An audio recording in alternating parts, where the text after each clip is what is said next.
From New York, where the American stage begins, NBC presents Best Plays with John Chapman.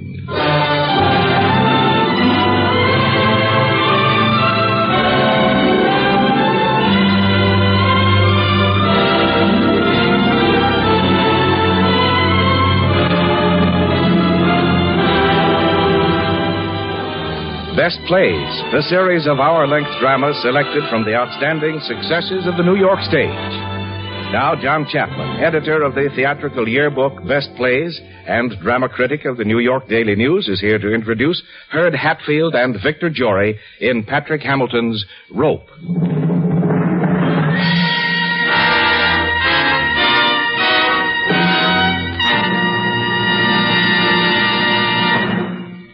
Mr. Chapman. Good evening. Patrick Hamilton of London is one of the best men at the business of scaring innocent audiences like yourselves. He has a fondness for writing about characters who are somewhat on the lunatic side.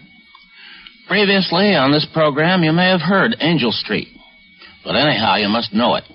And you'll remember the sinister Mr. Manningham who tried to make his wife as crazy as he was. This evening's best play is Mr. Hamilton's Rope, which was a Broadway success some years back under the title Rope's End. In Rope, we shall meet some rather weird characters and hear some strange events. The two principal characters in this cat-and-mouse drama about a murder in the usually calm precincts of Oxford University will be played by Herd Hatfield and Victor Jory. Are you ready? All right, we'll begin.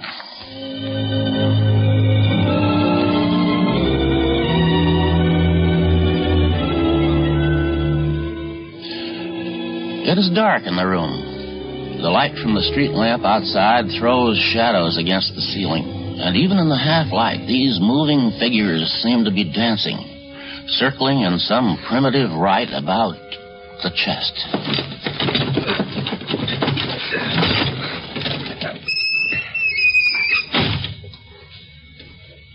The lock. It won't? Give it to me.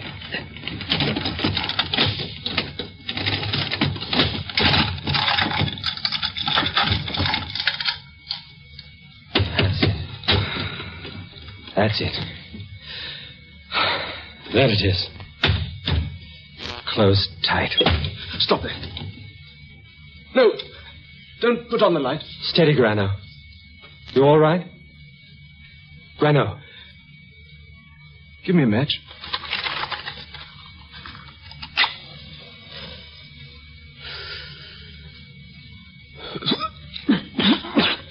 You all right? It's time you pulled yourself together.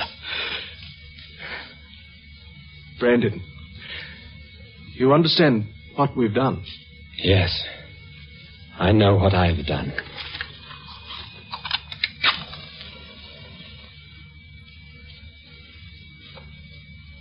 I've committed murder.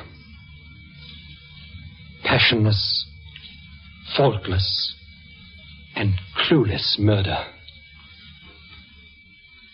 Yes, Brandon. An immaculate murder. I have killed. I have killed for the sake of danger and for the sake of killing. Yet I am alive. May I put on the light now? No. Brandon, when Ronald came in, you were standing at the door. Yes. Did you see anyone standing there, up the street? No. There was someone. There was a man. I saw him. I remember. Well? Nothing. Brandon? Yes? When I met Ronald coming out of the Coliseum, when I met him, why shouldn't someone have seen us? Did we think of that, Brandon? I did. Do you think we'll get away with it? You mean later this evening?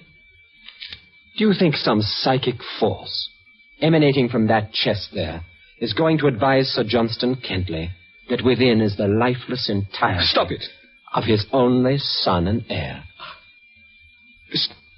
Now, what is it, Grinlow? What is... I thought it was Sabo. Sabo will not be here until 5 minutes to 9. Mathematics is important, Granner. At 2 o'clock, Ronald Kentley leaves his father's house. After tea, in this room, precisely at 6:45, he is done to death by strangulation and rope. And then... Let it alone! Tonight at 9, his father and several well-chosen friends of our own will be here for a light entertainment. And then, after... This party isn't a slip, is it, Brendan? My dear Grano, have we not agreed that the entire beauty and piquancy of the evening is in the party itself? At 11, you and I leave by car for Oxford, and our fellow undergraduate here present is never heard from again. That is the perfection of criminality. I am quite lucid, am I not?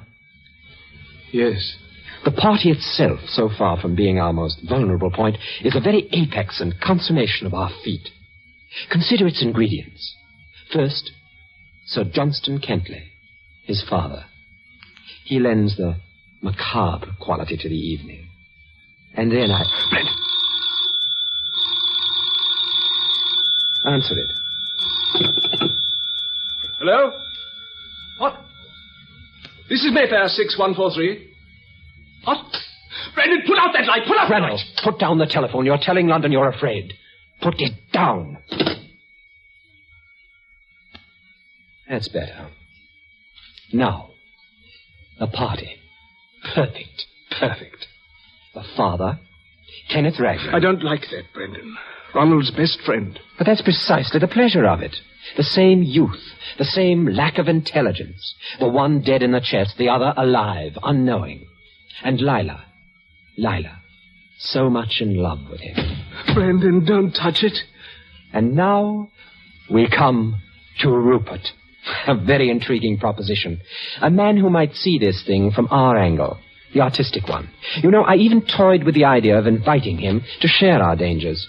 Rupert is a poet, brilliant, capable of comprehending the beauty and the enchantment of this. What time is it? But Rupert remains in as blissful ignorance as the others. The crowning touch, the one man who could appreciate it, is kept in ignorance. We choose not to share with him.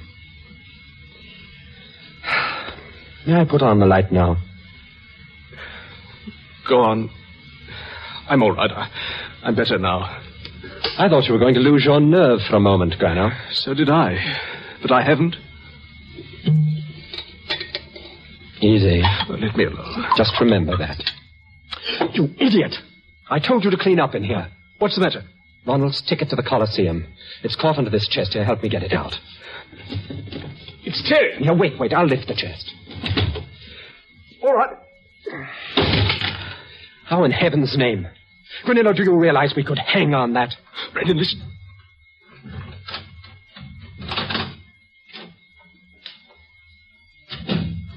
That's Sabo.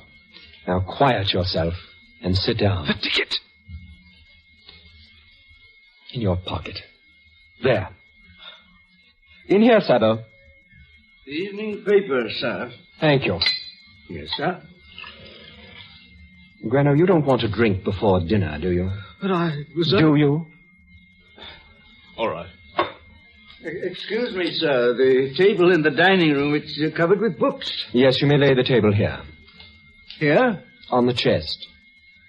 Oh, but I could bring the table from upstairs, sir. Oh, no, set it here. On the chest. Very good, sir. Ah, here we are. Early, whoever it is.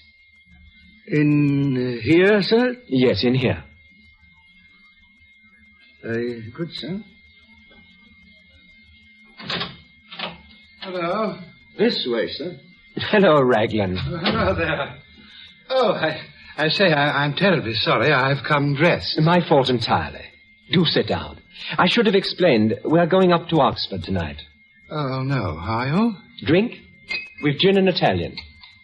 We leave tonight about 12. The place is simply covered with books. I see. Here you are. Thanks. You see, I've I've come into a library. Of course, books aren't entirely your line, are they, Kenneth? No, not really. Only P.G. Woodhouse. An uncle of mine died just lately, and I have his library. It was bestowed on me. It broke up Sir Johnston Kentley. He had his eye on the collection for himself. He'll be here directly. You mean old Kentley lives in Grosvenor Square? Ronnie's father? Yes, Ronnie's father. Of course, you know Ronnie. Oh, rather. You mean you're having Sir Johnson here just to have him grind his teeth with envy over your books? On the contrary, I'm going to let him have exactly what he wants, provided I don't want it. That explains the mess that we're in. Mess? Well, you'll observe we're having our meal off a chest. Oh, yes. I thought it looked odd. Your man laying a cloth on it. Here we are. I wonder if that's Rupert. Did you ever meet Rupert, Kenneth? Rupert Cadell? No, I can't say I have. Not your set, I imagine. This way, madam. Thank you. Ah, the ravishing Lila. You know Grano, don't you? Hello. Hello, Kenneth. Missed you at tennis this morning. Bad night, you know. Kenneth's having gin and Italian. I'd adore one. You'll have to excuse our mess. I've just been telling Kenneth. I've come into a library. Come into a library? My dear, how weird. And I hope you don't think you'll get much to eat, because we're off to Oxford tonight, and so we're being very humble. Well, I had a simply gluttonous tea. Just gorged, my dear. Here you are. Oh, thank you. You know, I feel most ghastly dressed. Boiled shirt and all. Why? I'm sure you couldn't tell. I guessed myself. It's not proper cocktail time. Too early for dinner. The whole thing is weird and mysterious. What do you mean, weird and mysterious? Well, what? Don't you think it is? I mean, well, I just feel it is. Here we are. I'll bet that's old Kentley. I didn't know you were having Ronnie's father. Oh, yes. He's to look at the books. How do you do, Grinello? Brandon? How do you do? Lila, where's my son? I'm sure I haven't the faintest, Sir Johnston. Is he coming here? I don't think so. I couldn't get in touch with him. Gin and Italian, Sir Johnston. What? Oh, certainly not. Won't you sit down, Sir Johnston, this armchair? We're going to feed from the chest, as it were. You'll be quite close to it here. The chest? It's not a Cassoni, is it? Perhaps if I look more closely... No, sir, it's not genuine. It's a reproduction, but it's rather a nice piece. Do you like it? Huh? Oh, yeah, I suppose so. Now, those books I'm to see, where are they? They're in the other room, the dining room. There's more space in there. I shall be interested to see them. Wickham had a remarkable lot of Shakespeareana. Well, I'm afraid the folios were sold off before he died. Oh, pity. But there's a deal of Baconian stuff. I'm told it's very fine. Hello, Brandon. Am I late? Rupert, the last as usual. Do come in. I'll keep my stick, Sabo. Oh, of course. I'm sorry, sir. Mr. Cadell, Sir Johnston Kentley. How do you do? Kenneth Ragland. How do you do? Miss Arden. How do you do? Tell me, have I come dressed or undressed? Oh, I see there's several shades of opinion. I wasn't able to inquire. Well, what's this? A chest. We're having supper off a chest, Rupert. Oh, are we? Yes. Why? Because it's a very nice chest. And because the table in the dining room is covered with books. Rupert, aren't you going to have a cocktail? No, thank you. I've had 4 already. Sabo, I'll ring when we're through and you make clear. Very good, sir. When do we begin the meal, Brandon? Personally, I'm famished. We've been waiting for you, Rupert. Now, there are lots of plates and knives and sandwiches, caviar and whatnot. Now gather round and help yourselves. I suppose I could manage a little. Thank you. Yes. That's delicious. I'd like to have your 2 of Are you the great Cadell, then? The great Cadell, sir? And what do you know about me? I've read your poems, some of them. I knew a Cadell once. Louisa Cadell. Horrible old hag she was, too. Dear heaven, the young man is alluding to my aunt. Oh, I say, I'm terribly sorry. Have I dropped a brick? No, you have said a mouthful. Frankly, I could cheerfully murder her. Murder? With glee. A horrible old woman. The world would be well rid of her. You wouldn't, Mr. Cadell. Why not? You'd be hauled into Old Bailey and brought to justice. I've heard of people being brought to Old Bailey, but seldom to justice. I hope you're not confusing the two. But I say you're not one of those people who doesn't approve of capital punishment. Possibly. I approve of murder too much to approve of capital punishment. You approve of murder, Rupert? Of course. There are so many people I would so willingly murder, mostly members of my own family. Furthermore, I have already committed murder myself. How do you get that? You, my friends, have paradoxically a horror of murder on a small scale and a veneration for it on a large. One gentleman murders another in a back alleyway in London for, let us say, the gold fillings in his teeth, and all society shrieks for revenge upon the miscreant. But when the entire manhood of one nation rises up to go slaughter another, lacking even the excuse of the gold fillings, that society condones and applauds and calls it war. Really, Mr. Goodell? I carry my cane as a souvenir of my career of murder. Why, you'd be the first to be horrified by real murder if it appeared under your nose. I wonder. You must have some moral standards. Really? I can't recall any. You wouldn't hurt a fly. Wouldn't I? I've hurt thousands in my time. Tell me, Miss Arden, have you moral standards? Lila? Oh, she believes in the Ten Commandments. Oh, surely not. Why? What's wrong with the Ten Commandments? Nothing whatever. I have no doubt they were of profound significance to the nomadic needs of the tribe to which they were delivered. Their inadequacy for a day must be sufficient to condemn them. I don't believe it's possible to observe a one of them. The only one I'm sincerely capable of adhering to is that little stricture concerning my neighbor's ox and my neighbor's ass. And I don't believe I've got a neighbor so equipped. Oh, dear. Although it might be different if I lived in a rural area. No, no, I'm afraid I approve of murder most heartily. And, spilled the wine. Look, must we eat on this chest? I'm afraid so, Rupert. Let me pour you another glass. Well, thank you. Lady Kentley any better, Sir Johnston? Yes, I'm afraid she's still in bed. And how's Ronald getting on? Merely idling, just like you and Grinillo here. Does he like it, or does he want to get back to Oxford? Oh, Grinillo, he doesn't want to get back. He has a great time. Do I remember seeing Ronald's portrait in the papers recently? Something about winning the high jump or some other form of violent exercise. That's right. Oh, yes, I do remember. I remember quite well. There was a picture of me right next to it. Was there? I didn't know you were athletic, Mr. Cadell. Oh, no. There had been some unpleasant with my publisher, and he was suing me for breach of contract. Ronald looked quite the healthier of the two photographs. I remember he was some 6 feet off the ground, hovering over the bar. Yes, he's a sprightly lad, is Ronald. Lively, full of life. All right, Granner? Yes. Went down the wrong way.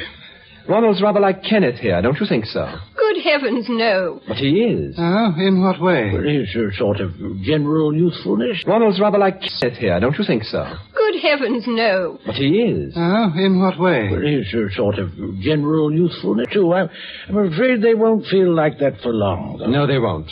Poor chap. Now, look here, Brandon. Don't quarrel with him, Raglan. The rest of us envy your clear-eyed youth and certain physical well-being. I had not realized the pleasure of mere walking until I found it necessary to hobble. I say, you really don't... I mean, you'd hardly notice the... sir... Don't concern yourself, Raglan. In artistic circles, a limp is considered an asset.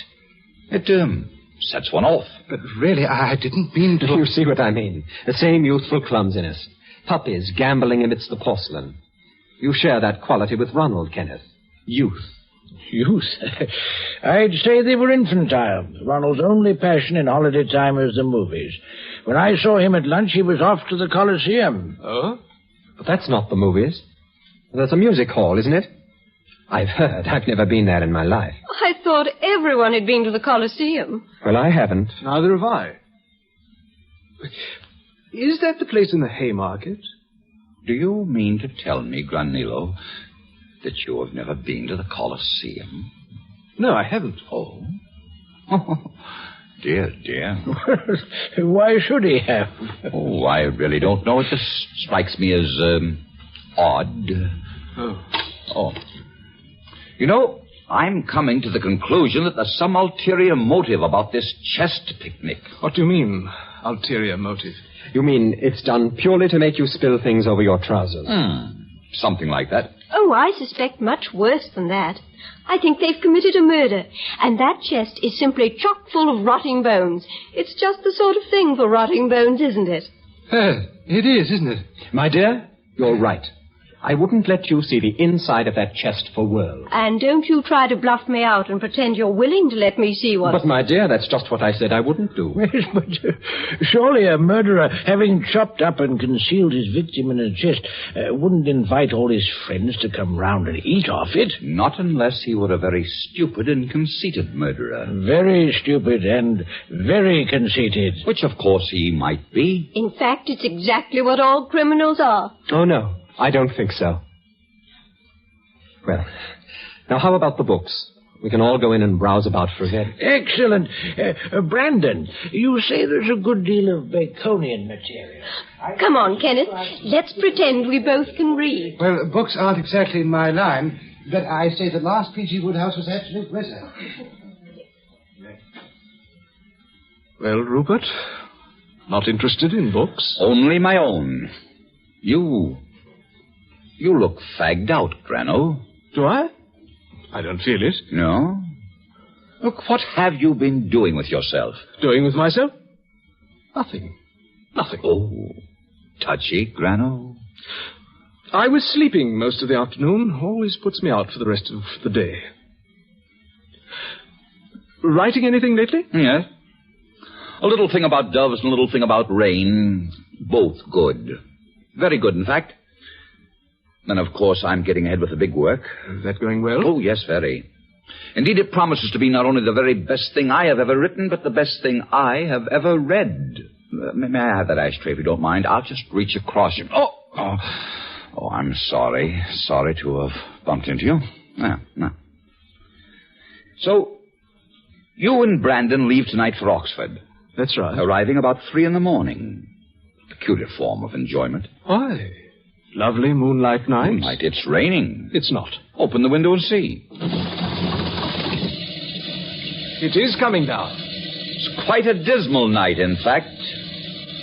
On such a night as this, there should be portents. Blood in the streets, you know. What do you mean, blood? Classical illusion. Oh. Would you want another, Rupert? No, you go ahead.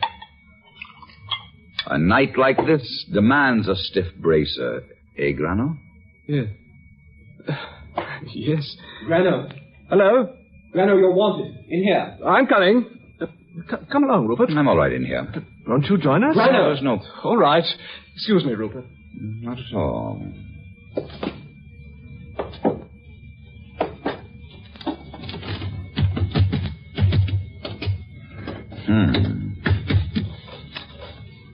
Odd.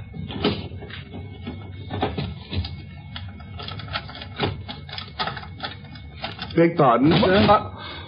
Oh, yes, Sabo? I must clear, sir. I'll go right ahead. Thank you, sir. It's going to be a dirty night, eh, Sabo? Yes, sir. I suppose Mr. Brandon's still going. I suppose so, sir. Can I pour you some more coffee, Mr. Cadell? No, thank you. Have you been getting into trouble lately, Sabo? Trouble, sir? Yeah. Trouble? What kind of trouble, sir? Why? Have you a selection? Indeed, sir, life is full of trouble. I mean with your employers. Me, sir? No, sir. Why should you think so, sir? Well, I telephoned this house at 7:45, and I heard most hysterical noises. Noises, sir? I was wondering whether you were the cause of it. No, sir. I was not here till 8:55. Oh. You were perhaps at the Colosseum. Pardon, sir, the Colosseum, the music hall? Yeah. No, sir, I haven't been there for many years. No. Not lately? No, sir. Tell me, Sabo, Mr. Brandon, has he... Mr. Brandon, sir? Yes. Mr. Brandon. What's all this about Mr. Brandon? I was asking the good Sabo whether Mr. Brandon would still travel to Oxford in all this rain. Wasn't I, Sabo? Yes, sir. I hope he told you we were. Sabo, is a sherry in here? In the cabinet, sir. I'll get it. What's a little rain, anyway? You take this inside, Sabo. That'll be all for the evening. Very good, sir. Good evening, Mr. Cadell. Good evening, Sabo. Do sit down, Rupert. Your stalking about like that always makes me nervous. All right, I'll just perch here on the chest. Do. It makes an admirable dais, does it not? Brandon, I just thought of something rather queer. Queer? What's that? All this talk of rotting bones in chests. What about them? Do you remember when you were an infant, Brandon? We used to sit about your father's fire and you would tell precocious stories to astound your elders. Yes, I remember. Do you remember your chest complex, Brandon? My chest complex? Yes. Whatever the story was, piratical, detective, murder, adventure, or ghost, it always contained a marvelous denouement with a bloody chest containing corpses. Well, just such a one as this one. You had a perfect mania for it. Don't you remember? Yes. I'd forgotten that. What about it, though? Oh, nothing. Just queer, that's all. You were a morbid child. I suppose so. Have one, Rupert? No, thank you. Why did you say queer? No, just queer.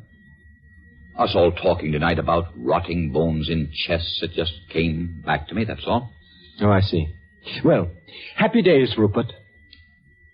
How's the old man getting on with his books? Going to take the entire library away with him, as far as I can see. I didn't know you were a book collector. What exactly is your line? Well, I've theories about some of the Victorians. Everything comes round, you know, in time. For example? Well, Carlyle, for example. Theories of men who are willing to, rise above others, you know. History is the story of remarkable men. My dear Brandon, Carlyle is an unspeakable person. He's got guts, anyway. And a kind of angry righteousness which you don't get nowadays. Thank heaven. Well, I must get back to my guess. Aren't you coming, Rupert? Oh, right. Right, I'll get the light. Oh, I've left the cigarettes. Go along in, Rupert, and I'll be in a moment. Right. First door on the passage, right? Right.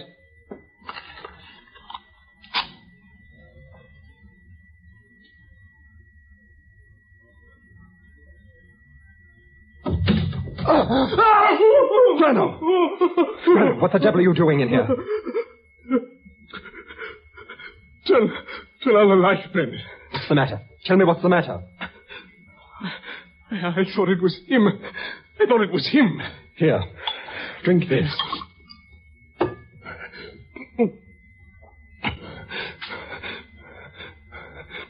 Why were you sitting here? Why were you trying to frighten me? I wasn't trying to frighten you. I wasn't even sure it was you. Why did you want to sneak in like that? You got what you deserved.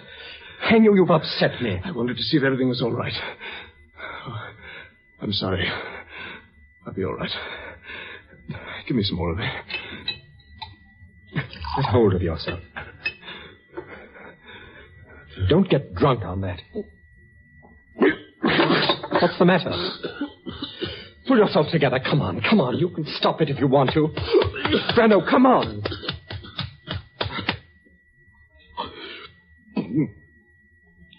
It went down the wrong way. Let's go back. Ronald's Coliseum ticket. Not so loud. I haven't got it. Don't be a fool, Grano. I gave it to you. You didn't give it to me. Grano. Oh, wait. My pocket. A waistcoat pocket? No. Trousers? No. It must be. Which pocket was it, Brendan? Look again. No. Look in your wallet. You didn't give it to me. I never had it. I gave it into your hand. You didn't. I never had it. I gave it into your hand. See if you got it. I haven't. Look in every pocket. Remember, we lifted the chest. It was right here, and I gave it to you. Brano, where is it? Where is it? Here. I put it in your waistcoat pocket. Where is it now? Where is it now? Here, Brandon. What have you lost? My temper, Rupert. That's all. I should think so. I heard you pounding on the chest out in the passage. I'm sorry, Grano. That's all right. That's all right. We often have outbursts, eh, Grano? About trifles. Yes. On this occasion, it was a question of a volume of Baconian research which poor old Grano couldn't produce. Odd thing to quarrel about. Yes, but we do quarrel about odd things nowadays, don't we, Grano? We do. Will you join me in another, Rupert? No, thank you. As a matter of fact, I came in here on an errand. An errand? Yes, I wanted some rope. Rope? Yes, luckily I found a piece in the hall in a vase. Just the right length, isn't it? Hello. Here we are. I thought it was coming.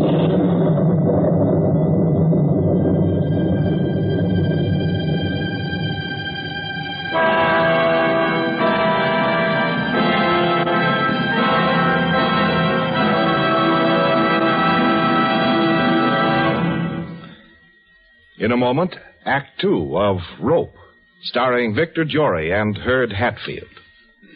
This is NBC, the National Broadcasting Company. You're listening Victor Jory and Herd Hatfield. And here is your host, drama critic John Chapman. It's time to return to our sinister room and the even more sinister chest. An unseasonable thunderstorm has increased the already heavy tension that pervades this room as Rupert continues his offhand cross-examination of Brandon.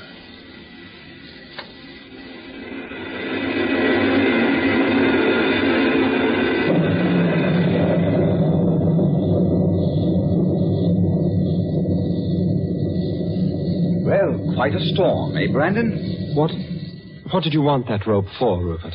Well, the young people are busy, doing up the old man's books, and they need a bit of rope to tie up the Well, a bit nervous, Grano? Don't like the thunder. Where's Sebo? You'd better mop it up with your handkerchief. Whiskey and varnish are not the best of friends. Did you hear that, Kenneth? I'm coming. I'm just terrified of thunder, aren't you? Well, I wouldn't exactly say that. Be careful with the books, Kenneth. Oh, dear, it's simply coming down in sheets, isn't it? Surely you two aren't going up to Oxford tonight. Certainly we are. But you can't. You'll be flooded. Did you locate a piece of rope, Cadell? Yes, sir, I did. Most conveniently tucked away in a vase in the passage. Odd place, huh? Very odd. Not really. Sherlock Holmes kept his tobacco in a Persian slipper. Oh, so he did. All right, Kenneth. You hold the books while I manage the rope. If you'll excuse me, Brandon, I'll go back to the rest of the books. Of course. Don't clean me out, sir. What? Oh, no, of course not. Grano. What? Do tear yourself away from the sideboard and see to Sir Johnston, inside. In a moment. Will you go in? Now. Just stop for a spot, that's all. He's feeling no pain, eh? Came on quickly. Grano never could hold it. Oh. Listen to that one. Are you afraid of storms, Lila? It's hereditary. My mother hides in cupboards. Really? If it comes on again, you shall probably all see me take a violent plunge into this chest. Can you get in, or is it locked? Brandon, I said, is the chest locked? Sorry, I was looking for a match. You can get into it if you want to. Isn't there a lock on it, though? Yes, there is. But we've forgotten Rupert. He's got a murdered man in there. That's right. Put your finger on this rope, Kenneth. The parcel won't hold still. Now, he's been committing murder. There. Now the rope's right. Isn't that right, Brandon? Ah, Lila, you don't know how near the mark you are. Oh, but I know exactly what's inside that chest. What? A body. A dead body. What sort? An old man. You did him in for the gold fillings in his teeth. I see you've been following me. Let's see. Oh, it is locked, isn't it? A padlock at that. What have you got in it, Brandon? You've told us. Now I'm just dying. Where's the key? In my waistcoat pocket. Well, I shan't rest till I look inside. Hand it over. I'm hanged if I do. But why not? If you're really innocent, my dear. But I'm not. My hands are red with a crime committed less than 3 hours ago. If I had a strong man here, he'd force the key from you. But, I'll be your strong man, Lila. Now then, Brandon, hand it over, or it'll be the worse for you. Come and get it, Kenneth.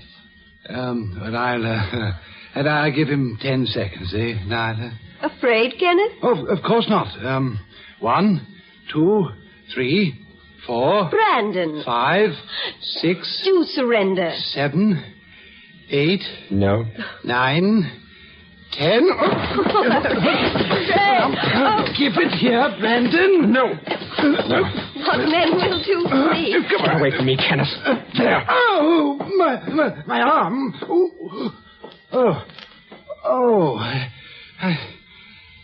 I say, Brandon, you could have broken my arm, you know. Gave it an absolutely foul tug. Kenneth, I'm so sorry. Really. Sorry, Lila. I tried. I think he's a beast. Only a desperate criminal. How fearfully interested in crime we all seem tonight. Why, we can't even let Brandon commit this in peace. Rupert, did you mean it before when you said you approved of murder? Yes, I suppose so. Oh, but you couldn't. Your conscience wouldn't let you. But have I a conscience? He's quite right. And for one who hasn't a conscience, I can understand murder being an entirely engrossing adventure. You mean a motiveless murder? Yes. Doing someone in for fun. What a peculiar notion of fun. The only trouble with that sort of thing is you're bound to be found out. Why should you be found out? Because, my dear Brandon, it would not be motiveless at all. It would have a quite clear motive, vanity. Such a criminal would be quite unable to keep from talking about it. He can't. He won't hide. He wants to boast. To give himself away, they always do. But suppose your murderer, I mean a really clever, brilliant, and competent murderer, knew that and went out of his way not to be caught. I'm talking of a genius at it. You are. But then he couldn't help talking about the fact that he was so brilliantly clever. He'd give himself away just the same. But suppose that he was so very... Your pardon, Brandon. Of course, Sir Johnston. I must be off, and I should like to use your phone, if I may. Of course. On the table, sir. Thank you. Grosvenor 8432. Yes. It's about time I'm off, Brandon. Can I drop you somewhere? Hello? Oh, no, thank you. Oh, is that you, my dear? I'll get a cab. Well, it's no trouble. No, he's not here. But I thought he was home. Yes, I'll be along soon. Goodbye. Lila. Yes, Sir Johnston? Ronald hasn't come back. You said he'd been to the Coliseum tonight, sir? That's right. The bill was over 2 hours ago. He was expected back for tea. My wife is worried. Well, he probably had trouble getting a cab in the rain. He'll be there when you get home. Yes, I expect so. I have your hats and coats in the hall. I've never known Ronald to fail an appointment. Very odd. Well, thank you for a charming evening. I shall always remember it when I read the books you so kindly gave me. A pleasure, sir. I'll help you on with your things. Good night, Mr. Cadell. Oh, but I'm leaving now as well. Night, Brandon. Good night. Good night, my boy. Good night.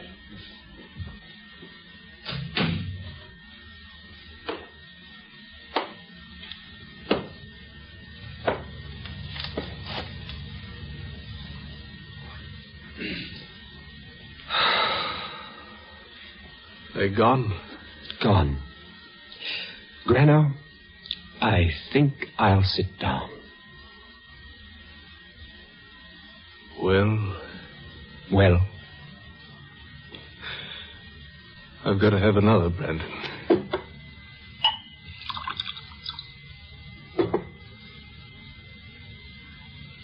I thought he'd got onto it. Who? Rupert? So did I. For a few moments. But that's what gave spice to the evening. He hadn't. You sure he hadn't?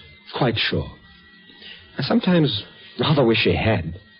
If he had been in on this, you wouldn't have gotten drunk, Grano. I'm not drunk. A little blurred, that's all. That's all. What's that? What? Thought I heard something. Oh, be yourself, Grano. I thought it was the bell. Well, what of it? I'll go. Pour me a drink, will you, Grano?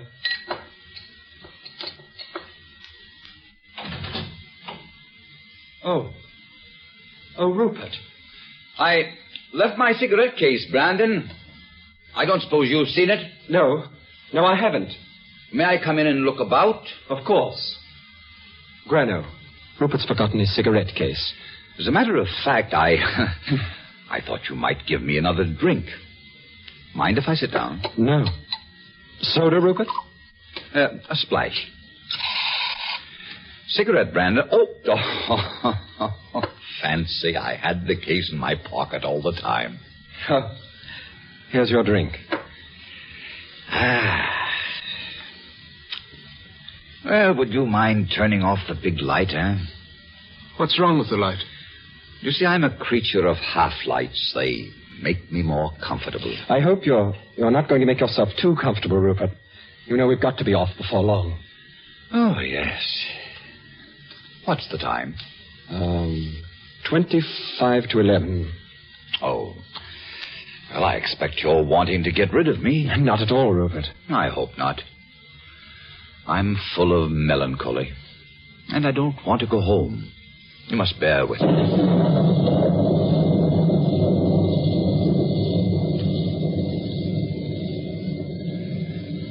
It's been a strange evening. Strange evening?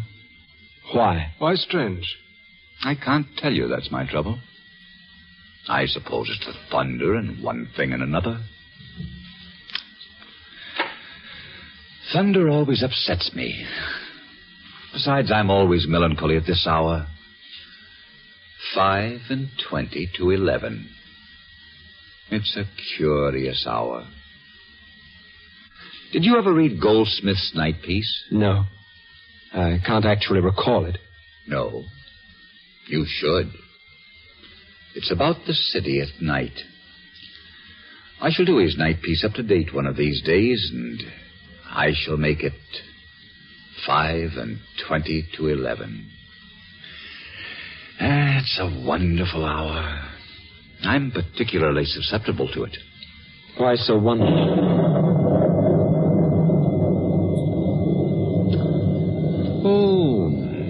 Because it is. I think the hour when London asks why, when it wants to know what it's all about, when the tedium and activity and the folly of pleasure are equally transparent. It is the hour of winking advertisement signs and taxis and buses, traffic blocks. It is the hour when jaded London theatre audiences are settling down in the darkness to the last acts of plays of which they know they know more only too well. They know that when the curtain's down, it'll be just a question of God Save the Queen, and they'll be bundled out into the chilly and possibly rainy night, where they'll have to fight for taxis or rush for trains or somehow transport themselves home to a cold supper. And the prospect of another day, tomorrow, exactly similar to that which has passed. For others, further horrors are waiting. The nightclubs and cabarets have not yet begun, but they will do so very soon. I could enlarge upon the idea indefinitely. 25 to 11. A horrible hour. A macabre hour. For it is not only the hour of pleasure ended.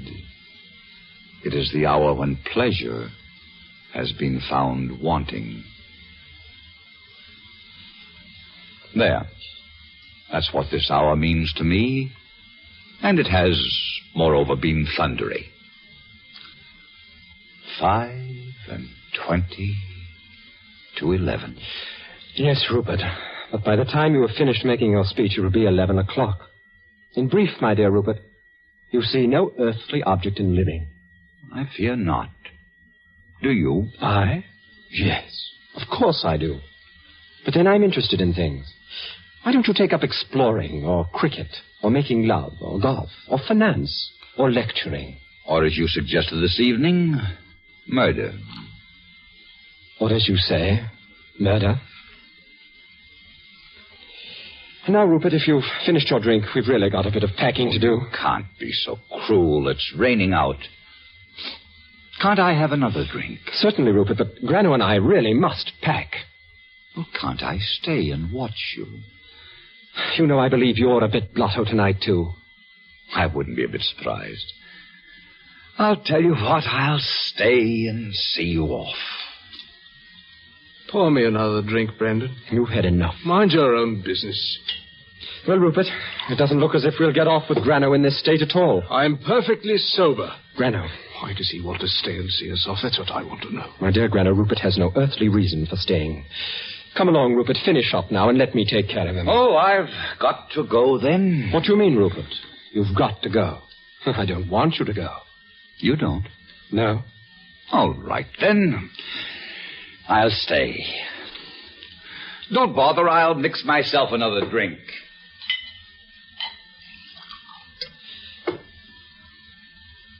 You're in a queer mood tonight, Rupert. One has inspirations, you know. Well, cheers. I shan't be long now. No hurry. Mind if I clear? You know, I don't feel like driving tonight after all. No, there's something in the air tonight. Did you notice Sir Johnson's exit? No. What about it? Rather subdued, I thought. And pathetic. Oh, Grano, I believe this is yours. What? This little blue ticket to the Coliseum, I fancy. He's got it. Brandon, he's got it. Hold your tongue, Grano. I believe it came from your waistcoat pocket, Grano. No. It was sticking out, you know, and I acquired it from you shortly after. He's got it. He's got it. Quiet, Grano. Quiet. Hold your tongue. Rupert, Grano is obviously upset. Would you oblige me by leaving us? Why don't you tell me your trouble, Brandon? I might be able to help. Are you going or are you not? No, Brandon. I'm not. You see, I'm rather awkwardly situated. You are something more than that, my friend. Oh? How's that? You are very dangerously situated. Perhaps not. I've a revolver, Brandon. It's loaded. Oh? With the safety off, you observe. I see it. Besides, I have a far greater weapon here. What's that? A whistle. A policeman gave it to me. I think we need a bit of air. And when did he give it to you? Right after I left here. Before I came back for my, cigarette case. He's waiting at the corner within earshot. What do you want from me, Rupert? The truth about this blue ticket and about that chest. The truth? What do you mean? Rupert, if you're hopelessly drunk, you'd better go home. I mean, it's more than suspicion. Brandon, I phoned this house at 8:45 and heard Grano crying there, crying for the dark. Good heavens, what do you suspect? Murder. The murder of Ronald Kentley. Rupert, hear that, Grano. He suspects us of murder. It's too rich. Are you trying to bluff me? Bluff you? You drunken sot. Get on out of here. Blow your little whistle. Bring in your policeman. Get out. Do what you like. What I like? I should like to see inside of that chest. See the inside of that chest. You can see the inside of 50 chests. Now get on out. You're drunk. Possibly. Nevertheless, may I look inside that chest? Yes. Very well. I will. Go on. What are you waiting for? Keep back. Sit down. Sit down in that chair. Sit down. Now the chest. It's locked, padlocked. What of it? Where's the key? I don't know. Why should I know? Upstairs, I think. Upstairs. Shall I go get it? Stay seated, Brandon, pray. I can shoot the lock off. Must I? Must I? Here's your key. Here. Thank you. Now look, and get what's coming to you. Thank you. Get back in that chair. You'll be sorry, Rupert. You'll be sorry. Sit down.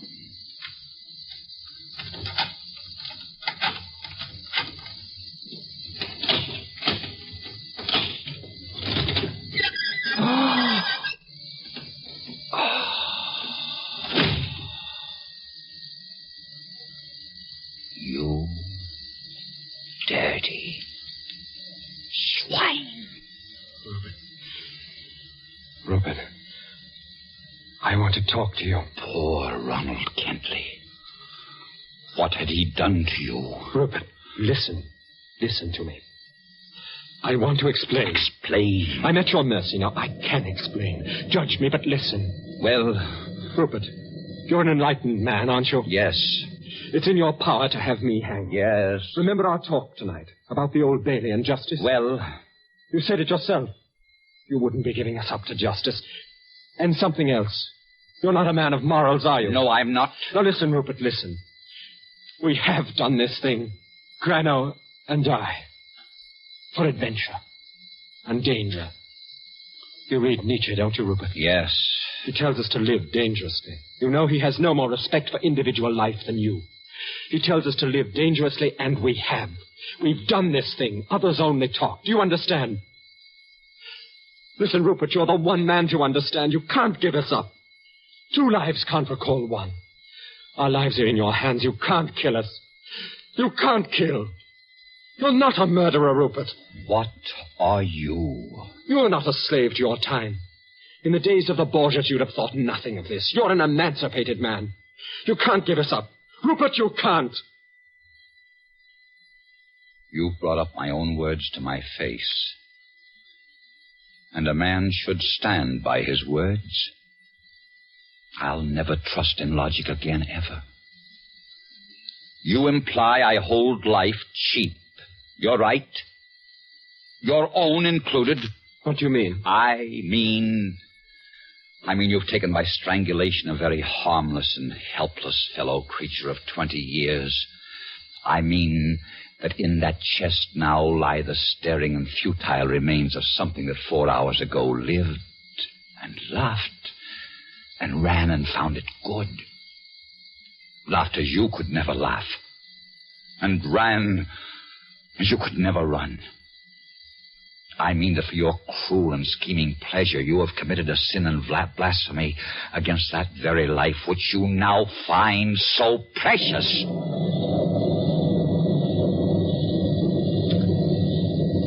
And you have done more than this. You have not only killed him, you have rotted the lives of all those to whom he was dear.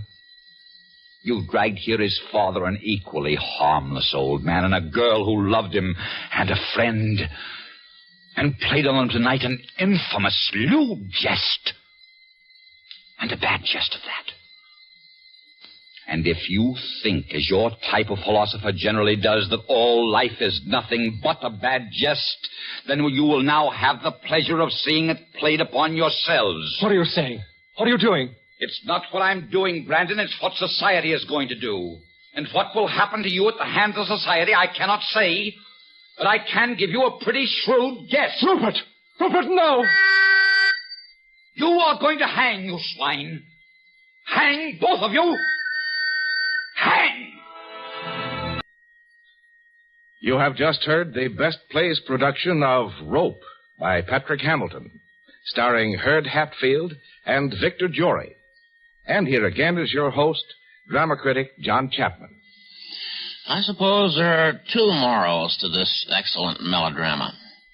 It's been very well played by Mr. Hatfield and Mr. Jory and their company.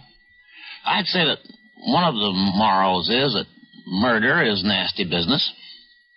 And the other one is that very often it makes for good theater, as it has this evening, I think. And now, let's think about next week. We like to mix our plays up on this program.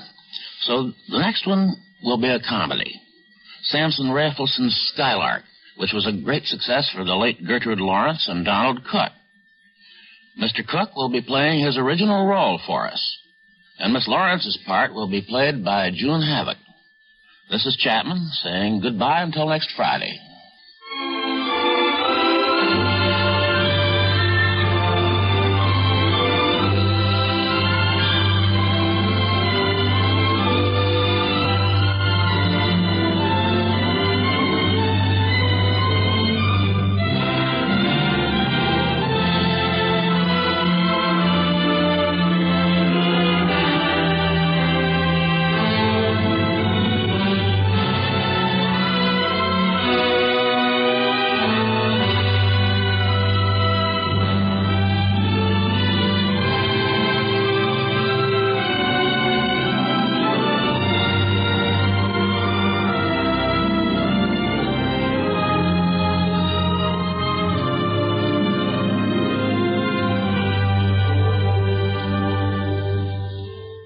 And again, may we call your attention to next week's program on Best Plays, the gay comedy of Samson Rachelson's Skylark.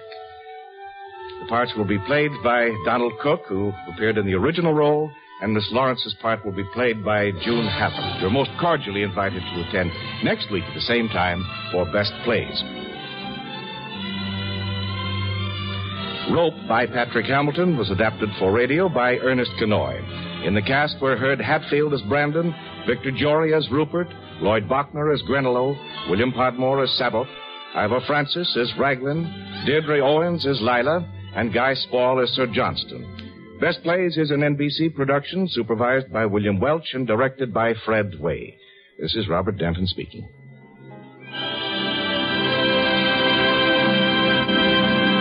Well, that'll just about... In just a moment, hear Best Plays. First, though, all of us look forward to a relaxing weekend these hot summer days. But weekdays, NBC brings you lots of easy listening, too, with Bob Hope and Dave Garroway, as well as a chance to visit with One Man's Family.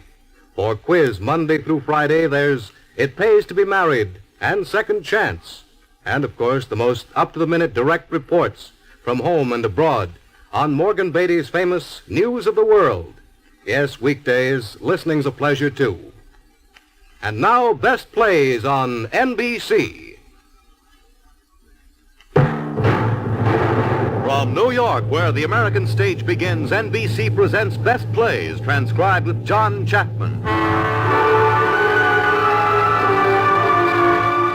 Best Plays, a series of hour-length dramas selected from the outstanding successes of the New York stage. Now, John Chapman, drama critic of the New York Daily News, is here to introduce Maureen Stapleton and Eli Wallach in The Rose Tattoo by Tennessee Williams.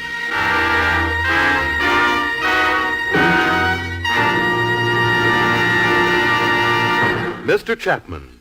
The author of our best play, Tennessee Williams, has managed to win 1 Pulitzer Prize and 2 Drama Critics Circle Awards, which is good going for a young man who is trying to work his way up in the theater. Better than his prize-winning ability, though, is Williams's ability to start people talking. For talk is as important to the stage as it is on it.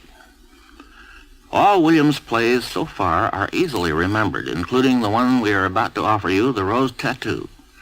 His first 3 heroines, in The Glass Menagerie, A Streetcar Named Desire, and Summer and Smoke, were repressed women. Trying a change of pace, Williams wondered what would happen if one of his women were unrepressed. The Rose Tattoo, which is a comedy for adults, is the result. Its successful production on Broadway brought sudden fame to the 2 leading actors, Maureen Stapleton and Eli Wallach, and we are happy to present them to you in this performance.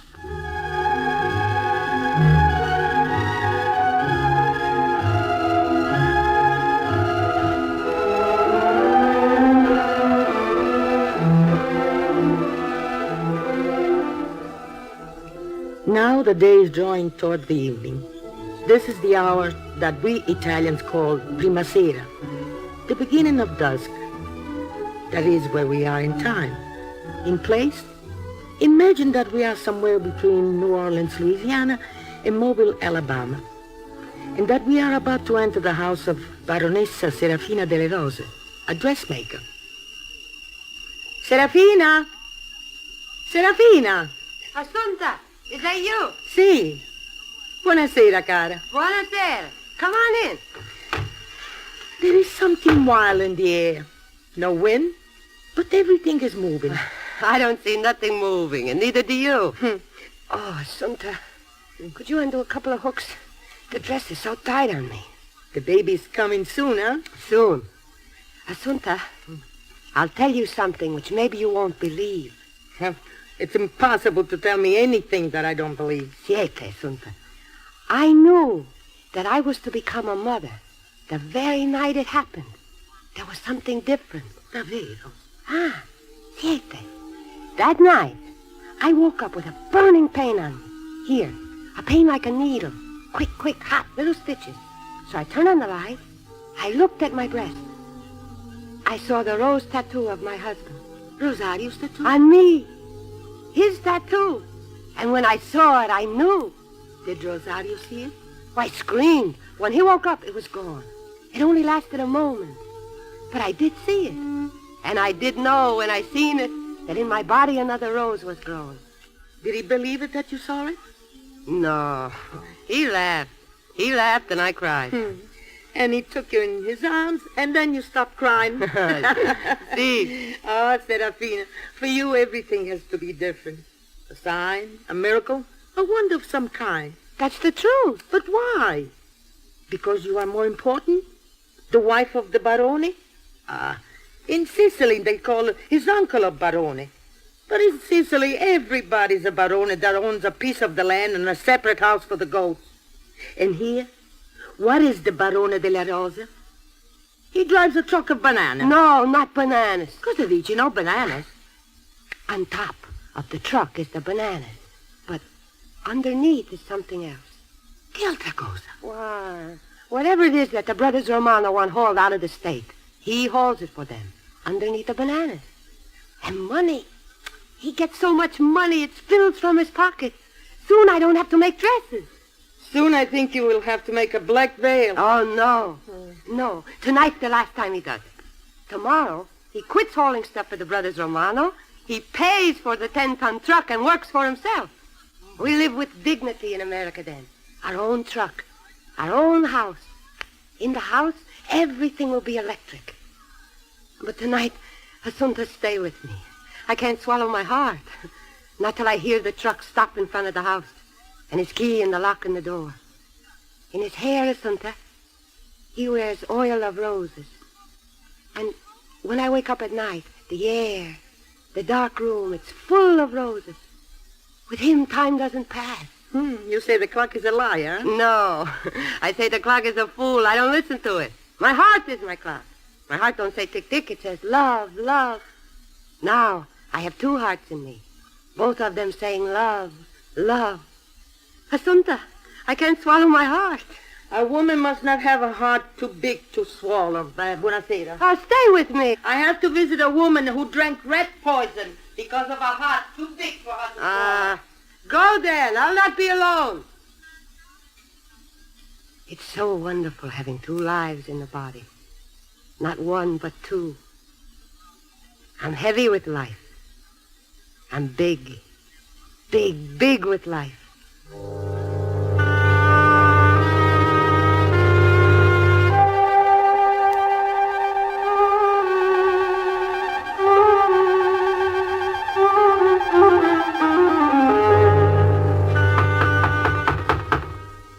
You want something? Yes, I heard you do sewing. Yes, I do sewing. Come in. You can sit right down there. How fast can you make a shirt for me? Well, that all depends. I got a piece of silk with me. I want it made into a shirt for a man I'm in love with. Tomorrow's the anniversary of the day we met.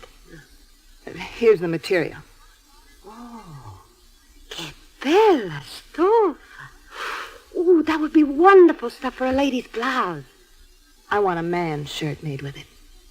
Silk? This red for a shirt for a man. This man is wild, like a gypsy. Ah, a woman should not encourage a man to be wild. A man that's wild is hard for a woman to hold. But if he was tame, would the woman want to hold him? I'm a married woman in business. I don't know nothing about wild men and wild women. I don't have no I'll pay you time. 3 times the price you asked me for it. Money's not the object. But it's got to be ready tomorrow. See. Pin the measurements and your name on the silk, and the shirt will be ready tomorrow. The name, please? My name is Estelle Hohengarten. Here, you write it on the card. You come tomorrow. It'll be ready if I have to work all night.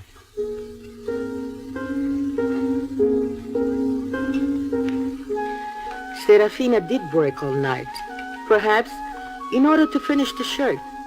Or maybe it was just to keep her mind away from her husband, who had still not returned from his trip. When morning came, I was the first one to know why. Because Father DeLeo came and asked me to go with him and break the news to her. As we came up into the yard, her sewing machine was still going. There's still a light in the house? She's still working. Assunta, will you tell her that Rosario is dead? Oh, Father, it will not be necessary to tell her. She will know when she sees her. Serafina? Who is that? Assunta. Father. Serafina. Rosario. Don't speak. Don't tell me. My child, we must... Don't speak! Don't speak!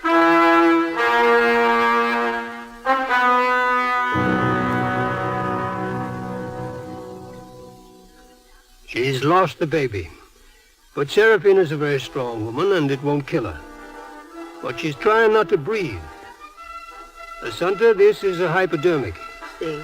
In the arm with the needle if she screams or struggles to get up again. Sì, capisco, dottore.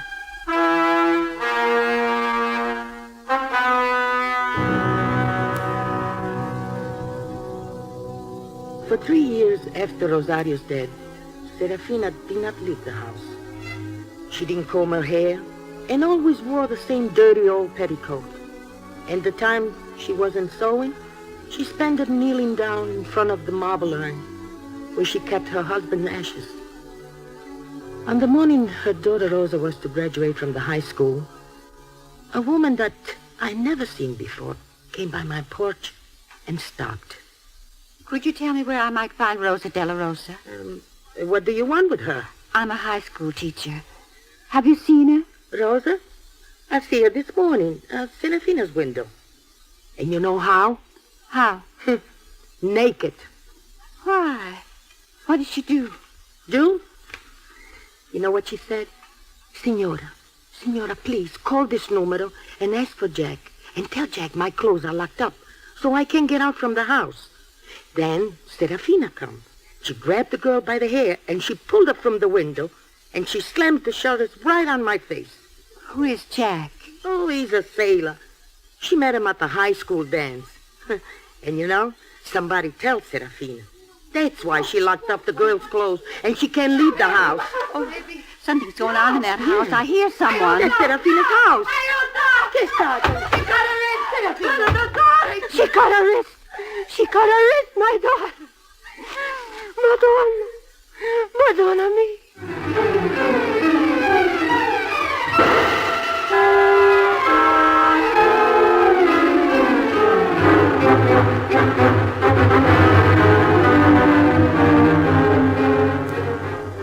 Mrs. Della Rosa, your daughter has not cut her wrist. Now, come in and see her. Che dice? Your daughter's all right. Rosa, come here and show your mother that you're not bleeding to death. Mama, it's all right. Oh, it's still bleeding. Listen to Daddy, Mama. So ashamed I could die. See the way she looks at me? I got a wild thing in my house. Let's not have any more outbursts of emotion. You make me sick. Sick to my stomach, you make me. You, school, you start all this trouble. You give this dance, and she gets mixed up with a sailor. Don't listen to her. Don't pay any attention to her, Miss York. I'm ready to go to the high school. What do you think you want to do at this high school? How high is this high school? Look, I'll show you.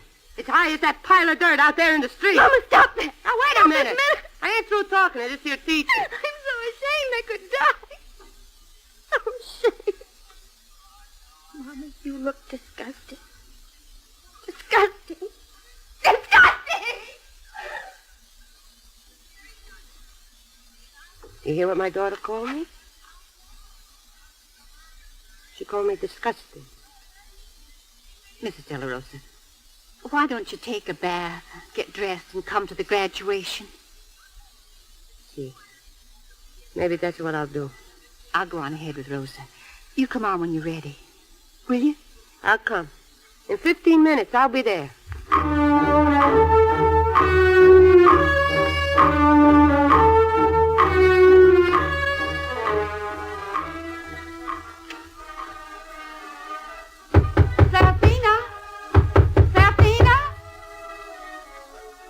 Don't see if it ain't open, Clara. Oh, you. Oh, don't bother me now. Please, I'm late for the graduation, and I can't find the graduation present. You've got plenty of time. Do you hear the band playing? They're just warming up. Now, Serafina, where's my blouse? Your blouse? Oh, it's not ready. Look, I gotta get to the high school now. I gotta get to the depot in that blouse. We're going to the American Legion Parade in New Orleans. All right, give it to me. I'll stitch them together. Oh, if you make me late for my daughter's graduation, I'll make you sorry somehow. Sit down, Bessie. Don't wear out your feet before we get to the city. Molly told me the town is full of excitement. They're dropping paper sacks full of water out of hotel windows. No kidding. A double dog dare anybody to try that on me. Hey, you two ladies, watch how you talk. This here is a religious house. You're sitting in the same room with Our Lady and the blessed ashes of my husband. Well, excuse me. You know, Bessie, she used to have a sweet figure. A little bit plump but attractive. But sitting there at that sewing machine for 3 years in a slip and not stepping out of the house is naturally give a hip. If I didn't have hips, I'd be a very uncomfortable woman when I sat down. Hey, who's that? Some Legionnaires are on the highway. Legionnaires? No kidding. Oh, he's looking this way. Yes, that's it. Mademoiselle from Armataire, parlez-vous? Mademoiselle from Armataire, parlez-vous? Yes, from Armataire, that's for Kissy boy. Kissy, parlez-vous? Get in! Get in! I told you to. This is no honky-tonk. Now take your blouse and get out. This is the house of Rosario de la Rosa. And those are his ashes in the marble urn. And I won't have improper things going on here. Nor dirty talk, neither. Who's talking dirty? You are. Dirty talk all the time. Men. You two men crazy things, you. Sour grapes. Sour grapes is your trouble. You're just wild with envy. When I think of men, I think about my husband. My husband was a Sicilian. And maybe that's the reason. I'm not man crazy, and I don't like hearing the talk of women that are. Oh, no, let's go. Forget the blouse. Just wait a minute. Listen, I don't accept insults from no one. Go on. Go on to New Orleans. You two men crazy things, you. And do what you want. But not in my house. At my window, in front of my husband's ashes. I'm not interested in that sort of man crazy business. I remember my husband with the body of a young boy, and hair on his head black and thick as mine is, and skin on him smooth and sweet as a yellow rose. A rose, was it? Yes, a rose. A rose. Yes, a rose. Of a gangster. Shot smuggling dope under a load of bananas. So let's go. My folks was peasants. But he come from the landowner. Signorelli, my husband. I'm satisfied to remember the love of a man that was only mine. Never touched by the hand of nobody. Nobody but me. Just me. Never touched by nobody? Never. Nobody but me. I know somebody that could a tale unfold. And not so far from here, neither. Not no further than the Square Rupees, that place on Esplanade. Estelle Hohengarten. Yes, Estelle Hohengarten, the blackjack dealer from Texas. What did you say? Everybody's known it but you, Serafina. I'm just telling the facts that come out at the inquest while you was in bed with your eyes shut tight and a sheet pulled up over your head like a female ostrich. And it was a romance. Not just a fly-by-night thing, but a steady affair that went on for more than a year. Liar. And he had a rose tattoo on his chest. And Estelle was so gone on him, she went on down to Bourbon Street and had one put on her. You liar. You liar! Dora, let's go. She's gonna hit you. She better not. Liar! Liar! Liar!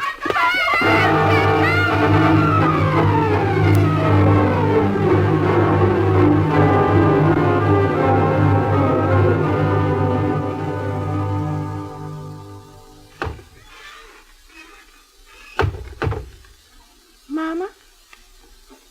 Are you there, Mama? Rosa? Yeah, she's in there. Well, I better go and wait outside for a while. Will you stay right here? Mama, Jack's with me. Are you dressed up nicely? Why is it so dark in here? Wait a minute. Mama. Mama, you said you were dressed up pretty. Rose, you, graduate all right? Mama, this is Jack Hunter. Hello, Mrs. Del Rosa. It sure is a pleasure to meet you, ma'am. I was hoping to see you at the graduation. I guess Mama was too worn out to go. Rosa, shut the front door and lock it. There was a policeman here and two women. We had a fight. I'm sorry you didn't make the graduation, Miss Del Rosa. What? What? I think that your mama... Show her your prize, Rosa. Look what I got, Mama. What? The Digest of Knowledge. Everything's in them, from abracadabra to zoo. My sister was jealous. She just got a diploma. Diploma? Where is it? Didn't you get no diploma? Sí, Mama. Eccolo. Guarda. Yes, ma'am, Mrs. Del Rosa. You certainly got a right to be very proud of your daughter. I am proud of the memory of her father. He was a baron. Now, who are you? Mama, I just introduced him. His name is Jack Hunter. What are you hunting, Jack? Mama! Same as all of them? To have a good time. And the devil cares who pays. Well, I'm sick of men. I'm almost as sick of men as I am of women. Rosie, you get out of here. I want to talk to this boy. I didn't bring Jack here to be insulted. Go on, honey, go on. And let your mama talk to me. I think your mama's just got a slight wrong impression. Yes, I got an impression. I'll go get dressed. Oh, Mama, don't spoil it for me. This is the happiest day of my life. Mrs. Del Rosa? Della Rosa. Mrs. Della Rosa, I'm sorry about this. Believe me, Mrs. Della Rosa, the last thing I had in mind was getting mixed up in a family situation. What did you do with my daughter at that high school dance? We danced. And the next night? What did you do? The next night we went to the movies. What did you do there? At the movies? We ate a bag of popcorn and watched the movie. She came home at midnight. She told me she's with her girlfriend studying civics. Whatever story she told you, it ain't my fault. And the night after that? Last Tuesday, we went roller skating. Afterwards, we went to a drugstore and had an ice cream soda. Alone? At the drugstore? No, it was crowded. And the skating rink was full of people skating. You mean you have not been alone with my daughter? Alone or not alone, what's the point of that question? I still don't see the point of it. We are Sicilians. We do not leave the girls alone with boys they are not engaged to. Mrs. Della Rosa, this is the United States. We are Sicilians. We are not cold-blooded. My girl, she is innocent. Mrs. Della Rosa, I gotta tell you something. You might not believe it. It's a hard thing to say. But I'm also innocent. What? No. I do not believe it. That's true, though. You, a sailor? Yes, ma'am. Mrs. Della Rosa, I don't... No. 2 weeks ago, I was slapping her wrist for scratching mosquito bites. And she rode on a bicycle to the school. Now, all at once, I got a wild thing in the house. She says she's in love. Now you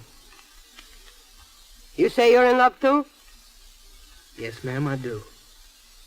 I'm in love very much. What are you? Catholic? Me? Yes, ma'am, Catholic. You don't look Catholic to me. Oh, Theo, Mama, how do Catholics look? How do they look different from You anyone stay else? out till I call you. Now turn around. Do what, ma'am? I said turn around. Turn around, please, for me. Why do they make them pants so tight? Well, that's a question you'll have to ask the Navy, Mrs. Della Rosa. And that gold earring. Why do you wear a gold ring in your ear for, huh? They're crossing the equator, Mama. He was initiated into the court of Neptune and gets to wear a gold Now, you earring. see that? You see what a wild thing I got in my house? Mrs. Della Rosa, I guess the Sicilians are very emotional people. And I want nobody to take advantage of that. You got the wrong idea about me, Mrs. Della Rosa. You say you are Catholic? Yes, ma'am. Then kneel down in front of Our Lady. All right, ma'am. Now what? Now, you say after me what I say. Yes, ma'am. I promise the Holy Mother that I will respect the innocence of the daughter of... Will you get out of here? What, are you going to say it? Yes, ma'am. I promise... What was it again, ma'am? I promise the Holy Mother I promise the Holy Mother that I will respect the innocence of the daughter Rosa, of Rosario della Rosa. that I will respect the innocence of the daughter Rosa of Rosario della Rosa. Cross yourself. Now get up. I'm satisfied now. Mom, I've never been so mortified in all my life. Come on, Jack, let's go. Where are you going? We're going in 3 sailboats to Diamond Bay. Oh, well, go then. But you be careful. He still don't look like a Catholic to me.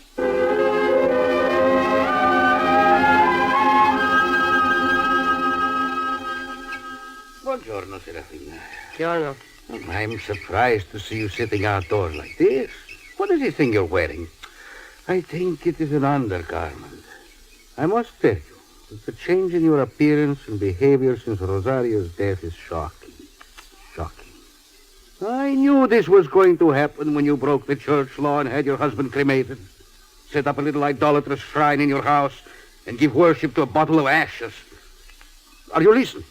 Yes. Serafina, you're still a young woman, eligible for marriage and bearing again. I remember you dressed in pale blue silk at Mass one morning, Easter, yes. Like a lady wearing a piece of the weather. Oh, how proudly you walked. Too proudly. I walked with my husband. Now you crouch and shuffle about barefoot.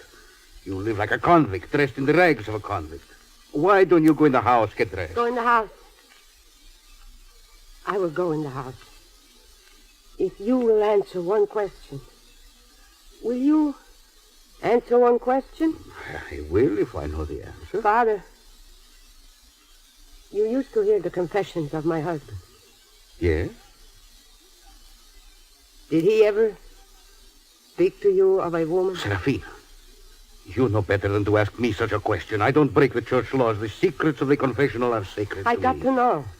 You could tell me. I've got to know. Let go of me, Serafina. Not till you tell me, Father. Father, you will tell me. Oh, please tell me. Or I'll go mad. Serafina. I'll go back in the house and smash the urn with the ashes if you don't tell me. What could I tell you if you would not believe the known facts? The known facts? Who knows the known facts? Nobody knew my Rose of the world but me. And now they can lie because the Rose ain't living. Please. They want the marble urn broken. They want me to smash it. They want the rose ashes scattered because I had too much glory. And they don't want glory like that in nobody's heart. Serafina, take your hands off me. When you tell me, I'll let you go. Oh, it's been a long time. I wanted to break out like this. Let go of me, Serafina. Must I call for help? Yes, call. Call for help, but I won't let you go till you tell me. You're not a respectable woman. No, I'm not respectable. I'm a woman. No, you're not a woman. You're an animal. Si, animale, son animale. You tell him. Shout it up and down the block. Serafina. He is attacking the priest. She'll tear the black suit from him. Unless he tells her the women in this town are lying to her. Serafina. Tell me. Asunta! Asunta! Father. No. Father, you tell me. Please tell me. See? I'll let you go. Now, I'm not an animal. Please. Please tell me. Serafina, figlia mia. Keep away from me. Oh, Father, are you all right? Prego, Asunta. See. Serafina, won't you go inside to get dressed? Leave me alone. Both of you. Go away and leave me alone.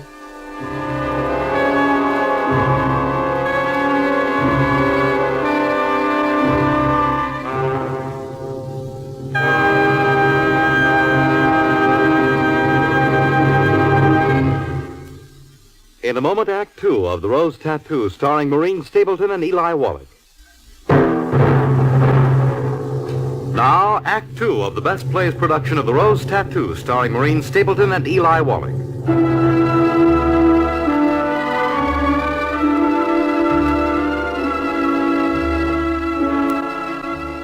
After Father DeLeo left, Serafina sat for the rest of the afternoon on the porch. From time to time, I would look out to see if she was all right. And once, when I went to the window, I saw a strange man get out of a car on the road and go up to the porch where she was sitting. Good afternoon, lady. What do you want? Well, I got a little novelty here, which I'm offering to just a few lucky people at what we call an introductory price. Know what I mean? No. Well, lady, this thing here that I'm dropping right in your lap is bigger than television. I sell directly to merchants, but when I stopped over there to have my car serviced, I seen you taking the air on the stoop. I thought I'd walk... Hey! Where you rolling?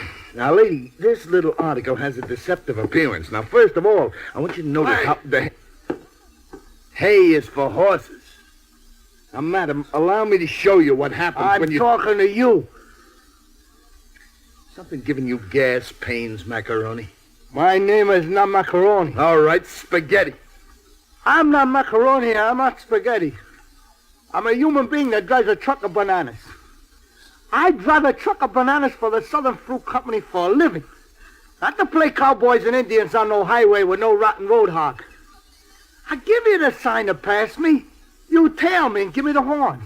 And then on that curb, you go past me and make me drive off the highway. I don't like that, no sir.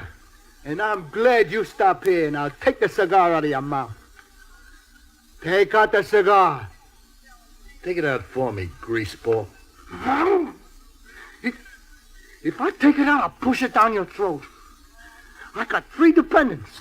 If I fight, I get fired. But I'm gonna fight and get fired. Take out the cigar. Suppose I don't. Then I'll just take it out for you. Well, let's see you try, eh? Hey, get away. Get out of my yard with your friends. I got your license number, Macaroni. I know your boss. You're drop dead. Drop dead. Hey, lady, I gotta go in the house. Hey, you stay out of there. Where do you think you're going? Hey, please, leave me alone. I gotta be alone. Leave me alone, please, now. Hey, what are you doing in here? Why'd you come in my house? Hey, lady, please leave me alone. You got no business in here. I gotta cry after a fight. I'm sorry, lady. What's the matter with you? I always cry after a fight, but I don't want the people to see me. It's not like a man. A man is no different from nobody else. Everybody cries sometimes. I always cry when somebody else is crying. Hey, lady. No, hey, lady, don't cry. Why should you cry? I'll stop in a minute. This is not like a man. I'm ashamed of myself. I'll stop now, please, lady. Your jacket is torn. How come the jacket is torn? Oh, Dio. No, you take it off. I'll sew it up for you. I do sew. I got 3 dependents and he took down my license number. Oh, people are always taking our license numbers and telephone numbers. And numbers, they don't mean nothing, all the numbers. Read the pennies, not citizens even. No relief check, no nothing. He's going to complain to the board. I wanted to cry all day. He said he'd fire me if I don't stop crying. Will you please stop crying so I can stop crying? I'm a sissy.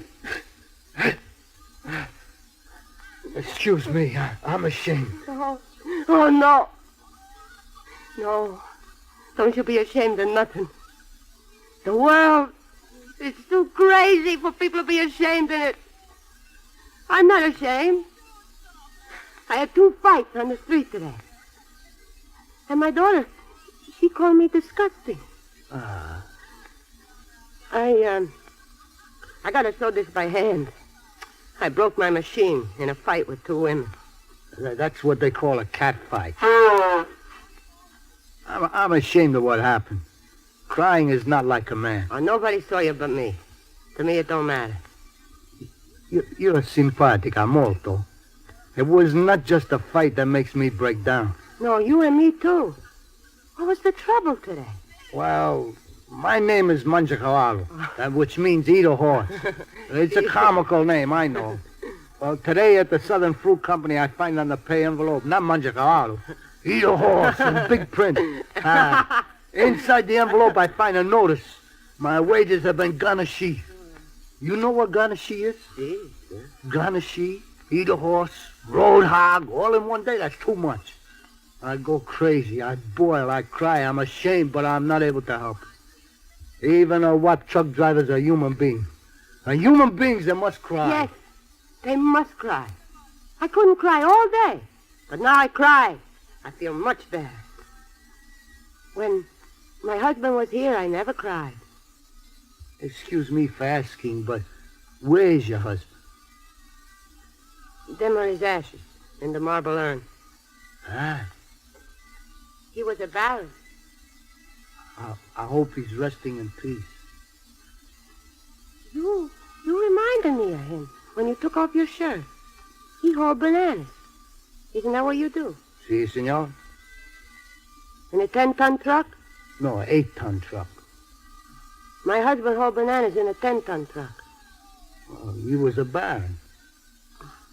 On his chest, he had the tattoo of a rose.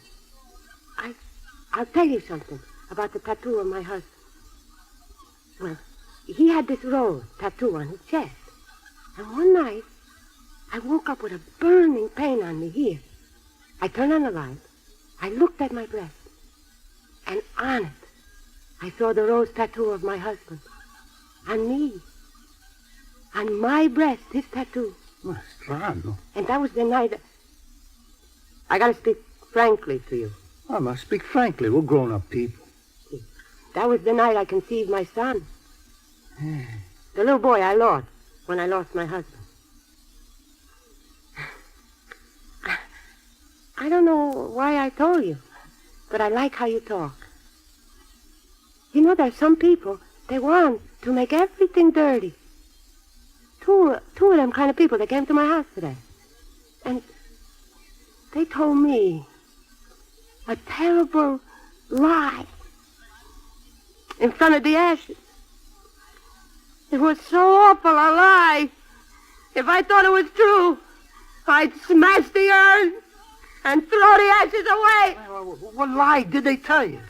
No, I don't want to talk about it. I just want to forget it. Yeah, I would forget anything that makes you unhappy. Yeah. Hey, you know, this is a cozy little home-like place you got here. Oh, it's molto modesto. You got a nice place, too? I got a place with 3 dependents in it. What dependents? I got 1 old maid sister, 1 feeble-minded grandmother, 1 lush of a pop. They got the pachisi habit. They play the game of pachisi morning, night, and noon, and they pass a bucket of beer around the table. They got the beer habit, too? Oh, yeah. And the numbers habit, especially my grandmother. She's a very sweet old lady who don't think it's necessary to pay the grocery bill so long as there's money to play on the numbers. Today, the Ideal Grocery Company, they garnish my wages.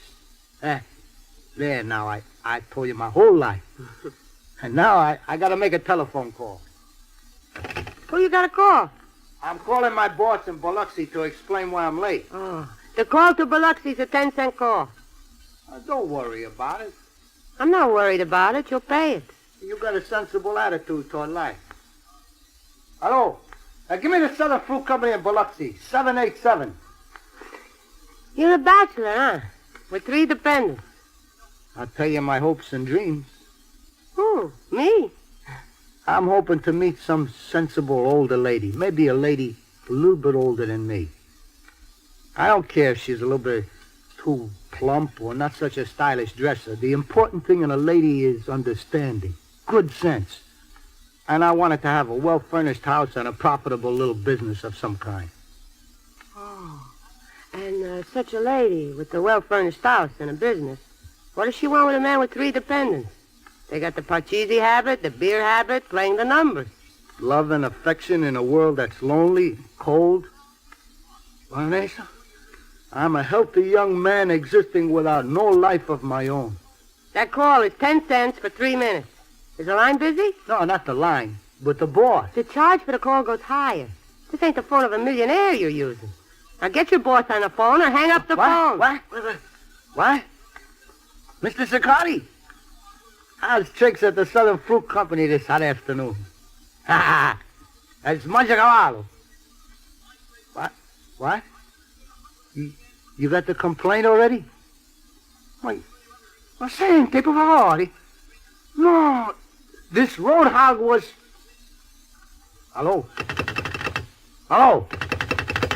Mr. Sicari? A man with 3 dependents out of a job.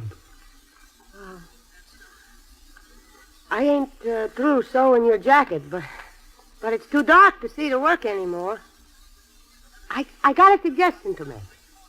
You open the bottom drawer of that bureau there. You'll find a shirt in white tissue paper. You can wear it while I'm fixing this.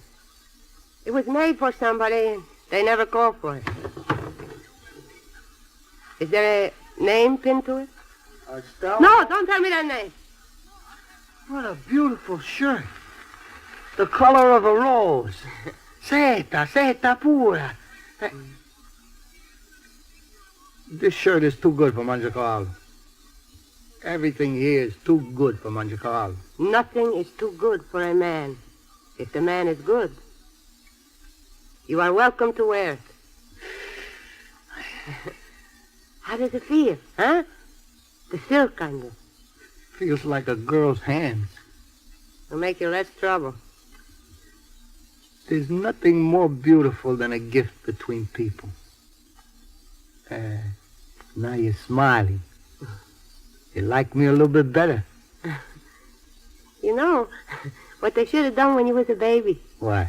They should have put tape on your ears to hold them back to your head. So when you grew up, they wouldn't stick out like that. Like wings on a little Cupid doll. Well, I gotta go now. You've been troppo gentile, Mrs. I am the widow of the Baron della Rosa. Excuse the way I'm not dressed. I'm not always like this. Sometimes I fix myself up. When my husband was living, when my husband comes home, I had on a clean dress. Sometimes I even put a rose in my hair.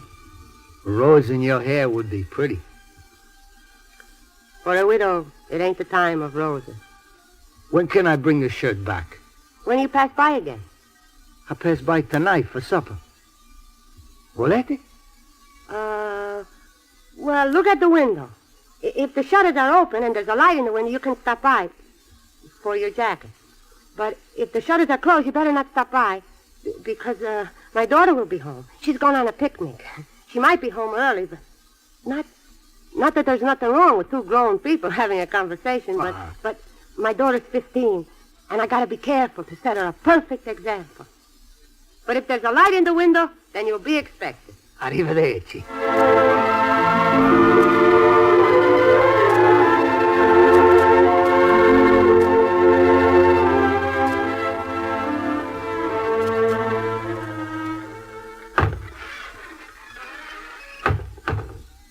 Good evening. Signora della Rosa. Is something the matter? I didn't expect to see you looking so pretty. You are a young little widow. You are, fix yourself up. I've been to the ideal barbers. I got the whole works. You got rose oil in your hair. See, olio de rosa. You like the smell of it? See. Shall we sit down? I guess that's better than standing up. Shall we sit down on that sofa? You take the sofa. I'll sit down on this chair. You don't like to sit down on a sofa? I talk just as good on a chair as I talk on a sofa. What do you, hit your shoulders so much like that for, huh? Oh, that's a nervous habit. Oh. I thought maybe the suit don't fit you good. I bought this suit to get married in 4 years ago. But you didn't get married. I give her, the girl, a zircon instead of a diamond. She had it examined, the door was slammed in my face. I think maybe I do the same thing myself. By the zircon? No, slam the door. Her eyes were not sincere looking. You've got sincere looking eyes. Give me a hand so I can tell your fortune. Oh, tell me if you can... If my husband... What do you see? I see 2 men in your life. One, very handsome. One, not handsome. His ears are too big, but not as big as his heart. He has 3 dependents and enough love for 3 men. Oh, you talk a sweet mouth. Well, what's in that fancy red box? That's a present I bought for a nervous but nice little lady. Open it. Ah, chocolate. Hey. Oh, grazie. But I'm too fat. You're not fat. You're just pleasing and plump. Don't talk that way. It makes me nervous. If I get nervous, I start to cry. Hey, let's talk about something to take your mind off your troubles. You say you got a young daughter? Her name is Rosa. She's only 15. But she's got a boyfriend, does she? She met a sailor. Oh, dear. No wonder you seem so nervous. I don't want to let her go out with this sailor. He wears a gold ring in his ear. Oh, no, Sandra. Did he have a tattoo? Did who have what? The sailor friend of your daughter. Did he have a tattoo? Why do you ask me that? Because most sailors, they got a tattoo. How do I know if he had a tattoo or not? I got a tattoo. You got a tattoo? Si, veramente. What kind of tattoo you got? What kind do you think? I think you got a South Sea girl without no clothes on. No South Sea girl. Then you got a big red heart with Mama written on it. Wrong again, Baroness. Wait. I'll take off my shirt and show you. All you do in this house is take off your shirt. Wait till I tell you to look. 1 second now. Okay, look. No. No, not a rose. Si, una rosa. Oh, I don't feel very good. The air... Che fate? Che di? The house has a tin roof on it. The air is close. I can't breathe. Forgot. I didn't mean to surprise you. No, please, don't talk about it. Anybody could have a rose tattoo. It don't mean nothing. When did you get that tattoo put on your chest? I got it tonight after supper. That's what I thought. I wanted to be close to you, to make you happy. I want so bad to... Hey! What's the matter, Baronessa? I only want to make you happy. Tell it to the Marines. You got that tattoo and that box of candy after supper, and you came here to fool me. I got the box of chocolate a long time ago. How long ago? If that's not too personal a question. I got it the night the door was slammed in my face by the girl I give the zircon. Well, let that be a lesson to you. Don't try to fool women. You're not smart enough. I guess you want me to go away and give back the red shirt. Oh, keep the shirt. I don't want it back. And stop hitching your shoulders. You make me nervous. Well, isn't my fault you've been a widow too long. You make a mistake. You make a mistake. Both of us make a mistake. We should have been friends. But I think we meet the wrong day. Suppose I go out, I come in the door again, and we start all over. Oh, no. No, it's no use. The day was wrong to begin with. It started with them two women. They told me today that my husband was mixed up with a woman at the square roof. Hey, what was the name on that shirt? On that slip of paper, do you remember? I remember the name because I know the woman. The name was Estelle Hohengardt. You take me there. Take me to the square roof. Wait, there's something I have to get first. This I take with me. Hey, Bonaneso, what do you want to take them scissors for? To cut the lying tongue out of a woman's mouth. You take me there. They got a cover charge I'll there. charge them a cover. The fun don't start until midnight. I'll start it sooner. The floor show commences at midnight. I'll commence. Now, you take me there now. I'll cut the heart out of that woman. She cut the heart out of me. Nobody's gonna cut the heart out of nobody. What are you doing? Esplanade 970. Hey, you ain't paid for the call this afternoon yet. Who are you calling now? I want to speak to the blackjack dealer, please. Mr. Estelle Hohengarten. No, don't talk to that woman. She'll lie. Oh, not Estelle Hohengarten. She deals a straight game of cards. Estelle, this is Mangiacalo. I got a question to ask you, which is a very personal question. It's got to do with a very good-looking truck driver, not living now, but once on a time thought to have been a very well-known character at the square roof. His name was... Hey, Bonaneso, what was his name? Rosario de la Rosa. Rosario de la Rosa was the name. Ibero? Ibero? Give me that phone. Hello? This is the wife speaking. What do you know of my husband? What is the lie? Don't you remember? I brought you the rose-colored silk to make him a shirt. You said, for a man. And I said, yes, for a man that's wild like a gypsy. But if you think I'm a liar, come here and let me show you his rose tattooed on my chest. What are you doing? This is the urn that holds the ashes of a rose. Bonaneso! A minute ago, I pushed you away. Now I do not push you away. Buonanotte, Mr. Mangiacavallo! You make me go home now? No. Siente, Cretini. You make out like you're going. You drive the truck down the road and hide it. Then you come back, and I leave the back door open for you to come in. Capisco. Arrivederci! Buonanotte! Buonanotte, Bonaneso! And give them my love! Give everybody my love! Arrivederci!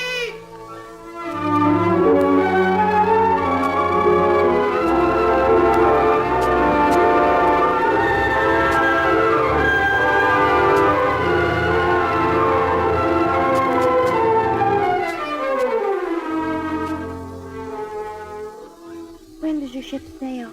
Tomorrow, Where to? Guatemala. Is that a long trip? After Guatemala, Rio, and Buenos Aires. Then around the Straits of Magellan and back up the west coast of South America. Putting in at 3 ports before we dock at San Francisco. This was the happiest day of my life. This is the saddest night. Is your mother asleep? Mm-hmm. Probably dreaming about my father. Is that what she wants me to do, just dream about love? She knows that her Rosa is a rose. And she wants her Rose to have someone better than me. Better than you. Well, you see me through rose-colored glasses. I see you with love. Yes, but your mama sees me with common sense. Honey, I gotta go. You'd have to break my arms, too. Oh, Rosa, you want to drive me crazy? I want you not to leave me. You're a very young girl. 15. 15 is too young.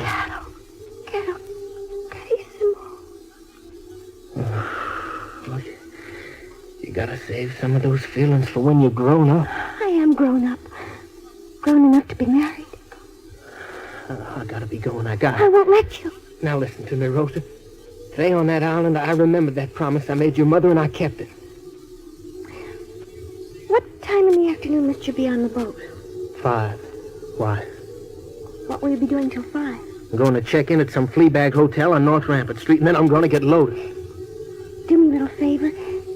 Before you get loaded, Will you look in the waiting room at the Greyhound bus station, please? At 12 o'clock, noon. What? You might find me there, waiting for you. Well, your mama would never let you go. I'll find some way. I want you to give me that little gold ring on your finger. I want to give you my heart to keep forever. And ever and ever. In all my life, I never knew nothing so sweet as you in my arms. Look for me at 12 noon. I'll be there somehow.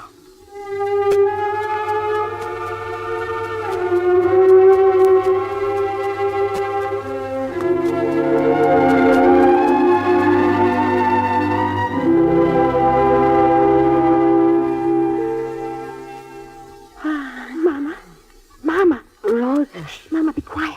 Rosa. Shh. Mama, I just got home from the picnic.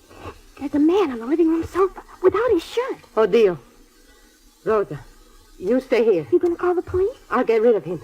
You stay here. I'm coming with you. You hear me? Stay here. I'm not by myself. You've been drinking, too. You can smell it.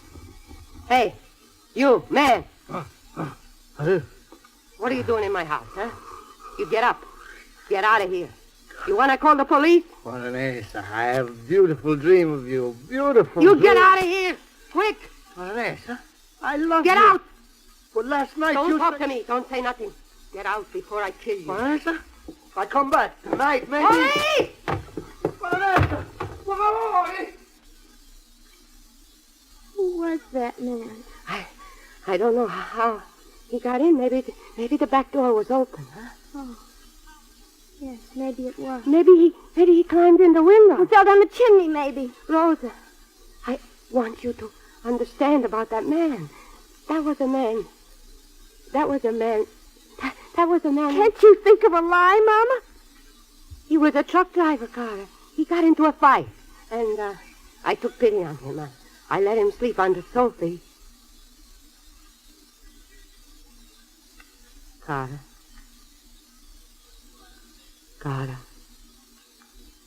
He was Sicilian. He had rose oil in his hair. And the rose tattoo of your father. I dreamed he was your father. I'm sorry. How beautiful is my daughter. Mama, if I leave now, I can still see Jack before his ship sails. I'm going. Go then, Rosa. Go to the boy. I'll be back tonight. Rosa.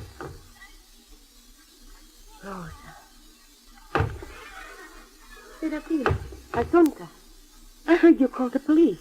Are you in trouble? Assunta, the urn is broke. The ashes are spilt on the floor, and I cannot touch them. It is the urn. But there are no ashes. A man, when he burns, he leaves only a handful of ashes. No woman can hold him. The wind must blow him away. Serafina. He is standing on the road. He has no shirt on, but on his chest is the tattoo of a rose. Assunta, I'll tell you something maybe you won't believe. Oh, Philomena, it is impossible to tell me anything that I don't believe. When I hear his voice, I feel someday that I will be a woman again. I'll feel on my breast the burning of the rose. Someday I shall carry again in my body 2 lives. 2 lives again. 2. Dove vai, Serafina? Vengo, amore. Baronessa. Amore. Baronessa. Maybe now I call you Serafina.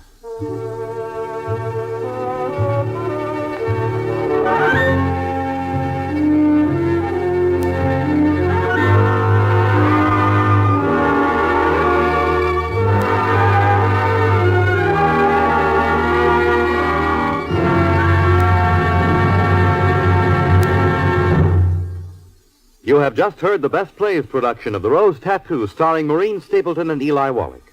And here once more is your host, drama critic John Chapman. Our thanks and our applause to Miss Stapleton, Mr. Wallach, and company for their performance. Next week, we shall try a different kind of comedy, Kiss the Boys Goodbye. At the time she wrote this hit, the author signed her name Claire Booth. She is better known now as our ambassador to Italy, Claire Booth Luce. This comedy won new fame for an actress, Helen Clare, and we shall have Miss Clare with us next week in her original role. This is Chapman saying goodbye until then. The Rose Tattoo was transcribed and adapted for radio by Earl Hamner.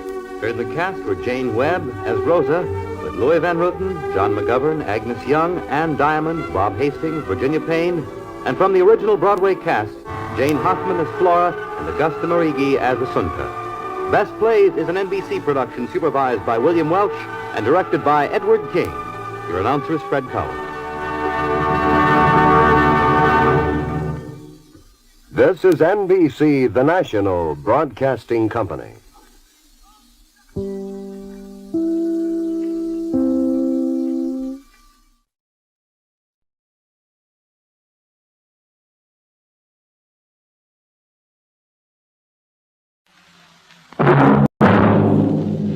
From New York, where the American stage begins, NBC presents Best Plays with John Chapman.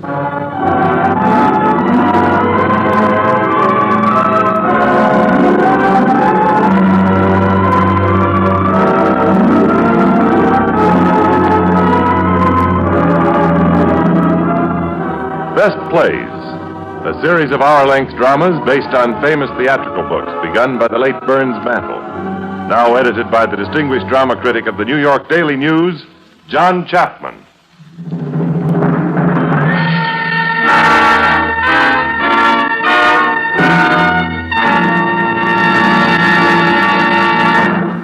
Now, speaking in New York, Mr. Chapman.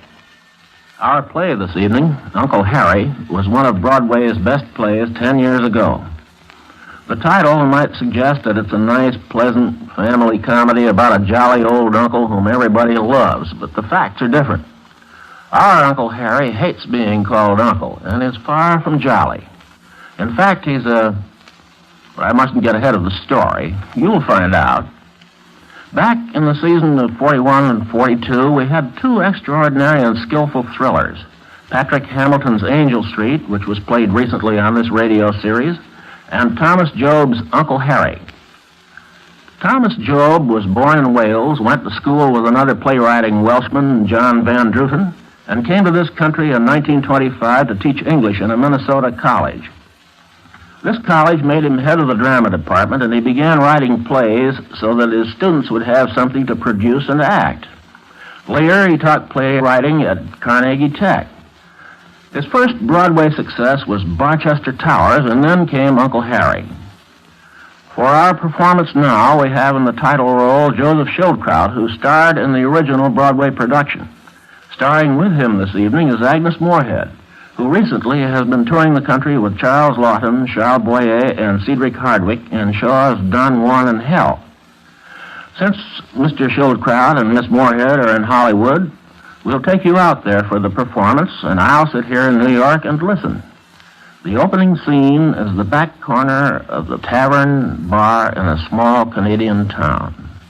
The time is somewhere around the early 1900s.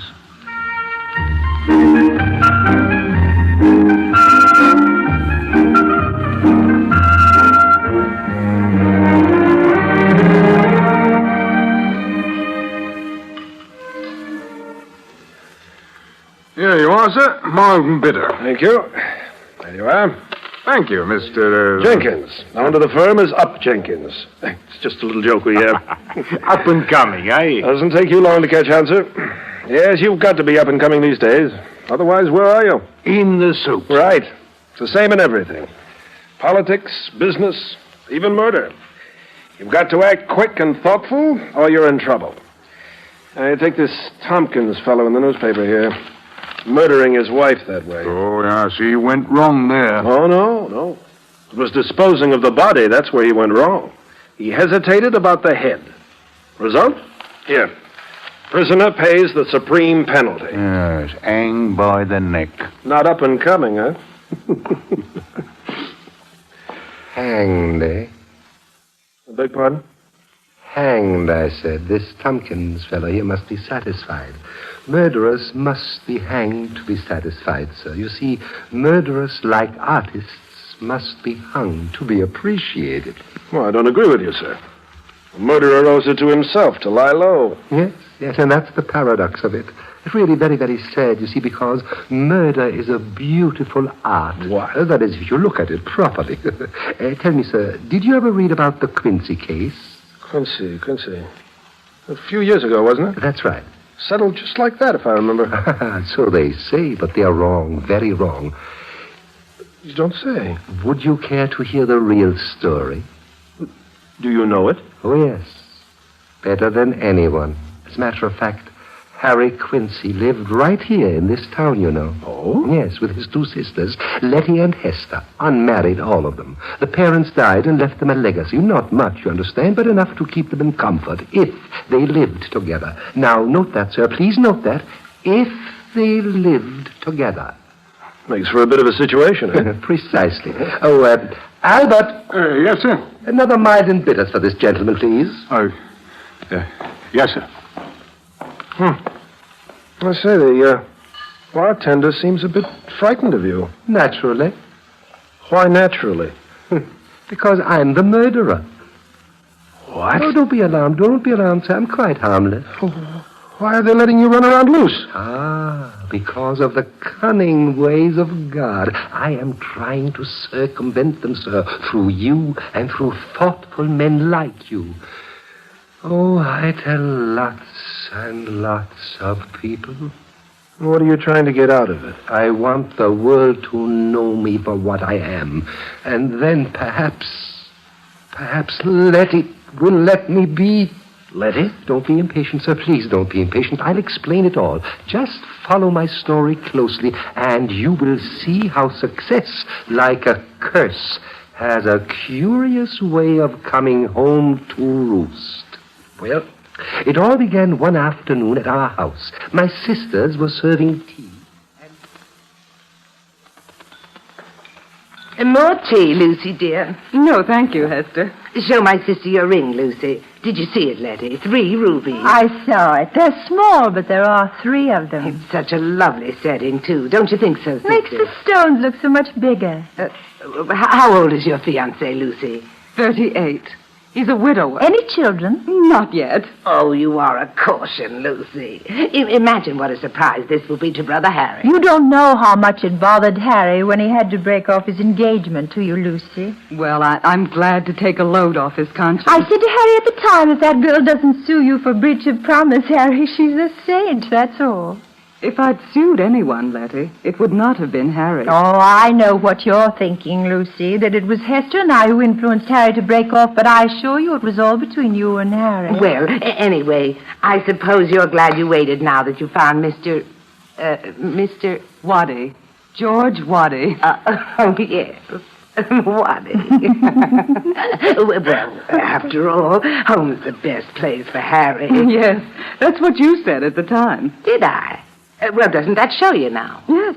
It showed me at the time, too. Oughtn't we to serve, Hester? Without Harry? Well, the tea's almost cold, and besides, I'm sure Lucy has to run. Oh, that must be Harry now. I'll let him in. It's my turn to greet him. Oh, Hester.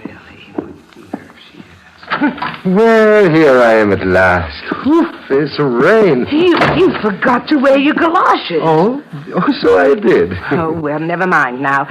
We've a visitor. A surprise. Really? Who is it? Come in and see. All right. You've got me all excited now. Hello, Lucy. Hello, Harry. Well, after all these years. 3, 4 in March. I've missed you, Lucy. Oh, catch me believing No, that. honestly, I did. There's another surprise. Tell him, Lucy. By all means. Well, I hardly know how to She's start. engaged. Engaged? To Mr. George Waddy, engineer. Show him your ring, dear. Oh, it isn't much of a ring. 3 rubies. Did you notice, Harry? Yes. I noticed. It's very lovely. Did you come to tell me that, Lucy? I just wanted you to know. Thank you. Very nice of you. Excuse me, please. I'm going upstairs to my room for a minute. Tea's almost ready, Harry, in just a... Well, he turned pale. Did you see, Letty? You just imagined it. He went up to change his wet shoes. Oh, perhaps I shouldn't stay to tea. I'm to meet George at 5:30. Nonsense, Lucy. I've baked one of Malaya cakes, and Letty has a pie in the oven. We'll celebrate. Well, perhaps a bite. Fine. Nona! Yes, Miss Esther? Well, Miss Lucy, this is a surprise. Hello, Nona. Never expected to see you in this house again, Miss Lucy. Nice to have you back. Bring in the cake, Nona, and take Miss Letty's pie out of the oven. It isn't finished yet. Another 3 minutes. If you're going to rely on that silly I didn't recipe... rely on anything. You just wanted to be soggy. I was merely trying to help. In or out? Leave it in for another 3 minutes. Yes, Miss Letty. Well, here's Harry coming down again. Harry, why did you put on that old tweed suit? Oh, I thought I'd like a change. That suit's much too young for you. It doesn't fit. Well, I put on a pound or two since then. Besides, it smells of mothballs. Letty. Miss Letty, you better come look at this pie before it burns. You see? It will not burn. Come along and I'll show you. I imagine Harry and Lucy have some things to say to each other anyway. You would think I never faced this hard. Did you come to gloat, Lucy? Only to clear the air, Harry. Thank you for wanting to do that. I'd like to be friends. Oh, all is forgiven, eh? Yes. You don't have anything to forgive me for? Don't I? No, you know I wanted to marry you. Oh, but not enough to give up Hester and Letty. And all these years I thought that... So have I. Thank God it's over. Yes. Time is a great healer, eh? So is another man. So you did come to gloat after all. Jealous? Well, what do you think? Do you blame me? Lucy. Harry, what are you trying to do? Trying to make you remember. Harry, Lucy. please. Lucy. Harry. Lucy. Oh, Harry. Not so easy to forget, is it, Lucy? No. Lucy, darling. See, the sugar's coming out through the ground. See, take it out. No, I won't. You must wait till the first one. You be so stupid, it's going to burn. Is my pie or yours? The dark sisters, they go on and on like that all the time. Harry. Yes? If it weren't for Hester and Letty, Yes? perhaps... Oh, nothing. What do you mean, perhaps? Would you come back to me if it weren't for those two? Would there be any you to come back to? It would be the same all over again. Oh, no, Lucy, not this time. No. You've been spoiled too much living with two older sisters. I don't believe you could live as a man ought to. You're too used to being smothered. But if I could, Lucy, if I... Don't torture yourself, Harry. Letty and Hester are eternal. Oh, they're my sisters, not my keepers. Aren't they? Why do you suppose they've nicknamed you Uncle Harry? They don't even admit to themselves that you're their brother. You're the only man in their lives, and they're as jealous of each other as two thieves. Lucy, you still haven't answered my question. If it weren't for Hester and Letty, would you marry me? I mean, George or no George? I mean, would you, Lucy? That, Uncle Harry, is a leading question. That's all I wanted to know, Lucy. Well, the pie is finished now. We can all sit down and eat. Lucy, you look all hot and bothered. Has Harry been teasing you? He's an awful tease. Yes, isn't he? Have a piece of Malaya cake, Harry. You'd better not, dear. You know your digestion. It won't hurt him a bit. Here. Just a little piece, Harry. Thank Lucy, you. dear, you haven't told us all the gossip about Mr. Waddy. She was just beginning to tell us when you came in, Harry. I see. Well, he came here on construction work. The new bridge at Torrance. I told you he was an engineer, didn't I? Well, it just moved like lightning. What? The bridge? The engagement. He took me home a few times in his automobile. Next thing I knew, I was telling him that if he was going to behave like that, he'd better ask Father. That's all there was to it. These lightning wooers aren't very imaginative, are they, Lucy? George just doesn't sit around being nice. He gets things done. That's one on you, Harry. Tell me, are you fond of him? Yes, I am. As fond as you were of me? Well, you were a first love, Harry. And what is George? Well, George is more settled. He wants a home and a family. Oh, a family. Well, no lady is complete without a few babies, you know. Yes, I suppose George is very eager for babies. Why shouldn't he be? Yes. There now. No, what in the world are you doing bringing that dog in here? Well, he wanted to come in and say hello to the visitor. Oh, it's poor old Weary Willie. Harry, I didn't know your dog was still alive. There, old friend. There. How are the poor ears today? Hey, don't touch him. He's infested. Oh, poor old fellow. Yes. You're getting so old, your head waggles all the time. No, get him out of here. He's doing no harm. Oh, isn't he dying on his feet and us in the middle of our tea? Well, it's not his fault if he's old and feeble, Letty. Oh, he smells. Take him back in the kitchen, Nona. Go. Yes, monsieur. Oh. Thank Oh. heaven.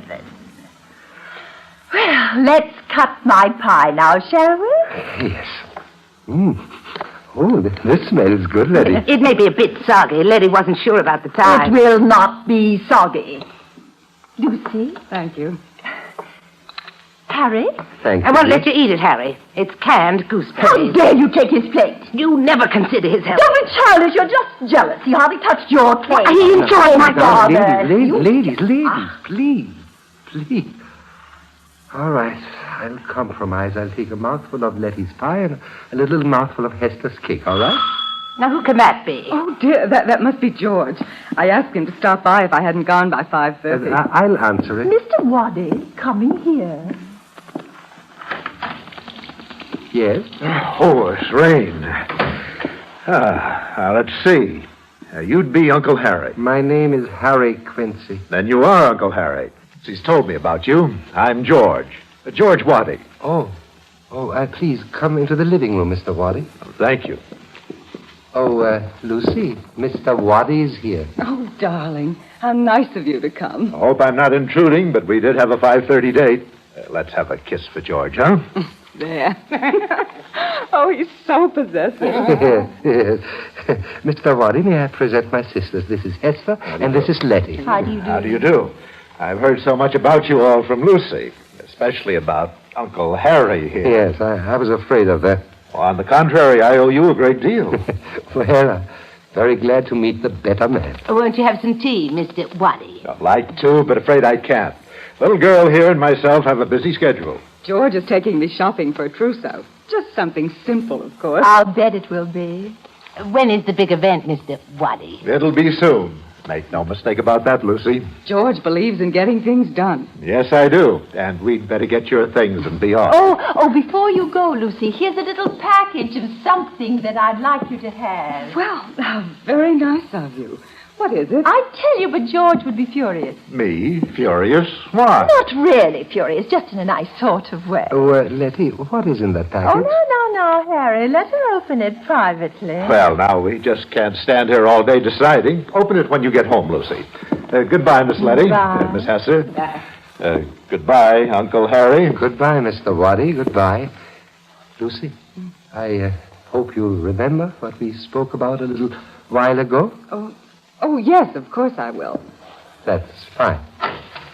Well, goodbye. Goodbye, Harry. Goodbye. A nice little fellow, that, Uncle Harry. Thank you very much, Mr. Waddy. Temper, Harry. Well, what right has that big You ought blundering... to be sorry for him. Lucy's idea of a husband is a man who spends half his time getting increases in salary and the other half kissing her and so forth. Yeah. I'm going into the kitchen to help Nona with the dishes. You coming, Letty? In a minute. You can talk to Harry later. Hester, No, you go along, Hester. I want to say something to Letty. Very well. But hurry. We've only 4 hands between us, you know. Let's see what you have to talk about anyway. Oh. Sometimes I think it's such a pity about Hester. Mm-hmm. She doesn't understand you the way I do. That's right. I suppose it's because she's older. We can't blame her. No, for heaven's sake, let's blame nobody. She doesn't know what it is to be together, like us. Yes, darling, isn't it wonderful? Well, we're pretty well off, Hester or no Hester. Father knew what he was doing when he left us just enough to stick together. Letty? Father was a great one for the family. Letty. What is it, darling? Tell me, dear, what was in that package? Package? Yes, the one you gave to Lucy. Oh, nothing important. I just gave her back her old letters. My letters. Well, Harry, dear, you won't want them anymore, will you? Will you, dear? No, why should I? It'll show her we're done with her for good, won't it? Unquestionably. You're cross with me, aren't you? Oh, please don't be cross with me. I couldn't bear it. It was nasty of me, I know. Horrid, but I knew you'd understand, and I just had to do it. Yeah. It's all right, isn't it, Harry? Yes. It's all right. Good. Letty, are you coming? In a minute. Well, hurry up, won't you? I have to coach Willie to eat something. No one eat else. Oh, that stupid old dog. She treats it like an invalid. Well, it's too old and sick to be treated any other way. Be better off out of its misery. Oh, nonsense, Letty. It only... Well... Letty?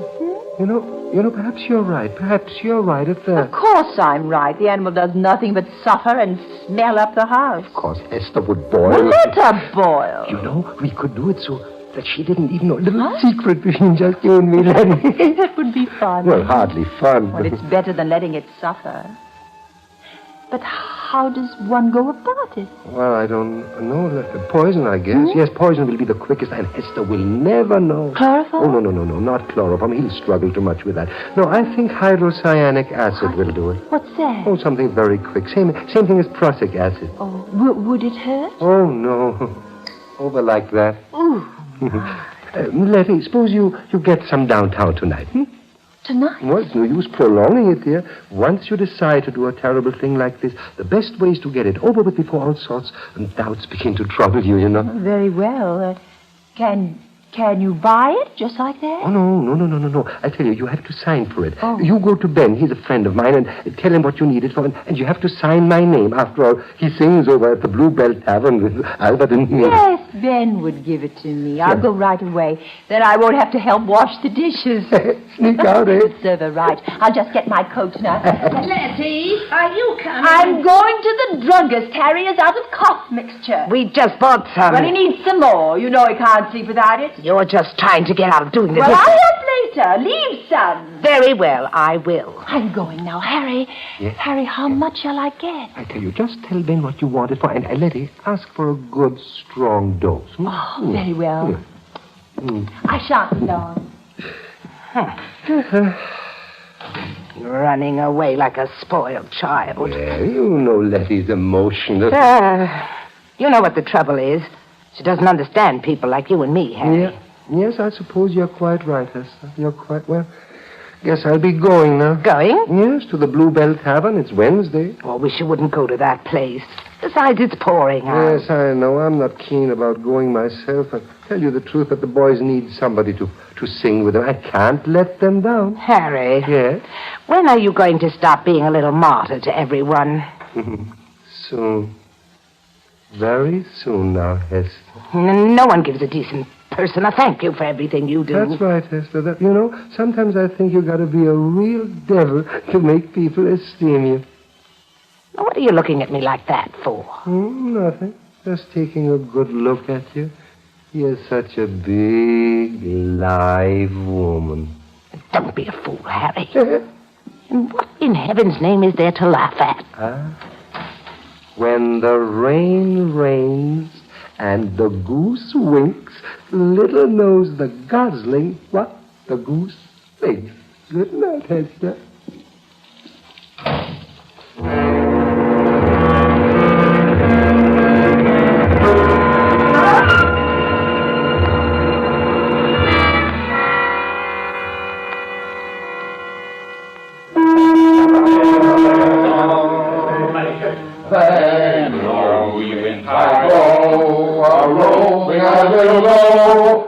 Say no more on England's shore, so let the music play. I'm off the morning train, I'll cross the raging main, I'm off to my love with a boxing glove, 10,000 miles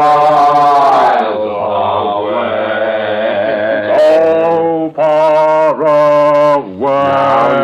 Now, Albert, you see, there you go Americanizing again. Oh, I can't help it, Uncle Harry. It comes out with me like that. Well, if you want to sing in this trio, you've got to sing Canadian and God Save the King. That's right. Hey, let's all have another ale. All around, gentlemen. Make mine a Scotch, Albert, will you? A double. Oh, listen to him, will you, Ben? He feels happy tonight, Uncle Harry does. What's the occasion, Uncle Harry? Not happy, but I certainly would like to be happy, Ben. Well, who wouldn't? Now, look, I'm a big jolly man, and I own this here tavern. But I ain't as jolly as some think. Blessed are the meek, they say. Is that so? Oh, you look at Uncle Harry here. He's meek, but where's it got him? Now, if you weren't so meek to your sister... No, Ben, let him talk. Let him talk. Well, you take like tonight. The way Uncle Harry slunk in here, I could tell right off them two had an argument. Right, Uncle Harry? Well, a slight disagreement. There you are. Uncle Harry is a great moral lesson to us, Albert. We all ought to be gentle and kind like him. We aren't, and we don't want to be, but we ought to be. Thank you, gentlemen, but you really exaggerate. It's just that Letty and Hester are too fond of me. I suppose Letty shouldn't have said what she did. Oh, what did she say? Well, she said this afternoon that one of them was enough to look after me. Now, you see, that hurts Hester. She really said that? Mm-hmm. Huh? Yeah. I hope she isn't planning to play Lucretia Borgia. What does that mean? What? Letty was in my drugstore only this evening buying some poison. She what? Well, didn't you know? She signed your name. Signed my name? What in the world did she get? Prussic acid. Prussic acid? I suppose she wanted to clean some clothes or something, eh? That's a good one. One whiff of that stuff and poof. Oh, as deadly as all that, huh? The best you can say for it is that it's quick. It may pinch him a bit at first, but old Weary Willie won't suffer long. Willie, wait a minute. You mean my dog? Well, I thought you knew about it. What? She said something ran out of his ears all the time. But that's all wrong, Ben. That's all wrong. What? I'm... Nothing. You're sure she knows what she's doing? I suppose so. She might have told me, though. Well, that's the sad part about dogs. They die. Say, Ben, what does this stuff do to humans? Plenty. Prussic acid unites with the hemoglobin in the blood to the exclusion of the oxygen. That's bad, eh? Causes suffocation. Oh. I saw a case of prussic acid poisoning once, and it wasn't nice. Oh, a human case? It had been human. Oh. Oh, well, now, here, that's enough of this. I didn't come here to talk business. Let's have another ale and sing out. I'm awfully sorry, gentlemen. I don't think I'll sing any more tonight. Oh, but Uncle Harry, it's only 9 o'clock. Yes, and we need somebody to sing with us. I'm sorry, Albert. I don't feel very well tonight. Must be the whiskey, maybe. You and Albert carry on alone, Ben. Well, Uncle Harry, if you aren't feeling well... Yes, good night, gentlemen. Oh, good night, Uncle Harry. Ben, what sort of stuff did you say Letty got? Prussic acid. Prussic, and it kills dogs. It kills anything. Thank you. Good night, gentlemen. Well, now. You know, Albert, I wouldn't be surprised if Letty Quincy was going to kill that dog behind the poor chap's back. He didn't seem to know much about it. Well, he never knows much about anything those two are up to. You should have seen Sister Letty buying the stuff. Sly as if she had murder up her sleeve. Wouldn't even talk to my partner. Nothing would do, but she had to see me personally. Well, I wonder why he left early. Oh, too much whiskey, maybe. Oh, now, whiskey has its faults, Ben, but one thing it don't do is to make a man go home early.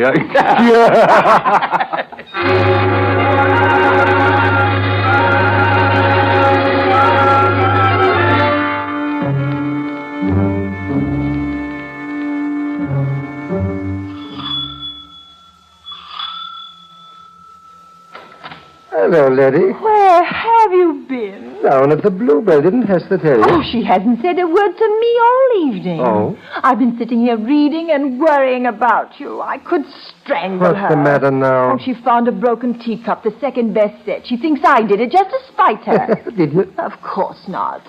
Let me help you off with your coat. Thank you, darling. Well, where's Madame now? Upstairs in a room. In bed? She's sitting there in the dark in one of her moods again. She feels like a martyr because I didn't help her with the dishes. I wouldn't be surprised if she broke that teacup herself. Say, Letty. Did you get that stuff? Yes, I did, with much trouble. Oh? Ben wouldn't give it to me at first. Finally, I told him what you wanted it for, and he said he supposed you knew what you were about. Isn't that just like Ben? Cautious. Where is it, Letty? Here. Ben said there was enough to settle a whole kennel in that bottle. such a little thing to cause so much pain. I tell you, Letty, you better put it out of the way until we get a chance to Well, use I thought tonight. Well, I don't know. Better hide it for the time being. I shouldn't like Hester to see it, and Nona might use it for a cough. Oh. I tell you, put it in that jar over there with the matches. I'm the only one who uses it. And, Letty, perhaps you'd better write something on the wrapper. Well, it already says poison. Well, people don't read print. You know that. Here, take this pencil and write danger on it. Don't touch. Oh, very well. Danger. Don't touch. Yeah. Can't be too careful in these matters. Oh, what have you been reading? Wordsworth. I find him terribly childish. Terribly childish, my dear. Only children and wise old men understand Wordsworth. May I see that book for a moment? Thank you. No motion has she now, no force. She neither hears nor sees. Roll round in earth's diurnal course with rocks and stones and trees. There is simple majesty for you, Letty. Isn't he just saying that a girl is dead? Yes, but still part of the living world. I can't see that does her much good. What are you going to read to me tonight? We'll see, darling, we'll see. We must calm Madame Hester down first. She's really cross because you preferred my pie to her cake. And there's a matter of broken teacup, too. Oh, there's Nona. Oh, hello, Nona. Good evening, Mr. Harry. Well, how's your fiancé tonight? Hubert was depressed. He's always depressed when it rains. There we stood in the arcade in the pouring rain. And I said, Hubert, what's the use? Kissing or no kissing? That's why I'm home early. I've told you may bring Hubert in the kitchen when it rains. He doesn't like it. Says you come in too often. It upsets him. Oh, you should be a little more charitable, Nona. Now, Letty here likes a little excitement, too. Nona, did you see me break a cup? What cup? There. You see, I'm going up and tell her. No, don't quarrel with her, Letty. I'm not going to quarrel, just to tell her. Well, what's the trouble now? Oh, I don't know, Nona. Some small disturbance. Not again. Don't criticize, Nora. None of us is perfect. I don't know how you stand it, Mr. Harry. Well, I managed. Oh, Nona, would you be kind enough to reach me a match from that jar over there? Thank you, Nona. Here you are. Well, what's this? A package with writing. Danger, don't touch. Danger? It must be a joke or something. Shall I open it? No, I'll look into it. Well, that'll be best, Mr. Harry. Even dynamite'd be safe with you. Yeah, that's Miss Letty's writing. Well, we'll have to ask her what it is, eh? The sooner the better. I don't mind the danger part. It's the don't touch that bothers me. Put it back. Here comes Miss Letty. Hester decided to come down. Nona. Yes, Miss Letty? Did I just see you looking inside that match jar? What if I did? I didn't like you prying. I've been in this house 30 years, and I've been in the matchbox before. Leave it alone. I don't see why you snap at It's none of your business. No. Ladies, now, please. Let's all have a cup of hot cocoa to settle our nerves, eh? How about you, Letty? Very well. And you, Hester? I suppose if the head of the house here is having some ice cream. I am not the head of the house, and you know it. Well, you certainly are. All I ask is... All right, that's enough. Letty, that's enough. Really, you two, you're going to become the laughing stock of the whole town if you continue this way, believe me. No, now, will you be kind enough and fix the cocoa, please? Yes, Mr. Harry. Thank you, dear. So, now let's all be friends, and tomorrow I shall try to match that broken cup, Hester. Why bother? We have 2 dozen. We never have even a dozen people in the house. That is not the point. The set is supposed to have 24. Besides, it was my mother's child. I like that. It isn't enough you try to have exclusive claim to Harry. Now mother is yours. If you'd come and told me that you broke it instead of sneaking out... I did not break it. How would you feel if I were to break this little china dog you cried? You put it down. Suppose I just smashed it. Harry gave me that for Christmas. Now put it down. Take your hand off my arm. You put it down. You little idiot. Oh, you... Don't you ever dare to strike me again. Cocoa's ready. All right. Thank you, Nona. Just put it down over there and then leave us, please, will you? Yes, Mr. Harry. I must say this house don't lack for excitement of a sort. Now, please come now, both of you. I'm going upstairs. Hester, now, you wait a minute. Not another word. I'm going back to my room. Oh, there. Oh, I hate her. I hate her. But she's a child, Letty. You mustn't treat her otherwise. She's a vicious, bad-tempered old woman. Well, She struck me. I managed to get along Oh, with she her. doesn't hate you. You're the world to her, and that's why she takes it out on me. Oh, I understand. Letty, darling, love is just as painful as hate sometimes. Look, after all, it was love that kept me here when I could have married Lucy. But I did that, too. Yes. Yes, you were even more opposed to Lucy than Hester was, weren't you? And you really wanted to marry her as much as all that. You know that. Oh, poor Harry. Yeah. Poor Uncle Harry. I get the sympathy, all right. There's no denying that. Now, look, if you really feel sorry for me, you'll make peace with Hester and let me have a little quiet around There'll here. never be any peace with her. Well, I wouldn't I always... won't apologize if that's what you mean. All I ask is that you act a little kindly. It'll make you a much bigger person than she is. Well, what do you want me to do? Now, look, darling, she hasn't had her cocoa yet now. If you would take it up to I'll her... do no such thing. All right, here, give it to me. I will. No, you shan't go up to her. I'll take it. Oh, good, good. You are a more generous person, Letty. Do you really think so? Of course, darling. I'll pour it. No, never mind. Yeah, I'll pour it. I tell you, you get some sugar from the kitchen. She likes it sweet. Oh, she likes it sweet. Very well. Oh. And now, a little drop of comfort for dear Hester. So, and back in the match jar. So. Oh. Here's the sugar. Good, good. Would you give her a few spoonfuls, please? 1, 2. Put another one. She likes it sweet. Very well. Yeah, that's fine. And now, like a good girl, you take it up to her. I will, but I won't kowtow to You her. won't have to. Letty, look, you should do this with forgiveness in your heart. Oh, I'm a Christian, I hope.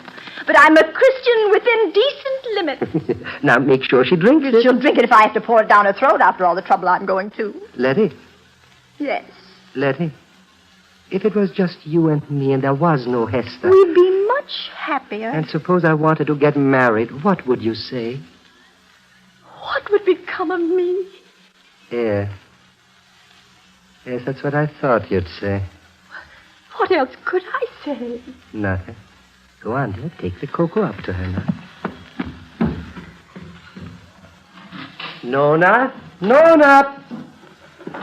Yes, Mr. Harry? Come in. Would you care to join me in a cup of cocoa? Why, yes. Thank you, Mr. Harry. Good. Sit down. Thank you. Have they gone to bed? Mm-hmm. Miss Hester has. Miss Letty just took a cup up to her. After all that quarrel? After all that... In fact, she seemed quite anxious to do it. Well, that's hard to believe. No, really, really. You must have used your blarney. Not at all. Well, the wonders never cease. By the way, Nona, I think you'd better put that little package back. Package? Yes, the little one from the match jar. But I didn't take it, Mr. Harry. What? Miss Letty saw me putting it back. Oh, really? That's strange. I just went over there for a match to light my pipe, and it's gone. She probably hid it somewhere else. Well, I'll have to ask her when she comes down. All right, Nona. Here's to us. What a glorious fuss we can make by just living, eh?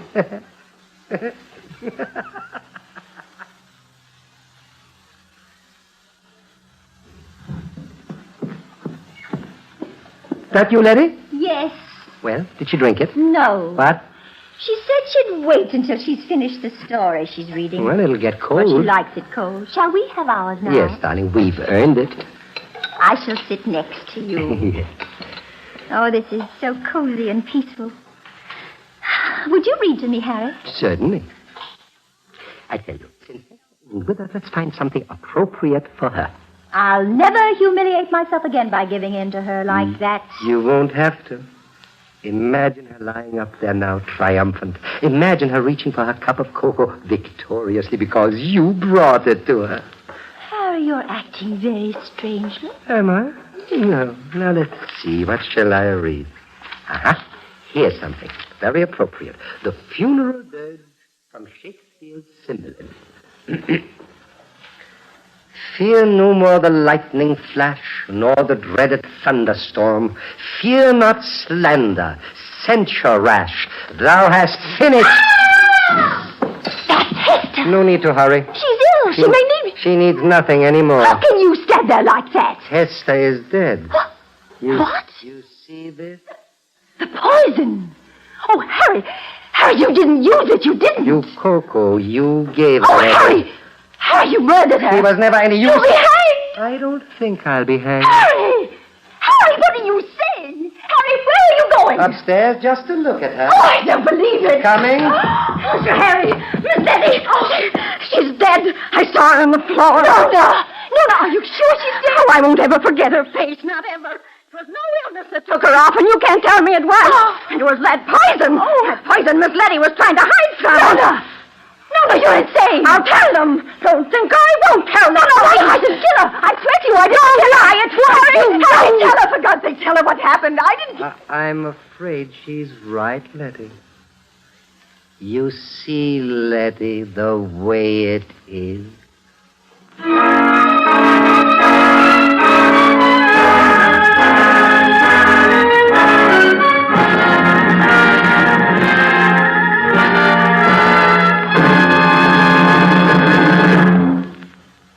In a moment, we will return with Act Two of Uncle Harry on Best Plays. This is NBC, the National Broadcasting Company.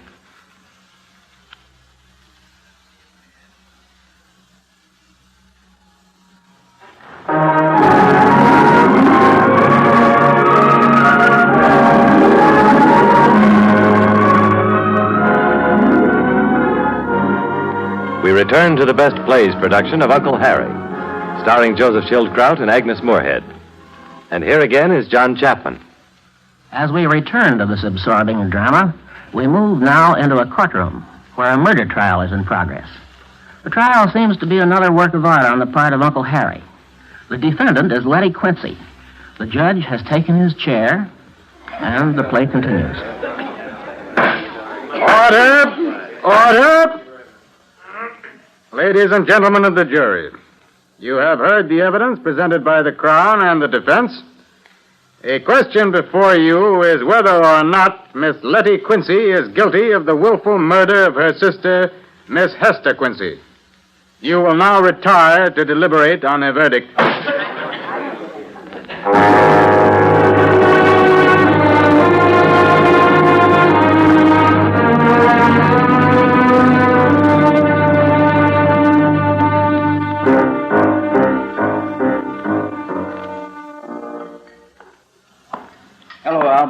Hello, Ben. Jury returned yet? Not yet. Just came over for a quick glass of ale. Not much doubt about the verdict, though. Bet you the price of your ale, they'll say she's guilty. Oh, you catch me throwing away me profits. I'll bet you they take more than an hour, though. You've got to give them time to have a cup of tea and make it look like they was arguing. You're on. They won't be another 10 minutes. Yeah. Bad business hanging a woman. You know, she hadn't tried to put the blame on Uncle Harry. I'd be sorry for her. Hey, how did it feel up there on the witness stand, Ben? How did I do? Oh, you spoke up right smart when you told how guilty she looked when she bought the stuff from her. Well, I wanted to help poor Uncle Harry as much as I could. Well, he didn't need no help. Every time he tried to help his sister, he put his foot in it worse. Like when he said she tried to be nice to Esther, and the maid telling right after us how they was arguing with slapping and everything. Now, I tell you... Here he comes. Well, how are you, old man? You, managing all right, Uncle Harry? Thank you. I'm well, gentlemen. Very well. Have they brought in the verdict? Yes. I'm afraid they have. Oh. What was it? Guilty. Guilty of murder.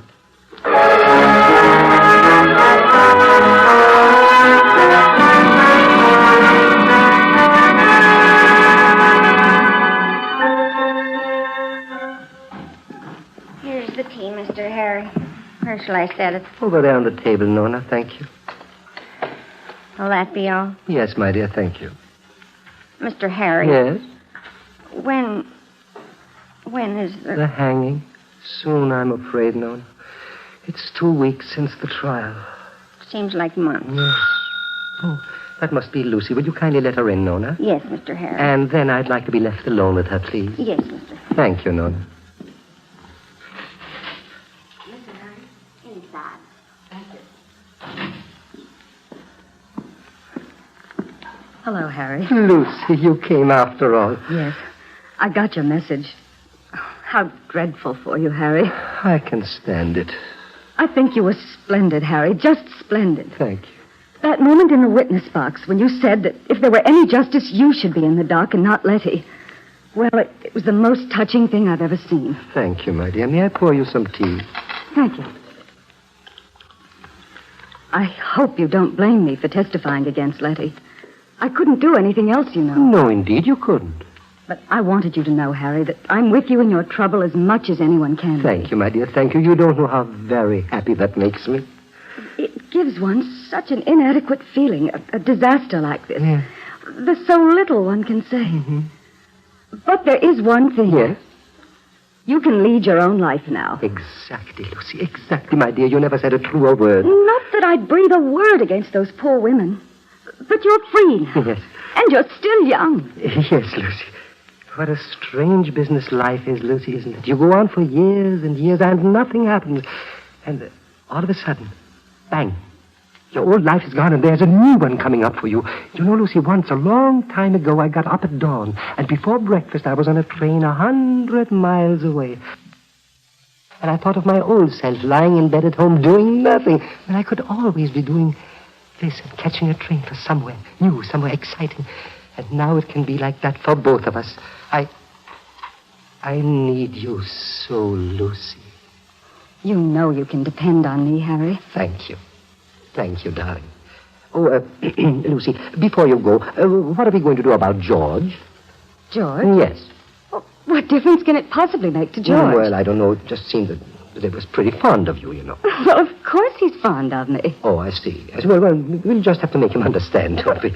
Understand what? Well, that you belong to me, darling. Harry, Oh, yes, I beg your pardon. I didn't mean to interrupt you. It's a little too early to talk about it. I know, Lucy, but I just can't bear the thought of him seeing you now, Lucy, and kissing you whenever he wants to. Oh, you poor man. No, oh, no, Lucy, I'm not a poor man. Not anymore. You're upset, Harry. This tragedy. But it isn't a tragedy, Lucy. I'm free now. Now, you said so yourself. Lucy, darling, remember that afternoon when you came to tea with us, and I asked you then, would you marry me if it weren't for Hester and Letty? Now, do you remember what you said? No, I don't. Lucy, you said that Uncle Harry is a leading question. Well, there's only one answer to a leading question. Yes. Yes. Lucy, I depended on that. Oh, you were terribly mistaken, Harry. Me mistaken? Why, yes. I always intended to marry George. I still do. Oh, no. Oh, no, Lucy. Oh, it's quite final, Lucy, Harry. after what I've done for you. What have you done for me? What have I? What? So George is between us now. Well, it would be the same, George or no George. Well, there's nothing to stop us. Oh, yes, there is. Lucy, what in heaven's name? Murder. Murder? Haven't you ever heard that it isn't the person who gets hanged that suffers most? It's his family. Well, I see. You mean the grief? No. The disgrace. Disgrace? They have to live with the murder. But it isn't my fault if Letty goes and murders her. It doesn't matter whose fault it is.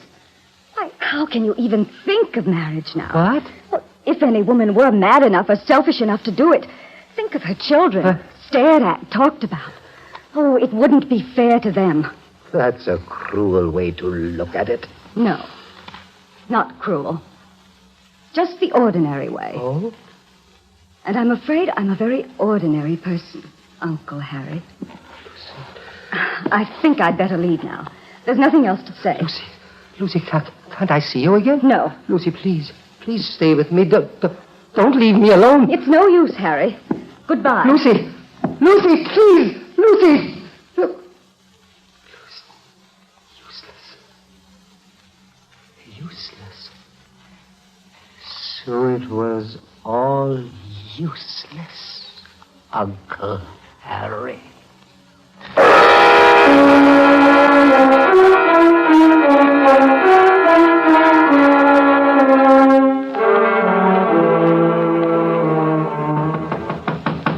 Come in. How do you do? Are you the warden? Yes. My name is Harry Quincy. My sister is to be executed tomorrow. Oh, I assume you wish to see your sister. She's being brought here now. That can wait, Mr. Warden. I wish particularly to see you, sir. Anything I can do to comfort her, of course. It will not be necessary to comfort her. Would you oblige me, sir, by reading this statement here that I prepared? Statement? Yes. Well, it's a bit irregular. Please, sir, please. Very well. Thank you. Following is a transcript of a conversation which took place between my sister Letty and myself in the moments following the murder of Hester Quincy. Letty, that's Hester. Myself, you needn't hurry. Letty, she's ill. She may need... Myself, she needs nothing anymore. Letty, what do you mean? Myself, she's dead. Extraordinary. If you kindly read further, sir, you will see that it was I who murdered Hester Quincy. I entangled my sister Letty in a net of evidence which my own reputation made it impossible for her to untangle. Astonishing. Why are you doing this? Well, there's no point in Letty dying anymore. And no point in me living. How long will it be before you can release her? Well, this is quite magnificent of you, Mr. Quincy. No, not at all. The only thing is it doesn't hold water. What? But I consider it a very noble gesture. Mr. Warden, I killed her. I've told you. Mr. Quincy, surely you don't expect the government to hang you on your mere assertion. We need proof. Yes, I know. I thought of that. There. You have it in your hands. Oh, really, sir? Look, Mr. Warden, you have just read the conversation Letty and I had after Hester died. You know that it did not come out in the trial. You must also know that I have had no chance to see her alone. Now, if Letty remembers that conversation as she must, surely it's enough for a retrial, isn't it? Well, I suppose it's worth investigating, Mr. Quincy. Thank you, sir. I hear you're very well liked. Yeah, thank you. I always thought of the other fellow first and lost myself as a result. Nobody knows me, really. Why should they? I hardly know myself. Your sister's refused to see you in the past. Why shouldn't she after what I've done to her, sir? And Letty never forgives a wrong. Very well, Mr. Quincy. Miss Corley, will you bring Letty Quincy in here?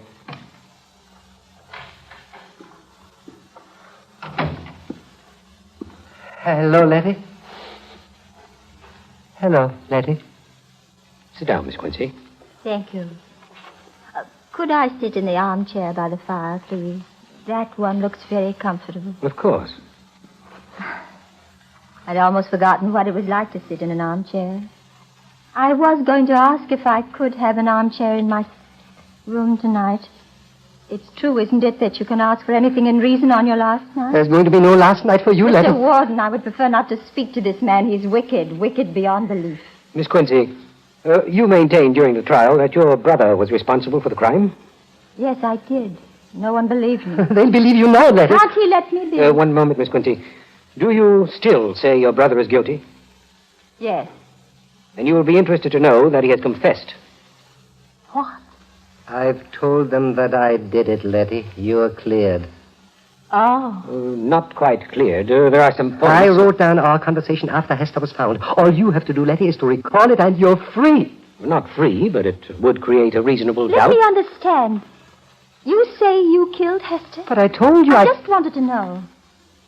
So you think you can free me now? That is up to you, Miss Quincy. Mr. Warden, could I speak to my brother alone? Yes, but you may not discuss the transcript. You have my word. You have 3 minutes. Thank you. Very well. Well, Harry, what are you up to now? Just trying to save your life. It must be a bit dull for you at home these days. I read in the papers that Lucy married George Warday. Yes, she did. A fair-weather friend. I always said so. Well. Look, Letty, you're wasting time. Didn't get much for your trouble, eh? I don't care much now. Oh, so that's why you're here. Can't live without her. Selfish, Harry. Selfish as ever. What? Do you suppose I don't see through you?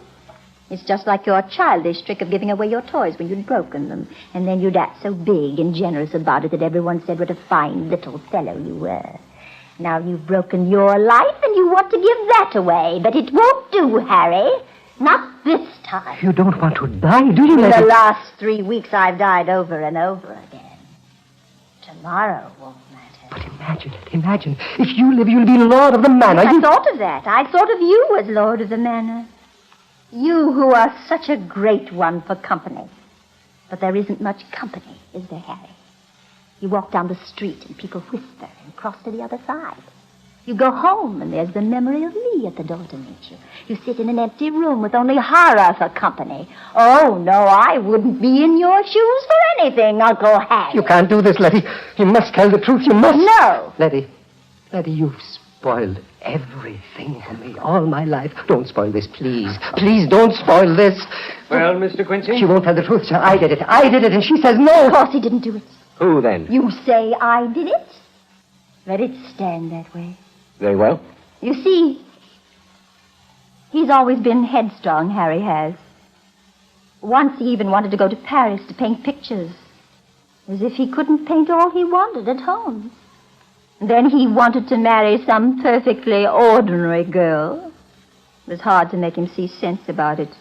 And now he wants to die. If that's all, Miss Quincy. That's all. Oh, I do hate to leave this fire. I was always like a cat about fire. You won't forget about the armchair, will you? You shall have it. I think you're a brave woman to refuse your brother's sacrifice. Thank you. You wouldn't care to say goodbye, Harry. Mr. Warden, you've got to delay it. She'll talk. I promise you will. I promise you. You see, if she dies, I'll be all alone with what I've done. You see, Harry, the way it is. She said it. Mr. Warden, did you hear those last words? Those are the same words I said to her. You see, Letty, the way... Here, that proves it. Here, I'll find them for you in this transcript, right here. Right here. This is the proof. I'm sure I put these words down. Maybe I didn't think it important enough, but I did say them. I swear, Mr. Warden, I swear. Please. I did it. Letty! Letty. Come back. Can't I even have a say in my own life just for once, Letty? Letty, don't you see what you've done to me? You'd better pull yourself together, Mr. Quincy. Here, drink this. That's better. Thank you. You'll be all right. Yes, Mr. Warden, I'll be all right, huh? But I'll tell the whole world myself from now on. Everyone, and someday somebody will believe me. Someday I will be free of her yet. They say murder will out, eh? But not my murder. Not Harry Quincy's murder. I'm not good enough. Not even good enough for that.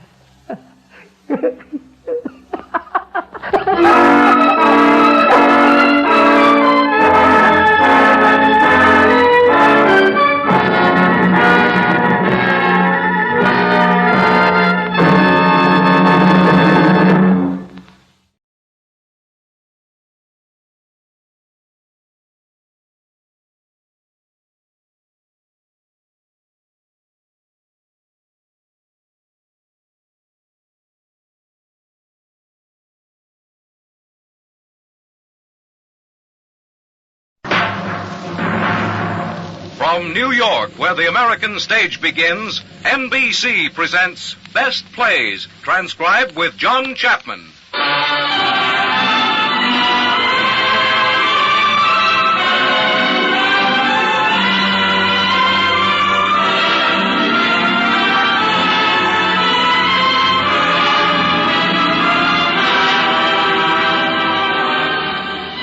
Best Plays, a series of hour-length dramas based on famous theatrical books, begun by the late Burns Mantle, now edited by the distinguished drama critic of the New York Daily News, John Chapman.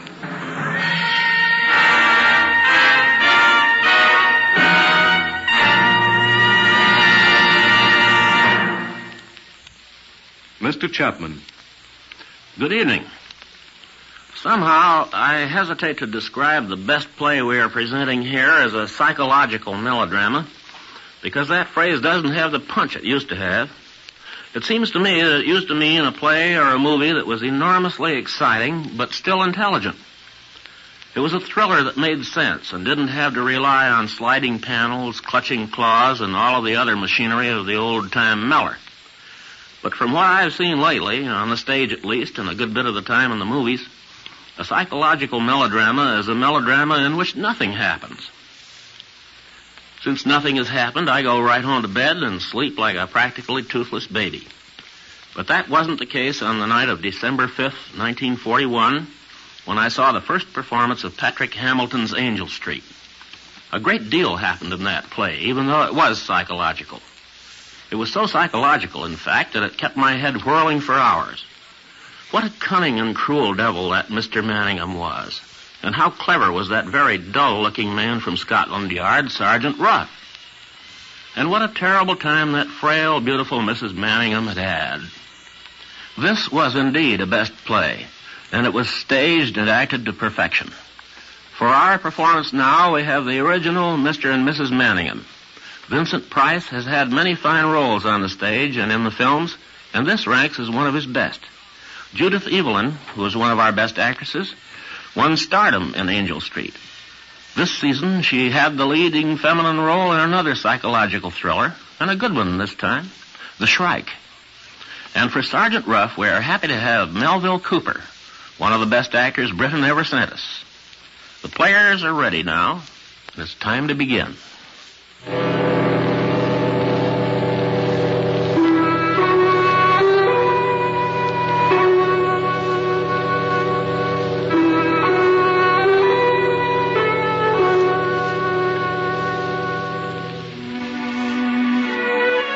London, 1880. The living room of a house on Angel Street.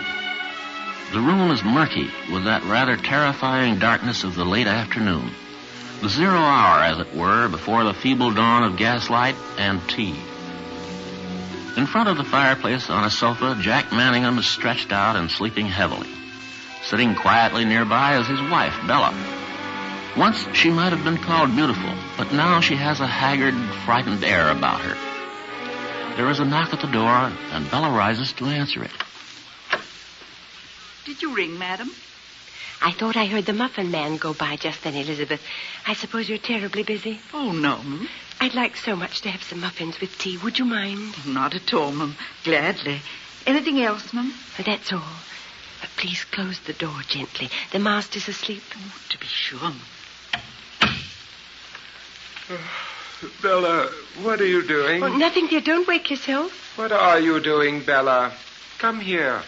Wait, muffins for tea. I only sent Elizabeth for muffins. Why are you so apprehensive, Bella? I was not about to reproach you. No, dear, I know you weren't. The fire's in ashes. Ring the bell, will you, Bella, dear, please? Is it merely to put coal on, my dear? I can do that. Now then, Bella, we've had this out before. Be so good as to ring the bell. But, dear, Elizabeth's out in the street. Let me do it. I can do No. it. No. Where's the girl? Let the girl come up if Lizzie's out. Jack, please spare me that girl. Don't call her in. Ring the bell, please, Bella. Now, come here. What do you suppose the servants are for, Bella? To serve us, I suppose, Jack. Precisely. Then why do you... I think we should consider them a little, that's all. Consider them? There's your extraordinary confusion of mind again. You speak as though they worked for no consideration. I happen to consider Elizabeth to the tune of £16 per annum and the girl 10, £26 a year all told. And if that is not consideration of the most acute and lively kind, I should like to know what is. Yes, Jack, I expect you're right. I have no doubt of it, my dear. It's sheer weak-mindedness to think otherwise. Did you ring, sir? Yes, we rang the bell, Nancy. Well, go on, my dear. Tell her why we rang the bell. Oh, yes, we want some coal on the fire, Nancy, please. Very well, madam. And after you do that, Nancy, you may as well light the gas. This darkness in the afternoon is getting beyond endurance. Yes, sir. You're looking very impudent and pretty this afternoon, Nancy. Do you know that? Oh, I don't know at all, sir, I'm sure. What is it, another broken heart added to your list? I wasn't aware of breaking any hearts, sir. I'm sure that's not true. And that complexion of yours, that's not true either. I wonder what mysterious lotions you've been employing to enhance your natural beauty. I'm quite natural, sir, I promise you. What are your secrets? Perhaps you could pass them on to Mrs. Manningham and help banish her pallor. She would be most grateful, I have no doubt. I'd be most happy to, I'm sure, sir. Or are women too jealous of their discoveries to pass them on to a rival? I don't know, sir. Will that be all you're wanting, sir? Yes, that's all I want, Nancy. Except my tea. It'll be coming directly, sir. Oh, Jack, how can you treat me like that? But, my dear, you're the mistress of the house. It was your business to tell her to put the coal on. No, it isn't that. It's humiliating me like that. That girl laughs at me enough already. Laughs at you? What an idea. What makes you think she laughs at you? I know that she does in secret. In fact, she does so openly, more openly every day. My dear, if she does that, does not the fault lie with you? You mean that I'm a laughable person? I don't mean anything. It's you who read meanings into everything, Bella, dear. I wish you weren't such a perfect little silly. Now come here and stop it. I've just thought of something rather nice. What is it, Jack? What have you thought of? I read here that Mr. McNaughton, the celebrated actor, is in London for another season. Yes, I read that. What of it, Jack? What of it? Well, what do you suppose? Oh, Jack, do you mean it? Would you take me to see McNaughton? You wouldn't take me to see McNaughton, would you? I not only would take you to see McNaughton, my dear, I'm going to take you to see McNaughton. That is, if you want to go. Oh, Jack, what heaven. What perfect heaven. You can see him in comedy or tragedy, according to your choice. Which would you prefer, Bella, the comedy or the tragedy? Oh, it's so hard to say. Which would you choose if you were me? Well, that depends, doesn't it, upon whether you want to laugh or whether you want to cry? Oh, well, I want to laugh. But then I should like to cry, too. Oh, Jack, dear, what made you decide to take me? Well, my dear, you've been very good lately, and I thought it would be well to take you out of yourself. Oh, Jack, dear, it's true, it's true. All I need is to be taken out of myself. Just some little change. To have some attention from you. I could really try to be better. If only I could get out of myself a little more. How do you mean, my dear, exactly better? Oh, you know in what way, dear. About all that's happened lately. Let's not speak about that. No, dear, I don't want to be gloomy, dear. That's the last thing I want to be. I only want you to understand. Say you understand. Well, my dear, don't I seem to? Haven't I just said I'm taking you to the theater? Well, which is it to be, Bella, the comedy or the tragedy? Oh, which shall it be? It matters so little. It matters so wonderfully little. I'm going to the play. Do you understand that, my husband? I'm going to the play. I brought your tea, sir. Put it on the table, Nancy. Just as you wish, madam. Tell me, Nancy, if you were being taken to the theater and had to choose between comedy and tragedy, which would you choose? Oh, I'd go for the comedy all the time. Well, why would you choose the comedy, Nancy? I like to laugh, madam, I suppose. Well, I dare say you're right. I must bear it in mind. Mr. Manningham's taking me next week, you see. Oh, yes? I hope you enjoy it. Will that be all, madam? You may go, Nancy. Yes, sir. You seem wonderfully pleased with yourself, Bella, dear. I must take you to the theater more often if this is the result. Oh, Jack, I wish you would. Do have your tea now. I used to adore these muffins as a child. We haven't had them since we've been married, have we? Or have we? Jack? I don't know. I'm sure I don't know. Bella. What is it? What's the matter? I have no desire to upset you, Bella, but I have just observed something that is very much amiss. If you will rectify it at once while I am not looking, we will assume that it has not happened. Amiss? Well, what's amiss? Jack, please don't turn your back on me. What has happened? Are you trying to make a fool of me, Bella? What I refer to is on the wall behind you. If you will put it back, I will say no more about it. The wall behind me? What? Yes, the picture. The picture's been taken down. Who's taken it down? Why has it been taken down? Yes, why is it being taken down? Why, indeed. You alone can answer that, Bella. Now, will you please take it from wherever you have hidden it and put it back on the wall again? No, but I haven't hidden it, Jack. I haven't hidden it. Someone else must have done it.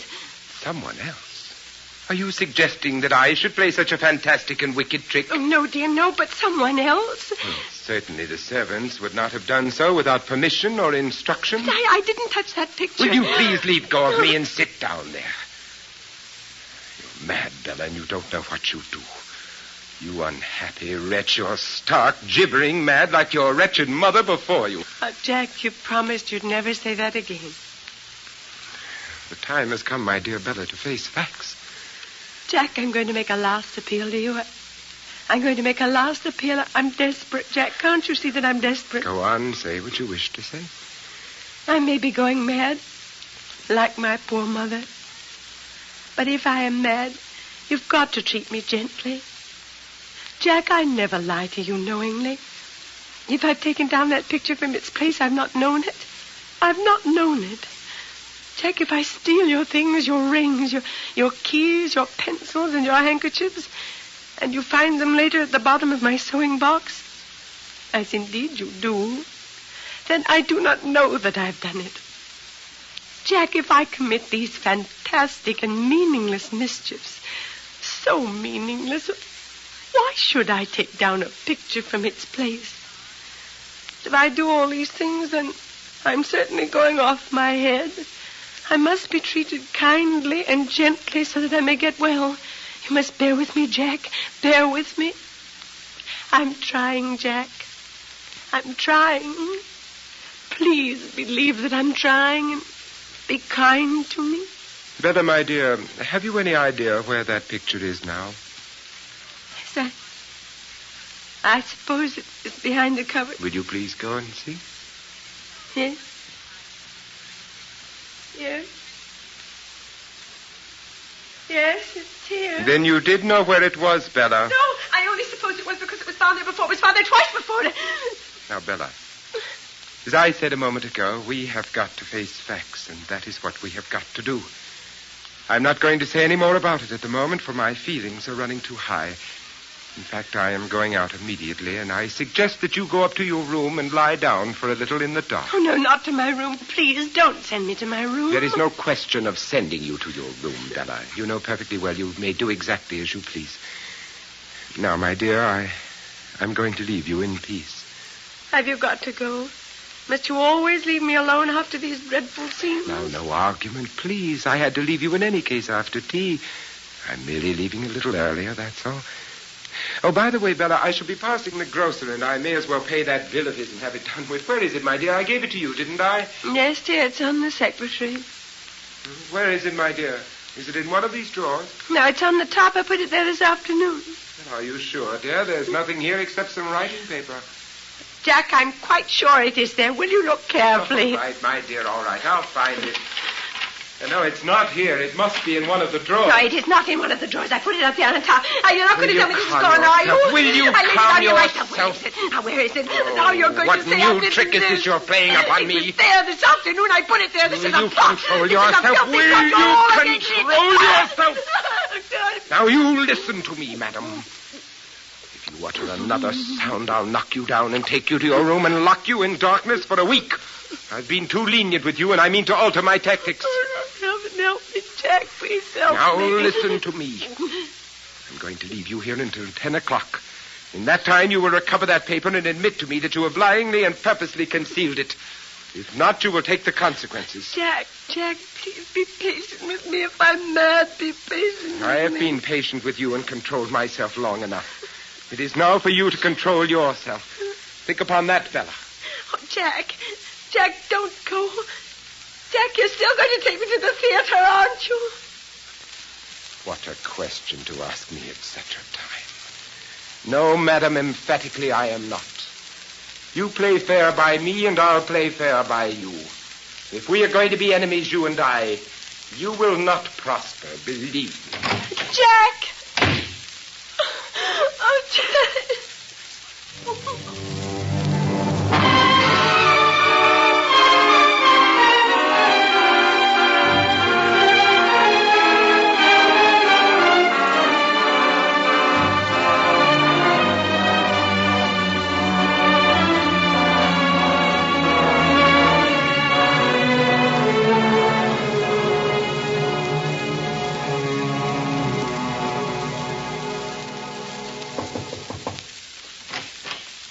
Madam.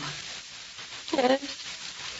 What is it, Elizabeth? There's somebody called, ma'am. Who is it? I don't want to be disturbed. It's a gentleman, madam. He wants to see you. Tell him to go away. I want to be left alone. Madam, I think you ought to see him. No. Will you please come in, sir? Elizabeth, no, I'm not fit to be seen. Good evening, Mrs. Manningham. Huh? How are you, Mrs. Manningham? How do you do?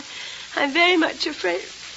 No doubt you've come to see my husband. Oh, on the contrary, I've chosen this precise moment to call when I knew your husband was out. You may go, Elizabeth. Yes.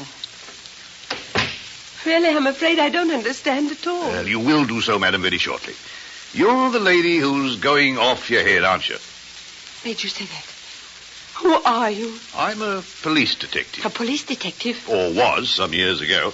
In fact, Mrs. Manningham, you have in front of you one who was quite a personage in his day. Now, I want you to take a good look at me and see if you're not looking at someone to whom you can give your trust. Why are you here? Well, we'll come to that.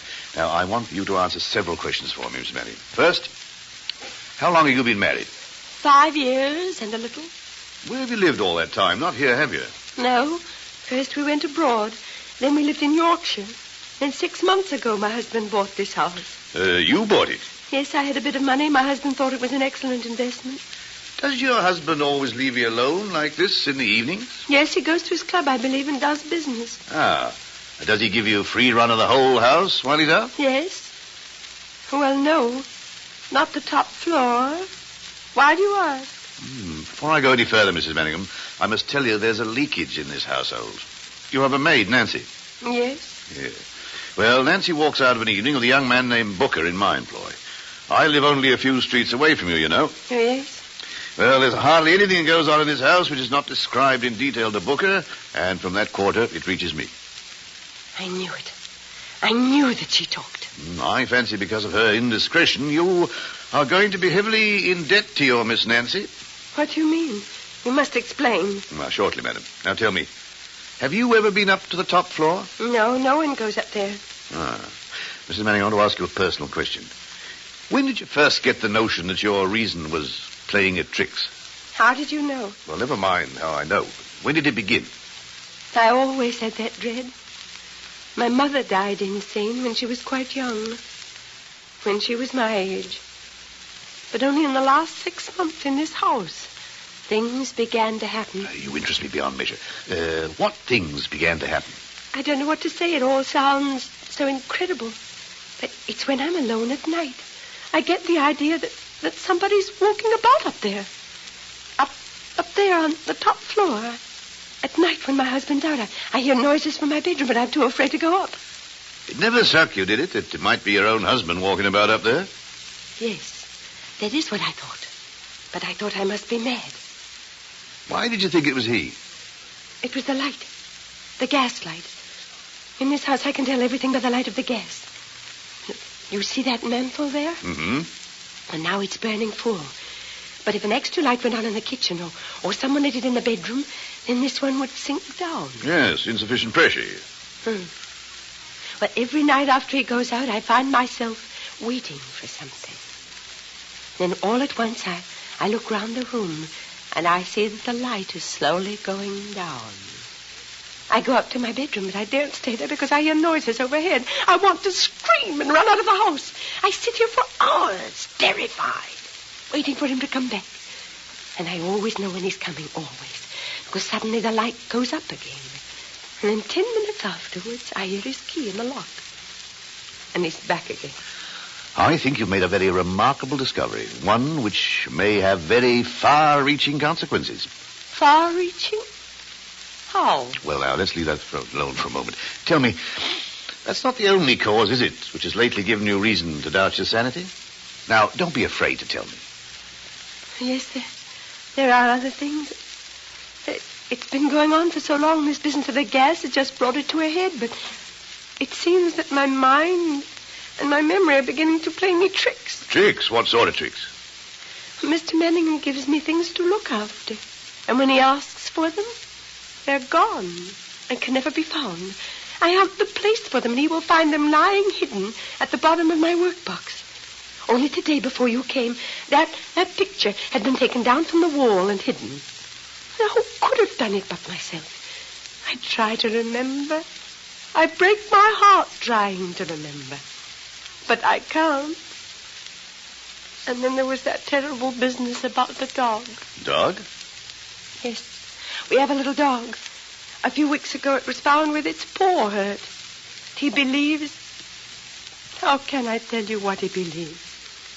that I had hurt the dog. Oh, no. He keeps it in the kitchen, and I'm not allowed to see it. So I begin to doubt, don't you see? I begin to believe that I imagine everything. Perhaps I do. Are you here? Is this a dream, too? I assure you, you are not dreaming, madam. Mrs. Manningham, did you ever hear of the cabman's friend? The cabman's friend? Yeah, her name was Barlow, Alice Barlow. She was an old lady of great wealth and decided eccentricities. In fact, her principal mania in life was the protection of cabmen. She provided these men with shelters, clothing, pensions, so forth. And that was her little contribution to the sum of the world's happiness, or rather, her little stand against the sum of the world's pain. It was not my privilege to know her, but it was my duty on one occasion to see her. That was when her throat was cut open. She lay dead on the floor of her own house. Oh, horrible. You mean she was murdered? Yes, she was murdered. Murder was never discovered, but the motive was obvious enough. Her husband had left her the Barlow rubies, and it was well known that she kept them without any proper precautions in her bedroom on an upper floor. But I Murderer seemed to have got in about 10 in the night and stayed till dawn. There were only a few trinkets taken, but the whole house had been turned upside down. In the upper room, even the cushions of the chairs were ripped up with his bloody knife, and the police decided it must have been the work of a revengeful maniac as well as a robber.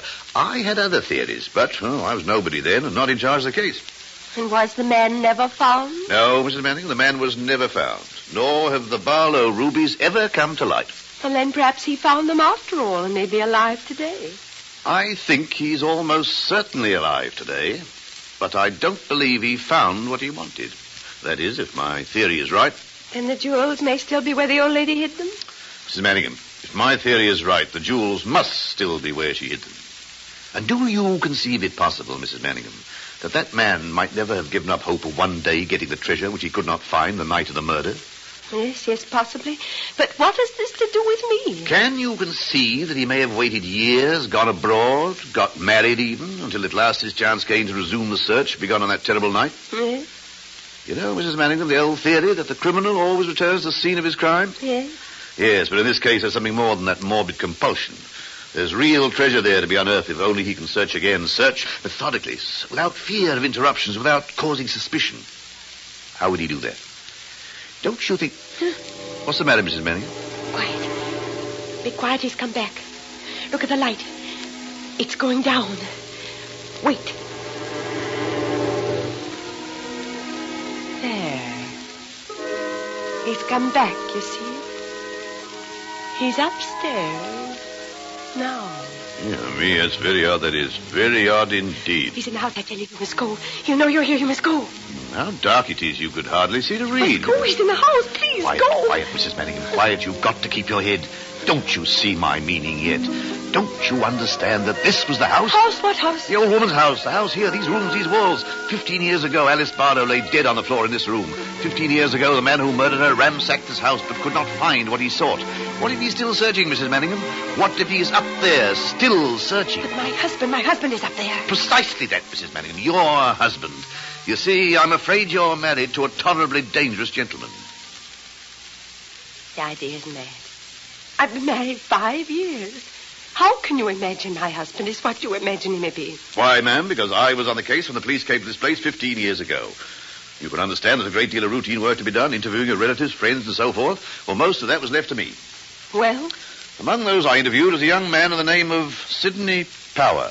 Power? Sidney Power. Conveys nothing to you? Power? No. He was a kind of distant cousin.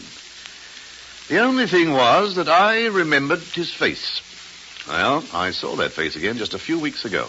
Took me a whole day to recollect where I'd seen it before, and at last I remembered it. Well, what if you did remember it?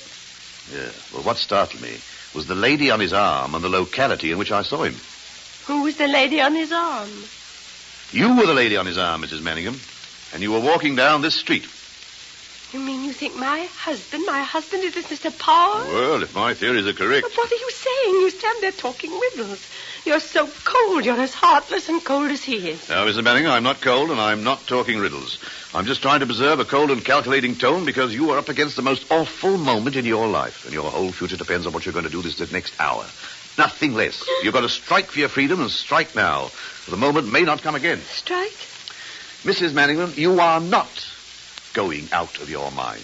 You are slowly, methodically, systematically being driven out of your mind. And why? Because you're married to a criminal maniac who steals back to his own house at night, still searching for something he could not find 15 years ago. These are the facts, wild and incredible as they seem.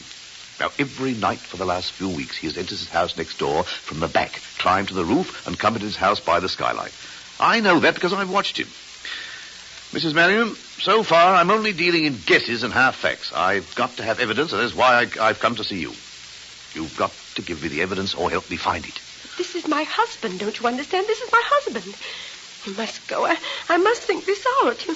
I must cling to the man I married, mustn't I? Oh, indeed, cling to him by all means, but do not imagine you are the only piece of ivy on the garden wall. You can cling to him if you desire, as his fancy women in the low resorts of the town cling to him. This is the sort of wall you have to cling to, ma'am.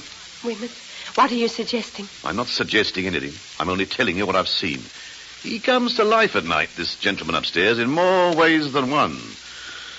I've made it my business to follow him in some of his less serious excursions, and I can promise you he has a taste in unemployed actresses which he's at no pains to conceal. In heaven, what am I to believe? Madam, do I have your trust? What do you want me to do? What do you want? I want his papers, Mrs. Merriam, his identity. Papers?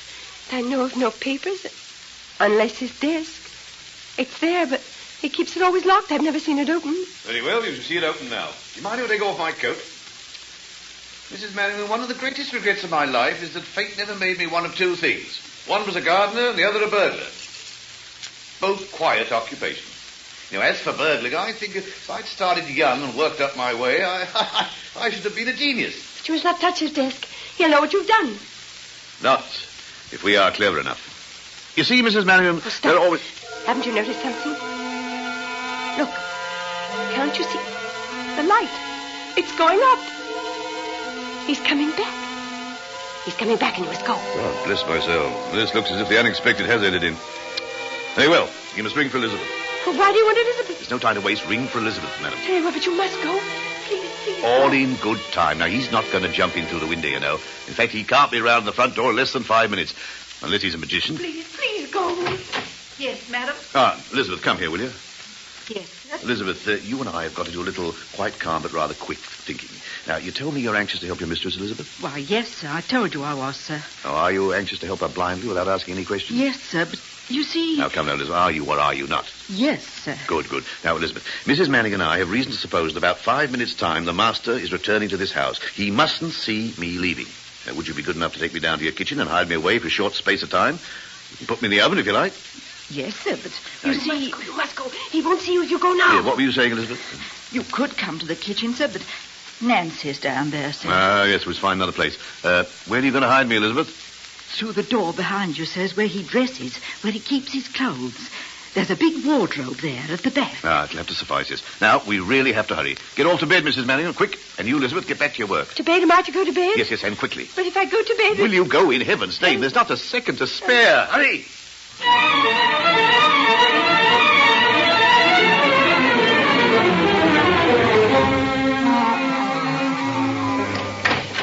Did you ring, sir? Yes, I did. Where is Mrs. Manningham, Elizabeth? I think she's gone to bed, sir. I think she had a headache and went to bed. Oh, indeed. And how long has she been in bed, do you know? She went just a little while ago, sir. I think, sir. Oh, I see. Then we must be quiet, mustn't we? Walk about like cats. Can you walk about like a cat, Elizabeth? Yes, sir. I think so, sir. Very well, then. Walk about like a cat. That will be all, Elizabeth. Excuse me, sir. But were you going to have some supper, sir? Oh, yes, I'm going to have some supper, Elizabeth. I'm having it out. I have just come home to change my linen. What did you think about Mrs. Manningham tonight, Elizabeth? What way do you mean, sir? Oh, just as regards her general health. I don't know, sir. She certainly seems very unwell. Yes, I doubt if you can guess to what extent she's unwell. Or are you beginning to guess? I don't know, sir. I'm at my wit's end, Elizabeth. You know that, don't you? I expect you are, sir. I've tried everything, kindness, patience, cunning, even harshness to bring her to her senses.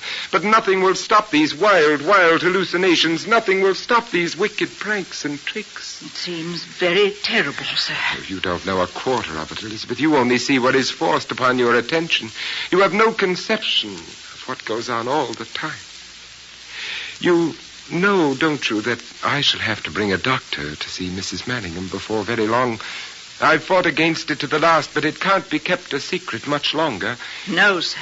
I mean to say, you know what goes on. You can testify to what goes on, can't you? Indeed, sir. Yes. Indeed, you may have to testify in the end, Elizabeth. You realize that, don't you? Yes, sir. I only want to do what's best for both of you. You're a very loyal soul, Elizabeth. And you will be repaid for your loyalty. I only want to serve, sir. Yes, I know that. Well, Elizabeth, I'm going out. In fact, I'm even going to try to be a little gay. Can you understand that, Elizabeth, or do you think it's very wrong? Oh, no, sir. You should get all the pleasure you can, sir, while you can. I wonder. Yes, I wonder. It's a curious existence, isn't it? Well, good night, Elizabeth. Good night, sir. Good night.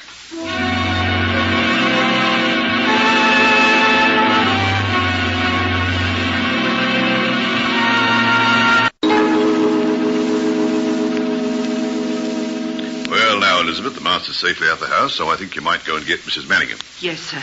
I'll get her, sir. I was watching from the window and saw him go. Good, madam. Elizabeth, we've been so occupied this evening that the tea things haven't been returned to the kitchen. You'll see to it, won't you? Yes, sir. What did he want? What did he come back for? He only came back to change his clothes, madam. If you need me, madam, I'll be nearby. Thank you, Elizabeth. Now, let's have another look at this disc. Let's try this one. There we are. Let's see.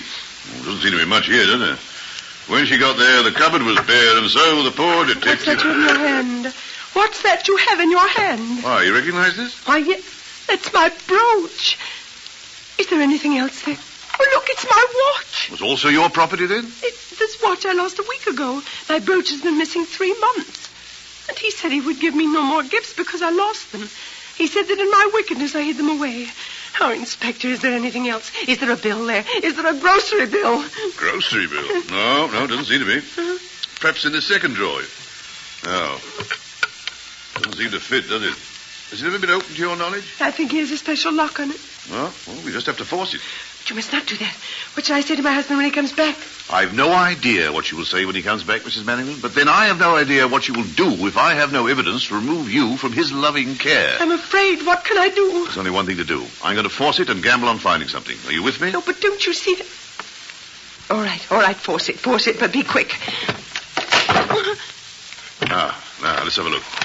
Is there anything there? Mr. Manningham, letters, papers, No, we've lost our gamble. Nothing we want here. What are we going to do? Well, first, let's get these things back to begin with. The watch? Yes, here. The brooch? Yes, here it is. It's a nice piece of jewelry. Where did he give it you? Soon after we were married. But it was only second-hand. How did you know? There's an inscription to someone else inside. It says from CB to AB. From CB to AB? How very odd. What are these spaces here for? Well, there were some beads in it, but they were all loose and falling out, so I took them out. Have you got them by any chance? Yes, I think so. I put them in the vase on the mantel. May I see them, please?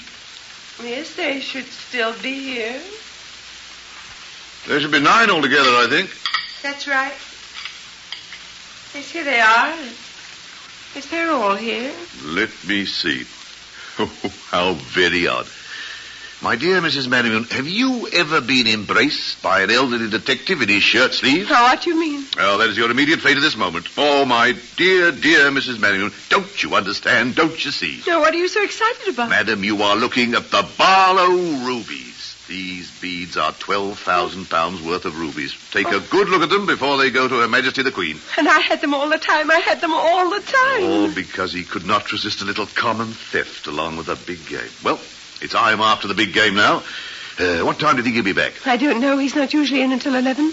Oh, well, then we put the brooch back where we found it, on the down there, on the right. On the That's right, yes.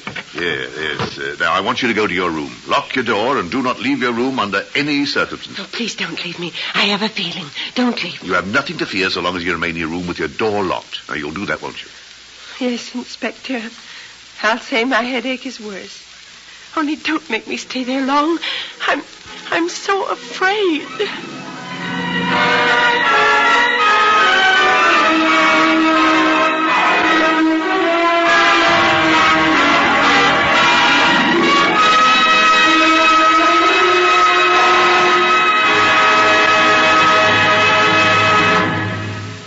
You are listening to the Best Plays production of Angel Street by John Patrick, starring Vincent Price, Judith Evelyn, and Melville Cooper, with Elizabeth Eustace and Marjorie Maud. In a moment, we will return with Act Two. This is NBC, the National Broadcasting Company.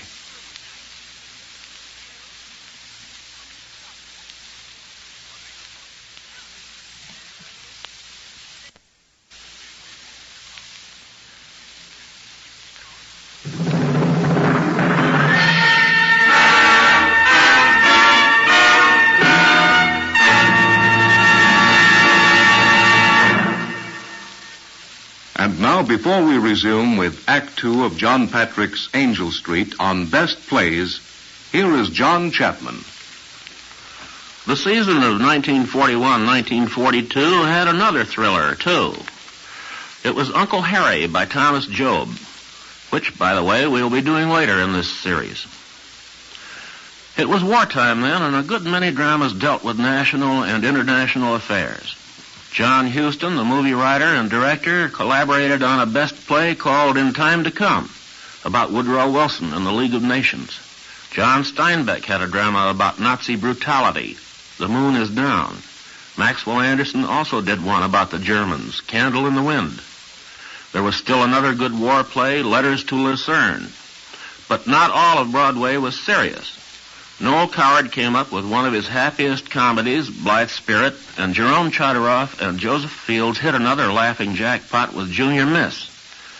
Patrick Hamilton, who was a Londoner, wrote his melodrama about Mr. and Mrs. Manningham before the war under the title of Gaslight. It was a great success in London, but it went begging in New York for 2 years until producer Shepard Traub took a chance on it and changed its name. A very good movie was made under the original title of Gaslight. But now we should be moving into the second act of our play, which is Angel Street.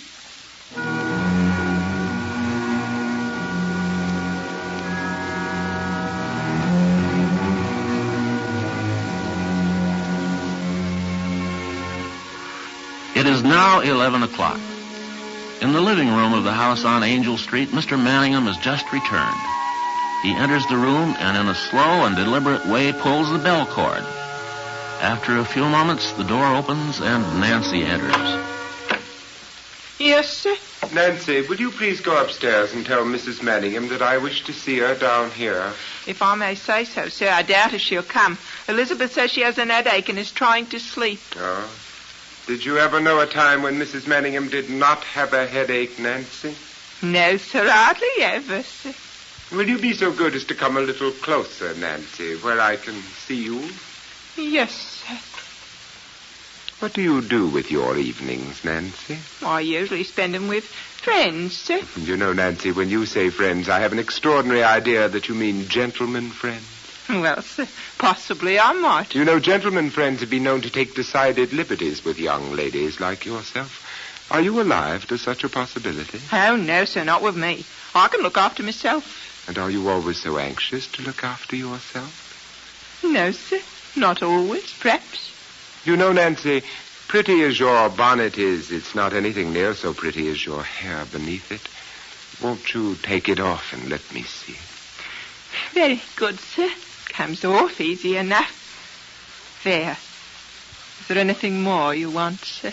Yes, possibly. Come here, Nancy. Yes, sir. Is there anything you want, sir? What do you want, eh? What do you want?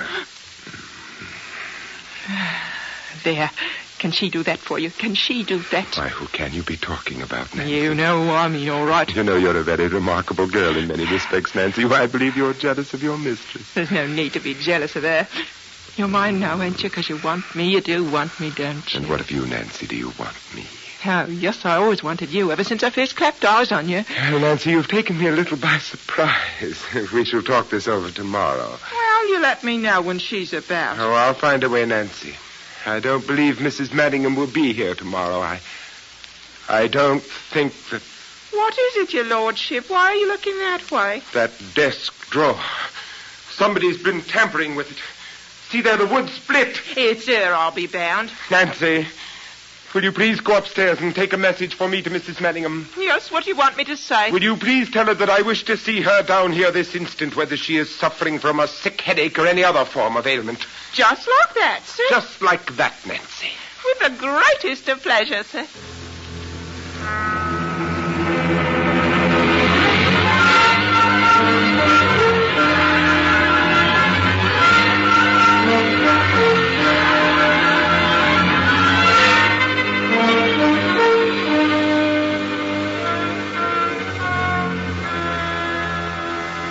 Well, Nancy? She won't come. What do you mean she won't come? She says she can't come. She's not well enough. She's just shamming, if you ask me. Oh, really? Then she forces me to be undignified and go to her. The door's locked. I tried it, and she won't let you in. I can tell by her voice. Are you going to batter it in? No. No, perhaps you're right. Let us try more delicate means of attaining our ends. Perhaps you will take a note to this wretched imbecile and slip it under her door. Yes, I'll do that. What are you writing to? Never mind what I'm writing. I'll tell you what you can do, though, Nancy. Just go down in the basement and fetch me the little dog, will you? The dog? The dog, yes. What's the game? Never mind, just go and get it. All right. Or on second thought, Nancy, perhaps you need not get the little dog. We'll just let it be supposed we have the little dog. Here you are, Nancy. Please go and put this note under her door. What have you written? No, nothing very much. Just a little smoke for getting rats out of holes. Run along. You're a rum beggar, ain't you? Go along, Nancy. And after you deliver the note, I would be obliged if you will go to bed at once. Good night. Give her what for, won't you? Ta-ta.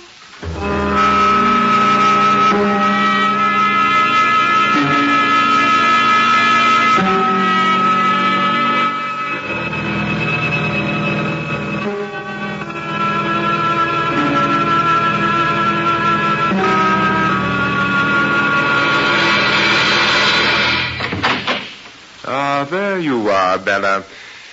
Come and sit down in this chair, please. Where's the dog? Dog? What dog? You said you had the dog. Have you heard it again? Again? This is strange talk, Bella, after what you did to the little dog a few weeks ago. Come and sit down here. I do not wish to speak to you. I'm not well. I thought you had the dog and were going to hurt it. That's why I came down. The dog, my dear Bella, was merely a ruse to compel you to pay me a visit quietly. Come and sit down where I told you. No. Come and sit down where I told you. That's what you want. I want quite a good deal, Bella. Sit down and make yourself comfortable. We have plenty of time. Say what you have to say. Now, you are not sitting in the chair that I indicated, Bella. What have you to say? Are you afraid of me that you desire to get so near the door? No, I'm not afraid of you. No? Then you have a good deal of courage, my dear. However, will you now come and sit down where I told you? Yes. Sit down. Do you know what you reminded me of, Bella, as you walked across the room? No, what did I remind you of? A somnambulist, Bella. Have you ever seen such a person? No, I've never seen one. Haven't you? Not that funny, glazed, dazed look of the wandering mind, the body that acts without the soul to guide it. I've often thought you had that look, Bella, but it was never so strong as it was tonight. And my mind is not wandering. No? When I came in tonight, Bella, I was told you had gone to bed. Yes, I've gone to bed. Then may I ask why you are still fully dressed? I don't know. You don't know? Do you know anything about anything you do? I don't know. I forgot to undress. You forgot to undress. A curious oversight, if I may say so, Bella. You know, you give me the appearance of having had rather an exciting time since I last saw you. Almost as though you'd been up to something. Have you been up to anything? I don't know what you mean. Did you find that bill I told you to find? No. Do you remember what I said would happen to you if you did not find that bill when I returned tonight? No. No? No? The array of your mental and physical deficiencies is growing almost overwhelming. I would advise you to answer me. What do you want me to say? What was it I asked you to remember? I don't understand your words. You talk round and round. My head is going round and round. It's not necessary to tell me that, Bella. I was just wondering if it might interrupt its gyratory motion for a fraction of a second and concentrate upon the present conversation. Now, please, what was it I, a moment ago, asked you if you remembered? You asked me if I remembered what you said would happen to me if I did not find that bill. Admirable, my dear Bella, admirable. We shall make a great logician of you yet. A Socrates, a John Stuart Mill. You shall go down to history as the shining mind of your day. That is, if your present history does not altogether submerge you, take you away from your fellow creatures. And there is a danger of that, you know. Well, what did I say I would do to you if you did not find that bill? You said you would lock me up. And do you believe me to be a man of my word? Yet you did not find the bill I instructed you to find. No. Did you look for it? Yes. Where did you look for it? Oh, around the room. Around the room? Where around the room? In my desk, for instance? No, not in your desk. Why not in my desk? Your desk is locked. Do you imagine you can lie to me? I'm not lying. Come here, Bella. What do you want? Now you listen to me. Your dark, confused, rambling mind has led you into playing some pretty tricks tonight, has it not? My mind is tired. I want to go to bed. Your mind indeed is tired. Your mind is so tired it can no longer work at all. You do not think, you dream. Dream all day long. Dream everything. Dream maliciously and incessantly. Don't you know that by now, you sleepwalking imbecile? What have you been dreaming tonight? Where is your mind wandered that you have split open my desk? What strange disease dream have you had tonight, eh? Dream? Are you saying I've dreamed? Dreamed all that happened? All that happened when, Bella, tonight? Of course you dreamed all that happened, or rather all that did not happen. Dreamed? Tonight, are you saying I've dreamed? Or what have I dreamed? Have I dreamed again? Have I not told you? I haven't dreamed. I haven't. Don't tell me I've dreamed. Don't tell me. What was this dream of yours, Bella? You interest me. I dreamt of a man. I dreamt of a man. You dreamed of a man? What man did you dream of, pray? A man that came to see me or let me rest. Pull yourself together, Bella. What man are you talking about? I dreamed a man came I here. know you dreamed it, you gibbering wretch. I want to hear more about this man of whom you dreamed. Do you hear me? Do you hear me? I dream. Was I any part of this curious dream of yours, Mrs. Manningham? Perhaps my presence here will help you recall it. May I ask who the devil you are and how you got in here? Well, who I am seems a little doubtful. Apparently, I'm a mere figment of Mrs. Manningham's imagination. As to how I got in, I came in, or rather, I came back. Or better still, I effected an entrance a few minutes before you, and I've been hidden away ever since. Would you be kind enough to tell me what you are doing here? Waiting for some friends, Mr. Manningham. Waiting for some friends. Don't you think you'd better go to bed, Mrs. Manningham? You look very tired. Don't you think you had better explain your business, sir? Well, as a mere figment, as a mere ghost existing only in your wife's mind, I can hardly be said to have any business. Tell me, Mr. Manningham, can you see me? No doubt your wife can, but it must be difficult for you. Now, perhaps if she goes to her room, I will vanish, and you won't be bothered by me anymore. Bella, go to your room. I shall find out the meaning of this and deal with you in due course. Jack? Go to your room, Bella. I will call you down later. I have not finished with you yet, madam. Hello? I believe you're wrong there, Manningham. I believe that is just what you have done. Done what? Finished with your wife, my friend. Who are you, sir? I have no name, Manningham. In my present capacity, I am, as I pointed out, a mere spirit. Perhaps a spirit of something that you have evaded all your life. But in my case, only a spirit. Will you have a cigar with a spirit?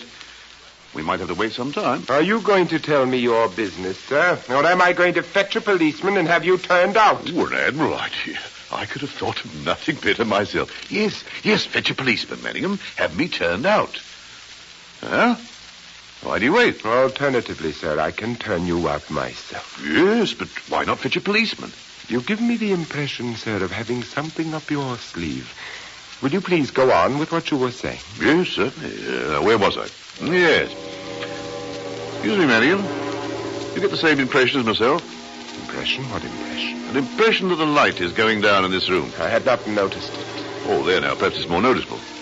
Do you perceive it, Mr. Manningham? Eerie, isn't it? Now we're almost in the dark. What do you think's happened, huh? You don't suppose a light has been put on somewhere else?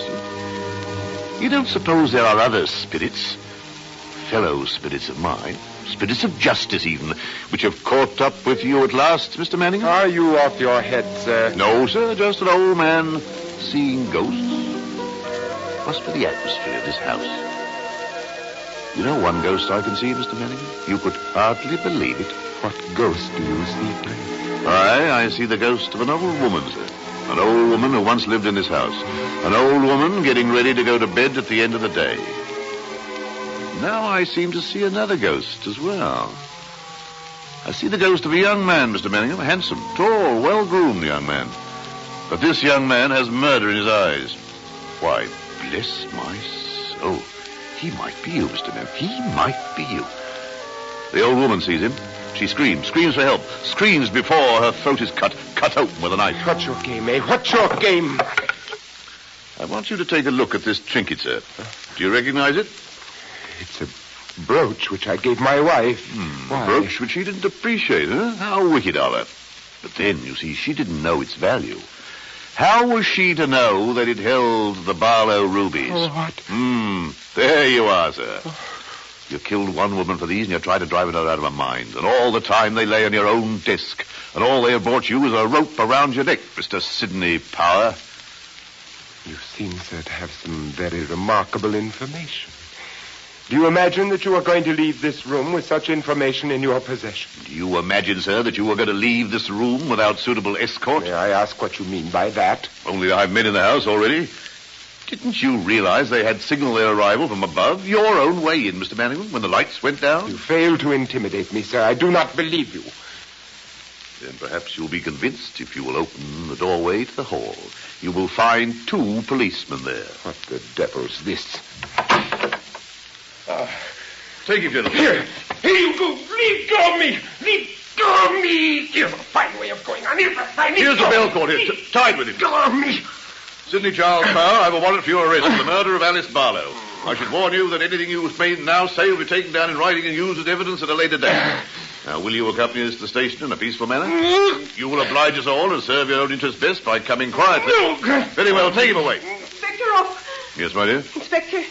Yes? I want to speak to my husband. Surely there's nothing to be... I want to speak to him alone. Alone? I beg of you to allow me. I shan't keep him long. Well, I don't quite understand, but... All right, very well. You may speak to him alone.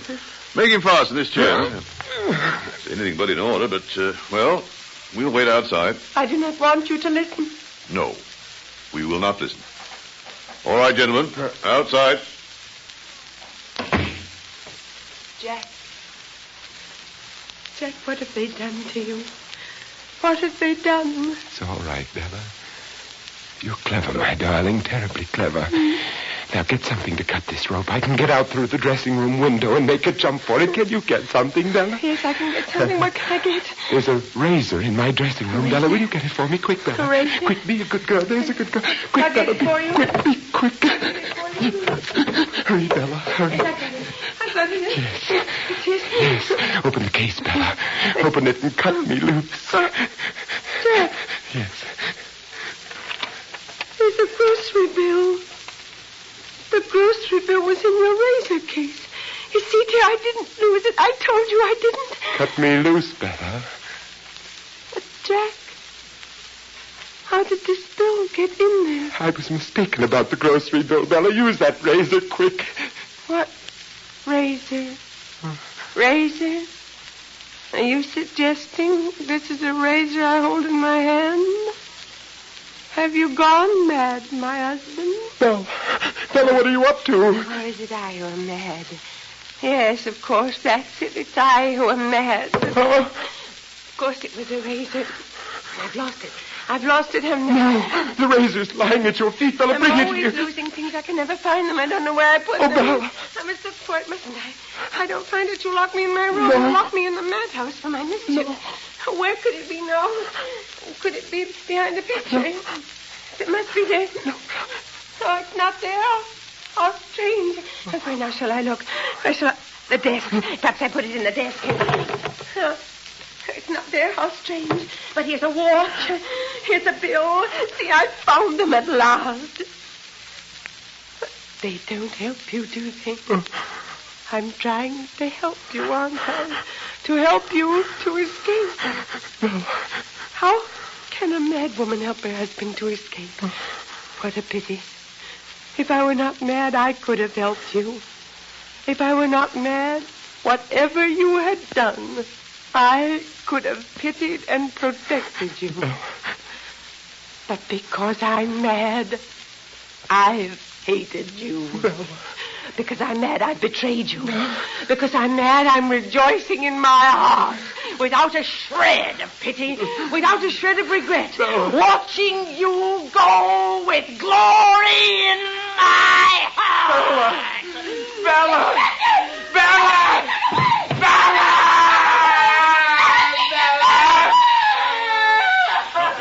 Take this man away. Take him away.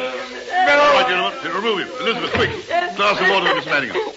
There, my dear. Now, come. Sit down. I had a bad time. I came in from nowhere and gave you the most horrible evening of your life. The most horrible evening of anybody's life, I should imagine. Most horrible. No, the most wonderful. Far and away the most wonderful.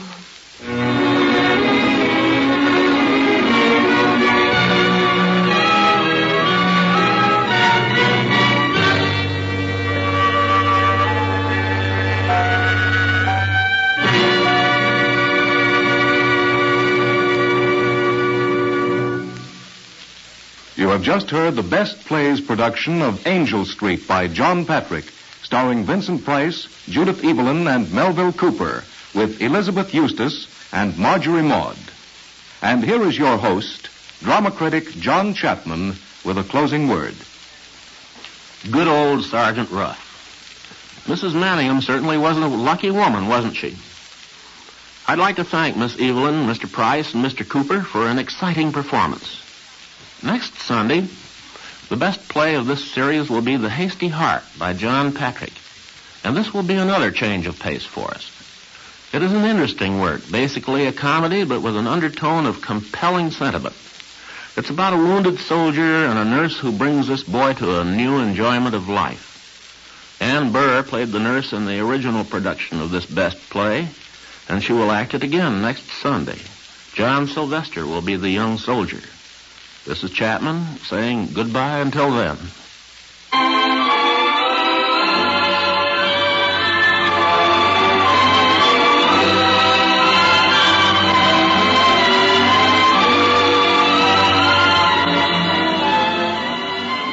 Angel Street was adapted for radio by Earl Hamner. Vincent Price was Mr. Manningham, and Judith Evelyn was Mrs. Manningham. Melville Cooper was Sergeant Ruff. Elizabeth was played by Marjorie Maud, and Nancy by Elizabeth Eustace. Best Plays is an NBC production, supervised by William Welch and directed by Edward King. Your announcer is Howard Reed.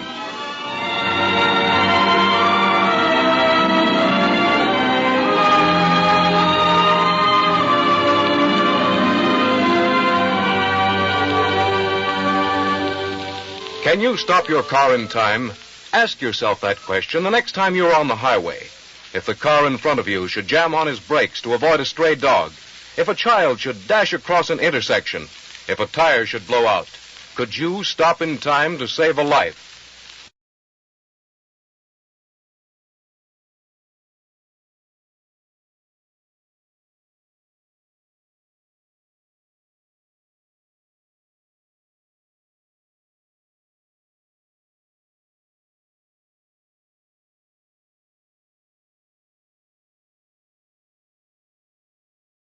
In just a moment, hear Best Plays.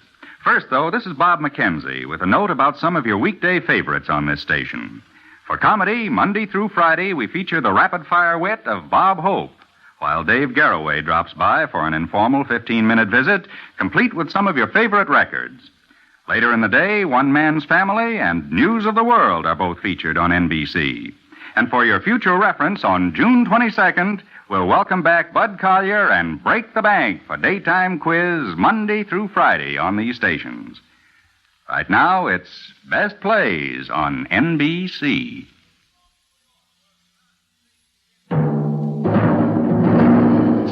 From New York, where the American stage begins, NBC presents Best Plays, transcribed with John Chapman.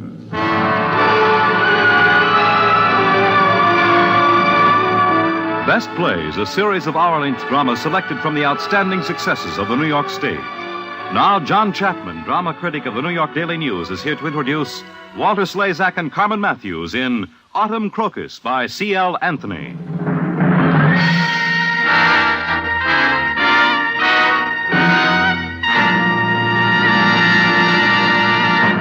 Mr. Chapman.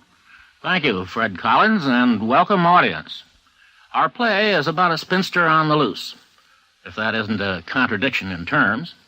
I don't know why it should be, but in the theater, any woman, young or not, who is nice enough and attractive enough to be married but isn't is called a spinster, and she usually is a schoolteacher.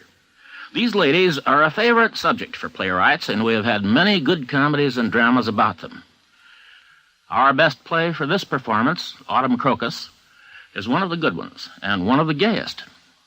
It was the first professional writing by an English actress named Dodie Smith. And although Autumn Crocus was a hit both in London and New York, Miss Smith was so doubtful about its outcome, and its income for that matter, that she signed her comedy with an assumed name, C.L. Anthony. The pseudonym was a lucky one, so she kept it for many years. In her first play, Miss Smith allowed herself to wonder what might happen if she exposed a nice young English tripper, or tourist, to the charms of a Tyrolean innkeeper in loud suspenders. Our gentleman for this performance is Walter Slezak, whose career has included being a musical comedy hero, a Nazi villain in many movies, and, currently on Broadway, an amiable crook in the comedy My Three Angels. Our lady tourist is Carmen Matthews, one of our favorite comedians on this Best Plays series. Our scene, of course, is an inn somewhere in the Austrian Alps. In the garden? Oh, not at all. Elric, did I tell you I heard from Mother? No, what did she have to say? Evelyn and Justin are going to be married. Nonsense. Justin would never be so immoral. He has a very highly developed sense of responsibility. So's Evelyn taught herself. All she wants is a home, husband, and children. Don't malign the girl. There must be some mistake. No, it's just the sort of disgusting thing Evelyn would do. I expect that she'll have one of those indecent public weddings, too. Did you say something, Miss May? No, but I do wonder if I might ask your advice about the bus schedule. I rather thought of going over to Gleader's this afternoon to do a little shopping. You'll find out all about the buses at the post office. It's a very nice post office. They sell stamps and things there. And you'll just have time to go before lunch. Shall I? Which way is it? Well, go round the back of the church and over the little bridge. Then go along the mill stream till you find a path on your left. You can't miss it. Can't I? Do you know, it's the most extraordinary thing, but whenever people say to me, you can't miss it, I somehow do miss it. Still, I suppose it'll be all right. Well, thank you so much. Alaric, you are a beast. Why? You sent her right round the village. Well, even that'll only take her 5 minutes. Anyhow, I felt it was time she went. If she looks at me any more in her playful way, I shall either scream or strip. Something will have to be done about her. Last night, she was within inches of death. Do you know, she opened and shut her door 6 times. When I sat by your room for that book, she looked absolutely scandalized. She makes me feel like a chorus girl weekending at Brighton. Do you know, I was becoming absolutely furtive. Look here. Let's go and meet her brother and tell him to talk to her. We don't know where he is. Well, he's just behind the church, reading an Edgar Wallace novel. How do you know he's reading an Edgar Wallace novel? He's sure to be. Vicars on holiday always read Edgar Wallace.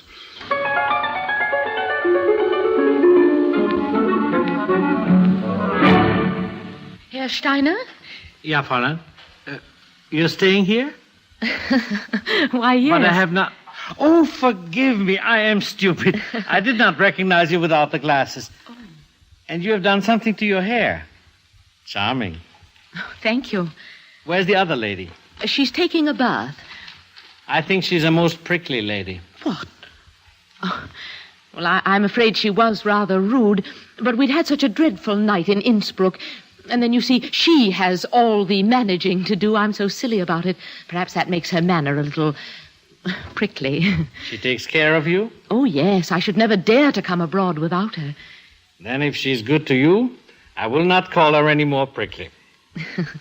She's really very nice. After all, we couldn't guess we were coming to such a charming hotel. You like it? I'll show you our villas this afternoon. We have a very gay and lovely little church and a skeleton in a glass case. Oh, I shouldn't like that. Oh, but he's most cheerful and bright, with fine clothes and rings on his fingers. Oh, what a horrible idea. You think so? To me, it's good. When I see him, I think, how lucky I am to be alive. And when I come outdoors, the sun seems brighter, the meadows so green and the mountains more high. And yet, God lets you climb them. Poor skeleton. No mountains for him. But he has a fine glass case. Oh, but enough talk of skeletons. It'll spoil your lunch. I don't think it will. I'm awfully hungry. Oh, and lunch is so late. Lise, wann wird eigentlich gegessen? In ein paar Minuten. Miss, this is... Du liebe Zeit, die Suppe kocht über. The soup boils over. Oh. I'm sorry lunch is so late. I don't know your name. Gray. Fanny Gray. Well, we'll fill it in on the register. Oh. We have just time before lunch. Oh, Edith always does those. I can never really understand them. Oh, I help you. Now, here. Here we put your name. Fanny Gray. Yes. Next. Where were you born? Norwich. Oh, I remember. There's a big cathedral. Oh, you've been there? Oh, yes. And to Salisbury and Canterbury. Oh. Very lovely, very peaceful. Time is rested there. But they are full of old prayers. There's no room for new. In towns, one does not want to pray. I did not ever pray in London. Were you there long?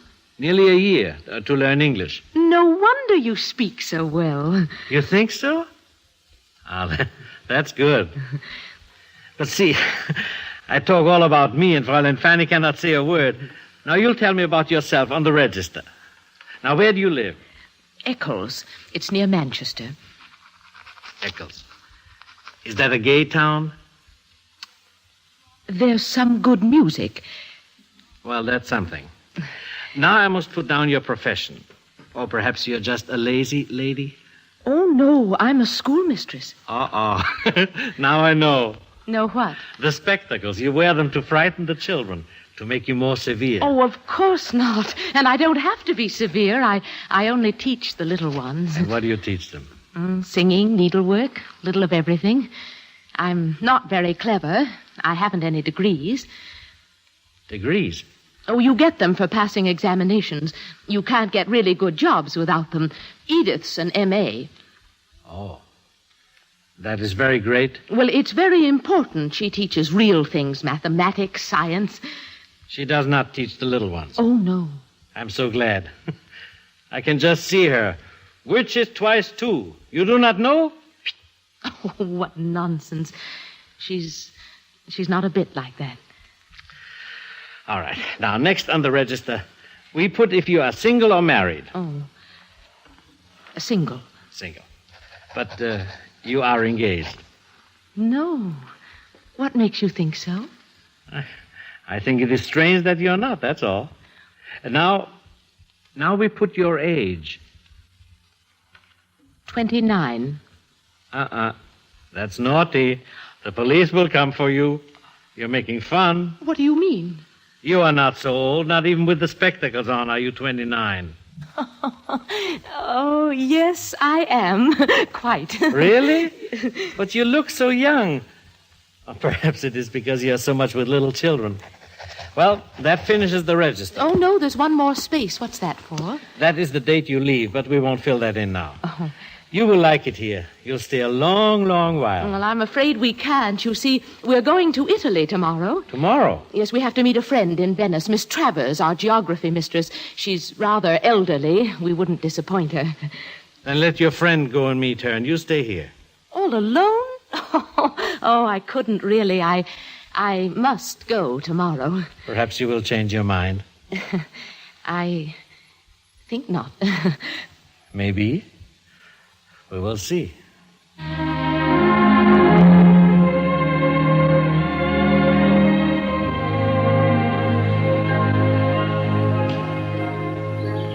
Now remember, Alaric, be kind but firm with him. Remember, he's a vicar.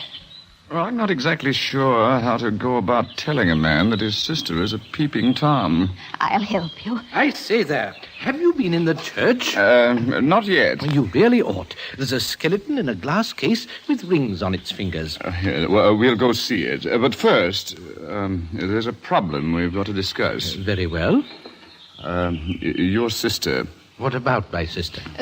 We're afraid she has a curiosity complex. She opens doors. Whose doors? Oh, her own, of course. But even that can be tactless. When it's done frequently. 6 times. Look here, are you implying that my sister was spying on you? Well, she seemed to find the corridor very interesting every time I passed last night. Well, I really don't know what to say. Well, don't say anything, at least not to us. Just trot off and explain to your sister. But she's lived a very sheltered life. I hardly She's like to... obviously got a very dangerous curiosity complex. She might do anything. Possibly assault Herr Steiner. What an outrageous suggestion. Not at all. Do you know anything about psychoanalysis? Certainly not. Well, you ought to. You're in charge of the souls of your parishioners. You ought to know something about them. Now, look here. Would you like us to lend you a few books on analysis? You'll find it a great help in the parish. Well, I hardly feel like tackling anything heavy. But I have just finished an Edgar Wallace novel. Yes. We'll start you on something light. But on one condition. That you take your sister in hand at once. Well, perhaps I will. But, no, I don't promise to say one word until it's cooler. Well, as long as you get it over by sundown.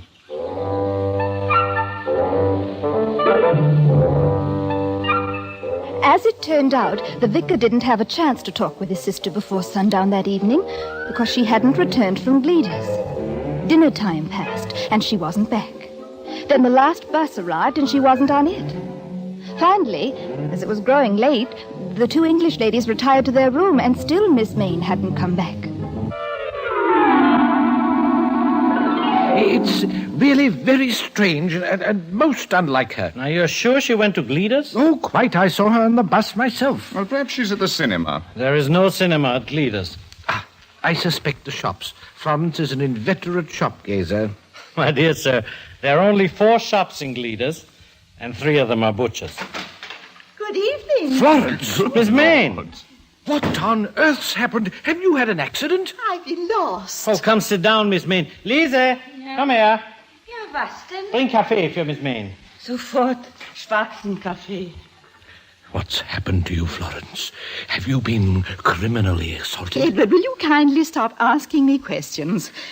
I tell you, I've been lost. But your dress is torn. Your sleeves. Oh, those, I cut them off. Cut them off? I was hot. Surely there's My another... dear Edward, I can assure you the sleeve's quite unbearable when you're climbing up a mountain on all 4s. What were you doing on a mountain on all 4s? I was taking a shortcut home. But there is only one way from Gleda's besides the road. That is by the Himmelshütte. That's where I was. But that's 2,000 meters up. The signpost said it'd only take 2.5 hours. Well, it isn't really far as the crow flies. Unfortunately, I don't happen to be a crow. I crawled most of the way. I know, it's very steep. I should call it vertical. You know, I had to go on my hands and knees. Why didn't you turn back? Because I kept thinking that I was there. When I got there, I wasn't. I was just where I was. Mountains are very deceptive. I know. Mind you, I was surprised at my own agility. I really think I could have managed quite well if it hadn't if I hadn't had my clothes on. Oh, dear. Do you know what I did with my things? I strapped them together with my belt and I dragged them. Where are they now? I left them at the inn. So you got to the top. Bravo. It was. Very bravo. That's where I cut my sleeves off while I was drinking my beer. But you don't drink beer. Oh, yes, I do. After climbing a mountain, I'd drink anything. Hier ist der Kaffee für die Dame. Danke, ich nehme das ab. Ja, hier. Perhaps you will drink some coffee now. Thank you. I cannot understand why you took so long to get back. I was at the bar in the inn for quite a long time, and then I started back here and took another shortcut. Through a little wood. Well? It was a round wood, perfectly round, and it was all middle.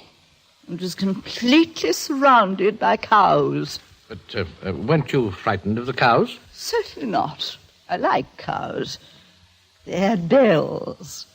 I thought I could find my way out of the wood by going in their direction. Splendid. You're quite a Boy Scout. That's what I thought, but it wasn't feasible. Most unfeasible. They moved. What moved? The cows. Do you know, I had to do the last bit of the mountain sitting down. Oh, how very painful. It was most painful. Well, you're safe now, and you'd better go straight to bed. Yes, quite. Do you know, I don't feel quite normal. I think it must be the sun.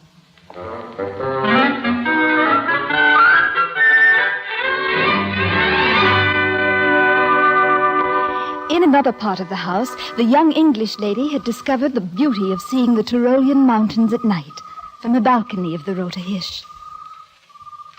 Fanny, dear, do come in. You'll catch cold. Nonsense, there isn't a breath of wind. Do come out a minute. It's so lovely. Do you suppose this balcony will hold the both of us? Of course. Everybody uses them here. Yes, and I expect nobody repairs them. They all look as if they were just about to fall off. Can you smell drains? No, can you? I suppose not. But somehow I always expect to smell drains on the continent. I can't see a thing. Your eyes will get used to it soon. It's the mountain that makes it so dark. I can't see any mountain. You can't see anything else? That's all mountain. Right up to where the stars begin. Is it? You're not usually so observant. I know. But I love this place. Couldn't we stay? Just a little while. We could send Miss Travers a telegram. But we've booked our rooms, and you know we've only just enough money to do all we'd planned. But need we do it all? Oh, I'm so tired of traveling in hot carriages, and it's so lovely here. We could do Venice next year. You know perfectly well we shan't be able to come abroad next year. Just see how long it's taken us to save up for this holiday. And that's all the more reason why I want to stay. Oh, I can't bear the thought of leaving all this beauty forever. And I can't bear to think of missing Venice. Then let me stay here alone. Fanny, you're not serious. Yes, I am. I'd be quite all right. You could collect me on the way back. Oh, Fanny, don't be idiotic. You know our tickets are booked. We don't touch Innsbruck on the way back. We could access the tickets. Well, if you've come into a fortune, I haven't. And you'll have to pay for your room in Venice. You can't afford to stay here as well. Oh, I could manage somehow. Manage, indeed. You never manage anything. You leave it all to me. I suppose it is selfish of me to want my own way after you've been so generous. Anyhow, it's not a question of being selfish. The whole thing is impossible. Oh, now, for goodness sake, let's go to bed. I'm tired out. All right. I won't be a minute. Put the light out and I'll slip in without waking you. I don't see why you want to stay out here at all. Just to say my prayers to the stars. Oh, what a baby you are. Well, don't be long. Well, Aunt Fanny. Oh, you startled me. Where are you? Here on the next balcony. I didn't know that was your room. It is not. Here's only a landing.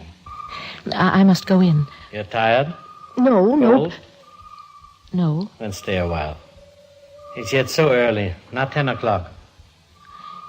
Why did you come? Perhaps I, too, wish to say goodnight to the stars. But you can see them from the garden or the road. But there are especially nice ones here. Look, there is a... What do you call it in English? A shooting star. A shooting star. Did you wish? Yes. I, too. Perhaps we'll wish the same wish. Miss Fanny, why don't you stay here? I can't. You see, I don't earn very much money. Edith's helped me to pay for this holiday. You mean you cannot afford to stay here? Oh, will you not be our guest? Oh, I couldn't. Besides, it isn't that so much. It's, well, just that it would spoil everything for her. I can't do that. She's been so good to me. I see. It makes it difficult. I wish she could get just a little ill in the night. Oh, but that would be wicked. You mustn't wish that. Oh, I don't mean anything bad, just a little illness. Perhaps she could sprain her ankle. What, in the night? That's not easy. Oh, I don't care what happens to her, if only you stay. You're not like anyone who ever came here. But I'm so ordinary. Oh, no. There is magic with you. When you first came this morning, I hardly saw you. Just a little brown lady with a quiet voice. But when you took the glasses off, you were quite different. Like someone in a fairy tale. I'm too old to be in a fairy tale. You will never be old. You're imprisoned in the spring. It's all around you. Can you not smell the lilacs? Perhaps it's my scent. I got some in Paris. No, it's not that. It's the ghost of lilacs that I smell. In the spring, there's a big white bush under this window. You have bewitched it, and it blooms again. I can almost see it. How wonderful it must be here in spring. Oh, it is most marvelous. Fields and fields of flowers, and the air is like wine. Even now, when you're high above the world, there comes a lightness in your heart. Would you not like to climb the mountains? Oh, I would. But I don't suppose I ever could. With me, you would be quite safe. We would put some nails in your silly shoes. Now, there's a meadow high on the Himmelsberg. There we could climb. It's lovely there, and the only sound is distant tinkling of cowbells in the valley. Oh, how lovely. Will you not come with me? Just for one day? Oh, if only I could. I've always longed to be in the mountains. There's a picture in our room at Eccles, only a cheap print, but it shows a little village right under the hills. Often in the evenings, when I'm tired of correcting exercises, I try to get right into it, to climb from the village to the mountain top. Then I shut my eyes, and sometimes I can imagine it all. The sunlight, the wind, and then stillness, silence, and a sort of peace. Not the peace you get in churches or anywhere in the valleys. It's somehow different. I know. It's not the peace of the earth. It steals a little from the skies. Yes, that's it. But how silly of me. I'm only imagining it. I've never really been on a mountain. Oh, but you must. It's wrong not to take the little gifts life offers. Think how long you will be shut in the dull town, while here there's a little freedom. I think that is a rare thing for you. I think you will stay. Fanny. I'm just coming. I must go now. But you will stay tomorrow. No, I don't know. I must. I'll talk to Edith again in the morning. Oh, that's no good. You must make up your own mind. I want to stay so much. Fanny. Anon, goodness. What did you say? Oh, nothing you wouldn't understand. I'm very silly. Just something from a play. Oh, I don't know what's happened to me tonight. I feel lightheaded. I think it's the air. Ah, Miss Fanny, you shall laugh on the mountains. Listen, I have an idea. Why don't you get up early and climb a little way? Then you will see how lovely it is, how right it is for you to stay. Oh, yes. That would be wonderful. You could climb to the first shrine of the Himmelsberg. That wouldn't take you long. Where is it? Look, you can see it from out there. The little light. Always it burns. Oh, but that must be miles away. No, you wouldn't see the light. It's not much more than half an hour away. There's a little path that leads from the meadow. You will take it? I will. Oh, how lovely. At least I shall have that to remember. What time is it light? At 6. But you shouldn't start until the sun is up. It's too cold. Now start at 7. Even then it's chilly. I will leave you a big warm shawl at your door. Fanny!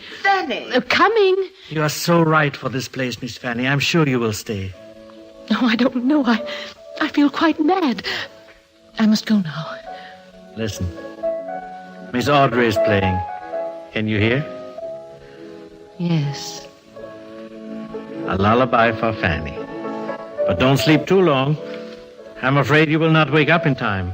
I always wake when it's light, even if I go to sleep again. Fanny! What would she say if she knew I was talking to you? Oh, but it's most respectable. See? I cannot even touch your hand. Can I? Reach. Just the tips of our fingers. I really must go now. Look. The little shrine is waiting for you in the morning. Good night. Good night.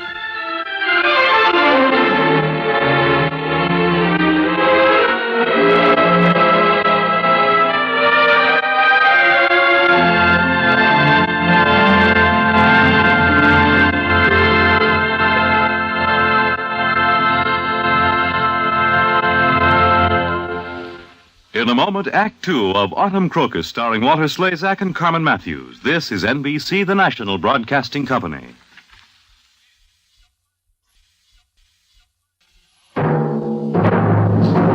Now, Act Two of the Best Plays production of Autumn Crocus, starring Walter Slezak and Carmen Matthews.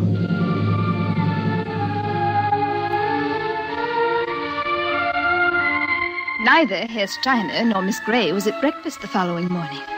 There was only the silent little woman who brought in my coffee. At the time, I attached no importance to this fact, since it was Sunday and people usually slept late. It was not till later that I discovered that Miss Gray was not sleeping, nor was Herr Steiner. She had taken the climb he suggested, and when she arrived, she found him waiting by the little shrine. Good morning, Miss Fanny. Oh, good morning. So you did not sleep too long, huh? No. You found your way quite easy? Yes. You were not too cold? Oh, no, not with the shawl. Thank you for leaving it for me. You look so nice in it.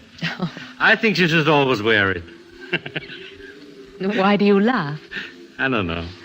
Well, there must be some reason. Must there? All right, I'll find one. I laugh because this is morning and the sun is climbing, and because the air is so sweet, and because Miss Fanny is wearing a big white shawl. Is that enough reason? I suppose so. Now you laugh. What are your reasons? I haven't any. Then I make them up for you. I think you laugh because you are so high above the world and can look down on the village, still in its Sunday sleep, like on the picture at your home. Isn't that so? Yes. Tell me some more about your life in England. Well, there isn't very much to tell. Edith and I live together. I see. And when you go to school, the children, they are nice?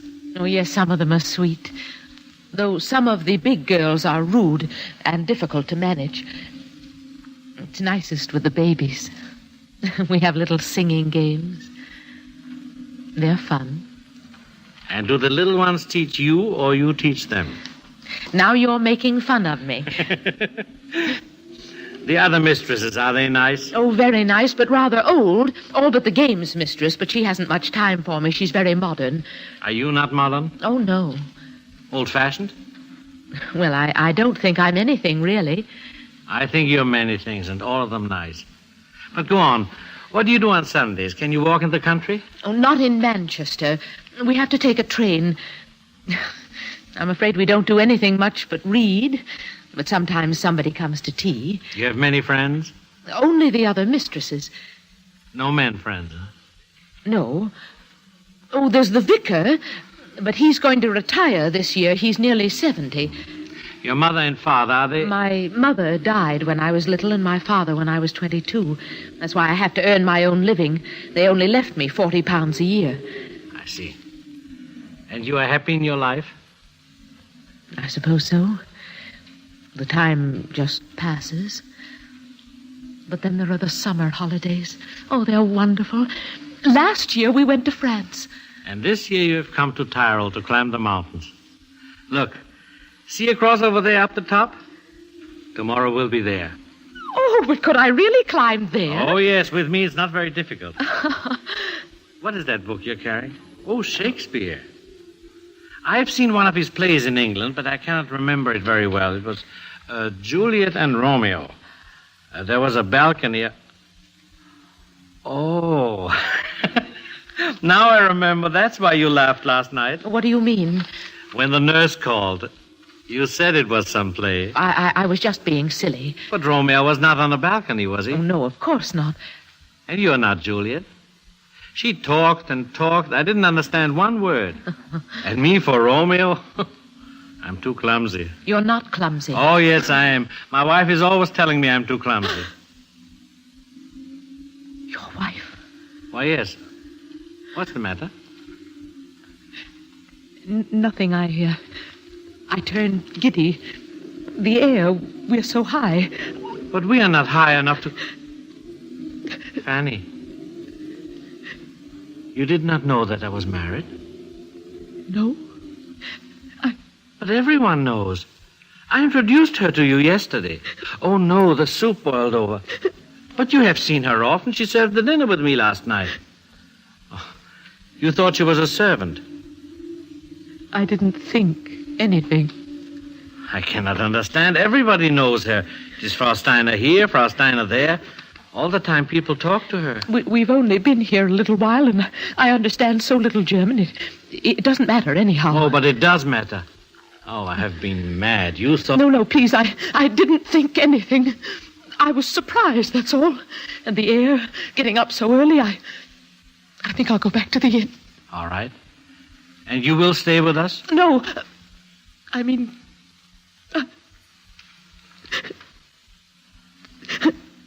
So that is how much it matters. Sit down, dear Fanny. I'm so ashamed. You think I don't care? Do you? Very, very much. You mean you're just sorry for me? I love you. No, your wife. It's wrong. I know it's quite wrong, but it has happened. When did you know? Only just now, a minute ago. It is still so new, I'm quite light in the head. You're quite sure? So sure. And you, Fanny, when did you know? Always. Always? I know it sounds silly, but I feel as if I've always known. It is so at home in your heart. Yes. Oh, Fanny, you're so strange, so like a child, a flower. I'm afraid. Afraid? Afraid to kiss you. No. Fanny. Oh, please don't touch me. Oh, don't you understand it? It's wrong. It's wicked. Your wife.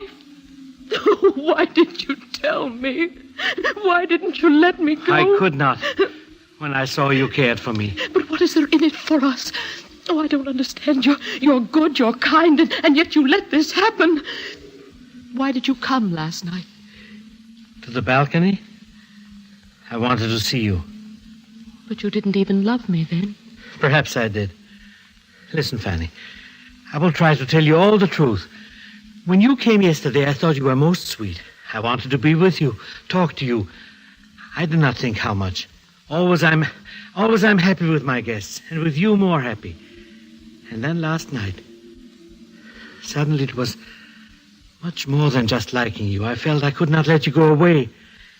But what did you think could happen? I did not think. One does not always think. One just lives. Fanny, I'm not bad. I did not plan it. I did not say when we are in the mountains I will make love to her. You thought we could be friends? I did not think. Each minute was a magic in itself. But last night, when you left me... I just slept. I see. No, Fanny. You do not. Oh, you English are different. Always you are so free. Last year there was a widow. We were a little friends. A walk or two. She wished me to make love to her. You thought I was like that? Oh, no. But because of all these, I thought you did not mind about my wife. Did you make love to the widow? No. Only very little. You were not like them, but because of them, I did not understand. I did not enough take care of you. You forgive me? Yes. Now I must go. Where? Away. What else is there? I love you, and I shall always love you. But what can I do but... Stay here with me. Now? More than ever now. You mean we can be friends? No. Then... We love each other. But your wife... She need never know. Fanny, you're so untouched. It's hard to talk to you. But I must. Today you have told me something of your life. I say it is not a life. No joy, no color. What I ask of you perhaps is wrong. But it is life. And I do not think it is wrong. Not for us. It would be too beautiful. Think of yourself. You tell me you're 29. It isn't true. I'm older. I'm 35. Fanny. Why, that's scarcely possible. Oh, Fanny, Fanny, what does it matter? What does anything matter if we love each other? But we shouldn't. I oughtn't to let you...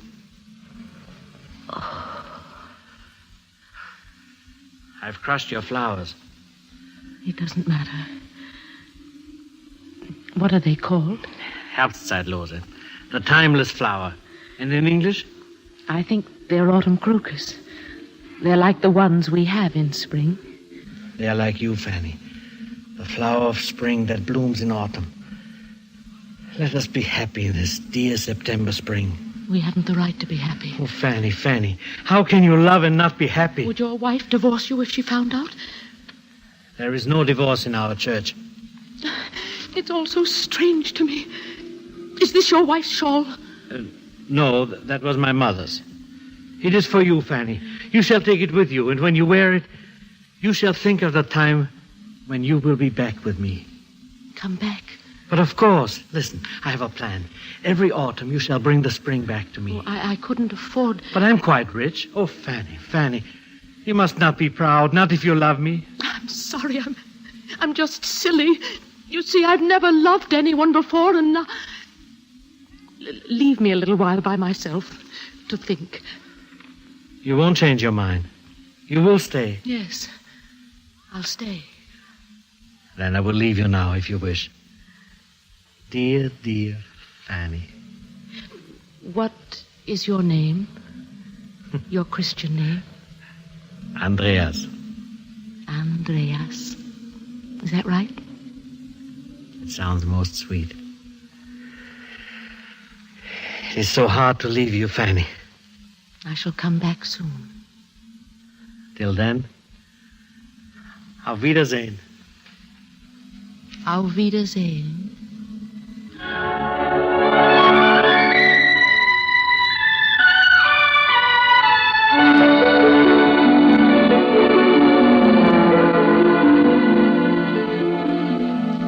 It was one of those quiet, lazy Sunday mornings in Germany that I guess they have all over the world. Alaric and I spent the morning reading, and we thought everyone else had gone off to church until the older English lady walked into the living room. Oh, good morning. Didn't see you at breakfast. No, I overslept. I should think you did. It's nearly 12. I've been awake several hours packing. Oh, I see. Fancy spending several hours packing a suitcase. I had to pack Miss Gray's for her, too. I suppose you haven't seen her anywhere. No, she wasn't at breakfast either. She left a note saying she was going out early for a walk, but really she ought to be back by this time. She doesn't look as if she'd be much of a hand at mountaineering. Well, I can hardly believe she'd be foolish enough to go far, but really, after her talk last night... What talk? Oh, nothing, really, but she seems to have fallen in love with the mountains. Oh, I really am getting anxious. I wonder if someone would go and look for her. Perhaps Herr Steiner. Oh, everyone's at church. Well, I wonder then if I might ask you, Mr. Craven, to have a look for Miss Gray. Certainly. Where would you like me to start? Just outside the front door are 3 mountains to choose from. Yes, I suppose it is rather hopeless.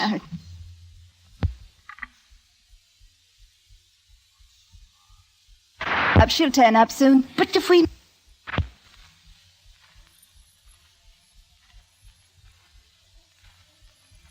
Cheer up, she'll turn up soon. But if we miss this bus, we shall lose our train in Innsbruck. Oh, dear.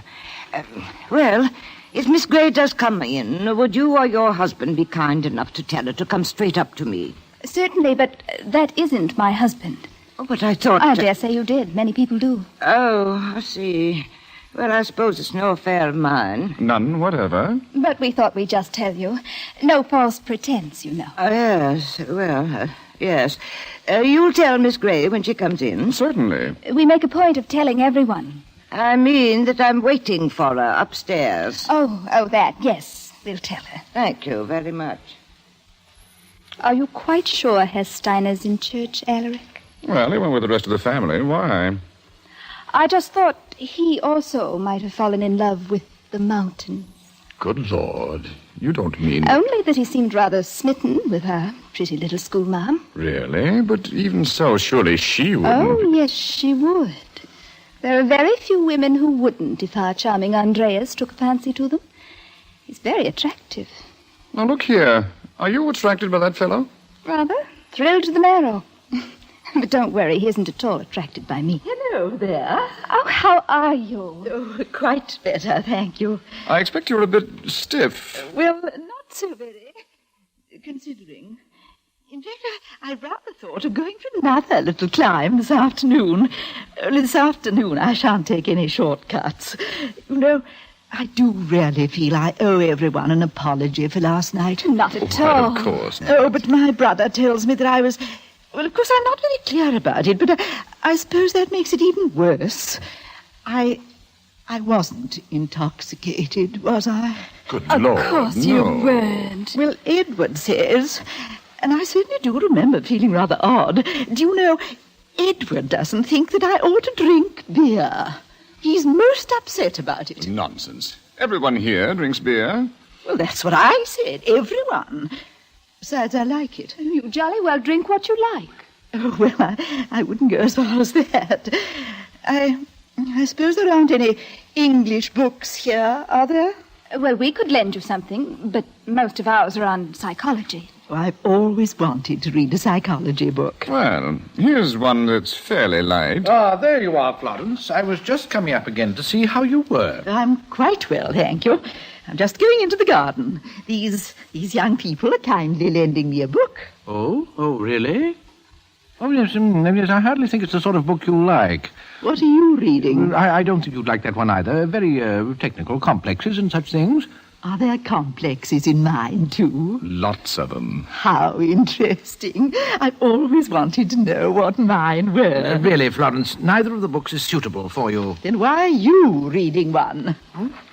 Well, because it's my duty to keep up with modern thought with so many young people in my charge. And what about my girl guides? It's no use, Edward. I shall certainly read the book. And you'd better come along to the garden and explain the bits I don't understand. Oh. Well, I say, you don't think she's really got a complex or an inhibition, do you? Don't you worry, Mr. Maine. No English lady who sits down on a mountainside and cuts her sleeves off is suffering from inhibition.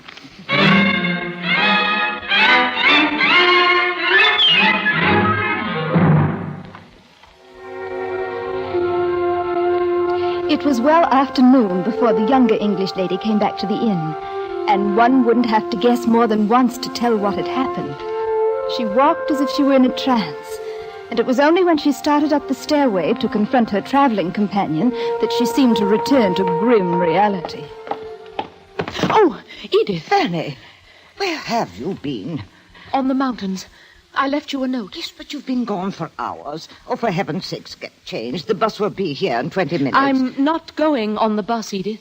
Not going? No. Oh, you really are too trying, Fanny. We went over all this last night. You know we can't stay. You can't, but I can. Alone. Fanny. I'm sorry, Edith. Well, I should think you were springing this on me at the last minute. You know I can't possibly leave you alone, and the bus will be here in a few minutes. Well, I can't go by that bus anyway. I haven't packed. I've packed for you. Oh, thank you. Oh, that was nice of you. But I'm not going. I've made up my mind. This is what I've been waiting for all my life. Fanny, I think you've gone stark, staring mad. You've never taken all this interest in mountains before. I've always liked mountains. But not to the extent of ruining our holiday, to say nothing of poor old Travers waiting for us in Venice. If it weren't for her, I'd give in to you, but it is. But I don't want you to give in. I want you to join Travers. Thank you very much. But if I'd wanted to spend a holiday alone with Travers, I could have done it before now. What on earth would you do here by yourself? Walk and climb. You can't alone. It's dangerous. Well, not very. Besides, I dare say someone would go with me. But there's no one here for you to be friendly with, and you know how miserable you are if you're alone. I shan't be miserable. Well, I shall. Shut up in Venice with Travers. I can't think what's happened to you, Fanny. You're not usually selfish like this. Oh, I don't mean to be selfish, Edith. It's something important to me. I must stay. Must stay? Fanny, where did you get that shawl? Herr Steiner lent it to me because it was cold in the early morning on the mountains. Herr Steiner, the innkeeper? Was he on the mountains, too? Yes, for a little while. Did you go out with him? No. I just met him. By accident? Yes. At least, not exactly. He knew I was going. How did he know? He suggested it last night. Why didn't you tell me? I left you a note. I couldn't tell you were nearly asleep. Asleep? Fanny, were you talking to that man on the balcony last night? I thought I heard voices, but I was too sleepy to be sure. Were you, Fanny? Only for a few minutes. He came out on the next balcony. And you arranged to meet him on the mountain? No, I didn't. He suggested that I should go out on them. And then came to meet you with his wife's shawl. It isn't his wife's. Fanny. Oh, Fanny. Is this the reason that you want to stay? Because of this man? Did he persuade you to stay? No, I tell you, he's got nothing to do with it. Now, don't keep questioning me, Edith. Leave me alone. Fanny, has he been making love to you? No. It's just no use you're going on. I won't answer your questions. You are answering my questions. Do you think I can't read the whole thing in your face? Don't look at me. It's nothing to do with you. Leave me alone. You're hateful, cruel. Fanny, I don't mean to be cruel. It's just that I'm so appalled. Oh, let me try to help you. Tell me about it. I'll do my best to understand. You've fallen in love with him. That's it, isn't it? Yes. And does he know? Yes. And does he pretend to be in love with you? It isn't pretense. Oh, well, perhaps he thinks he is. You're very pretty sometimes. What does he want you to do? Just to stay here with him. Don't you know what that means? Well, you can't be just friends with a man of his type. I don't want to be just friends. Fanny, I don't know what to say to you. It would change everything, Fanny. You'd be different. You'd even look different. I'd only look happy. How about Frau Steiner? Have you thought of her? Edith, please. You're making it ugly. Sordid. It is sordid. Not what's in your mind, but what it entails. Deception, stealing another woman's husband, becoming an adulteress.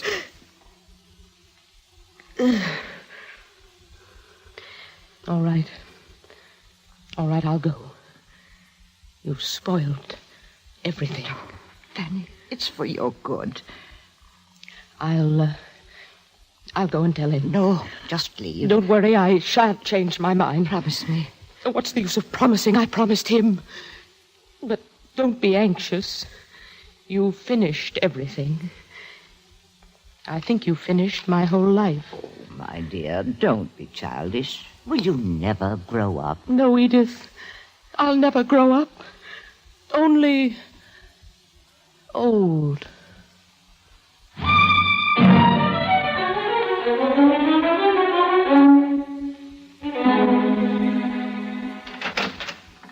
So, you found your way back all right alone, huh? Yes. Fanny, what is it? What has happened? I'm going. There are only a few minutes left. Now tell me quickly what is wrong. Edith's found out. She's made it all ugly and sordid. But she cannot make it that. This morning on the mountain, it was not ugly. No, that was beautiful. But don't you see? We couldn't always be on the mountains. This morning, nothing seemed to matter except that I loved you.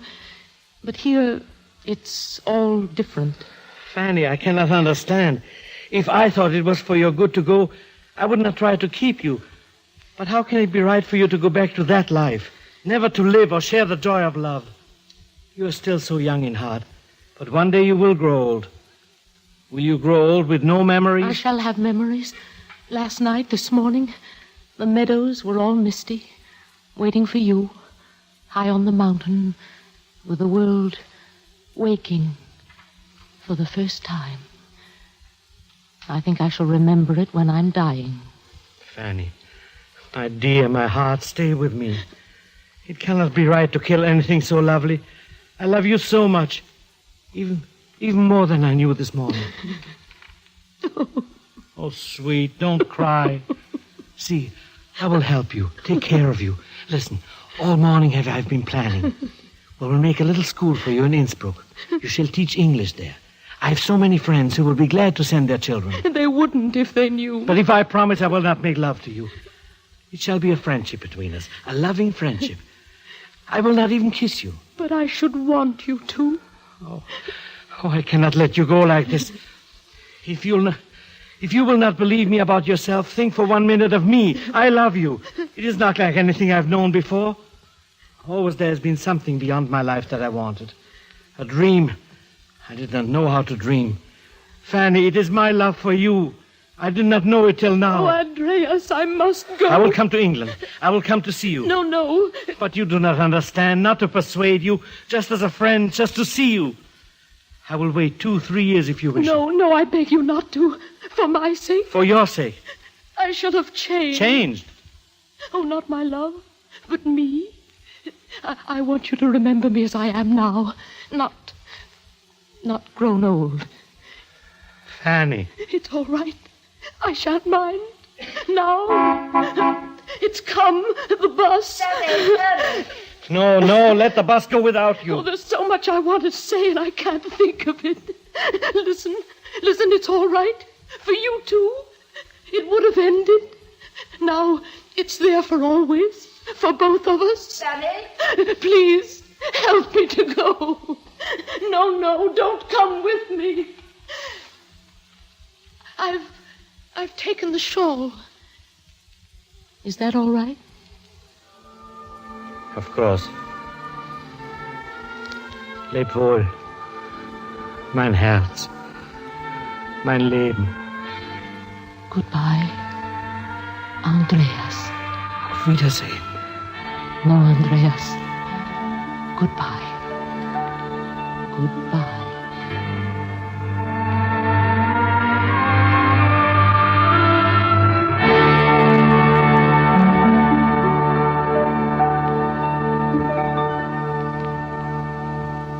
You have just heard the Best Plays production of Autumn Crocus, starring Walter Slezak and Carmen Matthews.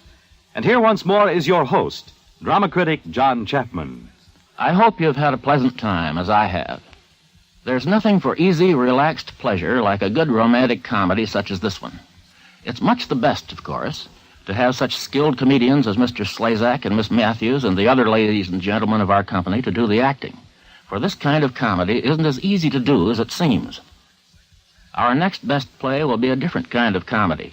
Rose Franken's sharply pointed, shrewdly observed play about American family life, Another Language. And another of our favorite comedians, Faye Emerson, will be in the leading role. Beginning with Another Language, our program time for many network stations will change to Sunday evenings from 8:30 to 9:30 p.m. Other stations may vary their schedules, and I suggest that you consult your local program listings. This is Chapman saying goodbye until our next performance. Autumn Crocus was transcribed and adapted for radio by Earl Hamner. Heard in the cast were Elaine Rost as Audrey, Robert Carroll as Alaric, Marjorie Maud as Miss Maine, Guy Spall as Vicar Maine, Irene Hubbard as Edith, and Lily Valente as Lisa. Best Plays is an NBC production supervised by William Welch and directed by Edward King. Your announcer is Fred Collins.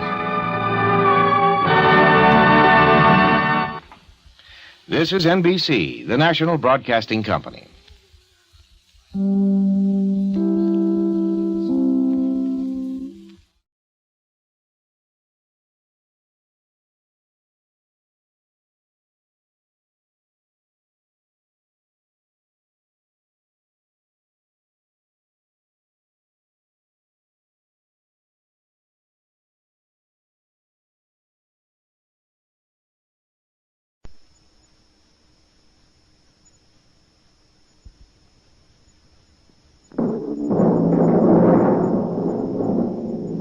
New York, where the American stage begins, NBC presents Best Plays, transcribed with John Chapman.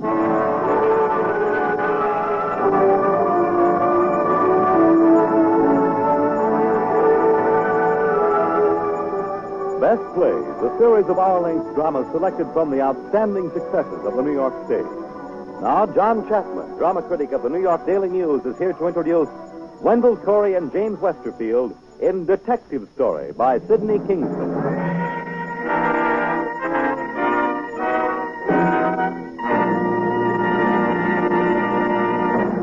Mr. Chapman. The oldest and the wisest piece of advice in the writing business is this. An author should concern himself with something he knows about. But that does not mean that the author should hold himself down to past experience and knowledge already acquired. One playwright who is not afraid of tackling a new subject is Sidney Kingsley, the author of our best play, Detective Story. Kingsley spent more than a year with the police of New York, learning and listening before he started putting his play down on paper. This is one reason why Detective Story is an uncommonly good drama. Its author knew what he was writing about and whom he was writing about. The other reason for Detective Story being a best play is that Sidney Kingsley is one of our best playwrights. For our performance now, we have Wendell Corey and James Westerfield as the two plainclothesmen who are most concerned in exciting events. Our setting is, obviously, a drab, dingy, but efficient station house.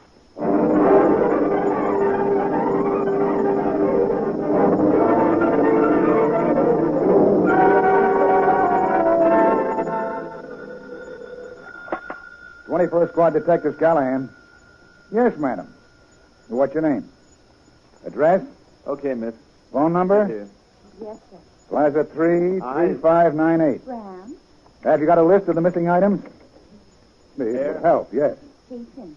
Any cash? Oh, you do? One of the servants, eh? Okay, lady, we'll send a detective over right away. Out of the heights. Yes, madam. Oh, Mitch, got a squeal for you here, west side. 21st Squad Detectives, Callahan. Oh, hiya, Lieutenant. Okay, come on, back here. Nah, quiet night. Back here. Just some shoplifters Dacus picked up. McLeod hasn't come in yet. He went out on a burglary squeal about an hour ago. No, Brody's out, too. Yeah. Okay, so long. Callahan, what was the price on that purse this kid lifted? $6. At times I spent twice as much for a pocketbook. Well, you took it. I don't know why. I was crazy. It's your first offense. You'll get probation. Come on, let's get printed. Come in, Mrs. Farragut. People still bothering you? Oh, worse than ever. I want to speak to you, young man. Mrs. Farragut, I got 12 men on duty night and day guarding you. But whose side are they really on? One of them is my own brother. Oh, I'm sorry. I didn't mean to offend you. Only it's so important. They have a man watching me from the top of the Empire State Building with radar. We've got that man covered, too. It's all under control, Mrs. Farragut. And I tell you what I'm going to do. I'm going to double the men I've got watching you. 25 men night and day. Now, how's that? Oh, much better. Thank you, officer. Thank you. You sure do a good hand job, Callahan. Oh, 90% salesmanship. All right, girlie, just sit down on that bench there and wait. Yes, sir. Quiet night, huh, Callahan? Nick, we're right for a good homicide. Well, I hope it waits till I get off duty. Uh-oh, here comes something. Yes, sir? My name is Sims, Endicott Sims. I'm an attorney. What can we do for you, Counselor? I represent Mr. Kurt Schneider. Your office has a warrant out for him. Oh, that's McLeod's case. Where's Schneider? He's ready to surrender himself. Fine, bring him in. First, I have some photographs.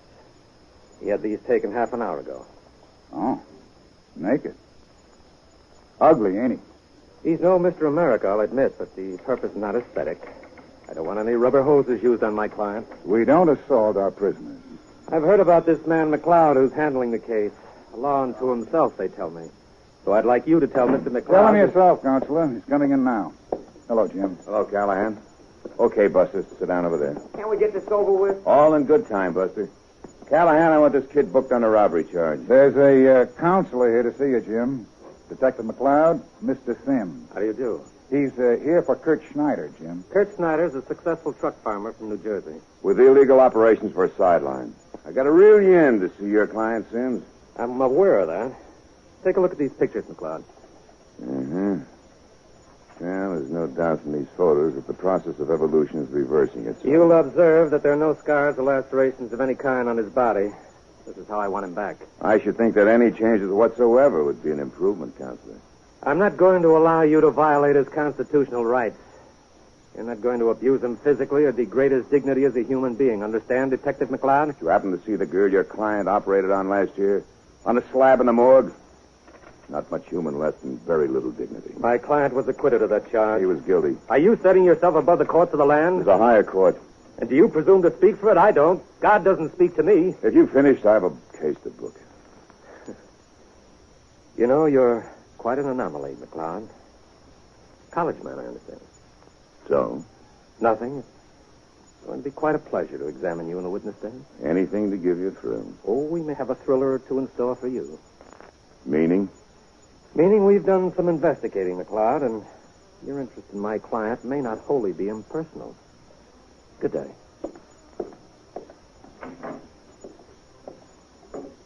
What did he mean by that remark, Jim? Just a fishing expedition.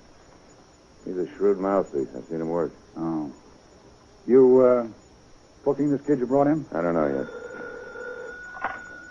21st Detective Squad, Callahan. Oh, sure. Jim, your wife. I'll take in the office. Arthur, you sit right there. Don't try running for it. Bullets are supersonic. You just about reached that door and suddenly you put on weight. Don't worry. I won't either way. Hello? Hello, darling. What'd the doctor say? Yeah? Oh, good. Good. Nothing organic. You sure? You sure now, Mary? Well, how does he explain those palpitations? Psychosomatic. How does he explain that? Yeah? Oh, Mary, you're wonderful. I love you. I'll call you later, darling. Yes, darling. I love you very much.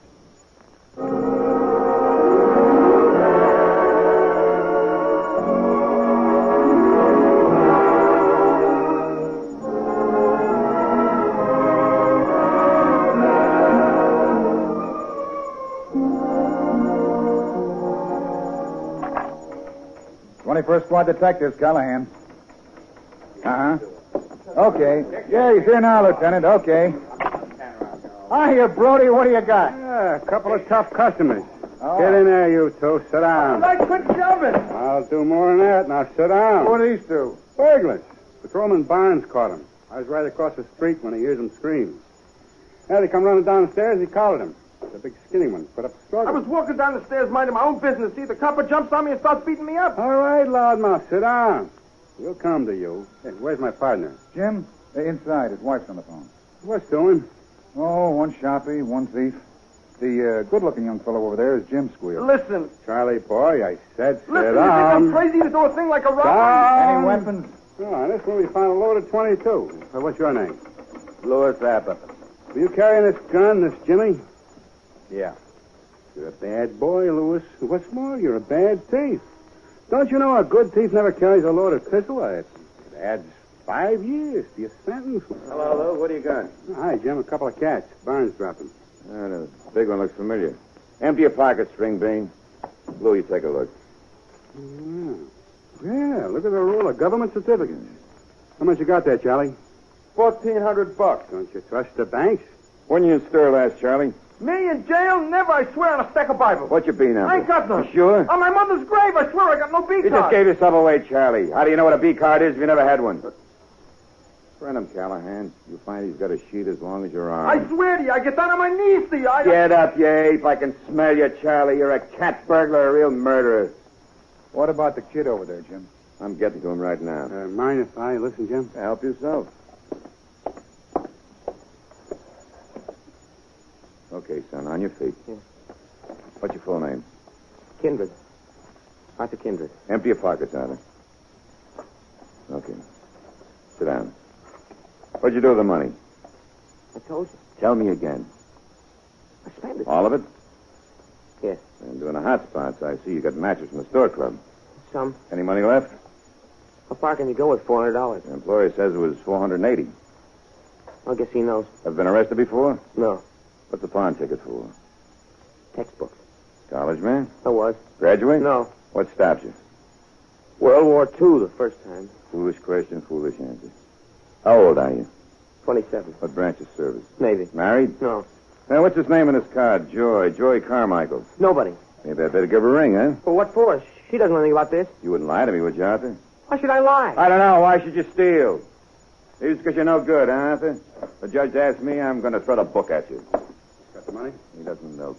Let me try. Sonny, you look like a nice boy. How'd you get into this mess? So what is this? You going to give me a lecture, too? Now, don't get funny with me, Sonny. I'll slap you right through the floor. Sit down. How'd you get into this mess, son? I don't know. You get trapped. Where's your money? Gone, spent. Tell me why you did it. I'm sorry, I can't. You're wasting your time, Lou. Here, there's a name on this card, Joy Carmichael. Phone her and get her down here. No. Take it easy, son. Now, please, don't drag her into Go this. ahead, Lou. Look, Sonny. You just sit there until I finish with this cat burger and we'll have another talk. And remember what I said about putting on weight. Okay, Louis, while your partner's being printed, we'll have a little talk, huh? Go ahead. You're in trouble, Louis. Bad trouble. Now, you help us, we'll help you. We'll ask the DA to give you a break. Now, tell us the truth. How many burglaries you committed? Be a man. You could drop. Face it. You know, Louis, Charlie lets you carry the gun and the jimmy. You're the one that's going to burn. Ever think of that? Don't you see how he's crossed you? Anything out of this one? He'll talk. Did you call the girl? Not in. I got a kid's sister. Says she's coming down. Good. When are you in jail last, Louis? Look, Louis, we're going to fingerprint you. In 20 minutes, we'll know your whole record. Make it easy for yourself. How many burglaries? What'll I get? Where were you? Elmira, I got out in March. How long in? 3.5. What for? Burglary. Well, I give you 7.5 to 10 if you cooperate. Otherwise, 15 to 20. What do you want to know? How many burglaries? 9 or 10. That's better. Where's the stuff? I gave it all to Charlie. He was in on it then. Yeah. He sell it? Yeah. Where? Boston, I think. You think? Didn't he tell you? No. You're a bit of a schmo, ain't you, Louis? Louis is all right. He's cooperating. How much Charlie give you? Maybe 500. What? The stuff was worth 40 grand, Louis. Charlie said it was mostly fake. Here's a list of the people who were robbed. See for yourself. Holy mackerel. Louis, you've been robbed. Where's Charlie's flat, Louis? 129th Street West. I know the number and I can take you there. Good. Callahan. Yeah, Jim? Our boy here has decided to cooperate. Get somebody to take him back to his partner's flat. Probably loaded with stuff. Okay, Jim, right on it.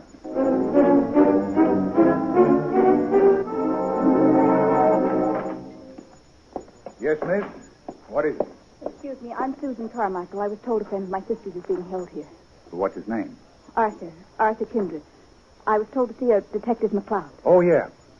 Jim, somebody hear about your squeal. Okay. Hello, miss. You Miss Carmichael? I'm Susan Carmichael. Contact your sister? No, I couldn't reach her. Is Arthur all right? He's in the office. How well do you know him? Very. We lived next door to each other all our lives. Kind of a wild boy, isn't he? Arthur? No, he was always very serious. You give your sister any money? My sister earns $300 to $400 a week. She's a successful model. What is this all about? Let me ask the question. Do you mind? Sorry? Arthur was in the Navy? 5 years. He got a dishonorable discharge. What are you talking about? That's a question. You didn't punctuate. Correction. Did he? Arthur was cited 4 times. He got the Silver Star. Hear that, Lou? Uh-huh. Detective Brody's boy was killed in the Navy. That's too bad. Arthur carried a sailor up 3 decks of a burning ship. He had 2 ships sunk under him. Floated around the Pacific Ocean for 17 hours with sharks all around him. When they picked him up, he was out of his head, trying to climb onto a concrete platform that wasn't there. He was in the hospital for weeks. Any more questions, Detective McLeod? Is he in love with your sister? My sister's one of the most beautiful girls in New York. A lot of men are in love with her. Your sister's boyfriend's in trouble, Miss Carmichael. Arthur, over here. Oh, when do we get... Susan, Jiggs, what happened?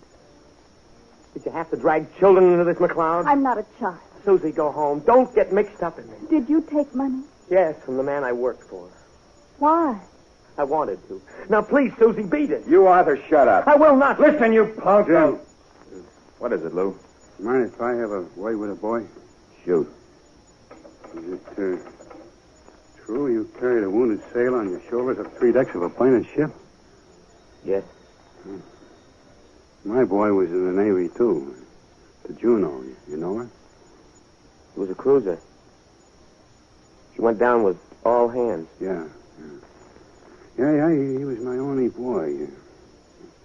There's something you never get over. You keep waiting. Phone, doorbell. Sometimes I hear a voice on the street or see a young fella on a set of his shoulders.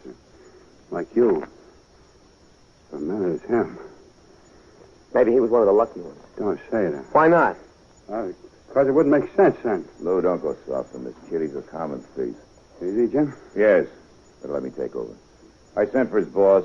Told him we caught the guy who stole his money. Jim, you're working too fast, maybe? It's my case, Lou. Okay, only we always work together on everything, remember? I'll handle this one alone. Jim. What is it? Lieutenant just come in. Wants to see you in his office. Okay, right there. All right, Sonny, you stay right there. Can I talk to him? If you like. I'll be back in a few minutes. That man, that McLeod, he's like an insane man. All he wants to do is punish you. I can see it.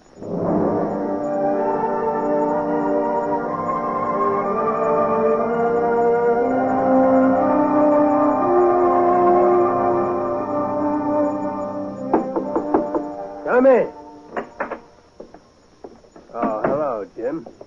Callahan said you wanted to see me, Lieutenant. Sit down, Jim.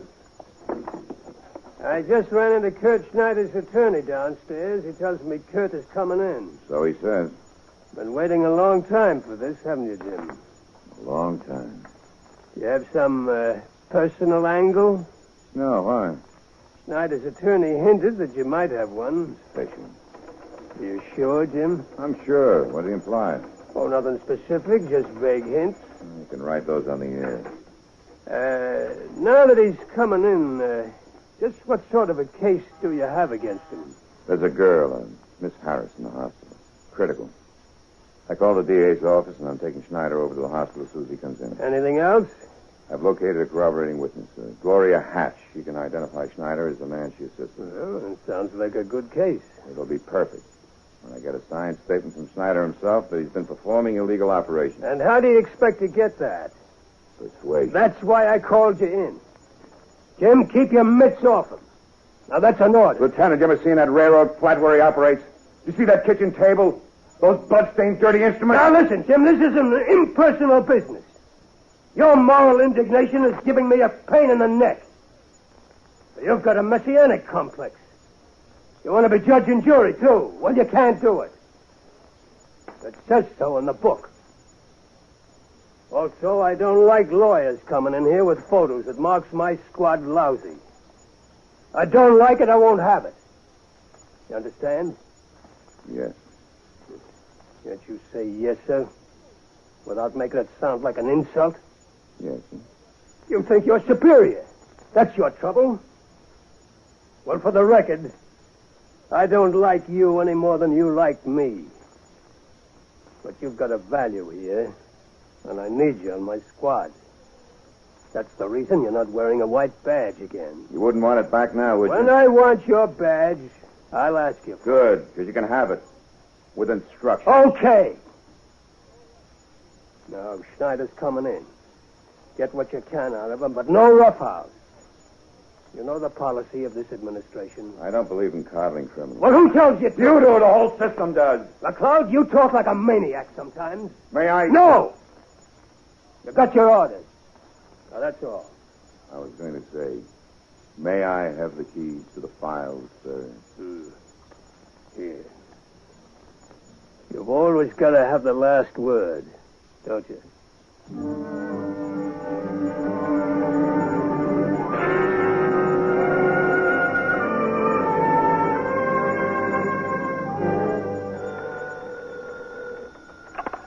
'21st Squad Detectives, Callahan.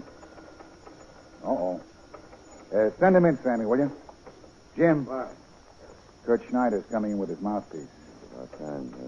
Give me 5 or 6 men for the lineup, will you, Callahan? Okay. Sammy, ask a couple of the boys downstairs to get in the civvies for a lineup, will you? What's up, Jim? I got a witness coming in who can identify Trish Snyder. Her name's Hatch. Keep her outside and we can get set up. Okay.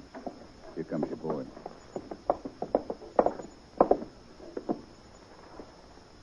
Hello, Kurt. What do you want, Sims?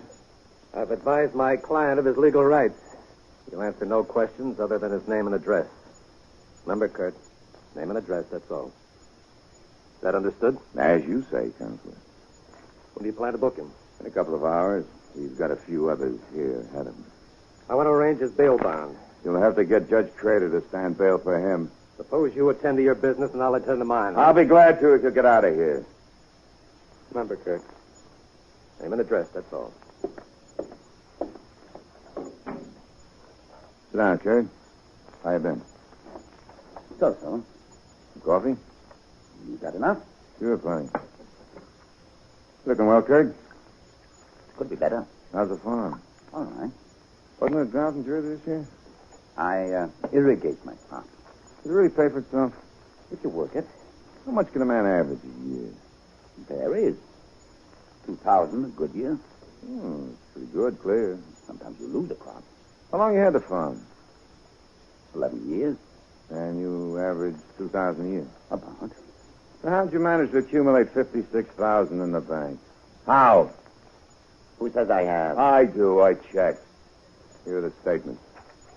I got it honestly. How? How? I don't have to tell you that. Oh, come on, Kurt. How? Make it easy for yourself. You're still running your little racket, aren't you? My name is Kurt Schneider. I live in Oakdale, New Jersey. That's all I have to answer. You operated on Miss Harris, didn't you? No, I did not. She identified your picture. Here's the statement. Now, go on, sign it. You think I'm crazy? We got you dead to rights. I'm not saying any more. You better. I'm getting impatient. I'm standing on my constitutional rights. Hold your hat, boys. Here we go again. Look, Kurt. Why don't you cop a plea and help yourself? You've got nothing on me. No? Miss Harris is waiting to identify you at the hospital. And what you don't know is we got a corroborating witness right outside. You're getting pale, Kurt. What are you laughing at? A joke, McCloud. Big joke. And you're on the bottom. What does that mean? It means I know why you're out to get me. Why? You know why, McCloud. You know. Why, Kurt? This is your last chance to talk. My name is Kurt Schneider, and I live in Oakdale, New Jersey. Callahan, let's have a line up. On your feet, Kurt. Get up there and stand with those other men. What's this all about? You'll find out. Just pick a spot. Stand anywhere. Okay. And no alibis later. Bring him, Miss Hatch, will you, Lou? Okay, Jim. This is it, Kurt. You're going to get it now. We'll see, McCloud. We'll see.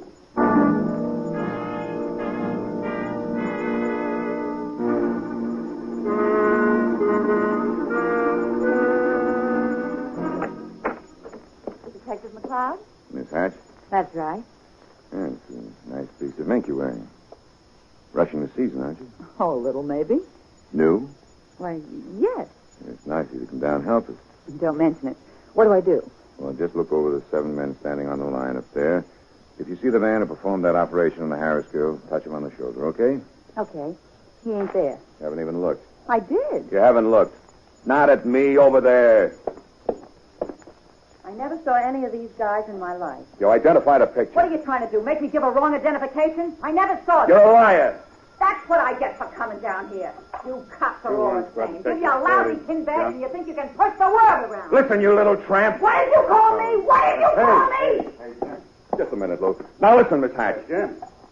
What? Private. Okay, what? The DA's office just phoned. The Harris girl died. When? A couple hours ago.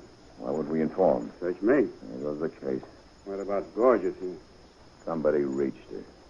I guess you just have to go through the motions now. The DA says you can't get an indictment on thin air. Okay. Let me handle it. You still want me? You can go. You've earned your mink. I hope you enjoy it. Say, who do you think you are, anyway? Get out. Take a couple of drop-dead pills. I'm Get going to see my lost. lawyer about this. Oh, why do I do this to myself? Why am I wasting my life here? I could make more driving a hack. I like books. I like music. I have a wonderful, wonderful life. I should have my head examined. All this work, these hours. What for? Phony. The Hatch girl was reached, huh, Jim? Democracy in action, Lou. A Rube Goldberg contraption. 3,000 wheels. It goes... ping. That's why I like it. Got an aspirin? Yeah, right here. Yeah, I was talking to Judge Mendes last week. He just got on the bench last year, 29 years, a lawyer. He figured this would be a cinch. He's lost 40 pounds. He's a nervous wreck. He said to me, Lou, I got to sentence a man to death tomorrow. Who am I to do that? It takes God to judge. Bunk. Yeah, I'm quoting Judge Mendes. Then he's corrupt. Evil has a stench of its own, Lou. A child can spot it. I know. My own father was one of them. No good. Every day of my life, I saw him abuse and torment my mother.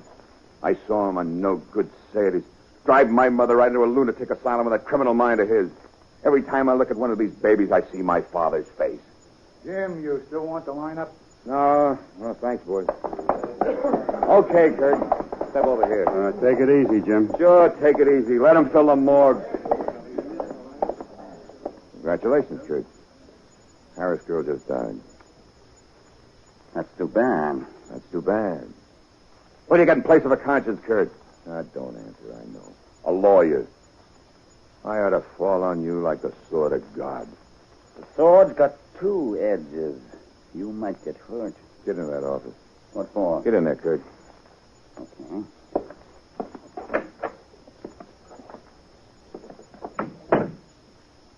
What are you going to do? I want a confession, Kurt. A signed statement. Look, McLeod. As soon as you book me, I'm out on bail. You don't frighten me, McLeod. You know why? Because I got plenty on you, too. I know why you're so vindictive, and I'm telling you, watch your step. Because I've got friends, too, downtown, with pull. Lots of pull. Have you? What do you know? Ain't you the big shot? You got any friends with push like this? Shut it out. Don't, McLeod. Please, you scum. Everybody else is going to let you go. The courts, the juries, the judges. Everybody except me. I'm just going to kick you right in that yellow belly. What's going on here? Get up, Kurt. Get up. I can't. Something inside. Wrong. He hurt me. Take it easy, Kurt. You'll be all right. Nick, Jackets, get an ambulance, quick. Yes, sir. What happened? Did he resist you? No. No? Why, you lunatic. Didn't I just get through warning you to lay off? He's trying to kill me. Tammy Jacopetti. Same thing. She got him after me, too. Tammy Jacopetti. What? Tammy Jacopetti? Well, who's he? What about him? Well, try to tell me, Kurt. See? He's unconscious. Nick, wet some towels. Hurry up. Okay, McLeod. Who's Tammy Jacopetti? I have no idea. What happened? He got fresh. He begged for it, so I let him have it. Don't con me, Jim. That ain't all. What about Jacopetti? I know Jacopetti, Lieutenant. He's a policy man, a cheap racketeer. Find him. Bring him in. There's something fishy going on between you and this one, McLeod. And if you're holding out, so help me, I'll have your head served up on a plate.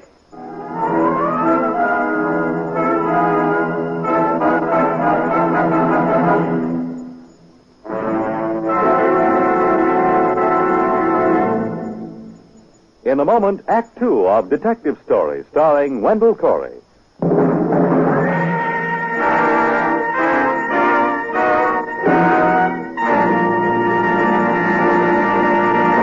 Now, Act Two of the Best Plays production of Detective Story, starring Wendell Corey and James Westerfield.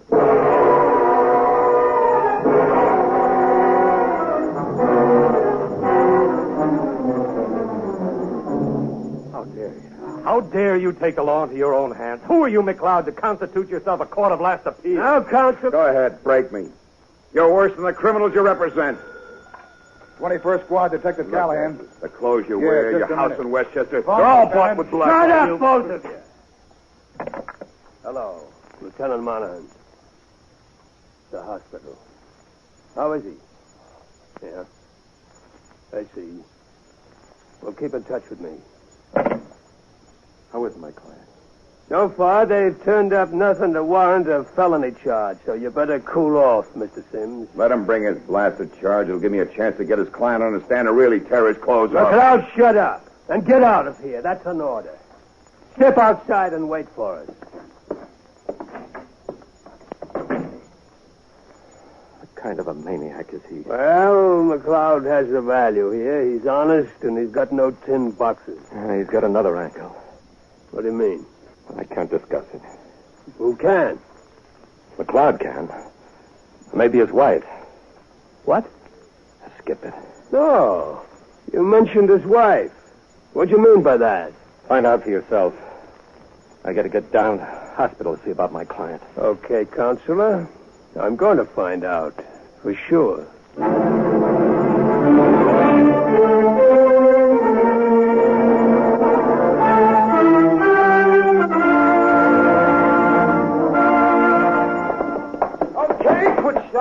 Get in there, Charlie. Okay. Now, take a look at this stuff we found in your apartment. You never found that stuff. Where'd you get it? What's the use of talking? You never believe me. Charlie, you see this? It's a blackjack. A persuader. Yeah, well, go ahead. Beat me. Beat me unconscious. Go ahead. Now, you're too eager, Charlie. You know, some of them creeps like it. Gives them a thrill.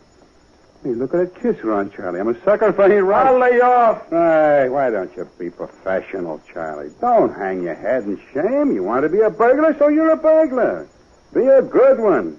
Be proud of your chosen profession. Well, you're no bum, Charlie. You wear a $100 suit. Hey, wait a minute.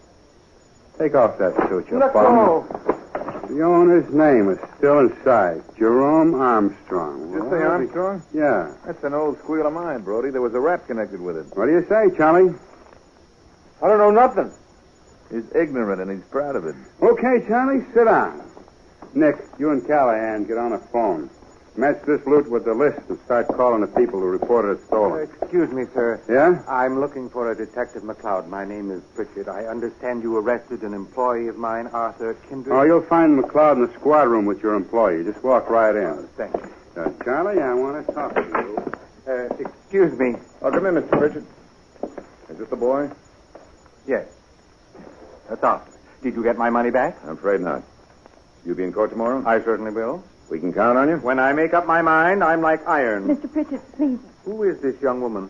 I'm an old friend of Arthur's. Well, what do you want? If I signed a promissory note for the money, would you drop the charge? Young lady, I've seen 1,000 like this one. Now, take my advice and... Jim. What is it, Lou? The lieutenant said to tell you he wants the complete file on the Cotsworth squeal. Oh, for Pete's sake. Now, he says. Okay. Keep an eye on this one, will you? Yeah, sure. Go ahead. Mr. Pritchard, you can't send Arthur to jail. Young lady, once I saw a picture, Les Miserables, but dandy. This Jean Valjean, he steals a loaf of bread and goes to jail for 20 years. He was starving. My heart went out to him. But Arthur here wasn't starving. He went to cabarets with my money. Mr. Pritchard, maybe once a year we get somebody in here who steals because he's actually hungry, and we're all on his side. Of course. But why did Arthur steal? I did it because I was hungry. What? Hungry. I'm sorry. It's hard to explain. I was separated from my girl, from Susan's sister, for 5 years, see? A very beautiful girl, see? But expensive, used to good things. To take her out to dinner would cost me a month's salary. Last Wednesday, she told me she was marrying somebody else. I decided to make a final grandstand play, shoot the works. I took your money and blew the works on her, and we had a wonderful time and said goodbye, and that's all. You admit you did wrong? Yes, I admit it. You're willing to make restitution? If I can. I'll have the money tomorrow morning. Well, that's in his favor. How do you feel about it, Mr. Pritchard? Well... The kid has a fine war record, too, remember? I don't want to press the charge if... The lieutenant says he never asked for those files. Oh, that's funny. I could swear he did. Oh, while you were out, Jim, I had a long talk with Mr. Pritchard here. Well, he's willing to drop the charges against this boy. Mr. Pritchard, I thought you were going to go through with this. I'd like to give him a chance. To steal from somebody else? Now, wait a minute, Jim. I advised Mr. Pritchard. But, Lord, don't you ever make a mistake? Yes. When I was new on this job, we brought in 2 boys who were caught stealing a car. They looked like babies. They cried. I let them go. 2 nights later, they held up a butcher in Harlem, shot him through the head. Now, Mr. Pritchard, I warn you, I'm not going to let this go. But if I decide not to bring charges... Then I'm going to book him anyway and subpoena you into court. Well, I guess I'll have to leave it up to you, officer. I say prosecute. You know best. Mr. Pritchard... I'm sorry, young woman, but he had no right to rob me in the first place. That was a terrible thing to do. We won't take up any more of your time, Mr. Pritchard. In court tomorrow morning at 10. Yes, I'll be there. I'll walk out with you. Can I talk to Arthur for a minute? Talk away. Be your last chat for quite a while. Jiggs. Oh, Jiggs. Susie, don't. Do you want me to call Joy? No, I don't want Joy. You sure? I wouldn't want to say to her now. For 5 years, I've been in love with a girl that doesn't exist. That's finished. Jiggs, why couldn't you have fallen in love with me? Oh, I've always loved you, Susie. You were always my baby. I've got news for you. I voted in the last election. I love you. I'll wait for you. You'll wait for me. You're worth it. I'll be a common criminal, an ex-con. I don't care. Oh, Susie. Susie, darling. Arthur. Sweetheart.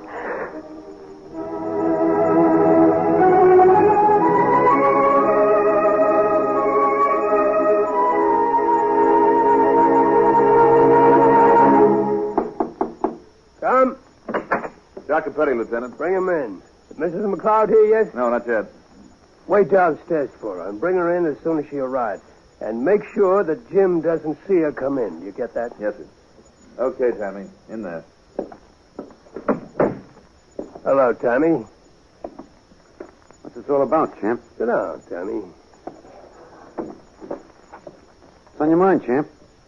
You know a girl named Mary McLeod? Never heard of her.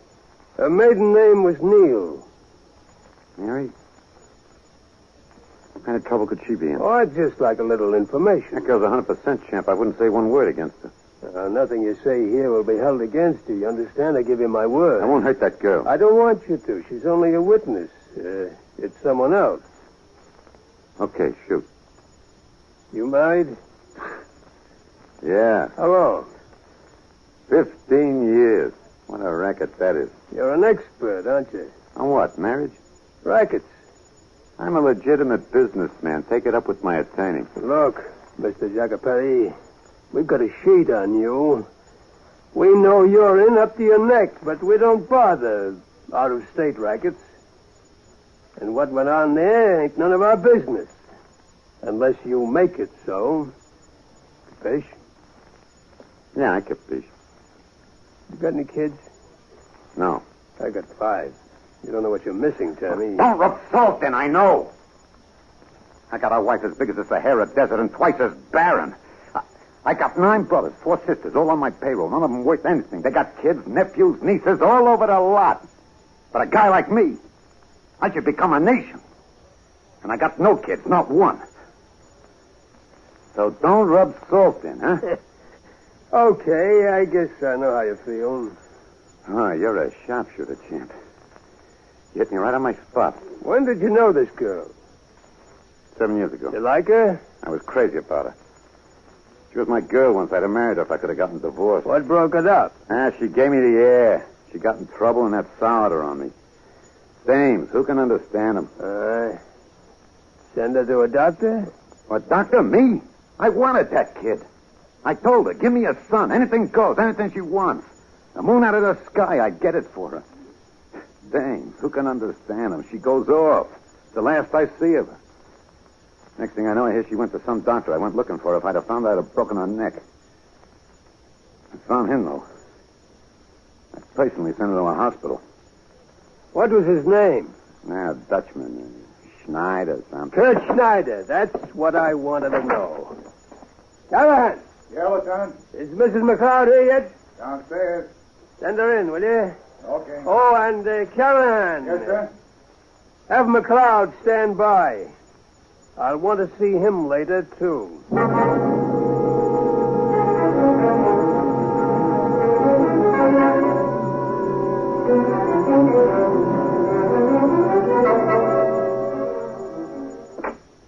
Come in, Mrs. McLeod. Hello, Mary. Oh. Hello, Ken. How are you? pretty good. Mrs. McLeod, Tammy told me why your husband is after Kurt Schneider. Oh, well, Jim never knew about that. Schneider's lawyer thinks he did. No, he never knew. Careful now, weigh your words. Any minute that phone will ring. If Schneider is critically hurt, this case goes to homicide. Schneider's hurt? Your husband beat him. Oh, but he didn't know. I swear he didn't know. That's something I had to find out for myself. Send in McLeod. Now, don't either of you say a word until I talk. You wanted it? Well, Mary, what are you doing here? What's this, Lieutenant? What's my wife doing here? I sent for her. Why? This is Tammy Jacopetti. Hi, champ. What's this about, Lieutenant? Schneider! Why did you lie to me, Jim? I never lied to you. Lieutenant, may I please? Yeah, go ahead. Jim, the lieutenant won't believe that you know nothing about this. I tried to tell him. About what, Mary?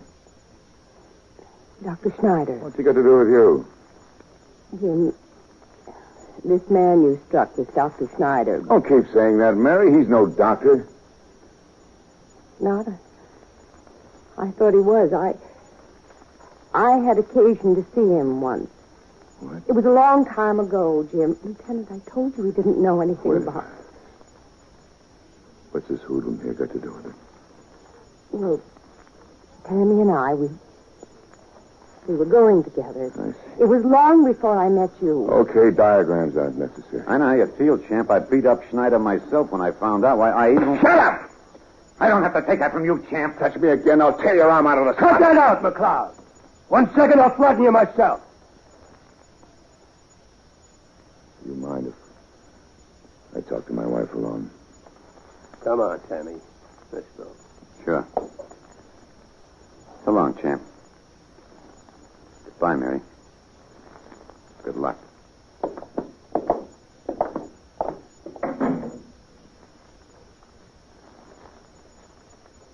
I'm terribly sorry, Jim. Please forgive me. Is this Schneider badly hurt? He's only acting. You sure? Yeah. Oh, thank God for that. My immaculate wife. I never said I was. You never said you weren't. Why didn't you tell me? I loved you. I was afraid of losing you. How long did you go with him? A few months. How many? It was about 4. 4 isn't a few. Oh, I suppose not. To give you money? No. To give you presents? Yes, you gave me some presents, of course. Expensive ones? I don't know. What do you mean you don't know? I don't know. What difference does it make? This difference.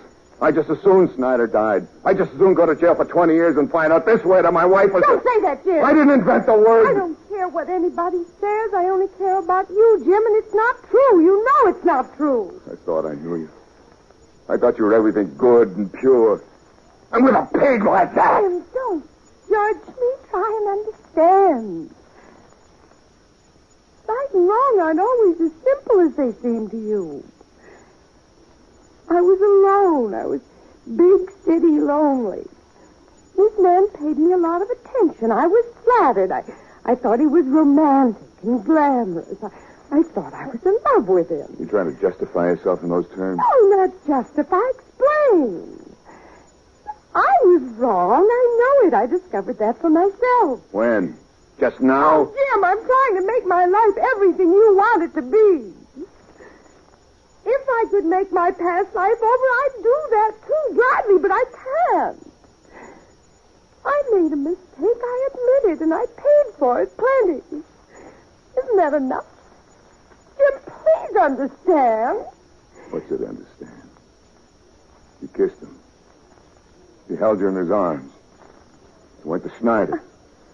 You, everything I hate, everything, even murder. What's there left to understand? All right, Jim, I'll go.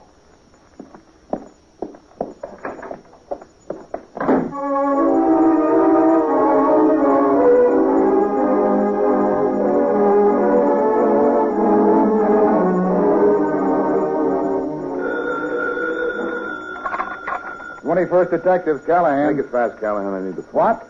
Just a minute, Jim. Yeah? A jumper. 53rd Street. 53rd, what name? Uh-huh. Yeah? Uh-huh. What name? Jim, please. No, Sam, go ahead. Yeah. Okay. A jumper? A woman. Killed? 16th floor. What name? What's wrong with you? Last couple of hours you've been like crazy. What name? McFadden, an old lady. Why? It's my street, 53. You all right, Jim? I'm all right. Hey, Jim, guess what? We just got the sheet on Charlie here. 8 arrests, 5 assaults, 3 rapes, 3 jail sentences. Hey, this bum's a 4-time loser. I can smell it. You better watch him. He'll kill now he knows you're armed. Oh, he'll be a good boy, won't you, Charlie? I swear on my mother's grave I didn't know anything about it. Sure. Now, you just sit down right there before I club you. Now, keep an eye on him, Callahan. I want you to book the Kindred kid. Callahan, will you print him for me? Okay, Jim. Jim. Yeah? I want to talk to you. Let's go in the lieutenant's office. What about? Come on. Okay.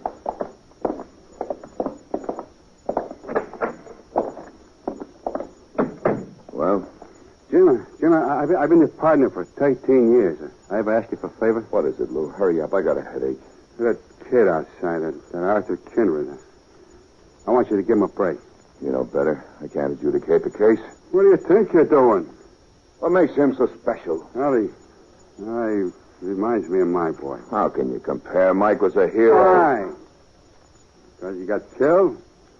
Listen, Jim, there are thousands like this kid. We don't even understand him, but we got to help him. I didn't understand Mike until it was too late. How about it? I can't do it. Louder, please. I don't seem to hear so good out of this ear. What do you mean you can't drop it? The complainant left it up to you. Be logical. Logic. You logic the life out of a thing. Heart. The whole world's crying for a little heart. No dice. Jim, what do you got in your chest? A stone? Lou, lay off, will you?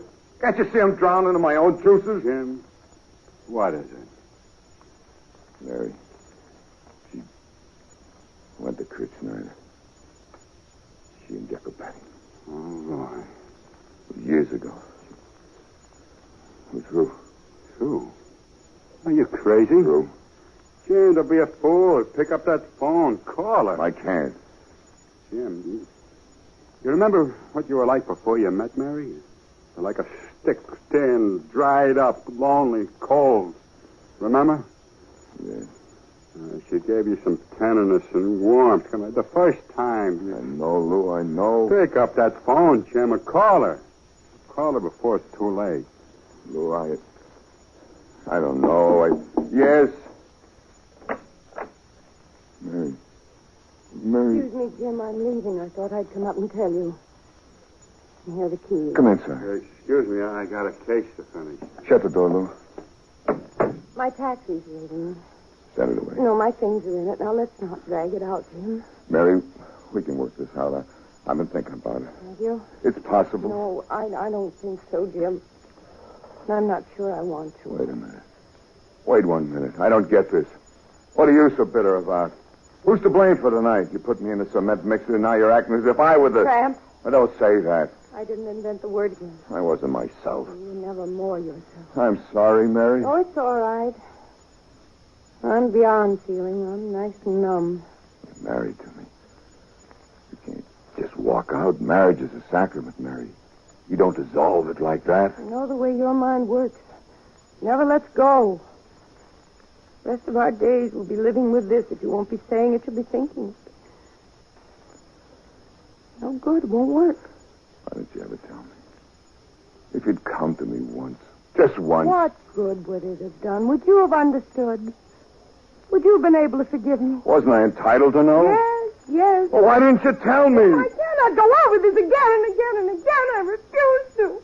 If I didn't love you and need you so, it'd be so simple. Simple. You go home now and wait a little while. No, that won't help us. Now, please, I'm so tired. Let me go now, Jim. To what? What do you go to? You who turn on every light in the house when I'm not there. Let me go, Jim. You who can't fall asleep unless my arms are around you. Where'd you go? Now, the taxi's waiting. Please, Jim, let me go. You go without a tear? Oh, I wouldn't say that.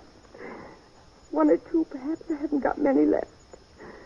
You'll find them on the pillow. Mary, you just don't stop loving someone. Or do you think you're kidding? No one. Least of all myself.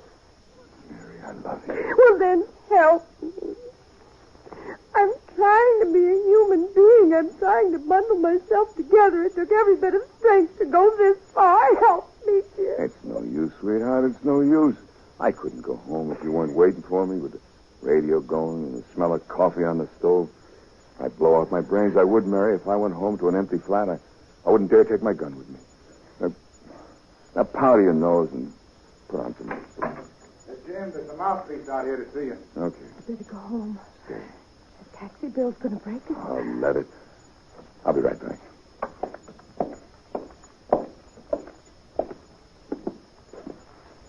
Yes, Councilman? I came here to tell you my client is better. He was acting. And to warn you, you're lucky you're not facing a murder charge right now. I could always get you to defend me. Yes, you probably could. I don't presume to judge a client before he's had a trial. I know the theory, Counselor. If you're so high-minded, how come you buy witnesses and perjure testimony? Look, McLeod, if you're so set on hanging Kurt Snyder and you need a corroborating witness, why not ask Mrs. McLeod? Good day, Detective.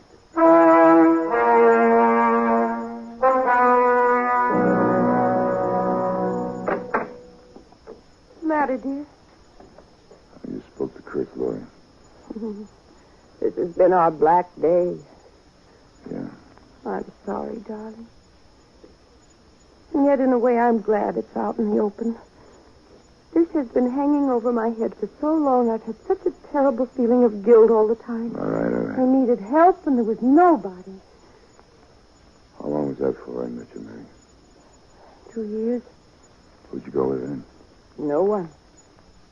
How many others were there, Mary? Others. How many other men? None. What's the matter with you, Jim?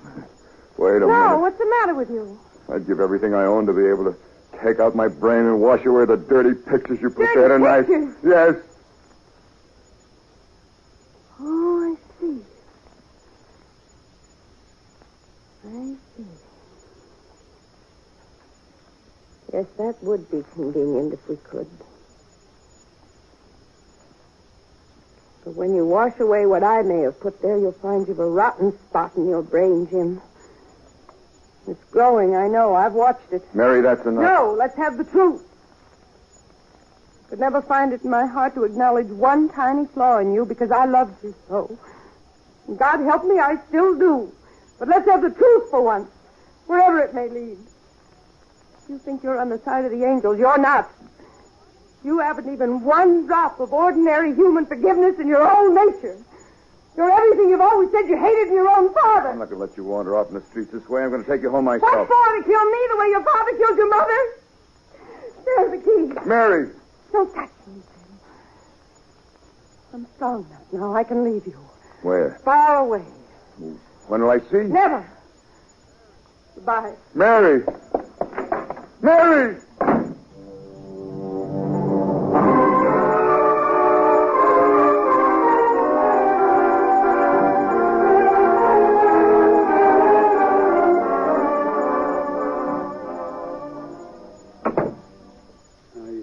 Sit there all night. Go on home. Home? I'm home. You drove her away, didn't you? Why? Why do we do these things to ourselves, Lou? I built my whole life on hating my father. And all the time he was inside laughing. Maybe he was crying, the poor idiot. Come on, we have to take Charlie boy down to the tombs. It'll give you something else to think about. Okay, Charlie, on your feet. This is it. I didn't do nothing. Sure, I know. Come on, stand up. Okay, Copper. I'll stand up. But before I go... Yeah?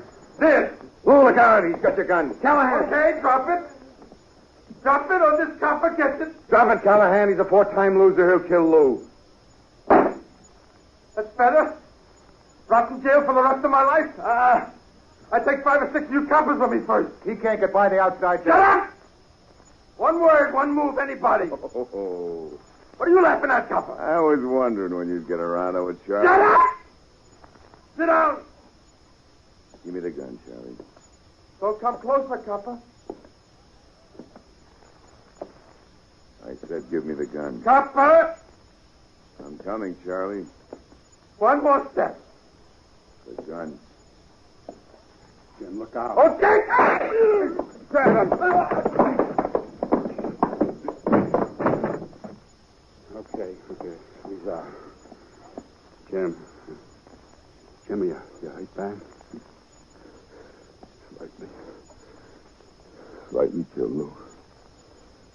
Oh, Mary. Well, what happened? Charlie shot Jim. Hello. Hello, Can I fill communications? you, Flu? Get an ambulance, quick. Never mind the ambulance. Here, Prince. Jim. Give me a drink. With a belly wound? What difference it make? Look at him. Don't whisper, Lou. I can hear you. Lou? Fine. Fine, Mary. Just forgive me. I will. I will, Jim. Lou? Yeah, baby? Prince. Arthur's Prince. Yeah? Tear him up. No case. Plain but true. Lieutenant. The name of the Father, Son, Holy Ghost. Give you all the priest. Oh, my God, I'm hardly sorry for having offended you. I detest all my sins because I dread the loss of heaven. He's dead. I firmly resolve, with the help of thy grace, to confess my sins and to do penance and to amend my life. Amen. Okay, Arthur, go on home. Don't make a monkey out of me. Don't make a monkey out of me. I won't, don't worry. Hello, Communications Bureau. Don't mention it. Notify the commissioner, the DA, the homicide squad. 21st Precinct detective shot. Killed.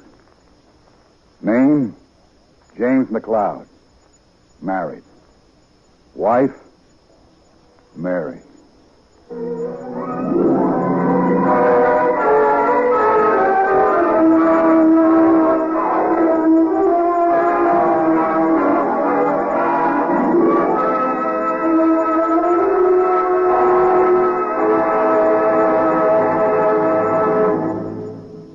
You have just heard the Best Plays production of Detective Stories starring Wendell Corey.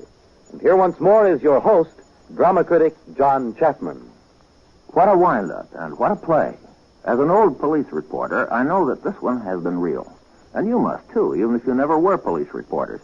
Because we have had a vivid performance by Mr. Corey, Mr. Westerfield, and their fellow players. Next week, we shall again concern ourselves with melodrama, but melodrama of a more fanciful sort. The title is Ladies in Retirement, and our actresses will be Carmen Matthews, Evelyn Varden, and Mildred Natwick. Quite a cast, I might add. This is Chapman saying goodbye until next week.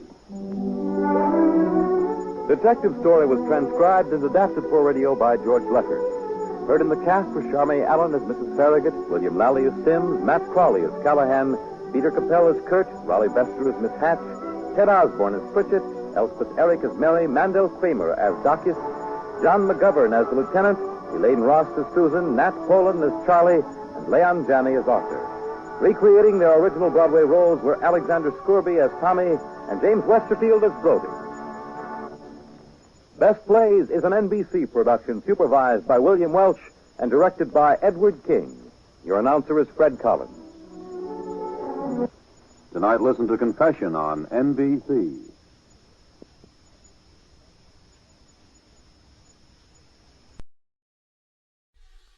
In just a moment, enjoy Best Plays. But first, they invented radio, developed color TV, and are responsible for two-dimension motion pictures for nervous people who faint from fright in three-dimension movies. Who are they? Why, Bob and Ray, of course. And every weekday night, you'll enjoy their antics over these stations. The boys join such other great weekday shows as Bob Hope, Dave Garroway, One Man's Family, and NBC's award-winning News of the World. Yes, each weekday, NBC brings you the best in music, comedy, drama, and news. Now it's Best Plays on NBC.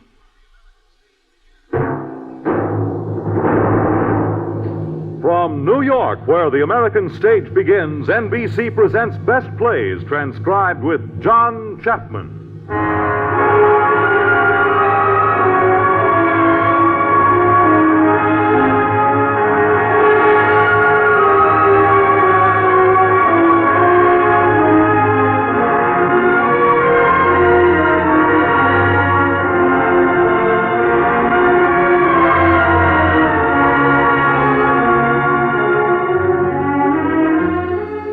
Best Best Plays, a series of hour-length dramas selected from the outstanding successes of the New York stage.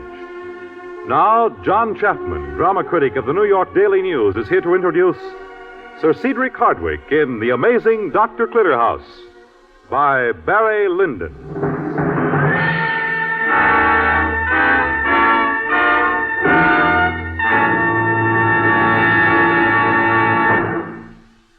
Mr. Chapman. Thank you.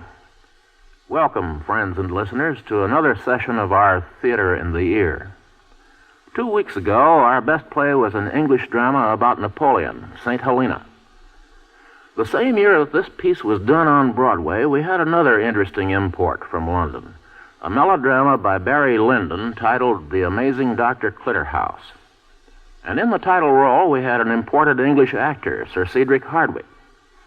Sir Cedric had come to us once before, but it was his Dr. Clitterhouse which made us sit up and take notice of him. Since then, we have practically taken peaceful possession of the man. Hardwicke is known for his very many smooth roles in the movies and for his many contributions to the New York stage, not only as an actor, but also as a producer and director. He was a calm and witty Caesar to Lily Palmer's beautiful and feline Cleopatra in Shaw's Caesar and Cleopatra.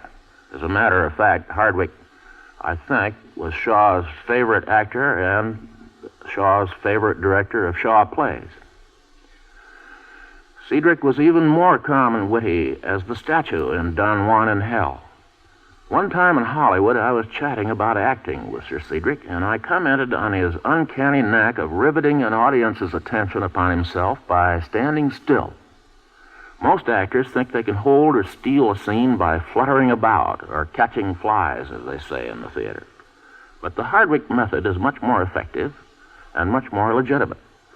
I told him the only other actor I ever saw with your complete poise was Sacha Guitry in Paris.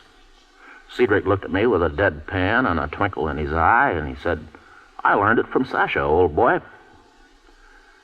Our best play now is the thriller The Amazing Dr. Clitterhouse. Dr. Clitterhouse is a London physician, but his consulting room is not in the traditional Harley Street or the Baker Street, which was frequented and still is haunted by a doctor named Watson. Our man conducts his practice in the neighborhood of St. John's Wood.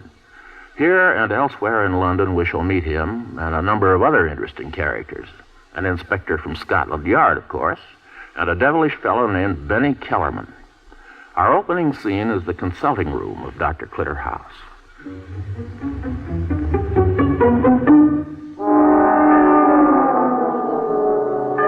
It is 1 o'clock in the morning, but in the consulting room the lights are still on, and Nurse Ann is, for the 4th time, heating the pot of coffee she has brewed hours before. Now, why should Nurse Ann be heating coffee and staying up this late? She's in love with Dr. Clitterhouse, but of course he doesn't know it. Dr. Clitterhouse comes in, apparently in great haste, somewhat breathless, but he stops short when he sees Nurse Ann. Hello, Nurse. Waiting up for me? Well, I wondered what had happened to you, Doctor. Well, I was held up. I have coffee here. Very thoughtful, but let it go for the moment. Help me with this, will you? Doctor, are you going to do a blood pressure? I am. At 1 in the morning? At 1 in the morning. Not your own? Yes. Here, you work the bulb.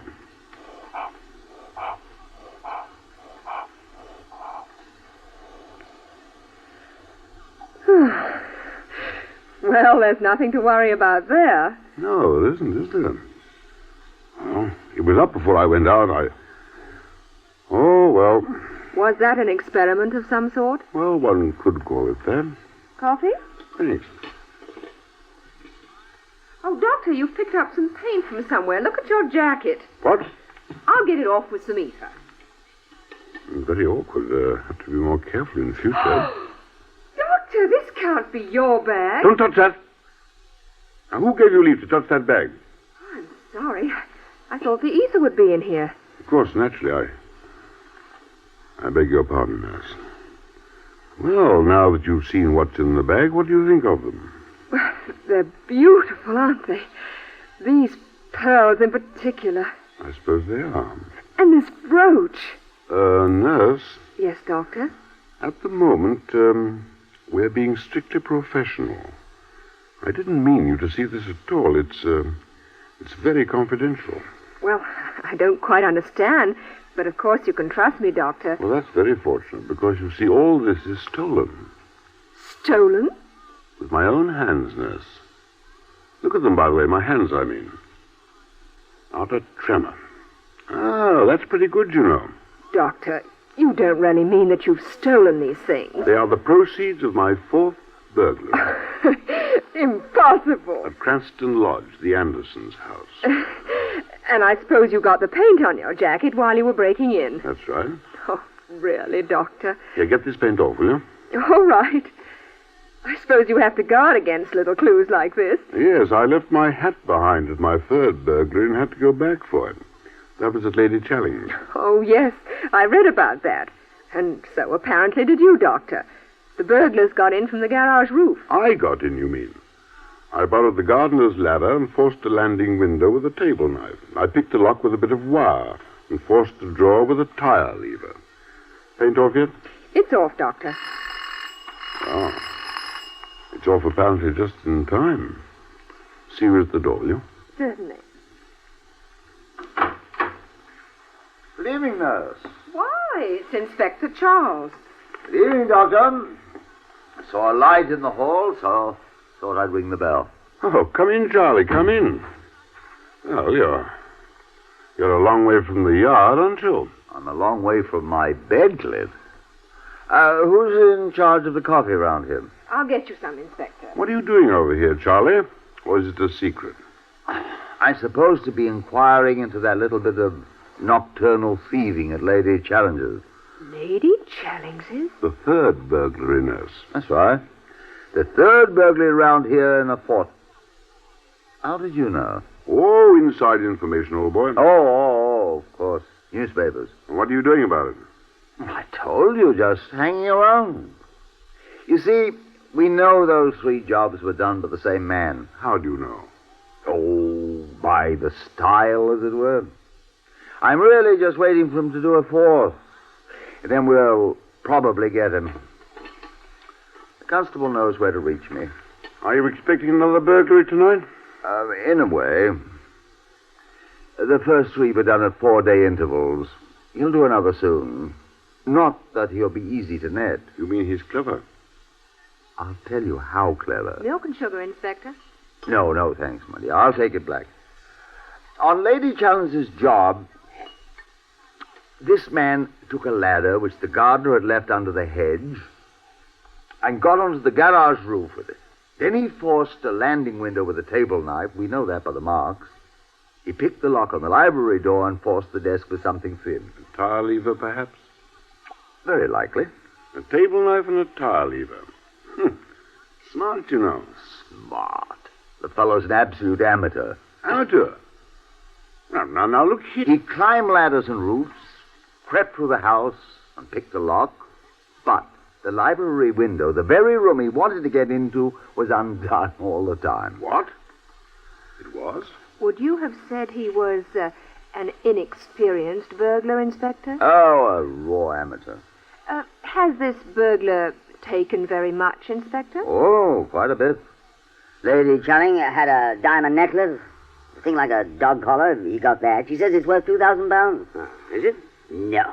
Oh, I suppose not. Tell me, Charlie, how do these burglars get rid of their swag? Oh, break it up or use a fence. Fence? Receiver, you mean?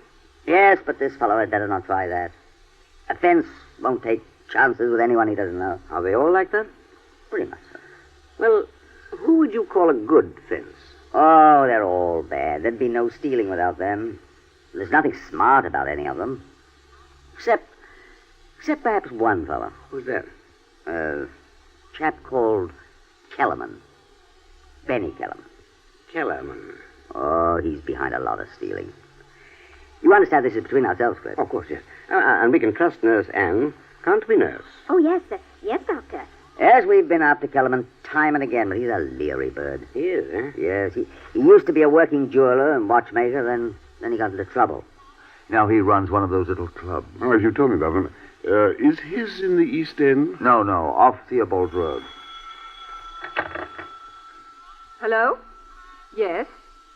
Yes, he's here. It's for you, Inspector Charles. Thank you. Hello? Yes, Constable. What? Yes, at once. Goodbye. What did I tell you? Not your amateur burglar again. You're right.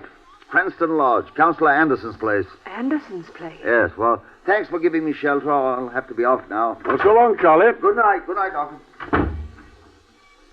So, there has been a burglary at Anderson's house. And you've seen the proceeds. But you can't be the inspector's burglar. Well, I should be if you caught me. I wish we could have taken my blood pressure when he walked in here. Do you mean that you've really and truly stolen those things? 4 burglaries within a fortnight, and he calls me an amateur. 4 burglaries? Doctor, you can't realize what you're doing. I think I have a pretty good idea, nurse. But you can't have. Why could you possibly want that jewelry? And, Doctor, if you were caught... Yes, that would be awkward, wouldn't it? It would be terrible. You know, I have a very good reason for all this. Is there a good reason for burglary? For stealing? In this case, there is, nurse. You know, I believe I'm onto something that's very much worthwhile. You stumbled onto part of my secret. Well, you better know all of it. I think I'd better, Doctor. I'll admit that part of it is that I've grown rather tired of all this business of... Well, how are you today? Worse, thank you, Doctor. But you've a wonderful practice. Yes, what I'm onto is much more important than my practice. You see, knowing old Charlie, I've grown rather interested in crime and crooks. Evidently. No, sarcasm doesn't become you, nurse. Sorry. Are you experimenting about crooks? I'll hang it all, I'm being one. Nurse, has it ever occurred to you to wonder why criminal activity should actually change a man's face and physique? Gradually change someone who was once quite normal into something furtive and cringing. It does, you know, in time. I'm afraid I've never thought of anything like that. Now, there are medical reasons for these changes. They affect the mentality of the crook and influence his actions. They're the result of the fear and excitement and the tense emotions which he works under. And I want to find out the precise nature of these reactions, and I can do it only by studying crooks whilst they are actually at work. Not after Charlie has stuck them away behind bars. It's research, and I needed a living subject. So I started experiments on myself. I observed my reactions, pulse, respiration, blood pressure. I've had to explain this to you, nurse, but it needn't concern you, and it won't affect our work here. You think it won't? I don't like it. Well, if I've upset you, nurse, I'm sorry, but I must go on with it. Is it possible that you have it all in the wrong perspective? Are you hinting that I've gone slightly mental? Well, you have been overworking. Nurse, I know precisely what I'm doing. It's simply research work in a slightly unusual form. A very unusual form, Doctor. Well, if you think that, you better go home to bed. Yes, Doctor. I hope I haven't annoyed you. Humoring the mental patient, nurse? Well, I do feel a little concerned. Oh, don't you worry about me. I'm quite all right. Good night. Good night, Doctor. Oh, nurse. Just one thing. Yes, Doctor? Were you thinking of telephoning Sir James Hillary in the morning? Telephoning Sir James? Why? You were, weren't you? What makes you think that? Well, we called him in when old Trimmer began to see things the wrong way. Don't do it, nurse. But I feel that someone You said that I could trust you. This is a professional matter and very confidential. Yes, Doctor. And if this jewelry worries you, I'll be getting rid of it. I'm calling on Benny Kellerman tomorrow. Good night, nurse. Good night, Doctor.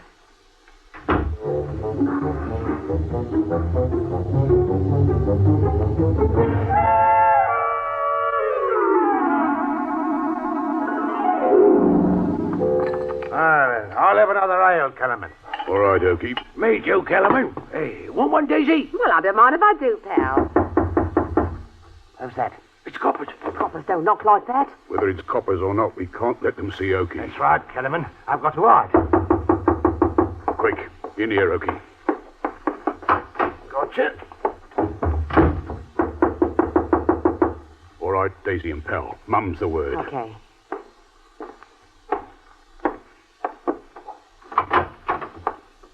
Well, I'm looking for Mr. Benny Kellerman. It's me. Fine. Well, I can't talk to you from outside here. Who sent you? Inspector Charles of Scotland Yard. Copper. Keep quiet, pal. A copper, are you? Come on in, then. Thank you. But the fact is, I am not a policeman. Then what do you want? I want to do a little business with you. But, it's confidential. Tell him he's butting in, Benny. The only business I've got is running this place. Inspector Charles seems to think you have other interests. Well, I haven't. Sorry. Well, let's have a drink, shall we? Young lady? Don't mind if I do. Martini dry. And you, sir? Well, if it's free, mine's a beer. 2 dry martinis and a beer, Mr. Kellerman. Well, all right.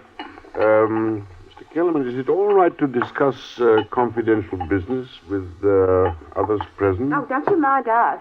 What do you want? Well, I understand that at times you undertake to dispose of, shall we say, articles of jewelry Benny, that... don't buy from strangers. Benny, don't buy at all. I see that I'll have to convince you. Well, let me put it this way, old boy. I'm not a narc, and I'm not coming the old soldier. I've got a daffy of sparklers, and I want to flash 'em. Well, I never. Hey, you've got the patter all right. You might have got it out of a book. Mr. Kellerman, you read about the burglary at Councillor Anderson's. What would you give for the pearl necklace? I don't know what you're talking about. Well, show him the stuff, mate. Well, do you think I carried it about with me? Open up there. This is the cops this time. Stand away from the bar. Look natural.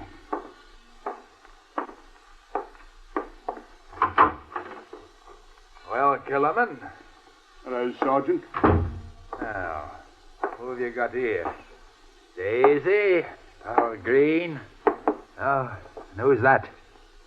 A friend of mine. Oh, thank you, Daisy. Where's Bob Oakes? Who?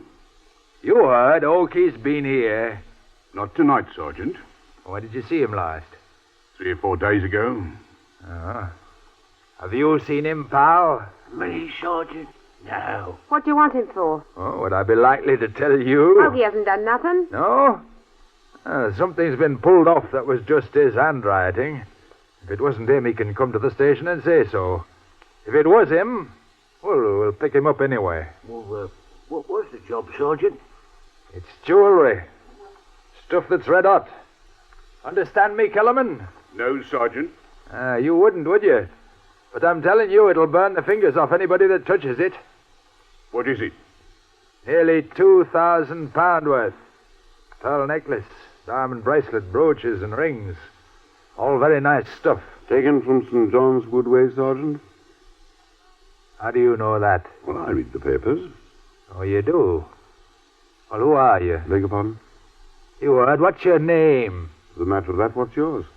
Now, don't try to be funny with me. Come on, answer up. Who are you? Who are you? Sergeant Bates is my name. Oh? You got your warrant card? What do you mean? You know perfectly well what I mean. Your warrant card will prove your bona fides. Have you got it? Oh, of course I have. Then will you kindly produce it? Yeah, what's your game? Well, you come in here asking questions of everyone, and we've a right to know who you are. Well, they know me here. All the same, I should like to see your card. Very well. Thank you. Sergeant Augustus Bates. What are you laughing at, pal? Sorry, Inspector. And then who are you? Me? You, yes.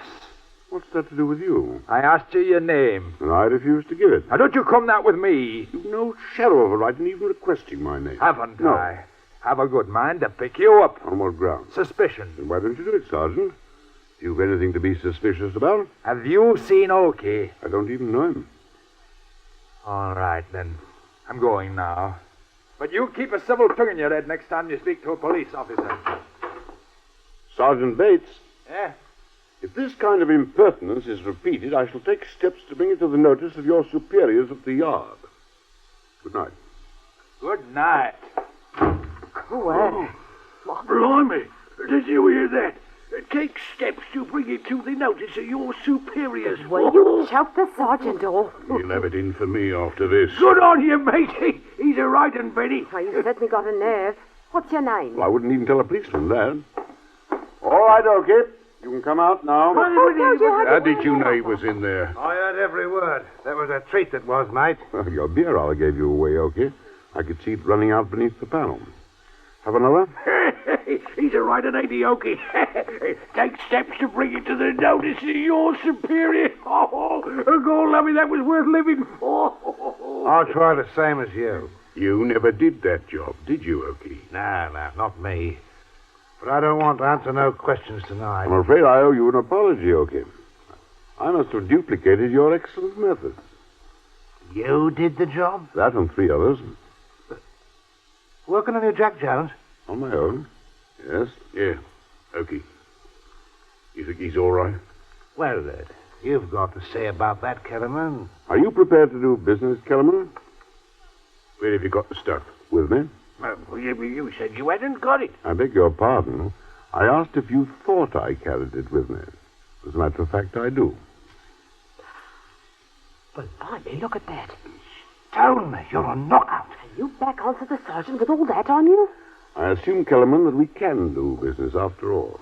I think we can. I'd like to do some business with you myself. Okay, it's an interesting suggestion, the one that I was about to make.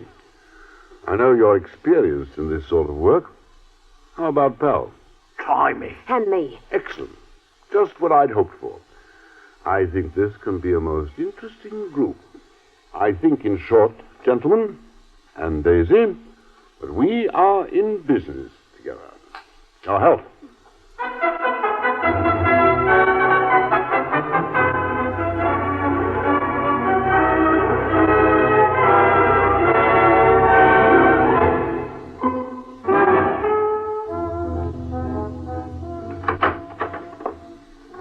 Well, Benny?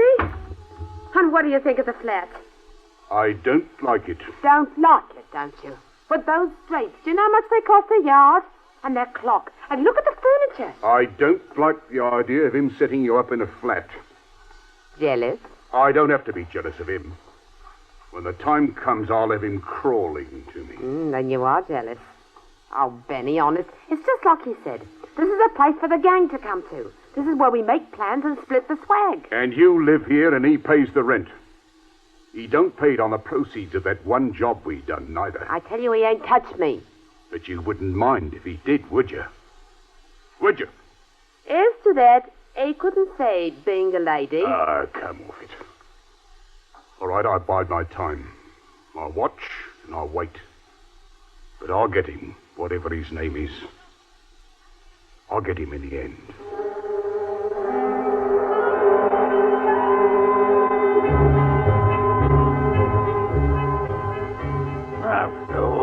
Off a mo. No, I'm not going to have it done. He says you got to have it done. He says it's important. He taught me how to do it, and he's the boss. So I'm going to do it. I don't need no blood test. No, my blood's red the same as anybody else. Well, we'll see if it is. Here now. Hold still. Blimey. He's fainted. I can't understand it. One burglary after another, each one bigger than the last. It's a gang, there's no question about that. And some of the features of these cases seem to point to certain old friends of ours. But the planning, the execution, so clever, so daring. It indicates that the gang has a leader who never operated around here before. We got to catch that fellow. That's all there is to it. We've got to catch him.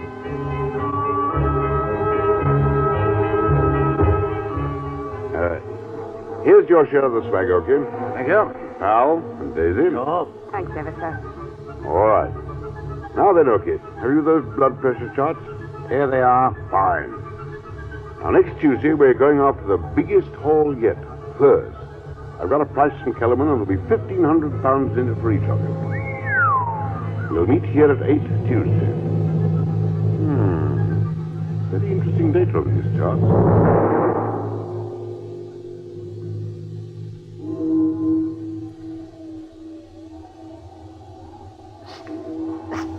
Over here, Ogie. All set. Watchman? Trussed up. Is Pal getting the furs? Putting them in boxes, just like you said. Fine. Now we've got to carry them across from the roof of this building to the roof of the next one. Then through the skylight and down to the street and load them into our van. Yeah, mate. Help me with these boxes. Quiet, pal. Look, there's one thing I hope you've covered. What is it? I don't fancy carrying those boxes out onto the street down there. That street's patrolled, you know. That's covered. Oh, how? Hey, hurry up. Pal's right, okay. Let's help him, and don't worry, I've covered everything. Coming, pal.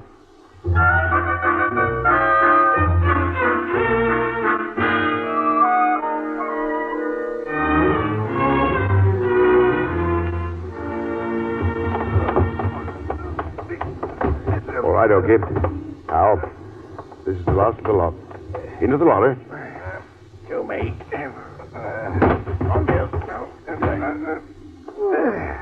There. Fine. Now we close the door.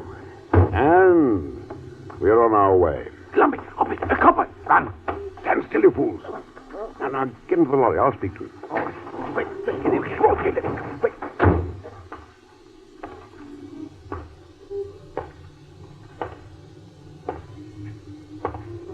Here now. What are you doing about here this time of night? Ah, officer, I'm so delighted that you came along. Have you, your street directory with you? Never mind, none of that now. I'll just take a look at what you got in the back of that there van. Certainly, officer. You see? Boxes. Ah. My men just finished loading them. Well, but this time... Well, it was a special rush order. I had to come down myself in the middle of the night to superintend it. Oh. Have you your street directory with you, officer? Huh? Oh, yes, I have. Yes. Can you direct me to Emmons Road East? Emmons Road East? Well, let's see. Yeah, I have it right here. Straight out it is, and then a right turn on the avenue, and then you'll come to it. It'll be on your left. Oh, thank you so much, officer. It's a very lucky thing for me that you have to come along. Good night, officer. Oh, good night, sir. All right, pal. Let's get underway. But slowly. Almost died. Me too. I told you I had everything covered, okay? Now, why do you suppose we took our boxes over to the next building before bringing them onto the street? Well, I don't know. Why? Because that building is a box factory. Now, what more natural than that boxes should be carried out from it?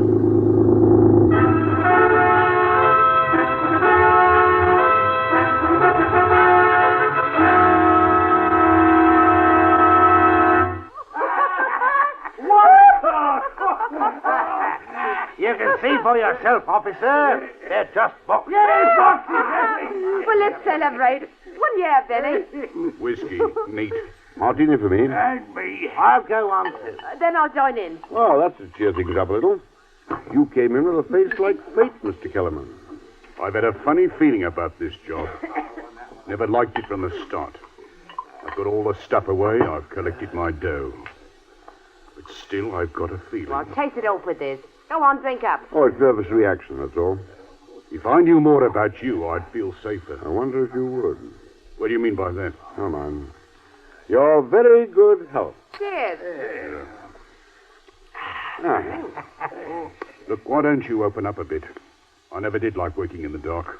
Well, then, do the next time, Governor. Mud in your eye. Here's to crime and research. What? All right, then, plain crime. Well, long legs to the baby.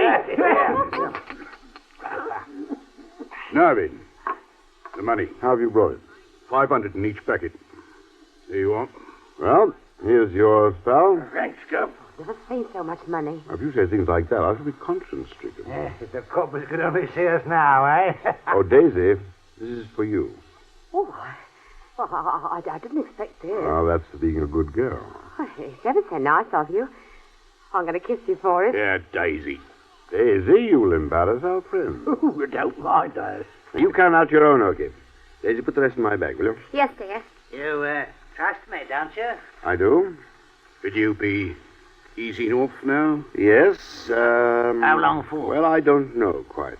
I thought perhaps you might be. Well, everything appears to be settled. I'll just make a call and be on my way. Best thing for everyone is to keep quiet for a bit. Yes, stay around and act normally. Hello? Yes, it is. Telephone immediately and say I'll be there in 20 minutes. Then I'll come straight back. That's all. Goodbye. I'm afraid I'll have to be getting along. Aren't you going to set a time to make for the next job, Governor? No, okay, not now. Well, I can let everybody know when you're ready. Of course. Well, you'll have to excuse me, I'm afraid. Well, hey, have another one before you go. No, thanks. No, I really must be getting along. Goodbye, Mr. Kellerman. Right. Cheerio, pal. So long, Gov. Goodbye, Okie. You backed me up splendidly. Daisy, my dear, goodbye. Goodbye. Bit of an hurry, wasn't he? Oh, well, he's got his own friends. Oh, he upped it quick. Yes. You know what he's doing? He knows what he's doing. It looks to me like he's dropping you. Dropping me? All of you. Not him. You'll see. Oh, he's all right. I'll take me oath on that. Well, I want to know a bit more about him. Where's that screwdriver? Is this it? Yes, thanks, Okie. What are you doing? Taking this dialing plate off the telephone. He always telephones someone before he goes. He isn't the only clever one. Well, what are you after, Benny? I don't like the look of this. No, me neither. I know what I'm doing. There. It's off. You see this? It's a little scriber I put underneath the plate. When the dial spun, the scriber marked it and clicked back a notch. I can tell now what number he called. Benny.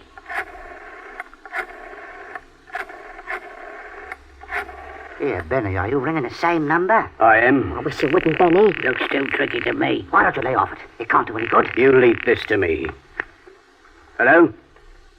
Doctor Who's resident? Oh. Sorry, wrong number. Now I know. You know who he is? Yes. Yes, I do. Now I'll have a bit of fun.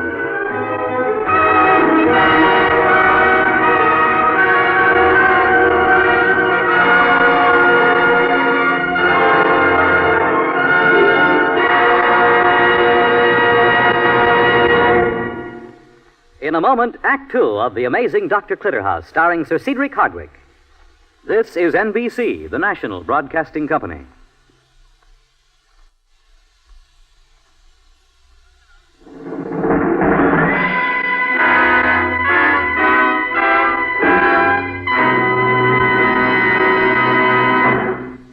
Now, Act Two of the Best Plays production of The Amazing Dr. Clitterhouse, starring Sir Cedric Hardwicke.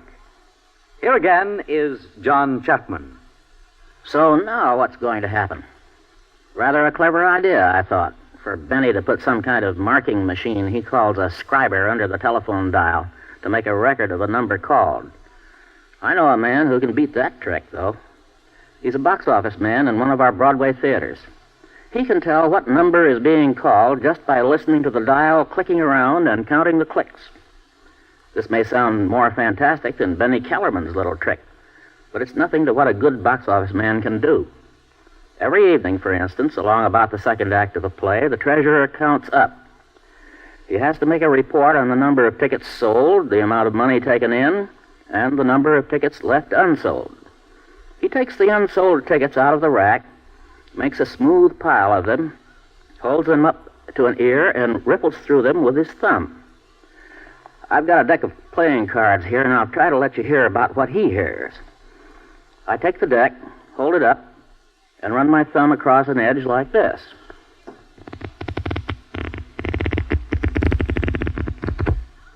Can you count how many cards there are?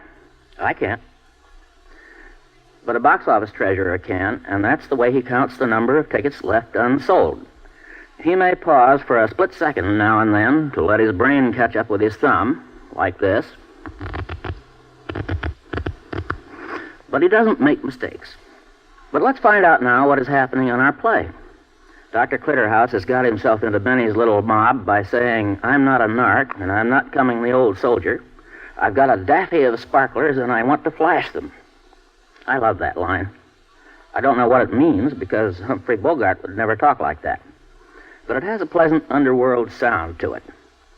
So, Clitterhouse is in the mob, and the clever Benny with his scriber has found out who Dr. Clitterhouse is.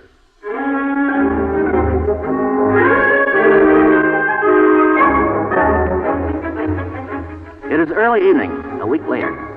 Benny Kellerman has not attempted to get in touch with Dr. Clitterhouse during this interval. Benny Kellerman is too smart to rush quickly into something that means so much to him. He has spent his time learning everything he can about the respectable Dr. Clitterhouse. And now, only now, he sits in the waiting room of Dr. Clitterhouse's office while Nurse Ann goes into the consulting room. Oh, Doctor, can you see someone? Who? A Mr. Benjamin. Patient? You've never attended him, but he says it's rather urgent. I do have some writing to do. Your notes, Doctor? Yes, I've discovered some things which should prove interesting. Highly interesting. I've always been so afraid that you'd be caught. I've been very careful. But I've always known when you were doing something. Have you? How? Well, I could tell. Oh? You noticed anything recently? You've been very anxious to see the papers. I have, haven't I? Yeah, there's an acknowledgement in this one, just there. Got it? Receipt for £7,000. Anonymous. Police orphanage? The Prisoner's Aid has another lot, but I thought that was rather selfish of me. In case you ever needed their assistance. Well, that was the idea. Don't you think you've done enough now? Can't you give it all up? I haven't quite decided. I should feel much happier. Why doesn't it affect you, nurse? Yes. Sometimes you appear so tired. Well, late night. So fagged out in the morning. Well, I'll turn in on tonight anyhow, as soon as I'm rid of this chap in the waiting room. Send him in, will you, nurse? Very well, Doctor. Mr. Benjamin, the doctor will see you now. Yep. Callum. Hello, Dr. Clitterhouse. Perhaps you wouldn't mind telling me how you come to be here. To a little idea of my own. You're not the only fly one. So, you're a proper doctor, are you? Does anyone else know who I am? No. I've kept it to myself. So far. And what do you want? Well, when I know what your game is, then I'll know how safe you are. Or putting it more clearly, how safe you are. Have it that way, if you like. You're a doctor. Unless you got yourself into trouble, you don't have to steal. Oh? What's all this medical stuff you've been putting across? Taking samples of blood and all that? Come on, open up. What's the game? Well, I don't mind explaining since you're here. You see this book? It's almost filled with, let's call them my medical notes. What are they for? I intend them as the basis of a book, which may in some measure reveal why crooks are crooks and why they continue to be crooks. It don't make sense to me. Here, what's in this book over here? Notes on everything that I've done. About the big job, for instance? Yes, that's included. I always knew you were dangerous. Suppose the cops got hold of these notes. Well, that's very unlikely. But they'll see this other book when you've written it. I hope it will assist them. Yes, assist them to come down on you and me. They'll ask you a million questions. You don't know the cops like I do. Here, let's have a look at that notebook. Now, be careful what you're doing, Kellerman. I've got it. Think I'm like the others, afraid of you? We'll just have a look at this notebook. I doubt if you'll understand it. There's something here, though. P hit the officer during escape about 8:45. 9:15, officer reported killed. P immediately subjected to laryngeal spasm. I can't make out the rest. What is it, Latin? Shall I explain it? There's no need. Any copper could work out the meaning of this for himself. Do you know what you've written here? Yes, I think so. Enough to send us down for 5 years apiece. P for pal. 8:45 was the time of that snatch job when we slugged the copper. He thought he'd done that copper in. And every busy in London knows that pal's voice goes when he's scared. It'd be on this like lightning. Nothing of the sort will appear in the book itself. How do I know that? Give me back that book, Kellerman. Not bloody likely. You hear what I say? I shan't sleep till I've seen this burnt. Burnt? You bet it'll be burnt. You think I'm going to let you walk out on us and keep this? Give that to me, Kellerman, immediately. You try and get it. That book is very important, Kellerman. I am not going to see my work destroyed by you. It's a long sight more important to me. Have you ever thought I could give the office about you? I've got myself covered, see? And they can't touch Daisy. She's only done a bit of minding now and then. Oh, you mean you're thinking of giving me away to the police? It only wants a word. I see. You've been picking the jobs. Now I'll pick them for you. What do you mean by that? I've got my eye on a bank. Oh. Are you suggesting I should break into it? I'm telling you. And I'll give you 20% of what you take. Rather harsh terms, Mr. Kellerman. Does Oakey know you mean to suggest them? No, but if you try any funny business, I'll shop you. I'll turn you in and the whole lot will go inside with you. I think I understand you. And I haven't finished yet. I didn't make so much off those furs as I ought to have done. Didn't you? You wouldn't want to see me lose on the job, would you? Not if you could pass me back 1,000 or so to put me right. Oh, so you lost on it, did you? It just occurred to me. Yes, you're making yourself quite clear now. I thought I was. Awkward for you, isn't it? Yes. A little, perhaps. Kellerman, do you realize the position into which you're trying to force me? Trying? I know where I've got you. And we'll talk about that bank job at the club tomorrow night, not at the flat. You keep away from Daisy, see? All right? Now I think I'll have a drink. I was about to suggest one. Kellerman, do you seriously mean all you've said? You try and cross me. Well, I only wanted to know. You be sensible, and there won't be no hard feelings. Well, it seems better to be as friendly as possible for the time we're together. Soda? Not for me. Here. Well, here's luck. I have this sent down special from Scotland. How do you like it? It's a bit, I don't know, got a full flavor. It'll do, though. You know, Kellerman, I've just realized that my book would hardly have been complete. Yeah. You're not likely to write it now, are you? No. You see, I've secured data on various types of criminal activity, but so far I've overlooked a major interest. Oh, yes? You see, I don't know anything at all about the reactions associated with the greatest crime of all. What's that? Why, disposing of someone. You mean doing somebody in? That would complete the book. And it would complete you, too. You can't get away with murder. Well, I rather think I could, you know. How? Well, I should make my victim unconscious, but I shouldn't actually end his life until I was quite ready to dispose of him. Wouldn't you? No, that would be much too dangerous. I should put him in the back of my car, under some rugs, perhaps. Then I should drive down to Burnham on Crouch. I have a bungalow there which backs onto the river. I should put him into a punt. Then I should go out to midstream, but I shouldn't drop him overboard until I was absolutely certain that I had not been observed and that I was quite safe. Here I... And being unconscious, he would drown. The coroner's verdict would be simply found drowned. There would be no marks, no violence, nothing. Here I feel sleepy. Of course you do, Mr. Kellerman. You remember the full taste in your whiskey? I emptied a phial of heroin tablets into your first glass. 12 of them. A full brain. Sleep, You see, you created an impossible situation, Mr. Kellerman. You forced me to do it. Well, we'll be going to Burnham on Crouch, Mr. Kellerman.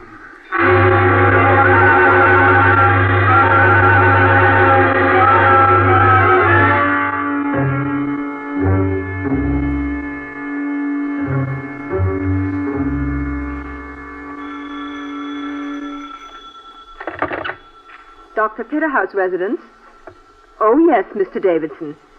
I'm afraid it's hardly possible for you to see the doctor this evening, unless it's very urgent. Oh, yes. 10:15 in the morning would be fine.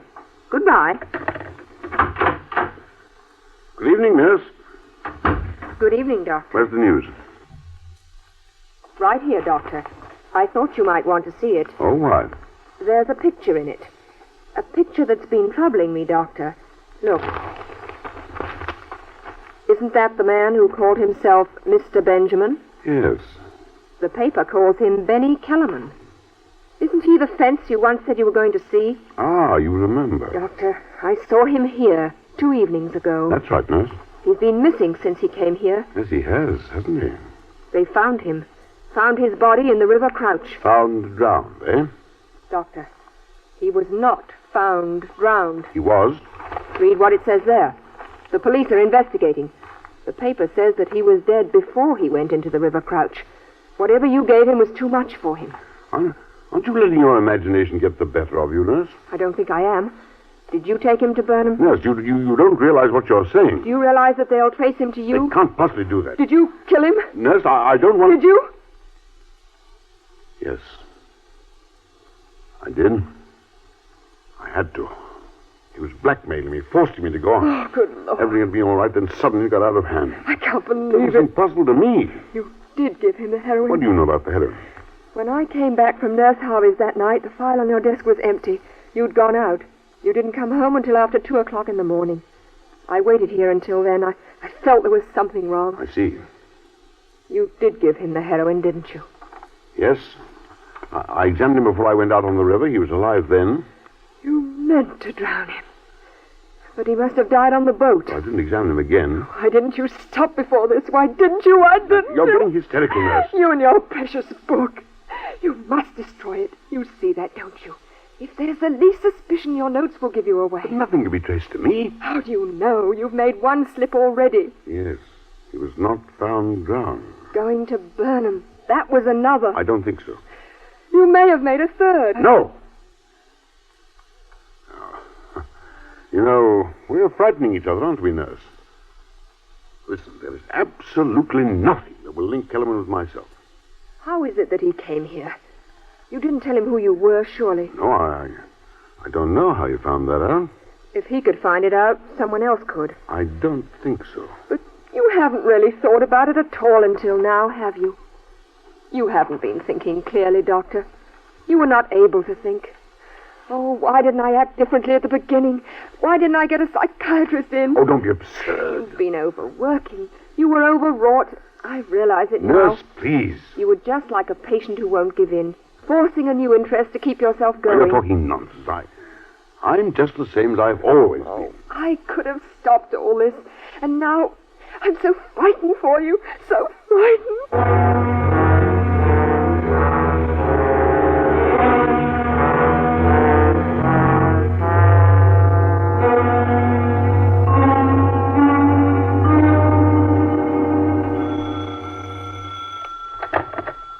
Hello? Hello, Governor. This is Oakey. Oakey? How the devil did you get this number? Kellerman. He did some monkey shines with a phone at Daisy's place and found out your number. I see. I called, Governor, because I just heard from a steward that the coppers have your phone number, too. How did they have got it? From Kellerman's pocket when they fished him out of the river. Oh, I see. Okay. Listen, don't stop for anything. Get away now and look after Daisy. Don't stay talking to me. Get away now. Good luck, and good luck to pal. Goodbye, Oakey. Devil.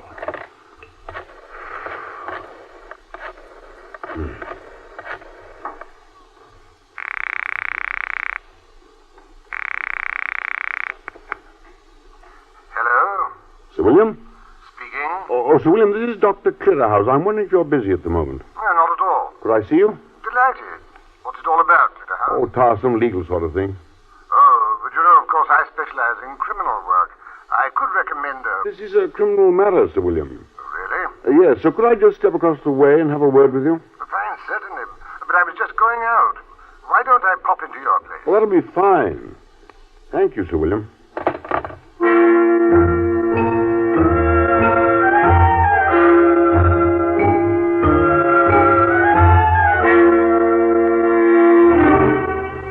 Now, Clitterhouse, what roguery have you been up to, eh?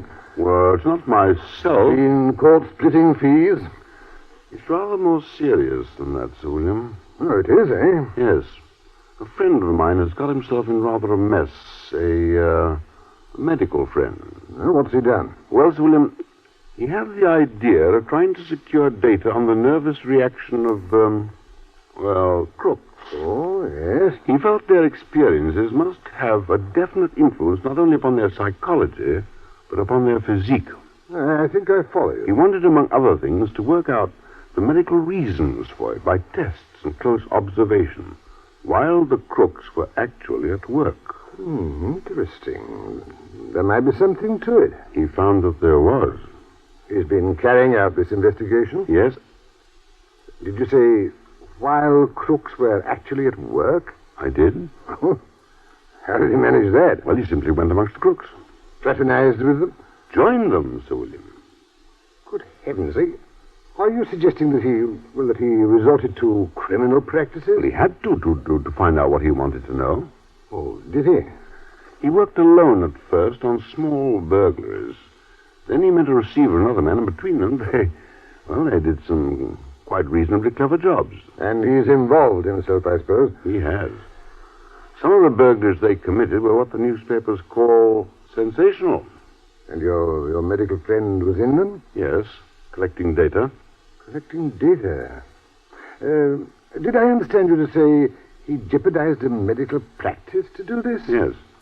What happened to the proceeds of the burglaries? Well, the crooks had their share, and he gave most of his away anonymously. His object was research, you see. I don't know that I do see, quite. I suppose it has got rather beyond him, is that it? Yes. He kept his identity secret, and then one of them found out who he was and tried to blackmail him. That was inevitable. My friend's notes were then practically complete. Well, he didn't want to go on, only this man tried to force him to continue. And then? Then he suddenly realized that he'd studied various types of criminal activity from burglary to well-organized robbery, but he lacked data on the ultimate crime. Not murder? Yes. And he has? He has.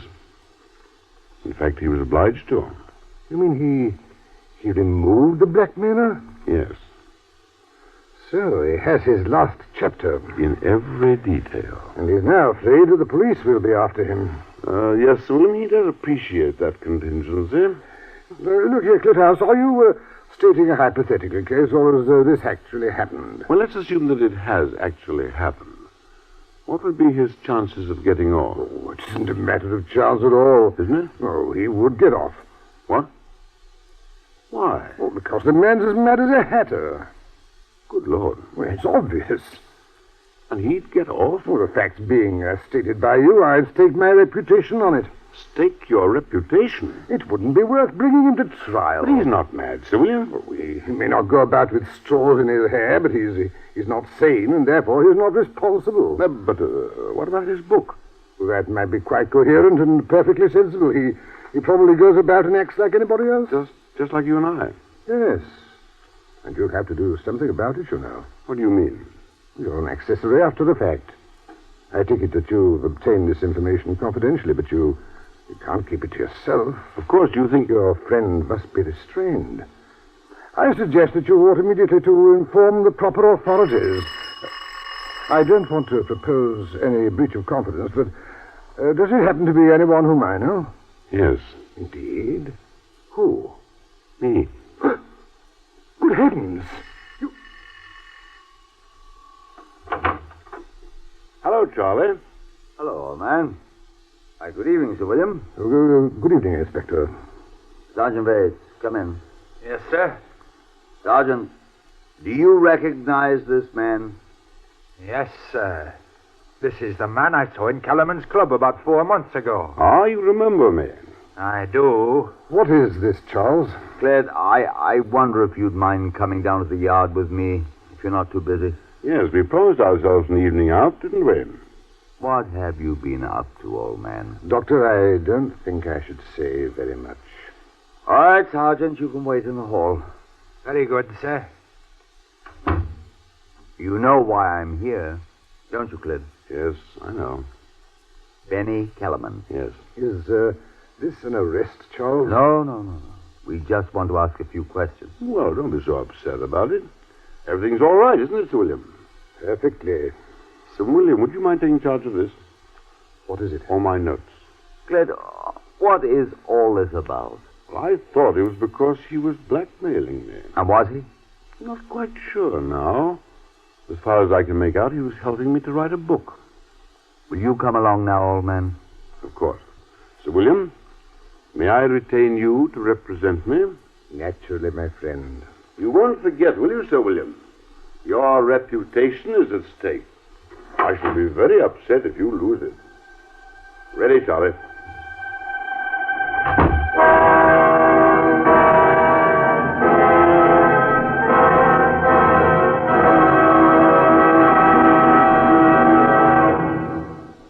You have just heard the Best Plays production of The Amazing Dr. Clitterhouse, starring Sir Cedric Hardwicke. And here once more is your host, drama critic John Chapman. I imagine you can understand now why Broadway wanted to see Hardwicke as often as possible after having had a look at him as Dr. Clitterhouse. Thank you, Sir Cedric, for bringing this play back to us. Thank John Stanley for being Benny Kellerman. Thanks to all the good players who have rallied around to our support. Next week, we shall meet several very different characters. They are all quite normal, really, but they do have the oddest names. For instance, there are the gentleman in gay braces and the lady in spectacles. There are a crocus gatherer, a lady in buttoned boots, and even a lady who has lost her underwear. All these people are in a comedy by C.L. Anthony titled Autumn Crocus. It's about a holiday resort in the Austrian Tyrol. The proprietor of this happy establishment, the gentleman in gay braces, will be played by Walter Slezak, and the lady in spectacles will be Carmen Matthews. The first time I saw Slezak, back a long time now, he was wearing gay braces in another Tyrolean idol, Jerome Kern's Music in the Air.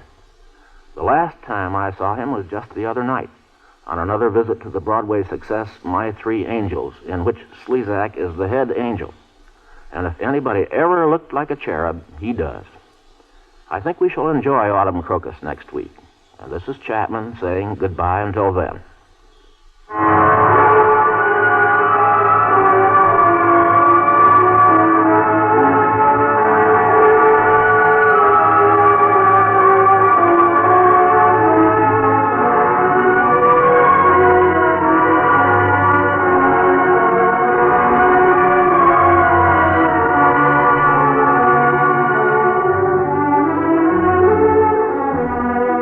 The Amazing Dr. Clitterhouse was transcribed and adapted for radio by Robert Sandella. Heard in the cast were John Stanley as Benny Kellerman, Alfred Shirley as Sir William, Horace Graham as Inspector Charles, Joan Peel as Nurse Anne, Ivor Francis as Opie, Kathleen Cordell as Daisy, Guy Spall as Pal, Richard Newton as Sergeant Gates, and Burford Hamden as the Constable. Best Plays is an NBC production supervised by William Welch and directed by Edward King. Your announcer is Fred Collins.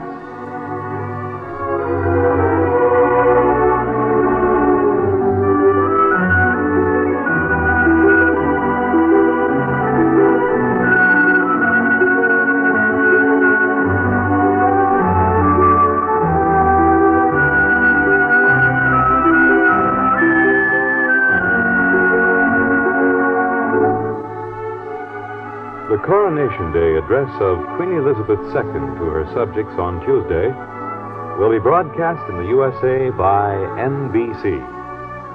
Following the coronation ceremonies in Westminster Abbey, Britain's new Queen will return to Buckingham Palace from the balcony on which she will address the millions jamming the streets of London on that historic day. The program will be introduced by George Hicks, a member of the team of top NBC correspondents assigned to cover the coronation, who will review the day's highlights. Following this, Prime Minister Sir Winston Churchill will extend his greetings to the Queen. She will then address her loyal subjects. Remember, all of the colorful pageantry of the coronation will be brought to you on NBC.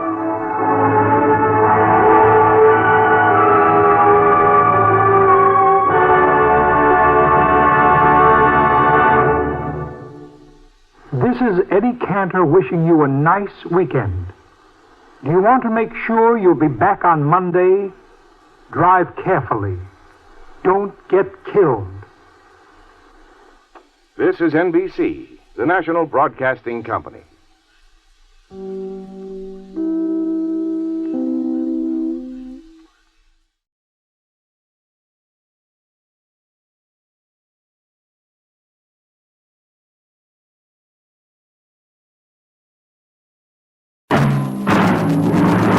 From New York, where the American stage begins, NBC presents Best Plays with John Chapman.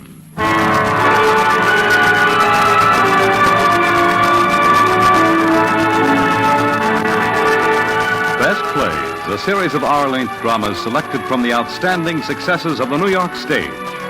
Now, John Chapman, editor of the theatrical yearbook Best Plays and drama critic of the New York Daily News, is here to introduce Camille, starring Eva Le Gallienne with Richard Waring.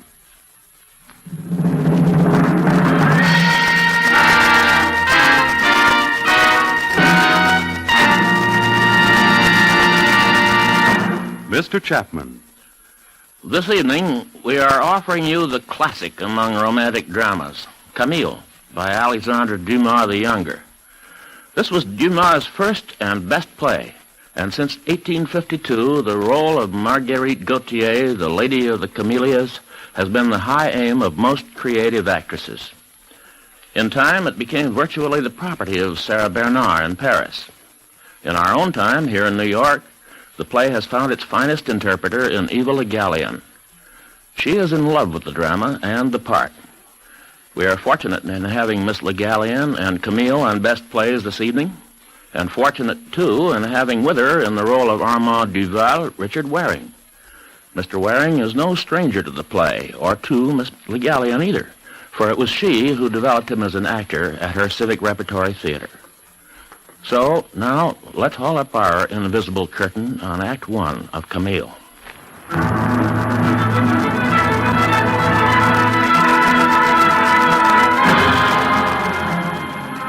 Her name was Marguerite Gautier, but all Paris knew her as the Lady of the Camellias. For many years, I was her friend, but only a friend. Perhaps the very uninsistence of our friendship was what sustained it. My name, by the way, is Gaston Rieu, and it was I who first introduced Armand Duval to the Lady of the Camellias.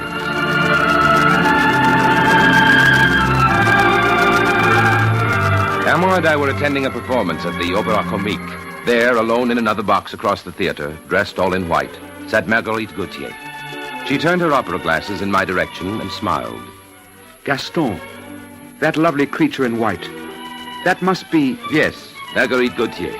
I'm surprised to see her here tonight. She's been very ill, you know. Yes, I know. How beautiful she is. Gaston, dear boy. Prudence, come, sit down. Join us. Oh, for a moment only. I saw you bowing to Marguerite Gautier just now. She's looking very pale tonight. Oh, poor child. This is her first public appearance in weeks. Prudence, may I present my friend Armand Duval, Madame de Beauvoir. Your servant, madame. Enchanted, monsieur. Well, sit down, both of you. Thank you, madame. Armand. Oh, I beg your pardon. you must excuse my friend, Prudence. I'm afraid he's been suddenly smitten by the sight of Marguerite. That's a sickness he'll have to share with half the men in Paris. Madame, both you and Gaston know this exquisite creature, this Marguerite Gautier? Matter of fact, dear boy, Marguerite Gautier is my neighbor. What's more, I'm her milliner. Then you see her often? Every day. I live in number 7 Rue d'Antin. Marguerite's windows are just opposite mine. We shout messages back and forth. Prudence, she calls. I don't want violets on my hat. Marguerite, I call back. Could I borrow 100 francs? Back and forth, back and forth. Oh, we're great friends. She's the most beautiful woman in all Paris. Well, shall I take you over to her box and introduce you? No, Gaston. I would prefer a meeting in a less public place. Oh, but that's difficult. Marguerite is under the protection of an exceedingly jealous man, a duke, no less. Charming word, protection. Yes, protection. Poor old man. He'd be embarrassed to offer her anything more. Why is she alone tonight? Oh, opera bores the duke, but he'll be waiting for her to escort her home. And who is escorting you home? Why, you, of course, Gaston. The pair of you.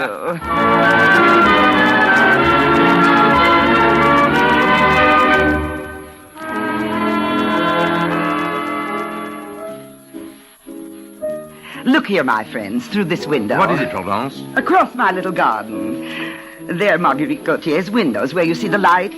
I see someone's shadow moving about. Yes, Monsieur Armand. That will be Nanine, her maid. She must be giving a supper party after the opera. No, that's the Baron de Varville playing Chopin. He's very rich, but Marguerite can't stand him. He sits there every night playing Chopin waltzes.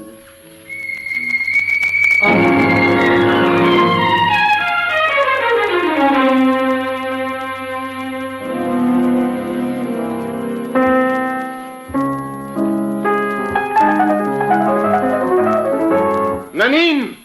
Where is Marguerite? I told you, monsieur, she went to the opera. Oh, the opera was over an hour ago. You told her I'd be waiting? I did, monsieur. Oh, my affairs are not progressing very favorably here. Decidedly not, monsieur. It's odd of Marguerite to sacrifice everybody to the Duke de Mauriac, who certainly can't be too amusing. Oh, poor old man. He's like her father. Her father? Well, 2 years ago, Madame went to a watering place to regain her strength. And in the same sanitarium, there was a young girl suffering from the same illness, only in the last degrees of it. And so like Madame, they might have been twin sisters. She was Mademoiselle de Mauriac, only daughter of the Duke. Mademoiselle de Mauriac died, and her father begged Marguerite to allow him to love her as his daughter. How touching. Unfortunately, I don't believe a word of it. Monsieur, there are many true things to be said about Madame, and that's all the more reason for not inventing untrue ones. Nanine! Oh, Nanine, order supper, will you? Olympe and some friends of hers are coming. I met them at the opera. Marguerite.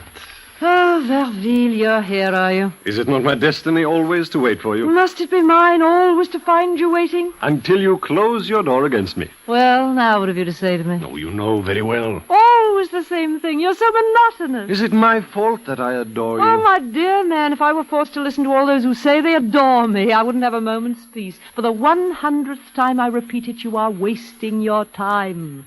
I allow you to come here to see me when I'm home, to wait for me when I'm out. I really don't know why. However, if you must constantly harp upon your love, I shall simply refuse to see you. Still, Marguerite, last year at Bagnières, you gave me some hope. My dear fellow, that was Bagnières. I was ill. I was bored. Here it's entirely different. I'm much better. I'm not in the least bored. I understand. When one is loved by the Duc de Mauriac... Imbecile. I'm free to love whom I please. It's nobody's business, yours least of all. That's all you have to say to me? You'd better go.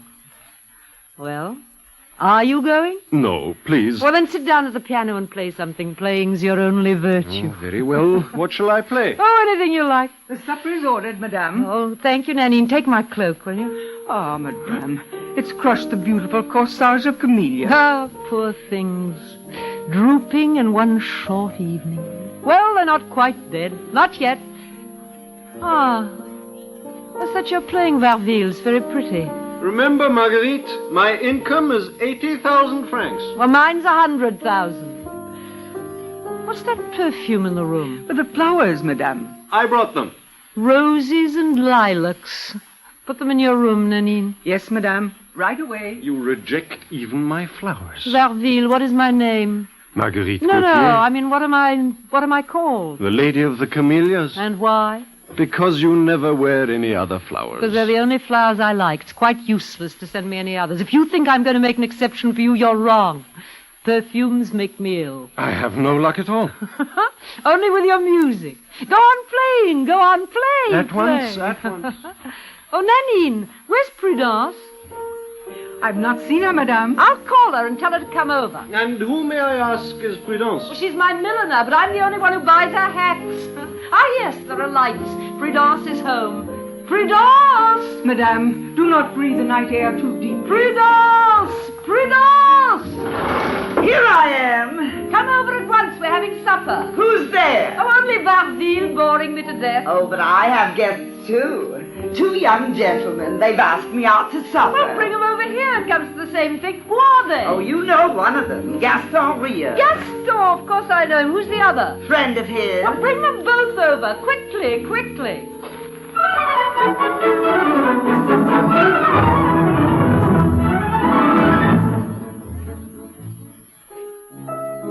Marguerite, may I present my friend Armand Duval? Monsieur Duval? Madame. Ah, how stupid of me. I've dropped my flowers. Your lovely camellias. Allow me. Oh, do be quiet, Verville. But you're always telling me to play. When I'm alone with you, yes. When there are other people, no. Au revoir, Marguerite. When shall I be seeing you? Whenever you wish. Adieu, then. Gentlemen, au revoir, Madame Prudence. Au revoir, Verville. Au revoir, old dear. Oh, thank heavens he's gone. My dear child, you're really too hard Well, on he's such a bore, always coming around asking me to accept an income. You complain of that? I wish he'd offer me one. Supper is served, Madame. Well, thank you, Nanny. Oysters from the Maison d'Or, cold partridges, champagne. Look at all that food. What are those little animals? Those are partridges. Oh, then 2 of them for me. Your camellias, Madame. Oh, thank you, Monsieur Duval. They tell me that when I was ill, you came every day to inquire after me. That is true, Madame. The least I can do is to thank you. Marguerite! Armand! Oh, let's have some champagne, Monsieur Duval. You must drink to my health. I will indeed.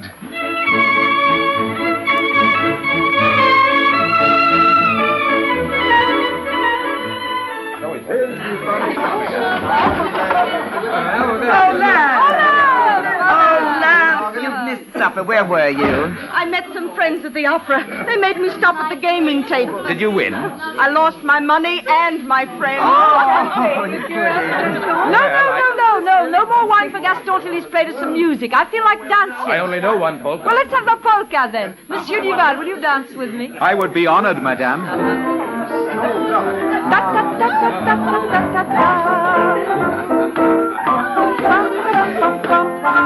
Kind of you to inquire after me when I was ill. Will you allow me to see you from time to time? As often as you like. You may call any day between 5 and 6, and any night from 11 to 12. Oh, forgive me. You are ill, madame. It's nothing. I can't get my breath. You're so pale. I feel faint. Marguerite, what is it? What's the matter? Nothing. I've been laughing too much this evening. If you'll excuse me.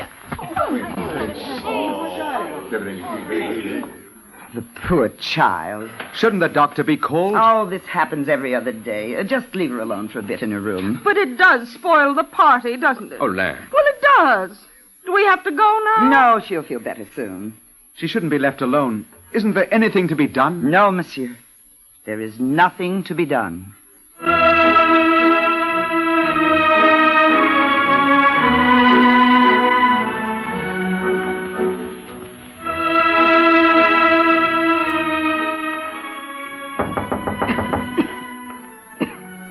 Come in. Oh, Monsieur Armand. Do come in. How do you feel, madame? Oh, thank you. I feel much better. Anyway, I'm used to it. I wish I were your friend or relative, so I could keep you from destroying yourself. You wouldn't succeed. What is it? There are tears in your eyes. Yes. You're very kind. Just look at the others. They don't bother much. The others don't love you as I do. Ah, of course, I'd forgotten about this great love. It only amuses you. Oh, God forbid I hear nothing else from morning to night no longer amuses me. As you wish. But my love is worth at least one promise from you. What promise? That you'll take care of yourself. Take care of myself? Is that possible? Why not? Oh, my dear boy, if I were to take care of myself, I should die. What keeps me going is the feverish life I lead. Take care of myself. It's only ladies of fashion with families and friends who can afford the luxury of taking care of themselves. We others must go on. As soon as we stop serving the pleasure and vanity of men, we are abandoned, and long evenings follow long days. Well, I know it. I was ill in bed for 3 long months. At the end of 3 weeks, not a soul came to see me. I know that I mean nothing to you, Marguerite. But if you would let me, I would take care of you. That wine has made you sad. Have you no heart? A heart! That's the one thing that could wreck a life like mine. So you'd actually take care of me? Yes. Stay with me day in and day out? As long as I didn't bore you. And what do you call that? Devotion. Devotion. And why this devotion? I am irresistibly drawn to you, Marguerite. Ever since 2 years ago, when I first saw you in your carriage, beautiful, proud, smiling. Since that day, I followed you silently, but from afar. Why didn't you tell me this before? I didn't know you. Yes, but when I was ill and you came every day to inquire about me, why didn't you ask to see me? What right had I to intrude upon you? Right? Does one stand on ceremony with a woman like me? Also, I feared the influence you might have upon my life. Really looks as if you were in love with me. If I'm ever to tell you, this is not the moment. Never tell it me. Why? Because only 2 things can come of it. Either I won't believe you, in which case you'd hold it against me, or I will believe you. And then you'd have the saddest of lives, the companionship of a sick, nervous woman, gay with a gaiety more sad than sorrow, a woman who spends 100,000 francs a year. Oh, you've a good heart. You need to be loved. You're too young, too sensitive to live in our sort of world. Love some other kind of woman, or get married. Get married. There, now, you see, I'm a decent sort. I'm trying to be quite frank with you. Huh? It's all settled. You don't love me anymore. I'll take your advice. I'll go away. As bad as that? Yes. Well, many people have said that, but they haven't gone. Because you held them back. Oh, no. Then you've never loved anyone? Never, thank God. Oh, thank you. Thank you. What for? For what you've just said. Nothing could have made me happier. Oh, what a child you are. Suppose I told you I spent entire nights beneath your windows, that for 6 months I kept a button fallen from your glove. I wouldn't believe you. Oh, now don't be angry. Come now, and in all you've just said to me is the one tiny bit of truth. You ask me that. Then give me your hand. Come and see me now and then, often if you like. Marguerite, do you wish to be loved? Do I wish to be loved? Well, that depends. By whom? By me. By you. And then what? Do you wish to be loved deeply, eternally? Eternally. Ah, Monsieur Armand, I've a shorter time to live than others, so I must live more rapidly. But don't worry. As eternal as your love may be, and as short a time as I may have to live, I shall still outlive your love for me. No, Marguerite, no. Ah, but you're sincere. You mean what you say. All that deserves something. Take this flower. One of your camellias. You may bring it back to me. When? When it's faded. And how long will that take? The time it takes all flowers to fade. The span of a day or a night. Marguerite, I'm so happy. Tell me again that you love me. I do love you. And now, go.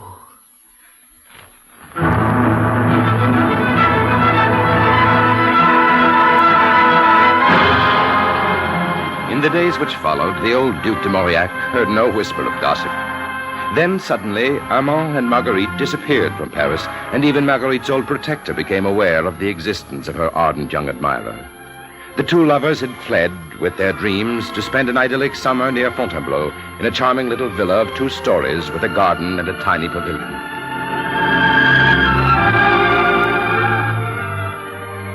Where is Marguerite, Nanine? Madame is in the garden with Mademoiselle Nichette. She's spending the day with us here. Oh, I'll join them. Oh, good afternoon, Armand. Prudence, I want to speak to you. 2 weeks ago, you left here in Marguerite's carriage. That's true. Well, since then, we've seen neither the carriage nor the horses. Do you wish me to be frank? I beg you to be. The dealer has taken the horses back at half price. And that cashmere shawl? Sold. And the diamond? Pawned this morning. I have the pawn tickets here. And why was I not told? Marguerite wouldn't hear of it. And why these sales and this pawning? To pay for things.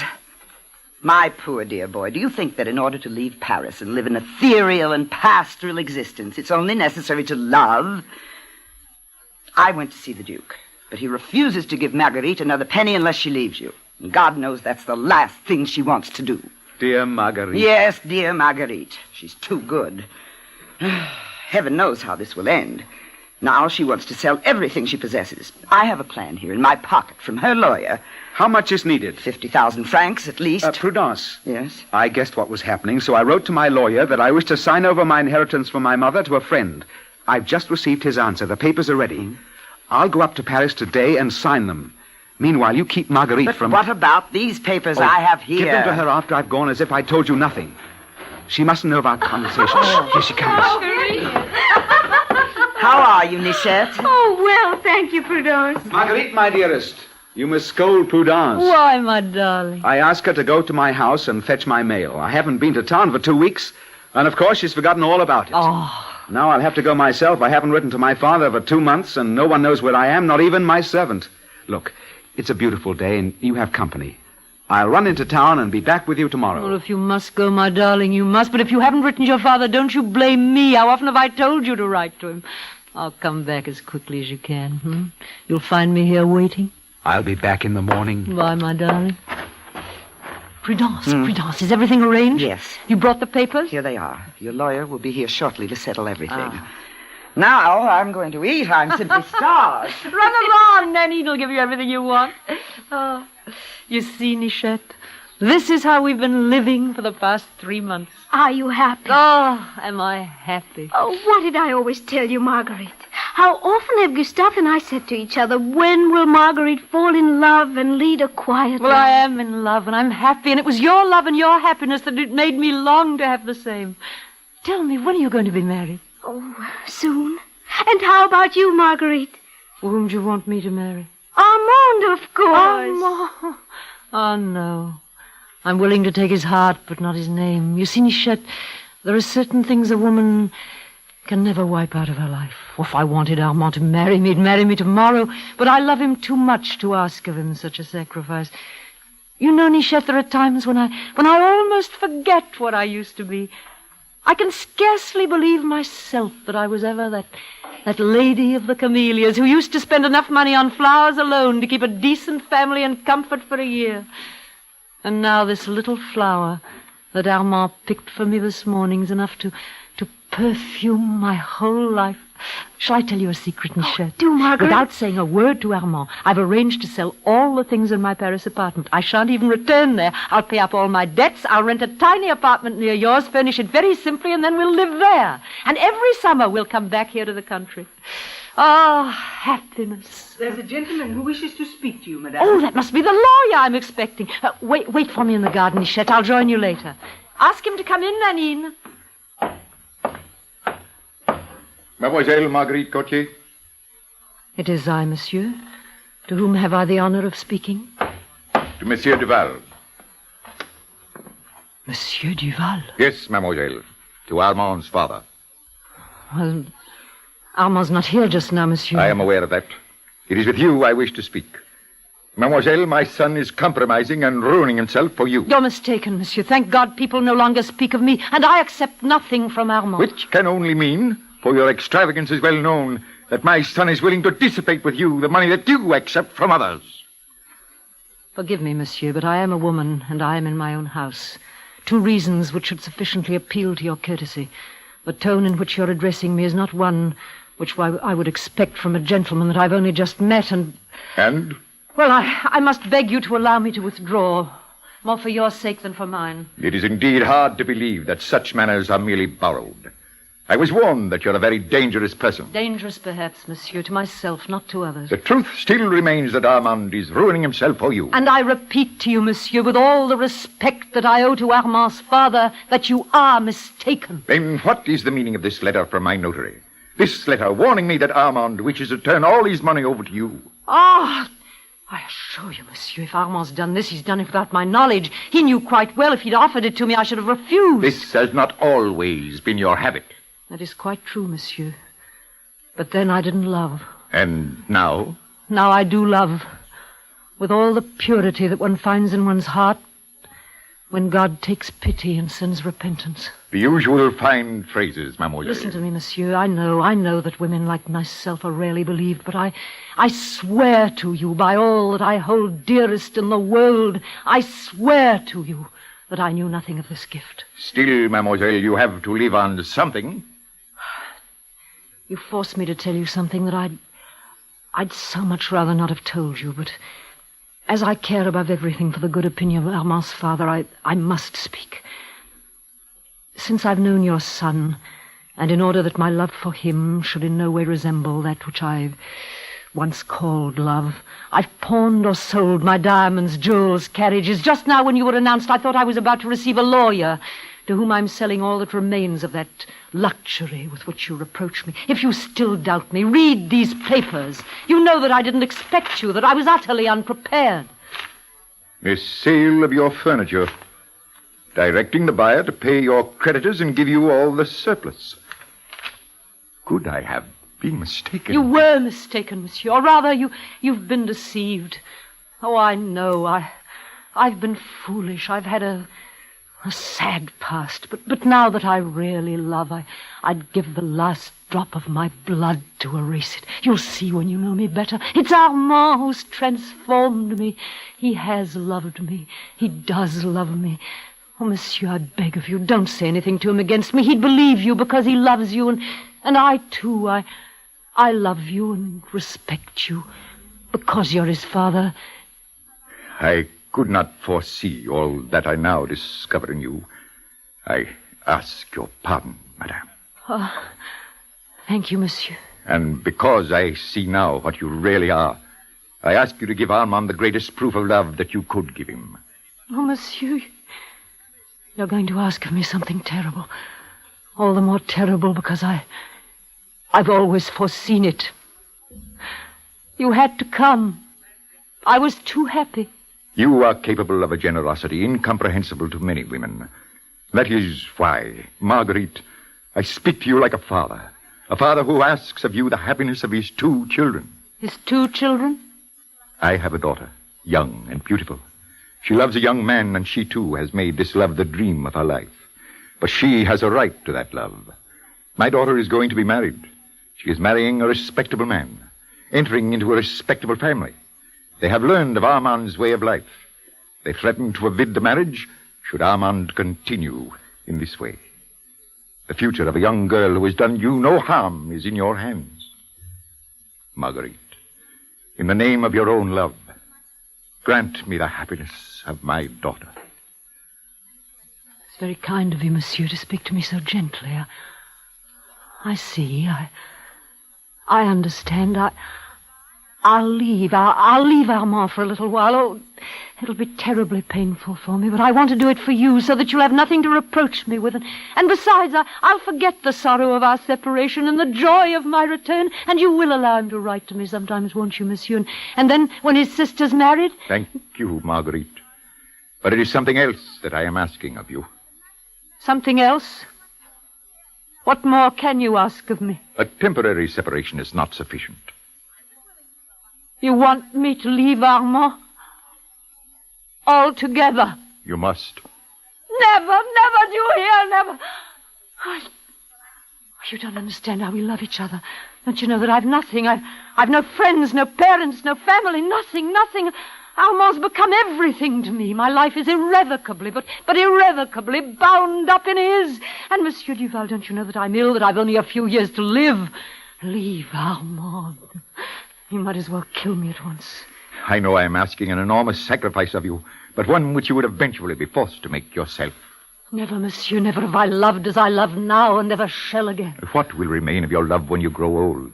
How can you be sure that the first line in your forehead will not tear the veil from his eyes? That his illusions will not vanish with your youth? Ah, reality. You have been happy for 3 months. Keep the memory of them in your heart. Let it make you strong. That is all you have the right to ask of it. Come, prove to me that you really love my son and have courage. You're right, monsieur, you're right. All you've just said to me, I've said it to myself 100 times with terror. But as I was alone saying it to myself, I always managed not to hear myself to the end.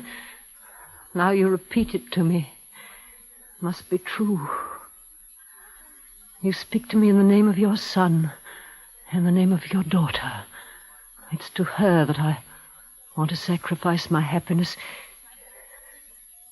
Tell her one day that there was once a woman who had but one thought, one hope, one dream in this world.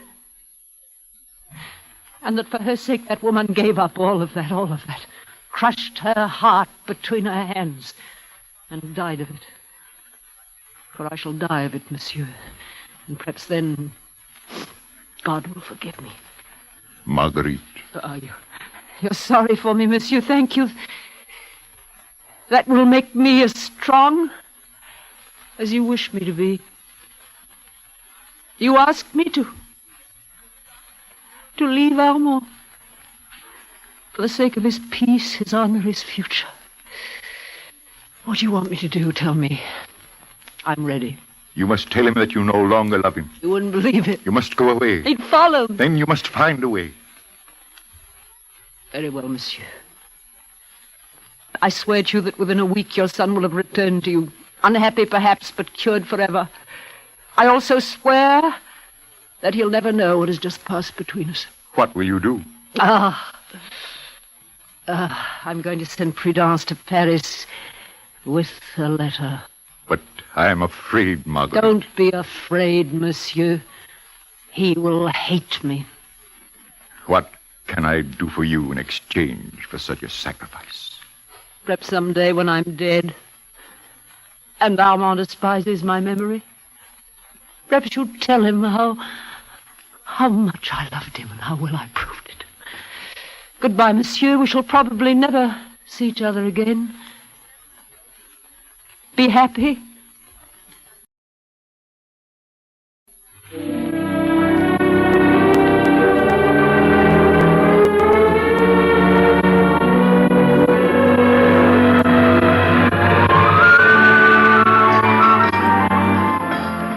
I've searched every cafe for you. Oh, sit down, Gaston. I brought you a letter. Letter? Prudence gave it to me. Told me that you must have it tonight. Prudence? In Paris? But I left her with Marguerite. The letter is from Marguerite. Here. Something's happened. I felt all afternoon that something was wrong.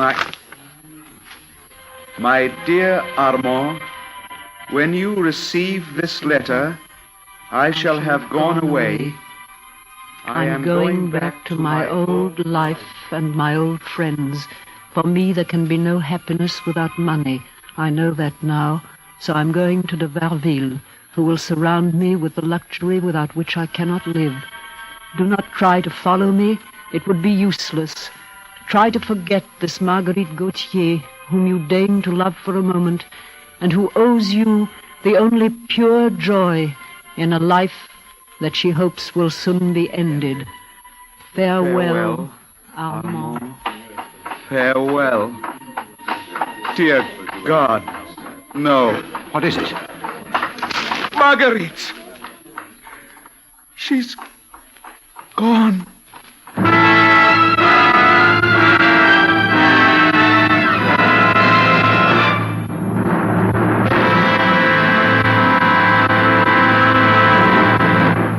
In a moment, Act Two of Camille, starring Eva Le Gallienne with Richard Waring. This is NBC, the national broadcasting company.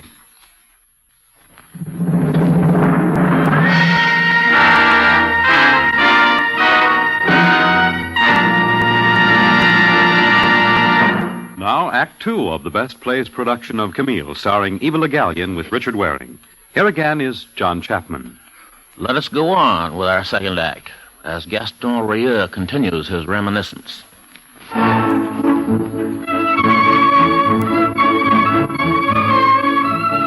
Marguerite had indeed returned to her old life.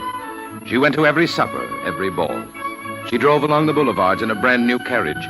But Armand was never seen in public. No one knew where he had gone. Until one night we all went to a party. A lamp was given. How much is there in the bag? 100 louis. I'll pay 10 francs. Where are they, Prudence? In my pocket. I'd give 15 francs to see them. Oh, I've forgotten my purse. There's a purse that knows its business. Oh. Here's 20 francs for you. I'll give them back to you. Don't talk nonsense. Wait, there's Armand Dudal. Armand? We thought you were in tour. You were wrong. When did you arrive? An hour ago. And what's new, my dear boy? Nothing, my dear Prudence. Have you seen Marguerite? No. She's going to be here. Then I shall see her. What a tone you say that with. And in what tone would you have me say it? So the heart is mended. Quite. It's high time she left you. She was about to be dispossessed, stripped of everything. And now her debts are all paid. Entirely. And the Baron de Varville is responsible. He is indeed. Then all is for the best. Madame Marguerite Gautier. Here they are.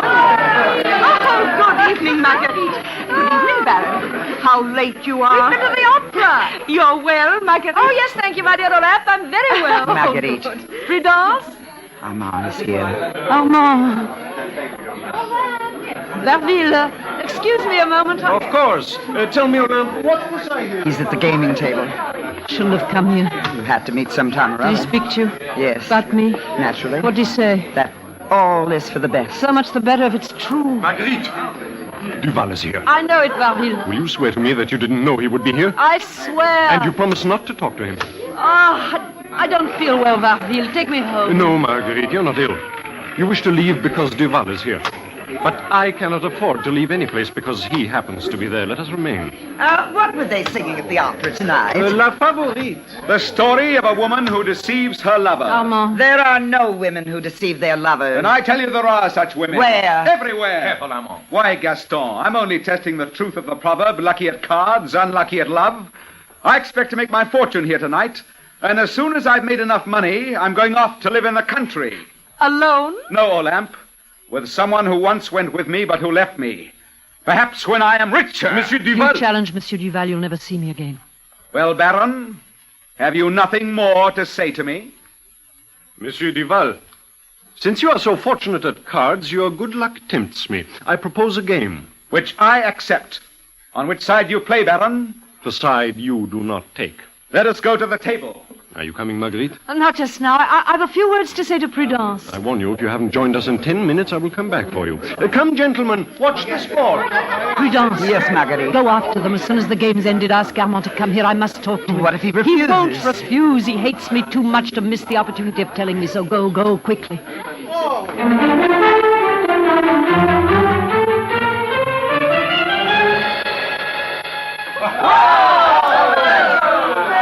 100 louis! Armand wins the game!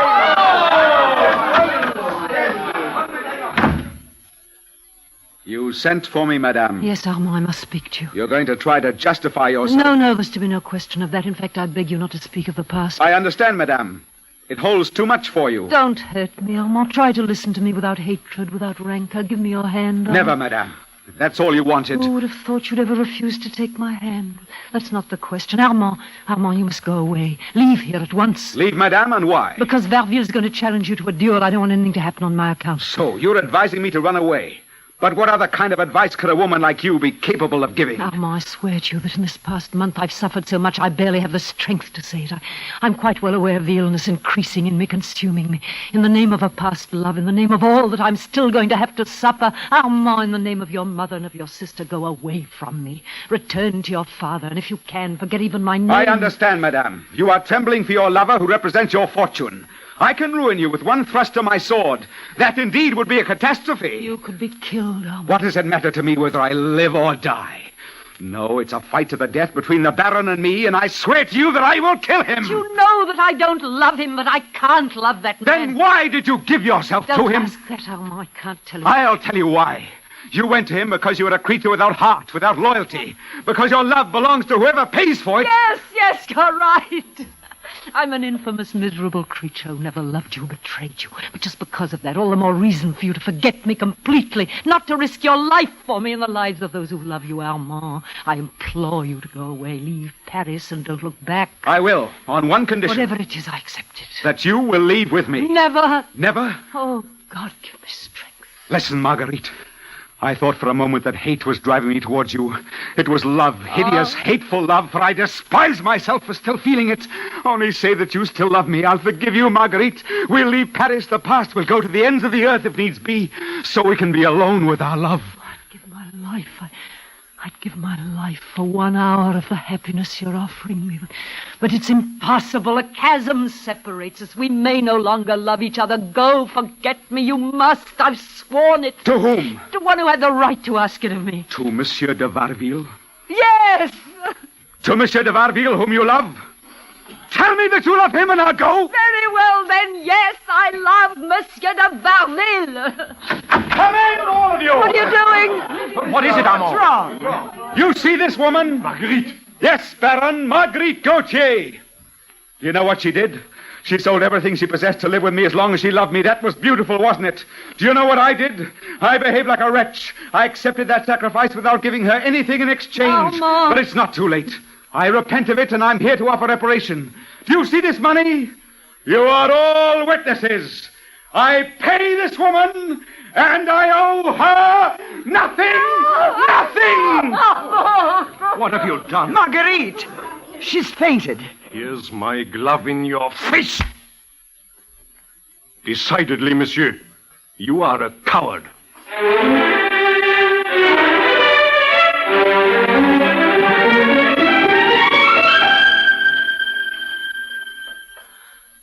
Nanine, may I have a glass of water? Here you are. Who's there? It's I, Gaston. Gaston, what are you doing here? Drink first. I'll tell you afterward. But where's Nanine? Asleep. When I came in last night to find out how you were, Nanine was exhausted. I sent her to bed. How do you feel this morning? Dear Gaston, why should you wear yourself out like this? I stayed because I had something to say to you. What do you want to tell me? You're worried. How do you mean, worried? You need money. I haven't much. I've made a lot of unnecessary purchases for New Year's, and I wish you a very happy one. However, here's 25 louis that I'm going to put in this drawer. When they are gone, there will be more. What a good heart you have. Would be you. Good for nothing, as they always called you. Would be you. Would be taking care of me now. It's always like that. Monsieur. Oh, come in, come in. Marguerite is awake. Oh, my poor Nanine, you were so tired. Oh, just a little, madame. Open the window and let in some sunshine, Nanine. I want to get up. Madame, the doctor is here. Ah, that dear doctor. You know, Gaston, his first visit's always for me. Tell him to come in, will you? Help me to get up, Nanine. Oh, but madame, Yes, I want to. Until later, then. Till later, Gaston. Help me, Nanine, to the sofa. Yes, madame. Such a little distance to walk. Yet it seems so far. Here we are.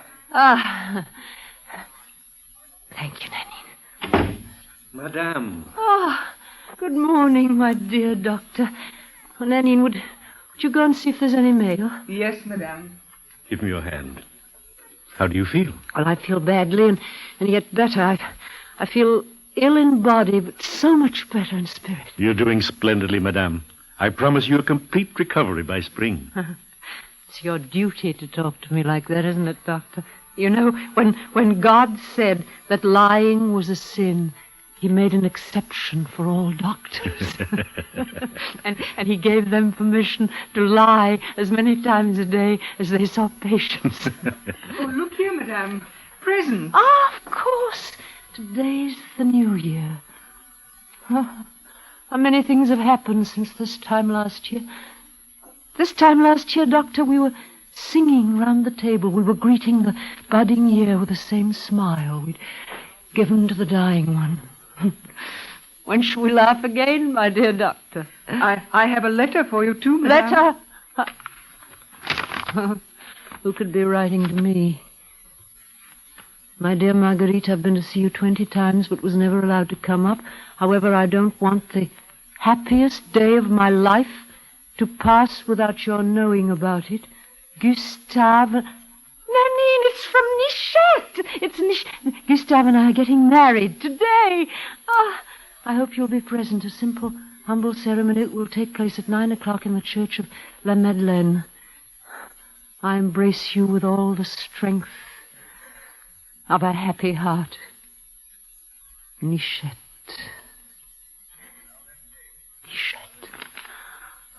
Doctor, would you please close the window? Yes, madame. I feel a little cold. Oh, and would you please give me that pen and paper? I want to write to Nichette. Well, doctor. She's very low. Oh, Nanine, come here. Look at what I'm writing. Look. I'm writing Madame Gustave Marchand. Is that wonderful, Nanine? Doctor, would you please do me a favor? Would you drop off this note on your way at the church where Nichette is getting married? And be sure to tell them not to give it to her until after the ceremony, because, you see, I wrote Madame Gustave. You won't forget, will you, Doctor? No, Marguerite. Come back later if you can. Oh, Nanine, would you tidy up the room? There's the bell. Better see who it is. It's Madame Duvernois who'd like to see you, madame. Oh, Madame Duvernois. Well, better ask her to come in, Nanine. My dear Marguerite, how are you this morning? Oh, I'm much better, my dear Prudence. Do send Nanine away. I want to talk to you. Oh, Nanine, would you go and tidy up in the other room? I'll call you when I need you. Yes, madame. Marguerite, I have a favor to ask. Go on. How are you for money? Well, you know, I've been a little short. Well, today's the first of the year. I have presents to make. I absolutely must have 200 francs. Can you lend them to me until the end of the month? End of the month? Oh, of course, if you can't spare them. No, I shouldn't mean that. Let's not speak of it again. No, Prudence. Look, you see that drawer in my dressing table? Open it. How much is there? 500 francs. Will you take the 200 you need? And you'll have enough with what's left. Yes, I'll have enough. Don't you worry about me. Oh, you are doing me a real favor. Well, so much the better, my dear Prudence. And now I'll leave you. I'll come back to see you soon. You really look much better. Oh, I am. I'm much better. Thanks much again. better. Would you send Nanine back to me? Nanine, she wants you. Yes, madame. She came to ask you for money again. And you gave it to her. Oh, Nanine, money. Such a little thing. She has such a very great need of it. But we need some too, don't we, my poor Nanine? Look, take this bracelet and this ring and go and sell them. Come back quickly. But while I'm gone, what will Madame do? I won't need anything. Besides, you won't be long. You know the way to the shop.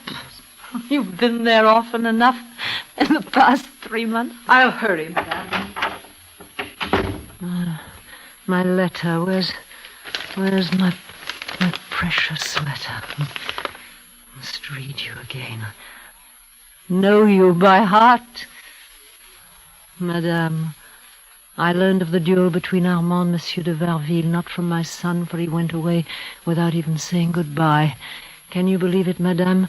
I accused you of being the cause of that duel and of that departure. Now, thank God, Monsieur de Varville is out of danger, and I know everything. You have kept your word, even beyond your strength, and all these shocks have undermined your health. I've written the whole truth to Armand. He is far away, but he will return to ask not only his own forgiveness, but mine, for I was forced to do you a wrong for which I wish to atone. Take care of yourself. Take care of yourself. Hope. Your courage and your courage and your funny abnegation. Abnegation. Your courage and your abnegation deserve a better future. You shall have it, I promise you. In the meantime, please accept my sympathy, my esteem, and my devotion. Georges Duval, 15th of November. Oh, if only Armand would come soon. If I could only live until the spring. Oh, please. God, please.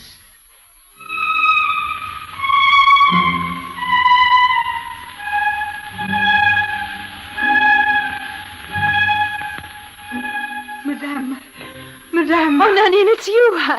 I was lying here looking at myself in this mirror. Oh, how changed I am. You do feel better today, Madame? Yes, I feel much better, Nanine. Promise me that you'll be calm. What is it? I only want to prepare you. What's happening? Too sudden a joy is difficult to bear. Joy? Yes, Madame. Armand. You've seen Armand. Armand's coming to see me. Marguerite. Armand! Oh, it can't be you. It's impossible that God should be so good to me. It is I, Marguerite. So repentant, so anxious. My father wrote me everything. If I hadn't found you, I should have died, for I would have been the cause of your death. Marguerite, tell me that you forgive me. Forgive you, my darling, but it was all my fault. And you see, I didn't know what to do. I did so want you to be happy. Oh, your father won't separate us anymore, will he? He won't. He won't. You're not returning to your same pretty Marguerite. But you'll see, I'll grow lovely again. Now that I'm happy, We'll forget everything. We'll begin life all over again. I'll never leave you again, Marguerite. My father knows what you are. He will love you as the good angel of his son. My sister is married. The future is ours. Oh, speak to me, speak to me. I feel as if my soul were being reborn with every one of your words. You're breathing new life into me. You know, just this morning I said, one and only one thing could save me, but I didn't dare hope for it anymore, and now here you are. And If life's passing me by, we'll stop it. We'll stop it. On its way. Oh, Armand, I must tell you something so lovely. Nichette, you remember little Nichette. She's getting married to Gustave, Armand, just this morning, just here at the Madeleine. Oh, do let's go there, Armand. It'd do us so much good to go into a church and pray and look on somebody else's happiness. Oh, what a surprise God was keeping for me on this new year. Tell me again that you love me. I love you, Marguerite. All my life belongs to you. Nanine, get me everything I need to go out. We're going out. We're going to the Madeleine to see Nichette get married. Dear Nanine, you've taken good care of her. Thank you. Oh, she's been so good to me, Armand. She's been so good to me. You know, nobody else ever dared mention your name. She always said we'd see each other again. You were right, Nanine. You were right. You've seen beautiful places, my Armand. You'll take me there. Marguerite. It's nothing, my darling. It's nothing. It's just that joy can't come too suddenly into a despairing heart without straining it a little.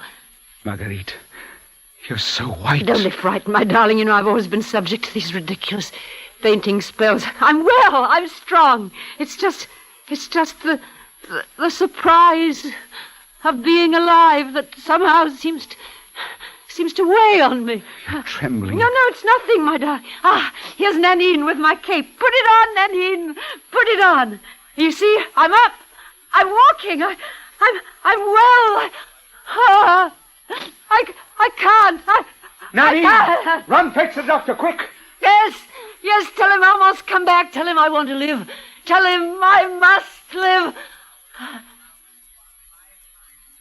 Oh, but if your return hasn't saved me, then nothing will. Sooner or later, one has to die of what one's lived on. I've lived on love. Now I'm dying of it. Marguerite, don't talk like that. You will live. You must. Come sit close to me, my darling. A moment ago, I rebelled against death. I was wrong. Death is good. Death is right. And you know, Armand, if my death hadn't been quite certain, your father would have never written to you and asked you to return. Listen, Marguerite. Don't tell me you're going to die.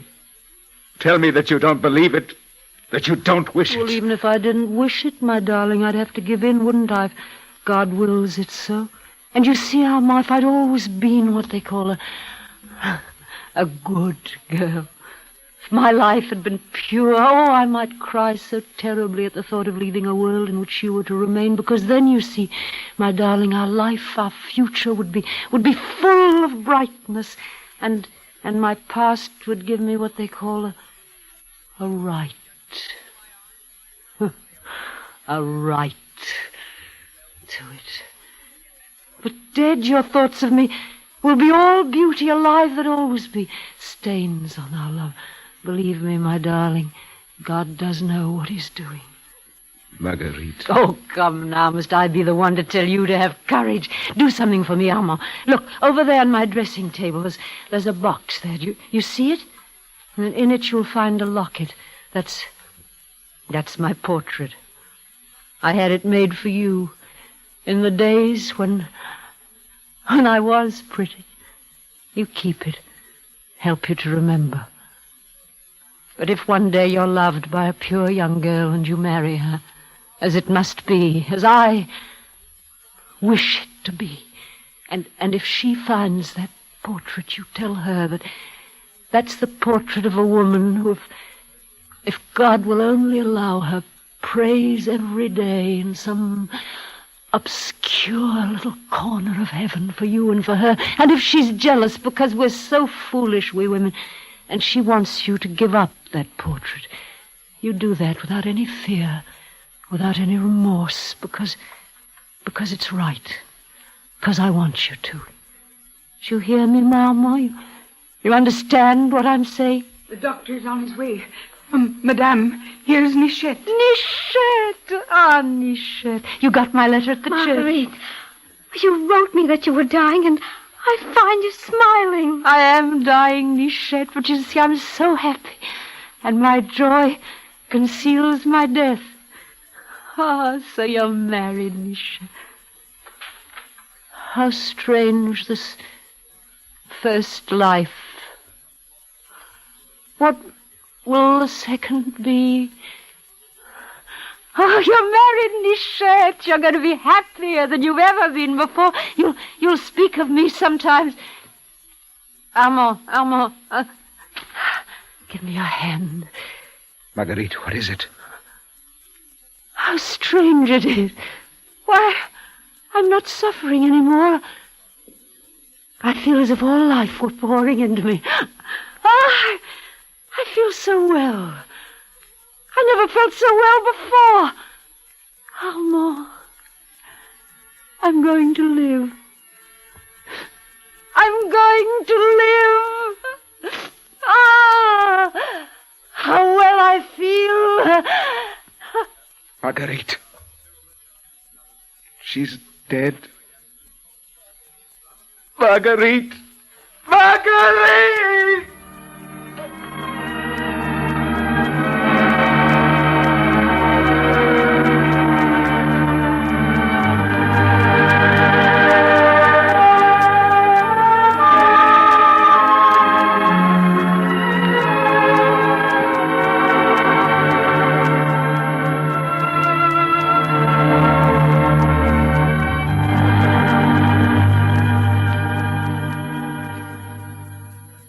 You have just heard the Best Plays production of Camille by Alexander Dumas, starring Eva Le Gallienne as Marguerite, with Richard Waring as Armand.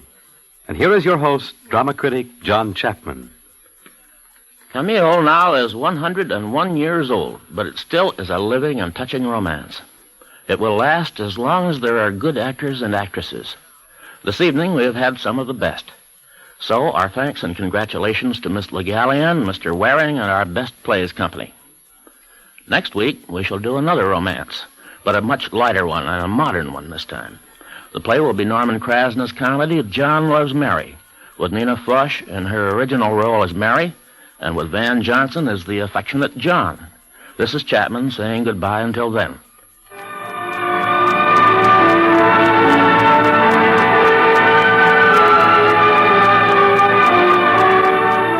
Camille was adapted for radio by Vincent McConnor.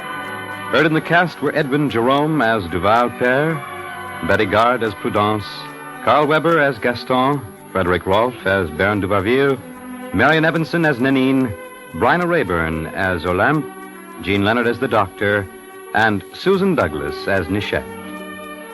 Best Plays is an NBC production supervised by William Welch and directed by Edward King. Your announcer is Fred Collins.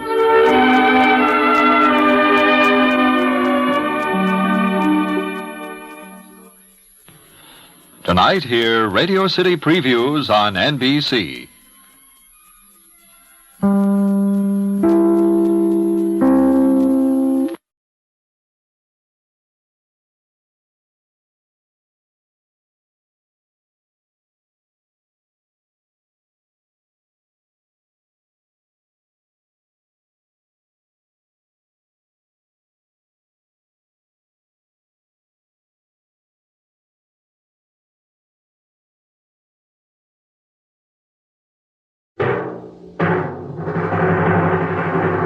From New York, where the American stage begins, NBC presents Best Plays, transcribed with John Chapman.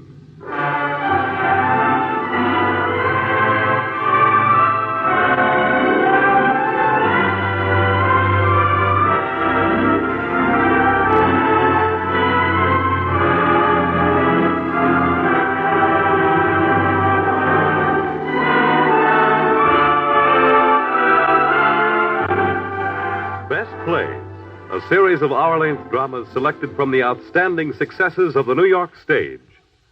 Now, John Chapman, editor of the theatrical yearbook Best Plays and drama critic of the New York Daily News, is here to introduce Cyril Ritchard and Sally Forrest in Samson Raphaelson's Accent on Youth.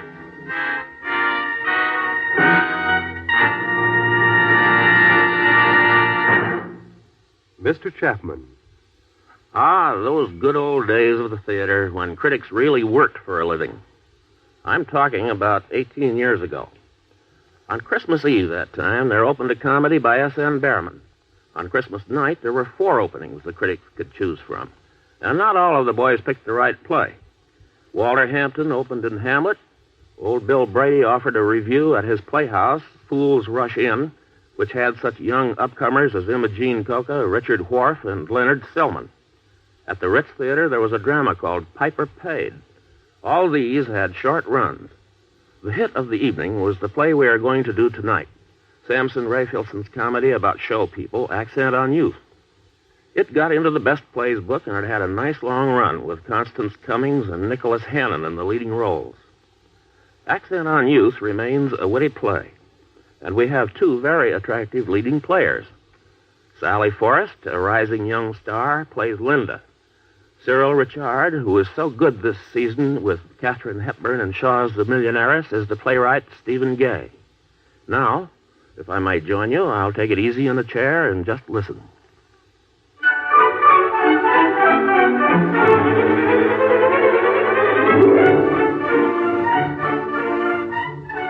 My name is Frank Galloway, and I suppose I might best describe myself in the words of Stephen Gay, the playwright, as a rather elegant actor in the neighborhood of 60. At any rate, I was that age when our story began. It was a day in October a year ago, and we had gathered in Stephen's apartment to read the manuscript of his latest play, Old Love. There were in the room, besides myself, Miss Darling, an actress of about 50, and Dickie Reynolds, an athletic, youngish-looking actor of about 26. Oh, yes, and Linda Brown, a young lady of 25, who looked like a secretary. Was a secretary, as a matter of fact. Linda was talking on the phone. He's taking his afternoon nap, Mr. Benham. He should be up shortly, though. Yes, Miss Darling's here. Mr. Reynolds and Mr. Galloway. Well, they're still reading it. Haven't said a word yet. Yes, Mr. Benham, I'll tell him. Goodbye.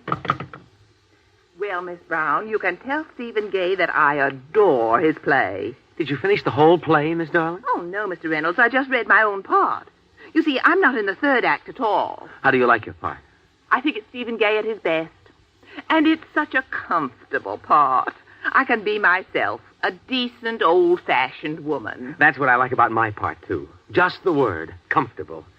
Everything I have to say sort of comes natural. Miss Brown. Miss Brown, you've read the play, I guess. Yes. Well, I haven't got to the end, but I get the girl, don't I? Oh, yes. Well, who plays the girl? Genevieve Lang, I believe. Oh, boy, that's impressive. My husband comes back to me, doesn't he? No. No? No. But he must. It's not a comedy if he doesn't. It's not a comedy, Miss Darling. Not a comedy? Oh, how long have you been with Mr. Gay, my dear? 3 years, Miss Darling. Then surely you know Stephen Gay writes nothing but comedies. Nevertheless, Old Love is a tragedy. I think Old Love is a funny title. It might be to you, young man. It's not if you're my age. Have you finished reading the play, Mr. Galloway? Miss Brown, I wish you to tell Mr. Gay that I have read his play from cover to cover, and that I have never been so grossly insulted in my life. Good afternoon. Oh, Mr. Galloway, wait! Mr. Gay will be here in any moment. After he talked to you about it, you'll thank him for the greatest role of your career. If I played this thing, my career would be over. I've played butlers in my day, tramps, murderers, and fools, but never a lecherous old man. Lecherous? Why, how can you say that?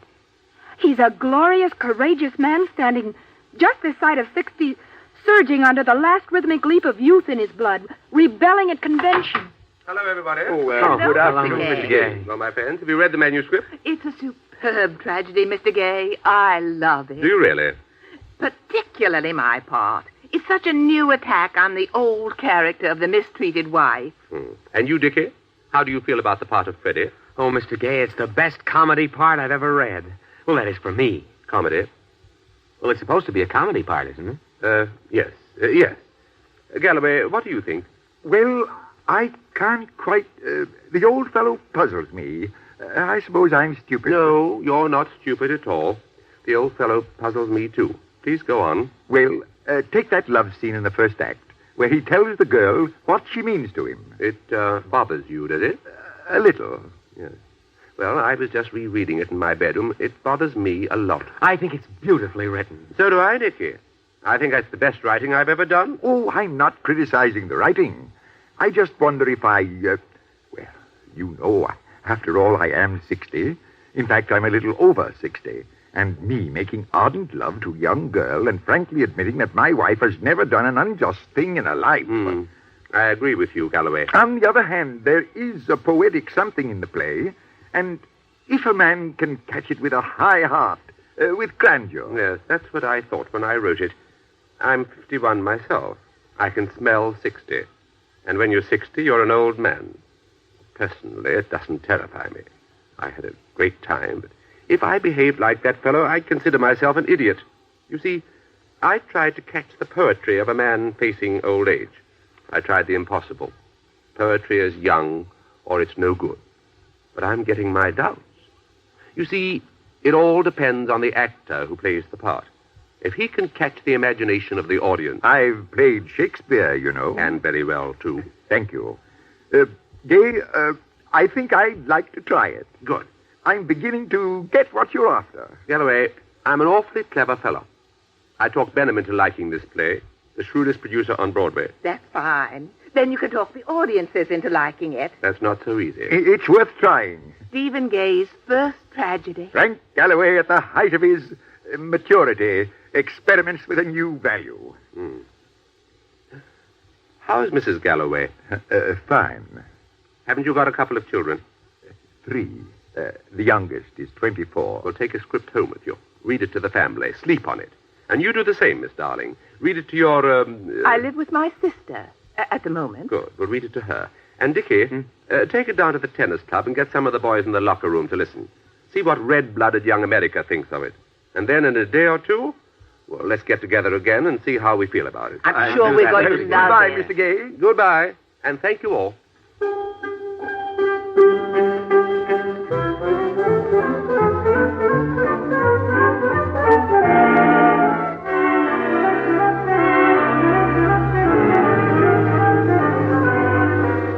A few minutes later, after he has given Linda some dictation, Stephen is alone in his study.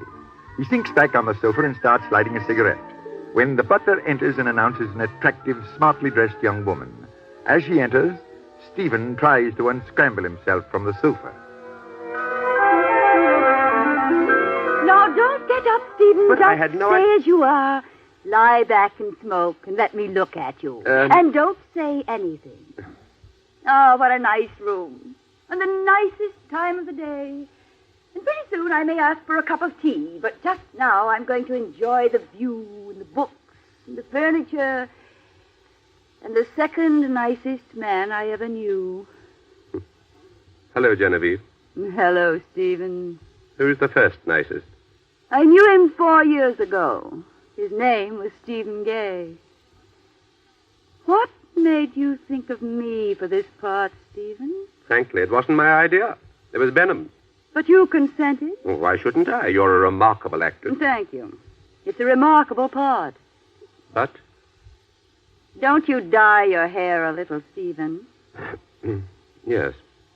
Can you tell? No. Pause. What? I said pause. I was mentally writing this scene, wondering when the plot would enter. Genevieve, whatever happened 4 years ago, anyway? You broke my heart. I was insane over you. And I was absolutely mad about you. I don't believe it. We were all set to go to Paris. I had my steamship reservation. And I had mine. We were to meet at midnight on the boat. Right. And at 10 o'clock, as I'm doing my last bit of packing, I get the most hilarious idea of my life. You mean a play idea? Well, what other kind is there? Go on. All right. If I didn't write it then, while it was hot, I'd never get it down. Now, I'm not temperamental, but there is such a thing as inspiration. Well, what happened when you got my message? I jumped into the ocean and never was seen again. Well, it's all over now, isn't it? Completely. Ah, Stephen, you really were a very attractive man. What's the matter with me now? You're nice. But not as nice as I was then, eh? Well, you're 4 years older. And so are you, my dear. When you're 4 years older than 22, you're still a young woman. But when you're 4 years older than 49, that makes you 53. And revolting. Of course not, Stephen. You'll never be revolting. But after all, 53 isn't quite the age to make a girl's heart go pitty-pat. Well, speaking impersonally, as an elderly man of the world to a young woman of the world, at what age would you say a man ceases being, well, just where would you draw the pitty-pat line? Roughly at 49. I see. Tell me, are you going to do the play? I'm afraid not, Stephen. It's really not my dish of tea. What are you going to do? Wait for another play to come along? Maybe. Or I might just go away. Where? Anywhere. I'm mildly insane, didn't you know? Oh, thanks. 2 years ago, I suddenly just had to see South Africa. Allow me to inform you that South Africa is beautiful. Did you go alone? I started alone. Have you ever been to Finland? No. Neither have I, but I hear it's amazing. Full of blue eyes and green trees and yellow flowers. And in the winter, the air is so dry you can walk naked in the snow. Let's go to Finland. What about your play? I hate the play. Stephen, will you kiss me? Why? I want to see what it would be like.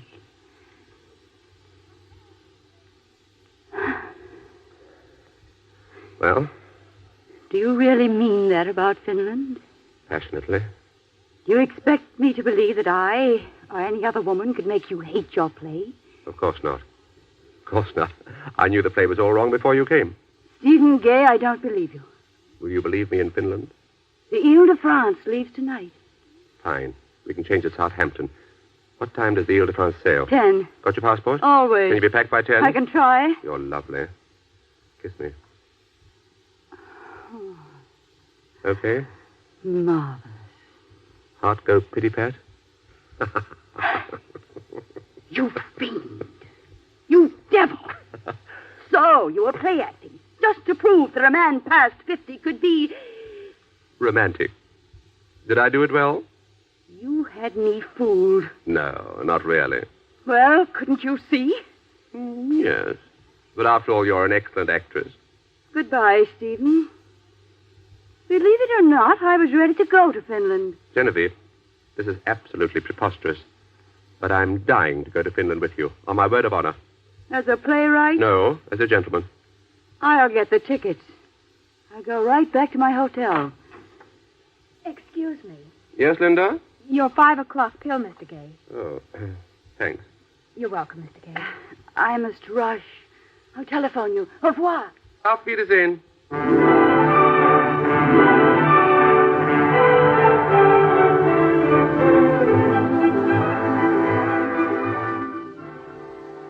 Logos. Yes, sir. I'm leaving for Finland tonight. Very well, sir. Isn't it exciting? Very, sir. This time of year, you'll find the climate still mild in Finland.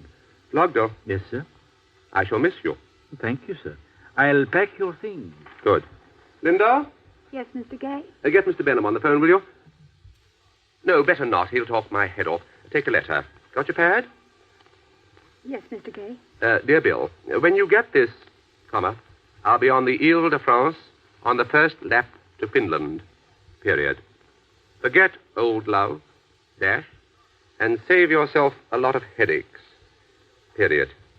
Nobody cares about that old fool anyway. I'm quitting. I'm going to live. Where was I? Nobody cares about that old fool anyway. On second thoughts, Linda, kill the letter. I'll send him a radiogram from the boat. And Linda, you're discharged with my compliments, my gratitude, my affection. Now we'll have to give you a nice present. Now, what would you like most in the world? Nothing, thank you. Oh, come, Linda. I'm serious. Would you like a car, a trip to Europe, maybe a trousseau? Haven't you got a boyfriend? No. Now, don't be silly. You're a fine-looking girl. You'd make any man a splendid wife. Tell you what, write yourself a check for 6 months' salary. The amount you owe me is $41.65 here. What's this? A check for the correct amount. Today is the 4th day of the week. My salary is $60 a week. 4 days makes 40, and I paid $1.65 for that parcel post package yesterday. What's the matter, Linda? What have I done? Nothing's the matter. But you're angry. No, I'm accurate. You've discharged me, haven't you? Well, that's not quite the way to... Yes or no? Yes. Now, we're through, aren't we? Looks that way. You're no longer my employer. No. And I'm no longer your secretary. Right? We're two human beings together. Yes, Linda. A man and a woman. A man and a woman. Well, before I say goodbye, I want you to know that I love you. I want you to know that the 3 years and 2 months I've spent with you have been the most wonderful, painful, happiest years I've ever had or hope to have. You hardly knew I was on Earth, but you've given me more than you could have given your wife or any other woman or your friends or your audience. But, Linda... I had you when you were alone. You've spoiled every other man I knew for me. You did that in the first month. I don't think I'll ever forget a single look of your face, a single word you said. You've done a terrible thing. You opened my eyes and my heart, and you never touched me. Oh, it hurt. Every bit of it hurt. How could it not hurt? It was so beautiful.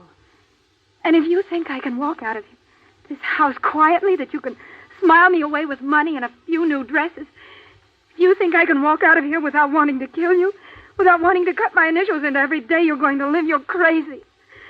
Goodbye, and try to forget me. Hey! Let me look at you. You strange creature. You lovely creature. Let me look at you. Oh, I'm not patronizing you. I'm seeing you. Linda, you're grand. Gosh, if I were only 35 or 40 instead of 51. What do you want of me, Linda? Nothing. That's not true. I know it's not. What do you want of me, Linda? I don't know. Everything. Anything. Where do you live, Linda? West 10th Street. Apartment? Yes. Are your parents dead? You went to college or something, didn't you? 3 years. Linda, I know you won't believe it, but you'll get over this. Will I? Yes, you will. You're young. The world is full of fascinating people, much more fascinating than I am. You know that isn't true. Oh. Am I, physically attractive to you? Yes. Funny. When you get right down to it, I can't think offhand of a man you know who could make you forget me. I'm a unique combination, and I know myself too well. I've been around too much to deny that I'm charming. You're wonderful. I know I am. But, Linda, my sweet, I don't love you. I don't love anybody. I know that. You don't have to tell me. Well, supposing I did love you, supposing for the sake of argument that I fell in love with you, it'd be worse. Picture a man of 51. Why, it's like the situation in Old Love. Oh, Linda, get your notebook. It's right here. Take this down. Ready? Ready. Linda, this is marvelous. Do you realize what you've done for me? Angel, you've saved my play. Why didn't I think of it before? She makes love to him. Get it? How beautifully simple. She makes love to him. It whitewashes the old boy completely. God bless you, Linda. Oh, I'm in love with the play all over again, aren't you? I always was. Take this down. Goodbye. But before I go, I want you to know I love you. Do you remember what you said after that? I can't remember a thing. Doesn't matter. I believe you said, the years I've spent with you have been pure torture. Every hour, every second, every day. Period. You've done a terrible thing to me. Period. You opened my eyes and my heart, and you never touched me. Period. Yes, I said that. That's what I said. It hurt. Every bit of it hurt. How could it not hurt? It was so lovely. Beautiful. Yes, that's it. And if you think I can walk out of here without wanting to kill you, what's the matter? Aren't you writing it down? Oh. Give it to me again. Linda, I'm a brute. But that shouldn't be news to you. I'll get it. Hello? Yes, he's here. It's Genevieve Lang. Linda, dear, do you love this play as much as I do? More. Do you think this new scene is going to make a difference? Yes, I do. Then give me the phone. Hello, Genevieve. You dear? The what? The bridal suite? Oh, well, I'll tell you, Genevieve, I don't know if you'll quite understand. No. Listen. You'll go through the ceiling when you hear this. But on the other hand, it means a wonderful part for you. Yes. Yes. Well, all I ask is you let me read you the new scene when it's written. Genevieve, listen. Hello. Hello? Linda. Yes. I'm not going to Finland. Oh, I'm glad to hear it. Shall we finish writing the scene? By all means, my dear. Now, where were we?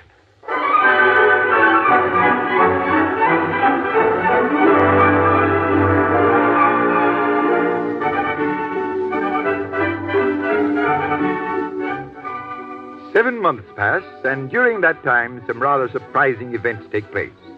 For one thing, Stephen's play reaches Broadway, and in the cast of players are not only Miss Darling, Dickie Reynolds, and myself, but Linda Brown, Stephen's former secretary, whom he is persuaded to take the role intended for Genevieve Lang.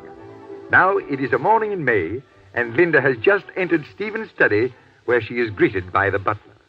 Good morning, Miss Linda. Good morning, Flogdale. Where's Mr. Gay? He went to your apartment. Didn't you see him? How long ago? About a half hour. He tried all night to get you on the telephone. I know. And he went to your house twice, but apparently you weren't in. He nearly broke down the door. He said he was going to break down the door this morning. Where did Mr. Gay dine last night? At home, Miss Linda. Alone? Very much alone, Miss Linda. If I may say so, there was an air of melancholy about him, a strange, brooding loneliness.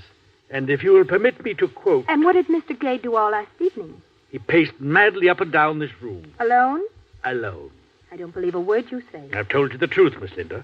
On my word of honor as a gentleman's gentleman. Oh, please, Flogdale, don't be offended. I don't blame you for being loyal to your master. He's been good to you. But as for me, well, I've come for my things. What things, Miss Linda? There are 7 photographs of me in this house. I want them. And my knitting and... Oh, yes, this lampshade. I painted it myself, and he never liked it anyway. Is that all, Miss Linda? That's all. Well, I assume the responsibility of refusing to deliver the articles you named. Then I'll take them. Oh, good morning, Mr. Gay. Flogdale. Yes, sir. Get out of here. Very well, Mr. Gay. What are you doing here, Linda? I've come for my things. That's what I expected. Well, haven't you anything to say for yourself? Haven't I anything to say for myself? What, for instance? Well, for instance, goodbye. I don't love you anymore. I hope I never see you again. We agreed, didn't we, to be brutal, to be honest, when the moment came? Are you crazy? Of course I'm crazy. Don't pretend you just discovered it. And you're crazy. That's why when a time like this comes, we shouldn't lower ourselves to the level of sanity. But I demand that we keep our hate on the same high mountain where you put our love. Do you know what day yesterday was? It was the 9th of May. 7 months ago yesterday, I was nothing to you. And you were everything to me. You discharged me. I was willing to go. I told you I loved you, but it was an exit speech. I didn't ask for mercy. You pulled me back. You begged me to rehearse in your play. I never wanted to be an actress. Well, I became an actress. Then on the opening night, you said you fell in love with me. And I believed you. We promised each other it would be breathless and magical or nothing at all. You said, the wonder that's in us is our love. And when that wonder goes, let's not live kindly, sweetly, disgustingly with just each other. Did you or did you not say it? Well, it's rather naively phrased, but I said it. Did you or did you not mean it? Of course I meant it. Well, then how could you yesterday on the 7th monthly anniversary of the day you discharged me? How could you break our date? Did you read my note? Of course I read it. Well, I think it was very clear. What was clear about it? You walked into my apartment at 6:30. And I found your young leading man on your bed. And you left. Well, what did you expect me to do? If you had the least bit of poetry in you, you would have waited for me to come out of the shower. Would you have liked it if you'd found me standing there? I would have loved it. You would have enjoyed explaining? Explaining? Why, I should have refused to explain. Well, that makes everything clear. Why did you refuse to answer your telephone? I thought that was covered in my note. Why did you put the note on Dickie's chest? Oh, seemed the natural thing to do. Suppose he woke up and read it before I came out. Oh, can he read? Beautifully. Why did you telephone me if you didn't intend to explain? I telephoned you for having put me in your show, for having introduced me to the world of the theater, which I love. Then why did you refuse to answer your telephone when I called you at midnight? Because I decided I had nothing to thank you for. You needed me in your play. I made good, and you got just as much out of the whole miserable mess as I did. May I ask you a question? You may. Why are you angry at me? I'm not angry at all. This is despair. Because your faith in me is gone, and everything's over. I've all the faith in the world in you. But I know too much about life, about women. You might be an angel straight from heaven. So long as you're young and I'm old, I tell you there's no substitute for youth. Every night in that play, Dickie takes you in his arms. Every night in words that I wrote. His youth calls to you. Every night. And 2 matinees a week. You're jealous. Dying of it. Well, couldn't you see that Dickie was drunk? Don't. No matter what you say, it'll be something that I said in a similar situation. Stephen. Oh, Linda. Stephen, do you love me? What do you think? Oh, I think yes. And I love you. I'm tired of asking you to marry me. But we must let the world know we belong to each other. Otherwise, why shouldn't a young man come to see me? But I want young men to come to see you. The field is free. You don't have to tell me what Dickie was doing in your bedroom. I know nothing happened. All night long, I was telling myself that. Oh, Stephen, darling, let's never do things like this to each other again, shall we? Never. Darling. Yes, dear. What did he do? Just walk in. Who? Dickie Reynolds. Oh, you angel, haven't I told you about that yet? Not that I can remember. Well, he walked in unannounced and very tight. I was surprised. You know Dickie never drinks or smokes. And I couldn't figure out what he came for because I don't think I've exchanged more than 50 words with the boy during the 6 months we've been in the show. Well, he talked about the traffic and I talked about the weather, and then suddenly, like a gentleman of the old school, he fell asleep in his chair. Well, it got to be time for me to dress for dinner, so I went in to dress. When I came out from my shower, there on my bed was your note, and under it was Dickie. Ben? Yes, Pronto. Mr. Dickie Reynolds to see you, sir. Dickie? Linda, do you suppose he knows you're here? Of course not. Do you want to stay? He might wonder what you're doing here. Well, you bet I want to stay. And I wish when he comes in you'd say, "This is my girl. And what the deuce were you doing in her apartment?" My dear, when you're an old lady, and I'm your handsome young sweetheart, on that day, I'll flatter you by branding on your forehead private property. But right now, I'd like you to go. Go? Down the back way, so you won't know you're here. Just as you like, Stephen, but I'll be back. All right, but not now. Go. Yes, Stephen. Goodbye. Lovedall, show Mr. Reynolds in.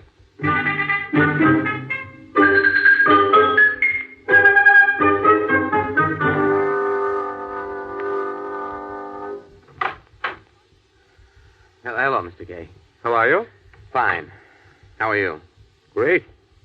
Sit down. Mr. Gay, I know you're wondering why I'm here. Well, I gave Mr. Benham my notice this morning. I thought I'd drop in and tell you so you wouldn't hear it from somebody else. Is anything the matter, Dickie? I'm quitting the theater. Isn't that a rather sudden decision? Well, I had a chance to buy a ranch in Wyoming. My father left me a little money, and so I bought it. A ranch? That's one of those places where you get up early in the morning, isn't it? 5 a.m. You're crazy. No, you're crazy. Everybody in the theater is crazy. I don't like them. I like good, sincere, two-fisted, straight-from-the-shoulder men. If I hadn't been in a dramatic show at college, I'd never have gotten into such an unhealthy atmosphere. All the men are show-offs, looking in the mirror all the time. And the women are worse. Tell me about the women, Dickie. They're unwholesome. I like a woman who falls in love, marries, has kids, and makes a home. Am I right or not? You're absolutely right. Sure I'm right. All the women in the theater care about is getting emotional from 8:30 to 11 every night. And then they've got nothing left to give to the generation of tomorrow. I didn't know that you were concerned about the generation of tomorrow. I am. Well, Dickie, I'm sorry you're going to leave the show. But I'm glad you found yourself before you became a character actor. So am I. You know, most of us don't find ourselves until it's too late. Yes, Blogdell? Miss Linda Brown is downstairs, sir. Shall I show her up or ask her to wait? Linda, how nice. Ask her to come up, will you, Blogdell? Yes, sir. Well, I guess I'll be going. No, don't go. You and Linda are, friends, aren't you? Oh, sure. She's a great girl, when you really get to know her. She was your secretary once, wasn't she? Yes, and sometimes I wish I hadn't got her in the show. She's not a bad actress, but she was the best secretary I ever had. And you'll never find one as good again. Oh, hello, Linda. Hello, Stephen. My, you're looking well. Hello, Dickie. Hello, Linda. I hope I'm not intruding. Not at all. Did you hear the news about Dickie? He's leaving the show. Oh, really? Yes, isn't it too bad? He's bought a cow ranch. Well, who are they going to get in his place? I hope they get Oscar Ferroni, don't you? I think he's so romantic. You mean that bushy-haired fellow who sprawls picturesquely on floors? Mm-hmm. I think he plays men awfully well. Oh, Dickie, you must tell Mr. Gay about all the fun you had yesterday afternoon in my apartment. Yesterday afternoon? Oh, so that's where I was. Oh, gee, Linda, that's terrible. I don't quite know what to say. You see, I never drink, and yesterday I bought the ranch, and, well, the real estate man and I had a couple. Oh, did you have any trouble getting rid of me? I don't know. I left you there. You might call on my maid and get the rest of the story from her. Hello? Yes, this is Stephen Gay. Yes? All right. In just a moment. Linda, Dickie, excuse me, it's Benham. I'll take the call in the bedroom. I think I'll go, Stephen. I can see you another time. Oh, please, I'll be right back. Entertain Dickie like a nice gal. Thank you for staying. Why should you thank me for staying? Linda, listen to me. Dickie, what's the matter with you? You. I'm quitting the show on account of you. Oh? Now, don't look at me like that. That's the way you've been looking at me for 6 months, as if I was the wallpaper on the wall. Oh, Linda, I didn't buy a ranch yesterday. I had to see you. I couldn't stand it any longer. I took a couple of drinks. Oh, I don't know how many, so I could break through that look of yours. Oh, Dickie, you poor foolish boy. What have I done to you? Oh, nothing. I love you so much I can't see straight, that's all. Now, goodbye. Oh, Dickie, wait. Well, of all things. Hello? Where's Dickie? He wanted to go. I didn't stop him. You didn't mean what you said about Oscar Ferroni, did you? Stephen, will you marry me? Will you stick to the subject? What about Ferroni? Kiss me, Stephen. You do love me, don't you? I'd like to see anybody try to stop me. You make me very happy. Will you marry me? I'm weakening. Oh, darling. What are you crying about? Let's do it right away. All right. You know, I've always wanted to, don't you? Have you? I only hesitated because I wasn't really sure that you loved me. But now you are, aren't you? Well, somehow I am. Let's go up to Greenwich tomorrow morning. It's a date. Happy? Blissfully. You know, if I were writing a play, I'd have Dickie in love with you. Why? Well, there's a better reason for leaving a show than a cow ranch. And then I'd hint to the audience either that he's not really going away or that you like him more than you're telling. Then that's how it would be in a play. And this is life. And life never makes sense, does it?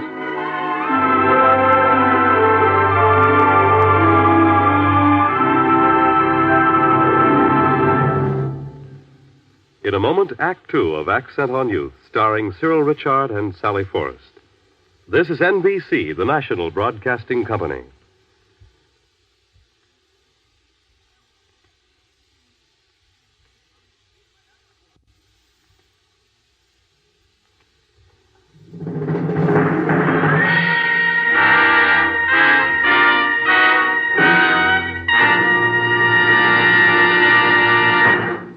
Now, Act Two of the Best Plays production of Accent on Youth by Samson Raphaelson, starring Cyril Ritchard and Sally Forrest.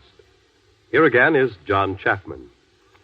Let's go back, shall we, to that fabulous penthouse apartment. Here, Stephen Gay is somewhat surprised to find Dickie Reynolds waiting for him.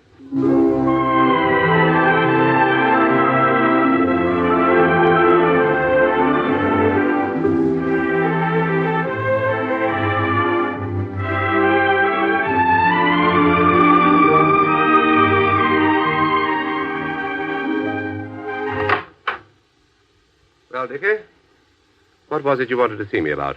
It's about Linda, Mr. Gay. What about Linda? I've got to see her. Well, you know where she lives. I tried to see her, but she wasn't at home to me. You see, Mr. Gay, I finally told her. Told her what? Good Lord, Mr. Gay, can't you see I'm in love with the girl? Oh. So that's why you quit the show. Sure, that's why I quit. I couldn't stand it, her acting as if I wasn't on Earth. Me holding her in my arms every night and her acting as if I wasn't on Earth. What did you tell her? What I'm telling you? What did she say? I didn't wait to find out. I lost my nerve. I bolted. It was while you were on the telephone with Mr. Benham. Why didn't you stay? You fool. She'd have jumped into your arms. What do you want of me? Why did you come here? Will you help me? Help you? I'll give her to you. She's due here, as a matter of fact, almost any minute. Well, I'll be gone and she'll find you. And if she wants to know what happened to me, tell her... Well, tell her I got a great idea for a play and went down the river to think it over. Oh, Mr. Gay, how will I... What will I say to her? Well, what do you expect me to do? Write your love scene for you? Oh, actually not. That'd be ridiculous. What did you tell her a while ago? Well, I said, I love you so much I can't see straight. Not bad. Honestly? Do you think if I said the same thing to her... No. That's only good for the first time. Yeah, I guess you're right. Now, this thing is getting me. I could write that scene for you so that you couldn't miss if in her heart she really cares about you. See, Mr. Gay, would you? Oh. Let's see. You'd be sitting here. The door opens and she comes in. At first she doesn't see you. And you tell her that you're leaving for Europe tonight. Take it. Say the Ile-de-France. And tell her you're going because of her. Whether she likes it or not, she has changed your whole life. She has made life more beautiful, more exciting, more painful. Be sure and get that in. Yeah, more beautiful, more exciting, more painful. Right. There's nothing as dull as just, I love you. Now, this is a goodbye scene. That's what makes it strong. Now, she's never going to see you again. At the door, turn and ask her to kiss you goodbye. Do you think you can do that? I know I can. Right. Well, the rest is up to you. I see. Suppose she won't kiss me. She will. It's a goodbye scene. Any woman would. You'll find out all you need to know. We all will. See, Mr. Gay, you're brilliant. Maybe I am, and maybe I'm not. But I'll leave you now, so that you'll be alone when Linda comes.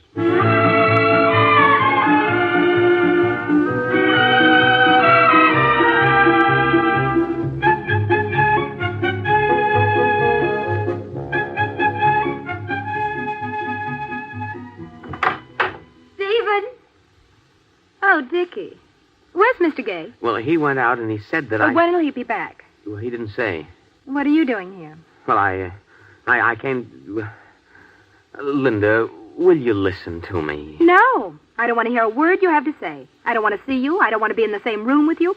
Either you go or I go. I'll go, but before I go, I want to tell you that this is goodbye. Good. And go as far away as you possibly can. Nothing would please me better than to know that you were in China or Europe or New Zealand. All right. Or anywhere where you couldn't pester me on the telephone. Shut up. Dickie. Now listen to me. Oh, you take your hands off me. Let me go. Let me go. I love you. What's the matter with you? Are you crazy? I love you. Well, I hate you. Now you let me go. I love you. I love you. I love you. I love you. I love you. Dickie, Linda. Oh, Dickie, darling.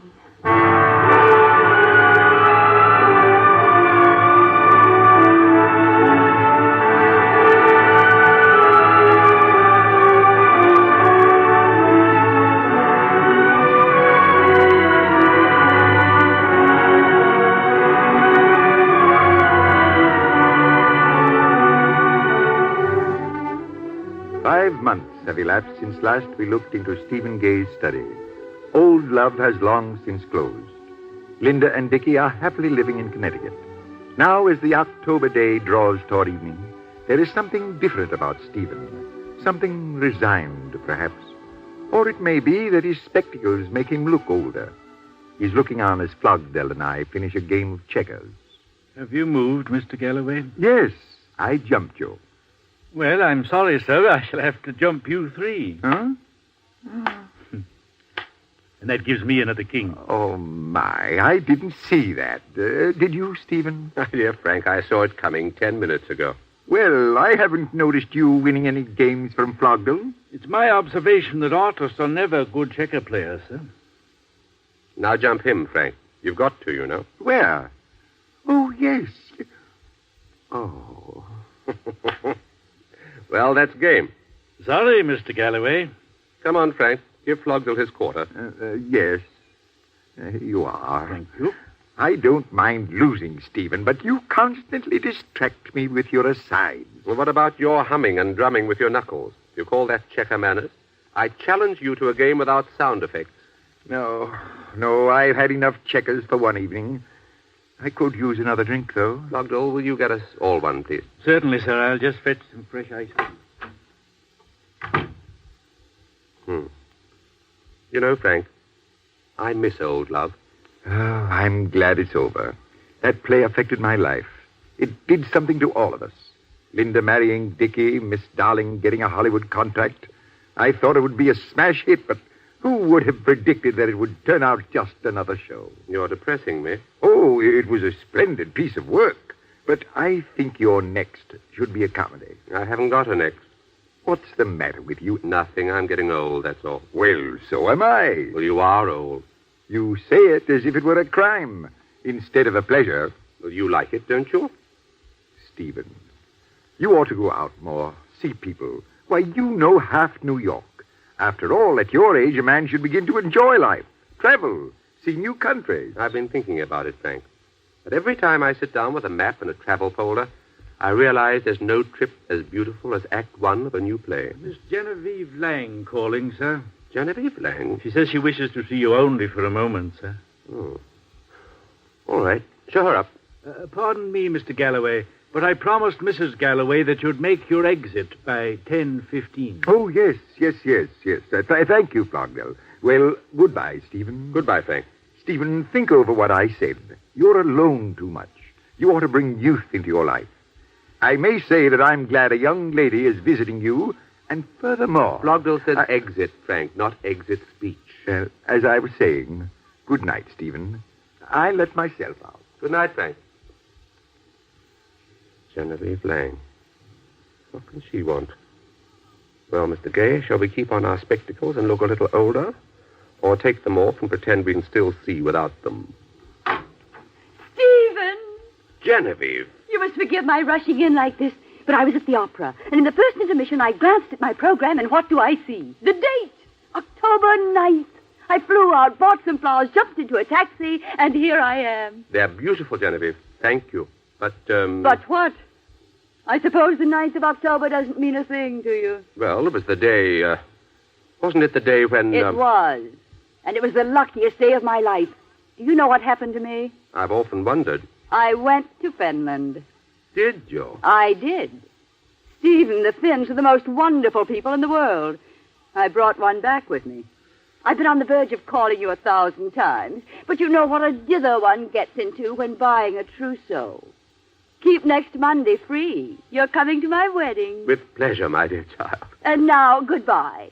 Knut will wonder what's become of me, and he has a Finnish temper. What's Knut like? Young or rich? No, but he's poor in Finland, and he's exactly my age, only he doesn't know it. Genevieve, you haven't changed a bit. Oh, yes, I have. How? I'm in love. Try it yourself sometime. I have, thank you. You don't look very happy. I lost. Somehow, I can't imagine you losing a girl if you really wanted to hold her. I gave her away. Why, the boy wouldn't have had a chance. But I saw something between them, and I wrote his love scene. I gave him the setting. I put the words into his mouth. Well, I did a good job. And now they're happily married. Oh? Do you think that was very bright? Oh, there's no fool like an old playwright. Genevieve, I always thought that when one got older, one got wiser. Well, it doesn't help. You know what it's all about, and don't let anybody tell you that lessens the pain. Stephen, why don't you travel? Look what it's done for me. See new places, new faces, get out in the open air, play golf. I loathe golf. I tell you what, join us at the opera, and then we'll all go somewhere. I detest opera.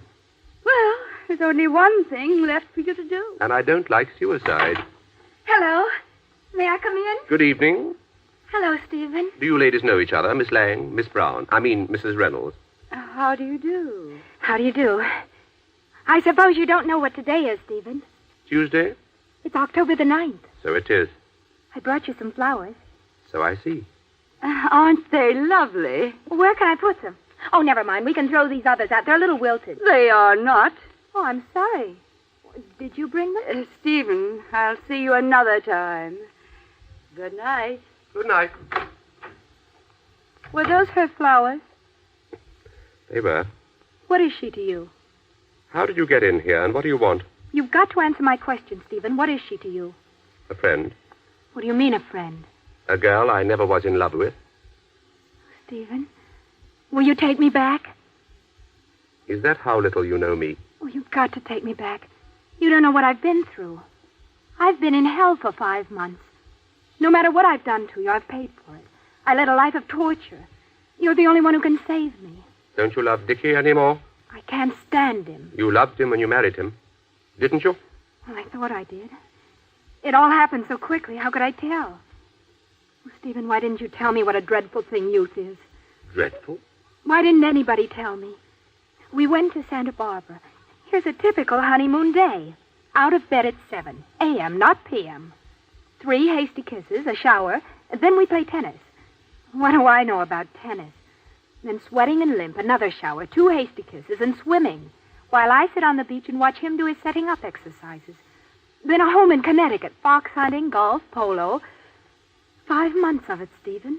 5 months without nightlife, without the theater, without glasses of beer pounding the table because somebody's got something crazy and beautiful and passionate to say to somebody else. Without poetry and laughter and... without you, Stephen. Where's Dickie? He's at the Waldorf. Does he know you're here? No. Where does he think you are? Oh, I don't know. I left him a note telling him goodbye and that I wanted a divorce. Does he still love you? What do you think? I think he does. And I think you should go back to him.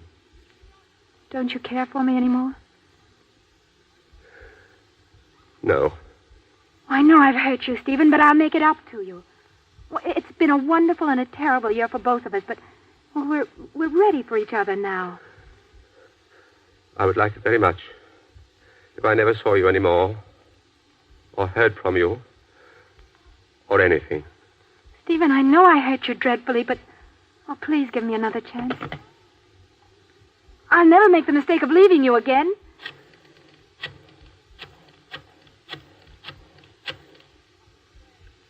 Wall of Astoria. Mr. Richard Reynolds, please. What are you doing? I'm going to have your husband come and get you. Are you sure he doesn't answer? Will you ring him again, please? Come in. What is it, Flogdell? It's Mr. Reynolds, sir. Oh. Send him up. I beg your pardon, sir, but he's not precisely in the apartment. He seems to be in quite a state, and I thought it best not to admit him until I'd consulted with you. Does he know Miss Linda is here? I took it upon myself to say that she was not here, sir. Let him come out. Very well, sir. Linda, that door leads to the bedroom. I wish you would take it, please, and let yourself out the other door into the hall and find your way out of this house. Very well, Stephen. Goodbye. Goodbye. Mr. Richard Reynolds, sir. Why, hello, Dickie. How are you? About time you came to see me. Where's Linda? You know darn well where she is. Do I? She's right here in this apartment. Loglaw, has Mrs. Reynolds been here this evening? Now, be careful what you say. No, sir. Look here, I don't recall inviting you into my apartment. Pardon me, sir, but if you've changed your mind about seeing this gentleman, it would be a pleasure to show him out, sir. You and who else? Just I, sir. Thank you very much, Plugger, but I'm afraid you might lose your temper. You may go. Very well, sir. Now, where does that door go to? It opens into my bedroom, but before you make a move in that direction, I wish to call your attention to the fact that you're in the United States of America and not Princeton. 1 hour ago, Linda slipped out of the hotel. She left this note. Good Lord. You were the first one I suspected. Me? Yes, you. For 5 months, all I've heard morning, noon, and night is Stephen Gay. Like a fool, I was broad-minded. I was dumb enough to believe there's one gentleman in the lousy world of the theater. Well, I know better now. Just what is it that you want to know now? My wife, carrying a bouquet of flowers, walked around this block 5 times, and then she entered your house. Well, if you think you can make a fool of me, you're mistaken. I live in a respectable community. I've got a position to maintain. And if anybody gets the divorce, I get it. Dickie, will you be good enough to sit down and tell me what this is all about? And if she thinks she's going to get any alimony, she's got another think coming. Stephen, where are the cigarettes? Oh, hello, Dickie. Just what I expected to find. Deny that, Mr. Gay. Deny that my wife has just come out of your bedroom wearing what looks to be your bathrobe. I do not deny it. Linda, won't you sit down? With pleasure. You wanted a cigarette, didn't you? Please. Light? Thank you. Now, have you read any good books lately? Well, yes and no. Lovely weather we're having. I wouldn't put it past you. Now listen to me, you two. Thought you were smart, didn't you, Mr. Gay? Deliberately giving me a love lesson, teaching me how to win her, passing your ex, whatever she was, off on me. Well, she was glad enough to get a husband. She just fell into my arms, and I didn't have to say a word except I love you. Well, we'll see who's going to get that divorce, Linda. Goodbye. Stephen. Yes? When I came in, I thought I wanted you, and I thought you'd have to want me if I wanted you. I thought in another 5 years, he'll be almost 60 and interested in bigger things than love. And I'll be 30, which nowadays is very young, and, well, then we'll really be through with each other. And by that time, somebody else will probably have fallen in love with me, and somebody I'll probably be able to endure. You see, Stephen, I've become quite mature and realistic, don't you think? And not the romantic girl I once was, who thought life was a flame just because you lived and breathed. And to tell you the truth, I even thought so when I was walking around the block, but, well, you must agree I'm being very sensible now. You are, Linda. Very sensible. And I have changed, haven't I? Yes, you have. Well, knowing you as well as I do, well, after all, you've had your loves, you've even been married, and I'm sure in each case you thought it was the one great love, it was the mountaintop, it was the glory that will never end, just as you did with me. So the way I sum it up is, well, you can't warm over cold mutton, not unless you're a weakling, and well, you yourself said once that there's nothing uglier than ex-lovers being friends. So, well, I'm going to say goodbye, Stephen. Linda, Yes, Stephen? when he told you he loved you, is that all he said? Just, I love you? Well, yes, Stephen. Oh, dear. No matter what I do, it seems I can't escape from comedy. Linda, I think I've got the most exquisitely lyrical idea for a play anybody ever had since time began. Can you find something to write on, Linda? Well, I think I left some old stenographer pads here. This drawer here, I think. Oh, yes, it's still here. Take this down, please. Ready? Ready, Stephen. Act 1, Scene 1. A penthouse apartment in New York City. No. Change that. We'll open in the bedroom, darling, of a castle in Spain.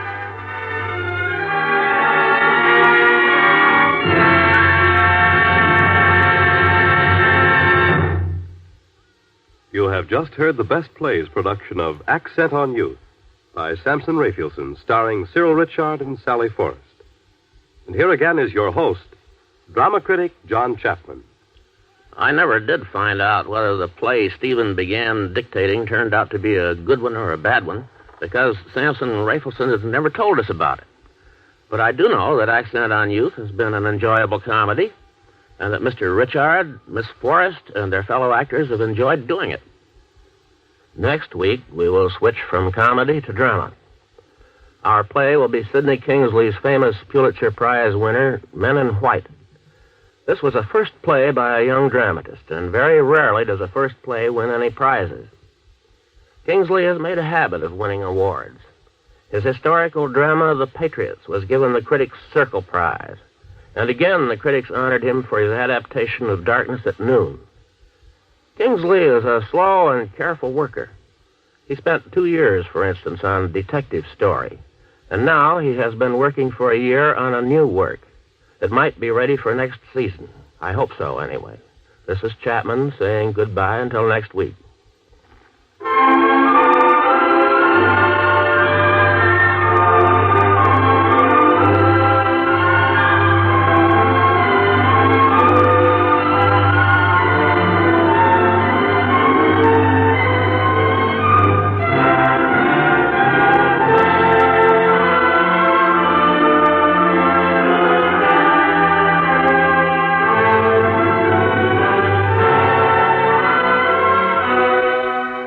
Riot on Youth by Samson Raphaelson was transcribed and adapted by Earl Hamner.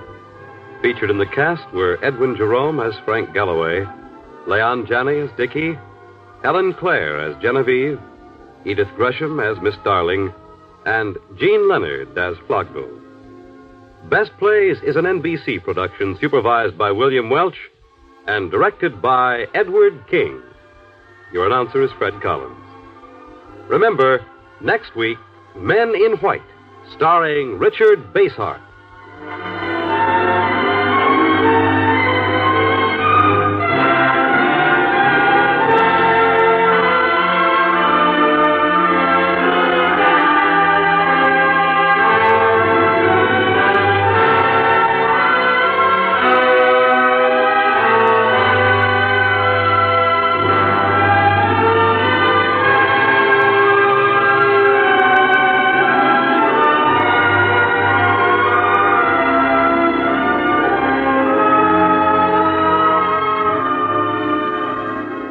Every week here in our Best Plays studio, we start out with a roll on the timpani and the phrase, "From New York, where the American stage begins, NBC presents Best Plays."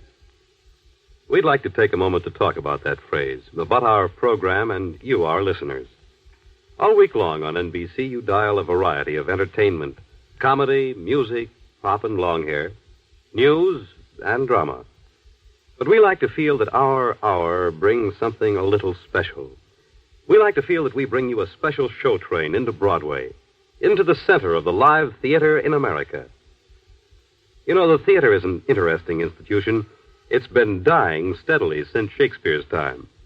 Every year, several authorities read a few words over its grave, and yet, on it goes, year after year, in black ink and red, serving as a training ground for our actors, writers, and directors, and a proving ground for new dramatic ideas. Television, movies, radio, these are the mass dramatic media. Their audiences are numbered in millions, and yet, from the small theaters jammed into midtown Manhattan flow a stream of ideas, new forms of entertainment, tragedy and comedy, which are the roots of show business. On Best Plays, we try to bring a network audience close to the live theater of Broadway. We perform its plays with its players and adaptations designed to bring the original thought of the playwright through the strainer of radio unchanged. We think it's a show worth doing, Best Plays from New York, where the American stage begins. If you have a moment to drop us a note, we'd be helped by your comments here at Best Plays, NBC, New York.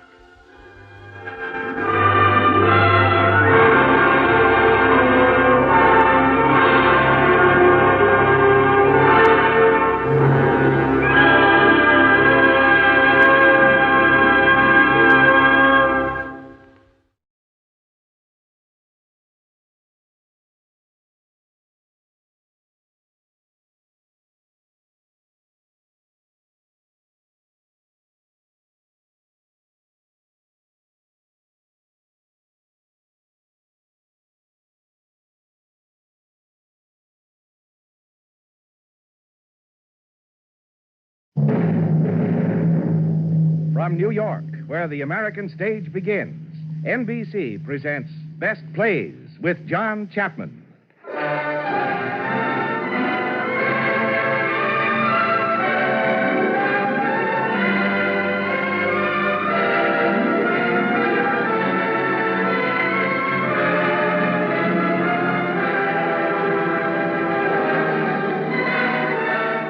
Best Plays, a series of hour-length dramas selected from the outstanding successes of the New York stage.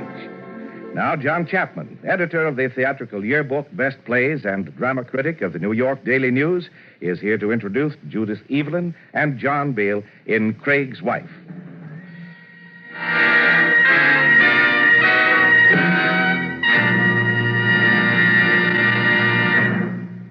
Mr. Chapman. Our play this evening, George Kelly's Craig's Wife, was something of a surprise when it first appeared. It wasn't particularly astonishing that it won the Pulitzer Prize that year, for it was a beautifully finished piece of work. The surprise was that Craig's Wife had become a hit, and more than that, the kind of success known as a woman's play. These so-called women's plays are usually made of sugar and soap and all things nice, and they go great on matinee days. This one was different, and it still is. For when George Kelly finished his investigation of Mrs. Walter Craig, he had found in her character very little sugar, very little soap of the operatic variety, but a vast amount of furniture polish. When I first saw Craig's Wife, I thought it was a man's play, and I still do. But women think it's theirs. This evening, you'll be able to judge for yourselves. We are fortunate in having as Mrs. Craig Judith Evelyn, who played the role in its most recent revival on Broadway. We are equally fortunate in having John Beale in the part of Walter Craig. Now, to begin.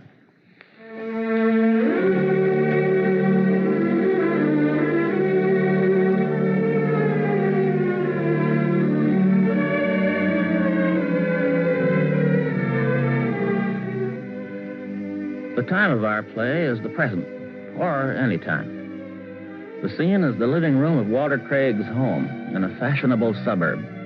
And since the whole story will unfold before us in this room, we might as well take a careful look at it, for it has something to tell us. The room is a picture of orderly, frozen grandeur. The light-colored carpets, the polished furniture, the gleaming ornaments are in the most perfect taste. They are rich, elegant, and cold. We would know also, even if the room did not tell us, that those who live here are people of some means.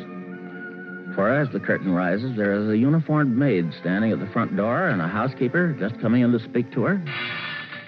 Maisie, someone come in? No, Mrs. Harold. I was just getting the afternoon paper off the porch. Oh, well, bring it out with you when you come.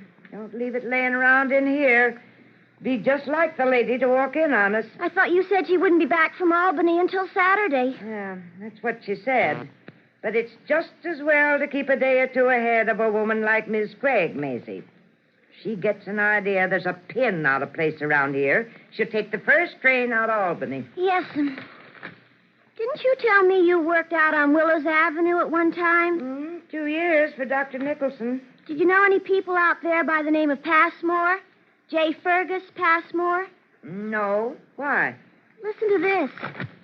Fashionable Willows Avenue residence, scene of double tragedy.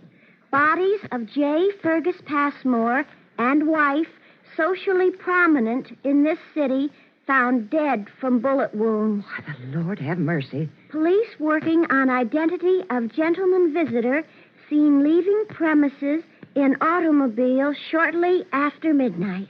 Oh, I didn't know him. Lord, the things that can happen.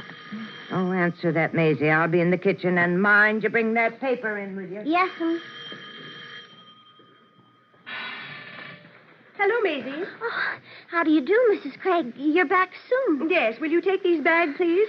Come in, Ethel, dear. You must be so tired. Yes, I am, Aunt Harriet. Will you see that the catch is on the screen door, Maisie? It was half open just now. Yes, ma'am.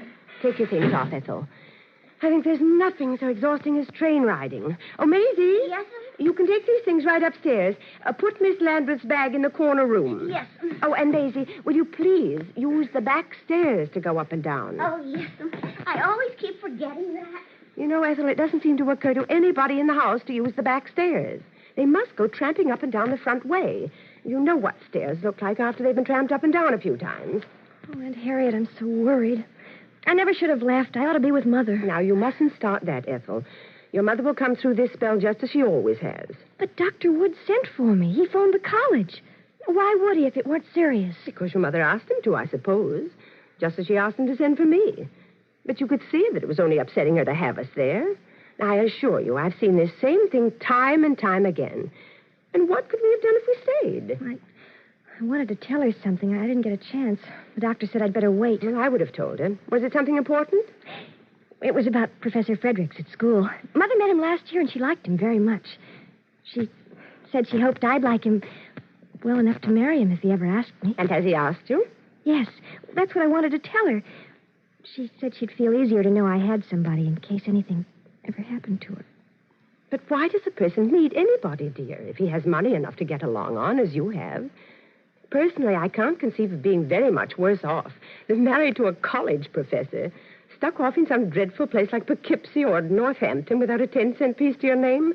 How's he going to support you? Well, lots of professors are married, Aunt Harriet. But their wives are not living the way you've been accustomed to living. Not the wives of young professors, at least. I suppose he's young. 27. Well, there you are. Now, I think you're very foolish if you allow your mother to rush you into this marriage. She didn't rush me. She wanted me to be sure I loved him. And I do. Now, that is your age, Ethel. That's the snare of romance. Well, Aunt Harriet, you married. But not with any romantic illusions, dear. Though I have a full appreciation of Mr. Craig, he's a very good man. But I married to be independent. Independent of your husband? Of everybody. I lived with a stepmother for 12 years. And with your mother after she was married for 5. I married to be on my own. I haven't achieved that yet, but I know that it can be done. I don't understand you, Aunt Harriet. Well, I'm simply exacting my share of a bargain. Mr. Craig wanted a wife and a home, and he has them. I wanted security and protection, and I have them. But they're at the mercy of a man. I mean to secure them for myself. How? By controlling the man. But how, Aunt Harriet? How do you make Mr. Fredericks do something you want? I tell him that I want him to. My dear, there are certain things men can't be told, particularly romantic men. But if he finds out that you want to control him... Well, that can't be proved, can it? Oh. You think I'm a very sordid woman? No, Aunt Harriet, I just don't think it's quite honest. It's so very much safer, dear. Yes, Mrs. Harold. After a while, Miss Craig, I thought the young lady had gone upstairs. No, but she's going now. Ethel, I want you to lie down and rest for an hour or two. You'll feel so much better. I'll call you for dinner. Oh, I can't eat any dinner, Aunt Harriet. I'm so worried. Yes, I know, dear. It's very trying, but worrying can't help her. But go on up now. Straight down the hall and to the right. All right, Aunt Harriet. What was it, Mrs. Harold? I won't tell you, Miss Craig. The cook left on Thursday.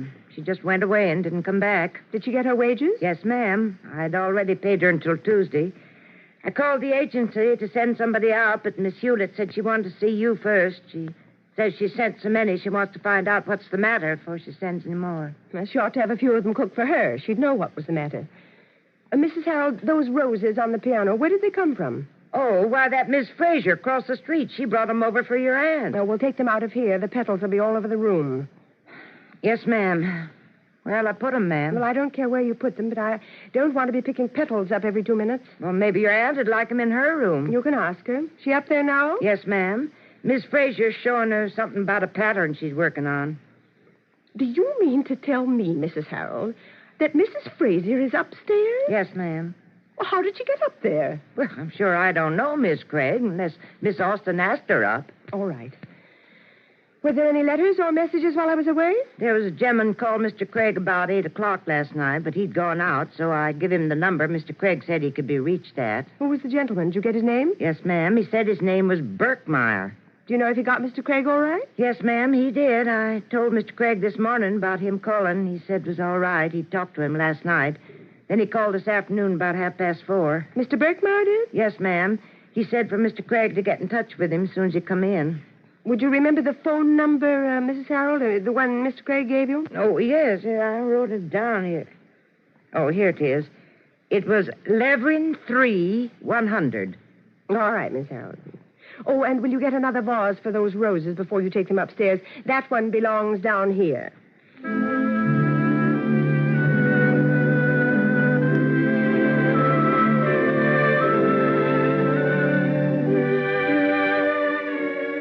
Information? Could you give me the address of the telephone number Levering 3-100? Oh, you can't. All right, it isn't important, thank you.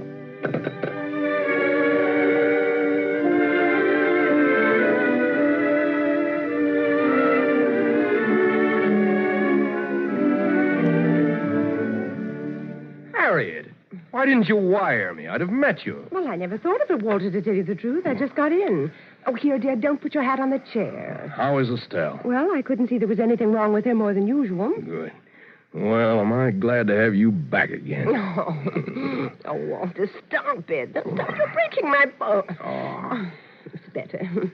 Oh, look, you've dropped your newspaper, and this room's a sight.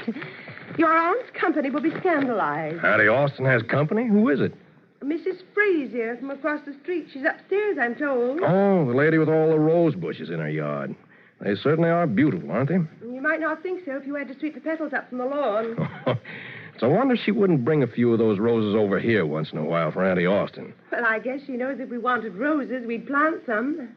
And, Walter, you'd better be out of the way before she comes down. She's always trying to make conversation. Yeah, I've talked to her a couple of times on my way home. You mean she's talked to you? No, she was out there fixing the rose bushes when I came by. Of course, that's where she always is. It facilitates the approach. What? Walter, don't lean against the piano. You'll scratch it. My coat won't Well, there scratch might be something in your pocket that will. Now, go on now, before she comes down. You know, I think you're getting jealous of me, Harriet. Not at all, dear boy. I'm simply suspicious of rich, middle-aged divorcees who specialize in wayside roses. Mrs. Frazier isn't a divorcee. Her husband was killed in an automobile accident. She told me about it. You're a very guileless young man, Walter. Now, what do you mean by that? Nothing. I just wish you'd use your eyes. By the way, whose phone number is Levering 3100? Fergus Passmore's. Why? Just wondering. Mrs. Harold told me that you went out last night and gave her that number. Yes, Fergus asked me over there to play a little poker. Mrs. Harold said that Billy Berkmeyer called you. What did he want? Well, Fergus told me to get a hold of Billy and bring him over, too. But he called me after I'd left here to say he couldn't make it. He finally called me at Passmore's. I hope you're not getting into card playing again. I never gave up card playing. You haven't played in a year. Well, everybody knows you don't play, so they don't ask me. I happened to mention to Fergus that you were out of town. Was his wife there? For a while. Then she went out somewhere. I'll bet that's why Fergus asked you. He was so insanely jealous of her. I'm sure he was never jealous of me. Jealous of everybody. And I'll bet that's why Billy Berkmeyer dodged it. I'll bet that's what he called to tell you. Last night? He simply said... No, today. He didn't call today? Yes, he did, this afternoon, around 4. He said you were to get in touch with him right away. What's his number? Do you remember? Yes. Now, you let me know, Miss Austin, if there's anything else you don't understand. Come on, Walter, here they come. Oh, don't be silly, Harriet. Well, if you're going to stay and listen to that silly chatter, I certainly don't intend to. I'll come over any time, Miss Austin. I haven't another solitary thing to do. Oh, how do you do, Mr. Craig? How do you do, Mrs. Frazier? Hello, Auntie. Hello, Walter, dear. I understand Harriet is home. Yes, she got here just ahead of me. Miss Austin was telling me that Mrs. Craig's sister has heart trouble. Yeah, she's had it for quite some time now. Oh, poor woman. I suppose Mrs. Craig is very upset. Yes, I suppose she is. Is she her only sister? Yes, just the two of them. Oh, too bad, too bad. Walter, you should see all the wonderful roses Mrs. Frazier brought me. Oh? Well, we appreciate that very much. Oh, it is nothing at all. Well, I'll be going now. Good afternoon, Mr. Craig. Good afternoon, Mrs. Frazier. Come over again real soon. Well, thank you ever so much. I'd be delighted. Now, you just call me if there's anything more about that time. Well, thank you so much, but I think Is that silly woman gone, Walter? She's outside saying goodbye. Harriet, she did bring some roses for Auntie Austin. Oh, did she? Yeah. Walter, I wanted to remind you about calling Billy Berkmeyer, dear. Oh, yes. What is that number? Park 840, isn't it? And why don't you use the upstairs extension? It's more private. I'll call him right away. Park 840? Oh, yes, That's right, dear. He said it was urgent.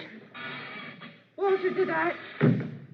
Oh, Harriet, Mrs. Harold told me you were back. Yes, Auntie Austin. And about time, don't you think? Why, dear? If I'd stayed away much longer, I should probably have come back to find my house a thoroughfare for the entire neighborhood. You mean Mrs. Frazier being here? Now, you know perfectly well what I mean, Auntie Austin. Please don't try to appear so innocent. How did that woman get in here? Why, I asked her, and of course, you don't suppose she walked in of her own accord. Well, I wouldn't put it past her if she knew I was away. Let her tend to her own house. She'll have plenty to do. I don't want a lot of idle neighbors on visiting terms. A good neighbor is a very good thing sometimes. Well, you may have them. I don't want them running in and out to me. None of them has ever run in and out to you that I remember. One has just left. She wasn't here to see you. She was in my house. And your husband's house. And I don't think you'd find him much in accord with your attitude if he knew about it. Well, you'll probably tell him. Oh, I've got lots of things to tell him, Harriet. Only I want you to be here when I tell him, so that you won't be able to twist what I say. I'm not at all interested. And I resent intensely your having brought Mrs. Frazier in here. Oh, be honest about it at least, Harriet. I am honest. I don't want her here. You don't want anybody here. I don't want her. You don't want your husband. Only that he's necessary to the upkeep. But if you could see how that could be managed without him, his position wouldn't be as secure as the position of one of those sofa pillows. Well, I must say, Miss Orson, that's a very nice thing for you to say to me. It's the truth. You want your house, Harriet, and that's all you do want. And that's all you'll have at the finish, unless you change your ways. People who live to themselves, Harriet, are generally left to themselves. For other people will not go on being made miserable indefinitely for the sake of your ridiculous idolatry of house furnishings. You seem to have borne it rather successfully. I did it for Walter's sake. But now I've decided to make a change. Only I want my reasons to be perfectly clear to him before I go. I think I owe it to him. I couldn't reach Billy Berkmeyer. He's probably... What's the matter here? I haven't the faintest idea, I'm sure. Oh, there's something. What is it, Auntie? Your aunt tells me that she's going to leave us. Leave the house, you mean? She finds my conduct of affairs here unendurable. I'll be obliged to you, Harriet, if you'll allow me to explain the reasons for my going. Auntie, I can't believe you've had any difficulty with anyone, especially Harriet, who thinks the world of you. Now, what's Harriet done? I'll tell you what I did. I objected to Auntie Orson's having brought that woman across the street in here while I was away. Mrs. Fraser? Well, what's the matter with her? She's a vulgar old busybody. That's what's the matter with her. She's been trying to get in here ever since we've been here. What do you mean? Harriet is provoked, Walter, because she has allowed herself to be tempted off form.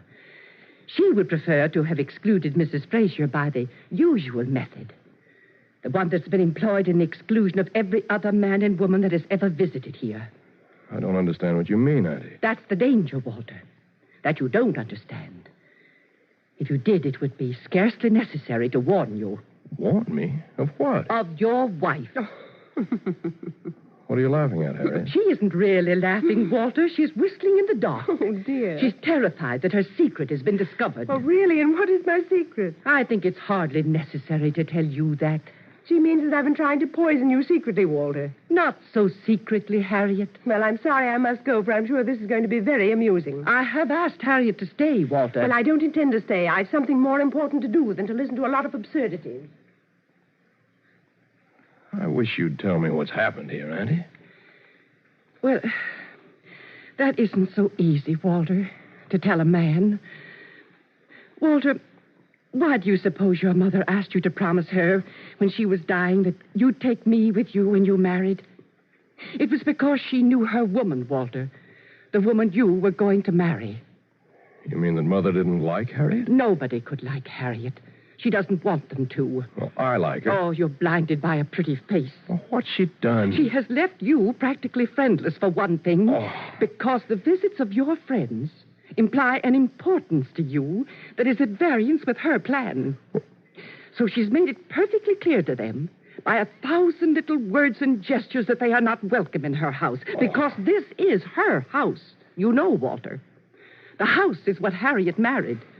She didn't marry you. You simply went with the house as a more or less regrettable necessity. I can't believe that, Auntie. Walter, how long is it since any of your friends have come here? Well... And why don't you ever go out anymore? Well, It's because nobody asks you, Walter.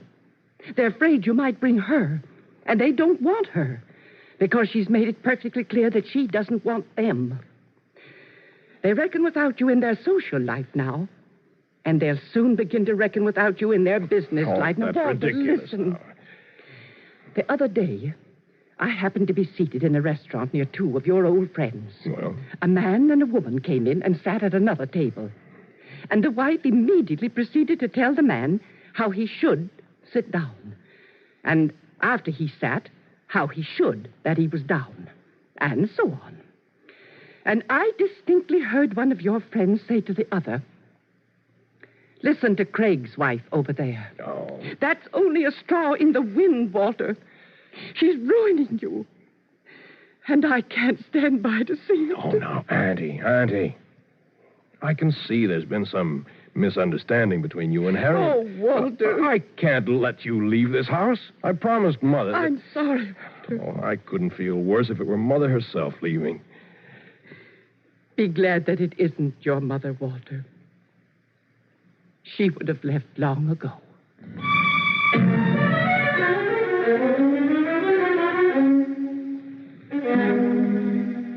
gentleman to see you, Mr. Craig. Who is it, Maisie? Oh, Billy. Hello, Walter. How are you? I called your house a while ago. I've been trying to get hold of you since 4 o'clock, Walter. I thought I'd better come over. Will I take the gentleman's things, Mr. Craig? No, I've got to get right back to the house. Well, never mind then, Maisie. You look worried, Billy. What is it? That's what I want to know. What about it? What about what? About Fergus Passmore and his wife. Haven't you seen the papers? No, why? Then you don't. Here, look at this. On the front page. Dead. What in the... Fergus Passmore and wife. Good Lord.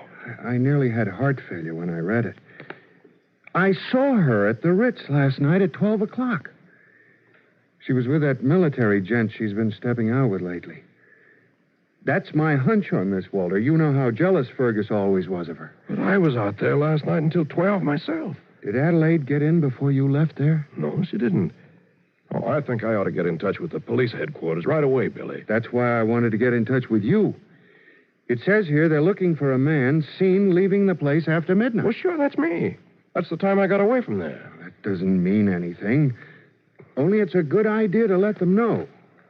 Oh, this is a terrible thing, Billy. Terrible. I haven't got it through my head yet. Come on, quit reading. The thing for us to do is to hop out to Passmore's and try to find out what's going on. Maybe it's all cleared up by now. If they haven't found out anything, we'll get in touch with police headquarters and let them know where we are. Well, you weren't out there, Billy. No, I wasn't. But I talked to you on the telephone out there from my house. What? In a thing of this kind, they trace phone calls and everything else. Yeah. Come on, I've got my car right out here. Well, I'll just get my hat. I guess the quickest way is across the park. Huh? Sure, we can be there in 10 minutes. Come on.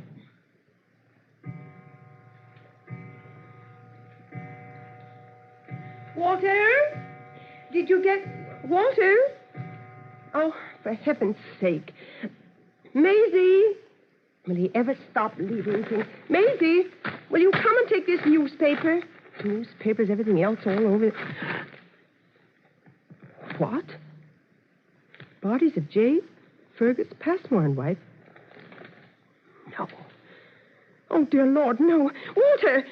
Walter, are you upstairs? Walter! Were you calling me a minute ago, Mrs. Craig? Maisie, have you seen anything of Mr. Craig? Why, he was here a few minutes ago, Mrs. Craig, with a gentleman. What gentleman? Who was he? I didn't catch the name, ma'am. He came in an automobile. Did Mr. Craig go away with him? I don't know whether he did or not, Mrs. Craig. I didn't know he'd gone. See if his hat's on the rack out there. Yes, ma'am, I'll look.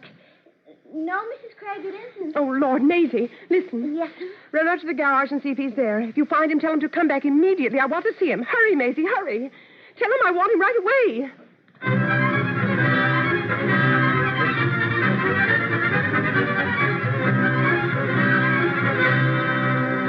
He isn't there, Mrs. Craig. Are you sure, Maisie? Yes, ma'am. Both the cars are in there, Mrs. Craig. I looked. I guess he must have went away with the gentleman. All right. I'll answer that. Yes, ma'am. Oh, Maisie. Yes, ma'am. Go up and see that my niece's door is closed. Yes, ma'am. Be very quiet and don't disturb her if she's asleep. I won't, Mrs. Craig. Hello? Yes, all right. Hello, this is Mrs. Craig speaking. Oh, Miss Landreth is lying down just now. Who is this? I see. Oh, why, not a thing, Mr. Fredericks, except that she's very tired. You what? Oh, no, I don't see why you should put yourself to that trouble, Mr. Fredericks. There wouldn't be anything you could do when you get here. Well, I'd rather not call her, if you don't mind. Can I give her a message? I see.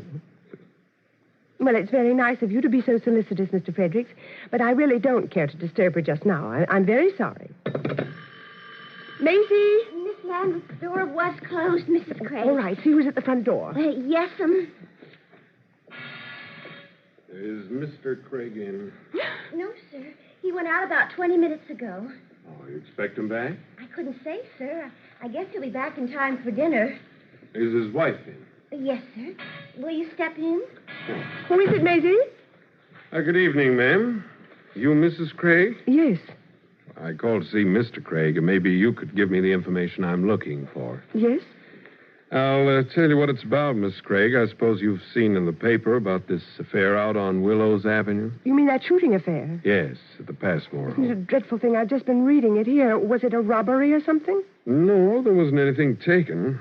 Of course, it could have been an attempted robbery. Are you working on the case? Yes, ma'am. My name's Cattell. I'm from police headquarters. Oh. Well, that doesn't need to alarm you, Miss Craig. There's no particular connection here. Well, I'm very glad to know that. No, this Passmore affair looks to me like a pretty clear matter of jealousy. Of course, there was a man seen leaving the house around midnight, but that wouldn't account for the death of Mrs. Passmore because she didn't get in until after 3 o'clock. I see. But you understand, we have to follow up on any little outside clue that might throw any light on it. That's what I want to see Mr. Craig about. You mean you think Mr. Craig might be the man that was seen leaving there last night? Oh, no, that's not it. They could have had any number of visitors during the evening. Yes, that's very true. We've had a report late this afternoon, Mrs. Craig, that there was a call made on your telephone here asking for the address of the telephone number Levering 3100. And that happens to be the Passmore telephone. But you mean somebody called from here? Oakdale, 623, that your number? Well, yes, but I can't imagine who it would be. The report says it was a woman's voice. Well, how extraordinary. Although it might have been one of the servants. They probably saw it in the paper. Was curious to know where it was. Well, you see, ma'am, the address is in the paper, and the phone number isn't. It's curious why anyone would have that particular phone number and not the address when it's been in all the paper since 2 o'clock. And this call wasn't made till after 5. And it does seem strange. Yeah. Has this phone been used at all, to your knowledge, Miss Craig, since 5 o'clock this afternoon? Why, I answered a call a few minutes ago from Northampton, Massachusetts. Well, do you know if anybody from outside has been in here since 5 o'clock? Well, there was a neighbor, Mrs. Frazier, from across the avenue. She brought some roses, but I scarcely think she would have used the phone. I'll ask my husband's aunt, if you like. If you don't mind. No, not at all. Miss Austin? Miss Austin? Yes? Would you come down for a minute or two? Why, of course. She'll be right down. I suppose I'd better call the servants, too, hadn't I? Yes, I'd like to see them for a minute.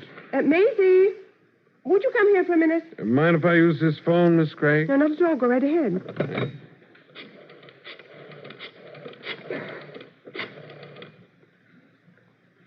Extension 40. Did you want me, Mrs. Craig? Shh, in a minute. Hello, this is Cattell. Oh, that's so. I got away from there before 6. Period. What are you trying to do, break my heart? All right, I'll be right over. I won't have to bother you any more right now, Miss Craig. There's been a bit of additional information come in over at headquarters that'll hold things up temporarily. Do you want me to have Mr. Craig get in touch with you when he comes in? No, we'll get in touch with him if it's necessary. And you don't want to question the rest of the people now, either? Not just now, Miss Craig. I'm sorry to have had to trouble you. No, that's quite all right. You can explain the circumstances to Mr. Craig, if you will. Yes, I will. Thank you very much, Miss Craig. Good evening. You're very welcome, I'm sure. Oh, did you want to see me about something, Harriet? Not now, Miss Austin. It isn't necessary. I'm sorry to have troubled you. Mrs. Craig? That will be all, Maisie. Yes, but Mrs. Harold wants to know if she'll serve the dinner now, Mrs. Craig. Dinner? No, Maisie, tell her not yet for a while. We'll wait for Mr. Craig. I'm sure he'll be here any minute.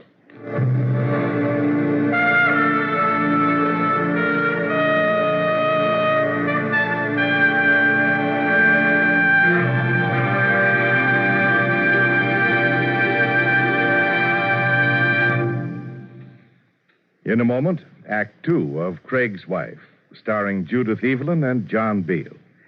This is NBC, the National Broadcasting Company.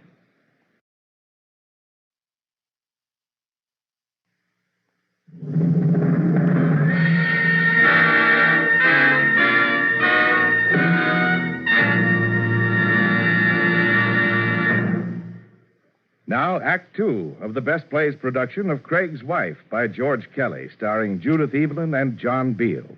And here again is John Chapman.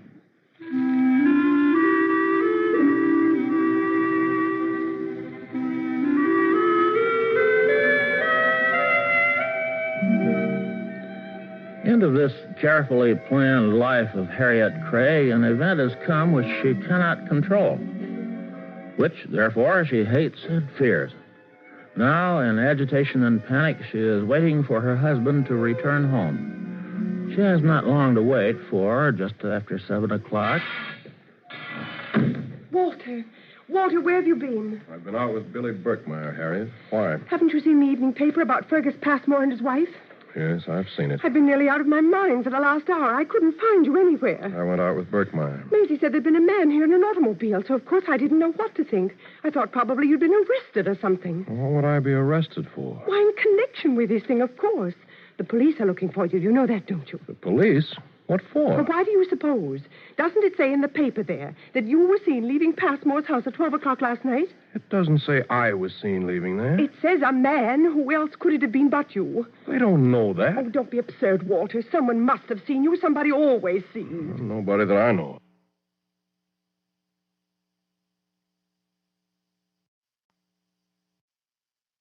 of. That I know of. Well, the police were here anyway. Did they say I was seen last night? I don't remember what was said. I was too upset. I was never placed in such a position in my life. I didn't even know where you were. Well, Birkmeyer and I drove out to Fergus's. Well, what in heaven's name for?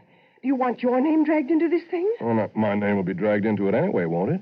You say they've already been here. They were simply looking for information. And they'll very likely come back. But you don't have to go out looking for them, do you? Well, you can't be playing games at a time like this, Harriet. No, and you don't have to go rushing out to meet a lot of scandalous publicity either. Why, to be in every newspaper in the country. Well, that wouldn't bother me in the least.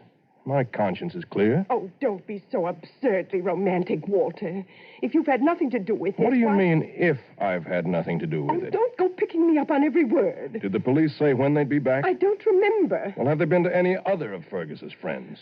I think I'll call up Birkmeyer and see if anybody's been there. Now, wait a minute, Walter. You're not going to do anything of the kind. Get away from that phone. Well, what's the matter? Don't you realize that phone is being watched? And they're probably watching Birkmeyer's, too? What for? Birkmeyer called you last night at Passmore's, didn't he? There's undoubtedly a record of that call. Well, that wouldn't involve my name. It would if the operator listened in. Do you think she has nothing to do but listen in on calls? She listened in on this one, didn't she? On which one? What? What did you say? Which call did the operator listen in on? Well, somebody must have listened in on something, or the police wouldn't have come here. Did they say the operator had reported on a call from here? I don't remember distinctly. There was something about a phone call. I assumed that it was the one that Birkmeyer made to you last night at Passmore's. Did they say when the call was made? What does it matter, Walter? The fact remains that the phone is being watched. And I want to know why it's being watched. Walter Craig, you're not to speak over that telephone. If you do, I'll leave this house. And you know what construction would be put upon that. What do you mean you'll leave this house? I mean exactly what I said. But do you think I could stay in this neighborhood 24 hours after my name had been associated with a thing of this kind? Harriet, can't you see the necessity of my being open and above board with them? I see no necessity of the one keeping still. But why create grounds for suspicion when there aren't any? There are grounds, Walter. You were out there last night. Well, that doesn't mean a thing. Evidently not to you. Well, does it to you? Well, what does that matter? It's not for me to determine your guilt or innocence. I'm not interested. You are not interested? I'm interested in the impression on the popular mind and the respect of the community we've got to live in. You mean you'd rather know I was involved in this thing and keep the respect of the community than know I was a victim of circumstances and lose it? Excuse me, Miss Craig. What is it, Mrs. Harold? I'm sorry to bother you, Miss Craig, but I'm afraid the dinner will be spoiled. You may serve it, Mrs. Harold. I'll be right out. Mrs. Harold. Yes, sir. Mrs. Harold, do you know if anybody has called that number I gave you last night on this telephone? You mean that number you gave me from Mr. Birkmeyer? Yes. No, sir. I don't know that anybody has. All right, Mrs. Harold. Thanks very much. I hadn't even thought about the number again, sir, until Miss Craig asked me for it when she'd come in this afternoon. Thank you, Mrs. Harold. Yes, sir. I'll serve dinner now. Why didn't you tell the truth, Harriet? I knew if I told you I made that call, you'd be on the telephone in 5 minutes telling the police. Why couldn't you be honest? Instead of trying to make it appear that I was responsible for bringing the police here. Oh, you needn't try to turn it on me. None of this would have happened if you'd been home last night instead of out playing cards with a lot of irregular people. What was irregular about Fergus Passmore? There must have been something. I knew as soon as my back was turned you'd be out with your friends again. That's why I came home. And what has your back being turned got to do with my visiting my friends? You wouldn't have been visiting them if I'd been here. Well, what would you have done? Locked the door on me? That wouldn't have been necessary. You haven't been visiting them in the last 18 months, have you? No, I haven't. And they haven't been visiting you either? No. Well, my aunt said a while ago that you'd driven all my friends away from this house. there are ways of getting rid of people without driving them away from the house. And she also said you were trying to get rid of me, Harriet, without actually driving me away from the house. I don't know what you're talking about. How perfectly she knows you, Harriet. And here I felt sorry for her, thinking she was getting a little old and suspicious, particularly when she said you had excluded my friends. Do you think I wanted my house turned into a tavern? Well, my friends never turned my mother's house into a tavern. Well, they didn't play poker at your mother's house till all hours of the morning. Every Thursday night for 10 years. Well, evidently your mother and I had very different ideas of our house. Yes, very different. But don't make any mistake, Harriet, about my thinking you didn't want my friends here simply because they played cards. You didn't want them because, as my aunt says, their visits implied an importance to me that was at variance with your little campaign. A campaign that was to reduce me to one of those wife-ridden sheep that's afraid to buy a necktie for fear his wife might not approve of it. Oh, don't make yourself out such a martyr. You've had your share of this bargain. Bargain? Is that what this marriage is to you? You've been playing safe, haven't you? Right from the start. You've been exploiting me consistently in your shifty little business of personal safety. And now you'd throw me open to suspicion in this murder. Just to preserve that safety. I've been trying to preserve my home. That's all I've heard from you since the day I married you. Well, what else has a woman like me but her home? Well, hasn't she her husband? She could lose her husband, couldn't she? Well, couldn't she lose her home, too? Not if she knew how to secure it. Well, that's the point, Harriet. If she knew how to fix it for herself. Well, what if I have fixed it? I saw what happened to my own mother from being one of those I will follow thee, my husband, women. Her home mortgaged over her head for another woman till she could do nothing but die of a broken heart. And the other woman came in as my stepmother. But the house was never mortgaged over her head, I'll promise you. She saw to it that it was put in her name, and she kept it there. Well, why didn't you ask me to put this house in your name? It would have been more honest. I haven't done anything that wasn't honest. How would you know, Harriet? I've simply tried to be practical. I don't reproach you, Harriet. You simply married the wrong man. I married a romantic fool. That's what I married. How well we understand each other now, Harriet. Well, I understand you anyway, and you ought to thank your God that I do, for I don't know what would become of you if I didn't. The presumption of you. What? The presumption that you could make a remark like that. Excuse me, Mrs. Craig. That you could set yourself up to control Yes, me. Maisie. As though I was some sort of mental incompetent. Will you? What is it, Maisie? Excuse me, ma'am, but Mrs. Harold sent me to see if you were coming in to dinner. Well, yes, right away. Mental incompetent. But I'd like to see you for a minute first, Maisie. Yes, ma'am. Romantic fool. Make a show of yourself in front of Maisie. Maisie, what is this card here? Why, it's the society card, Mrs. Craig, of the Mutual Benevolence. Well, what is it doing here on the mantelpiece?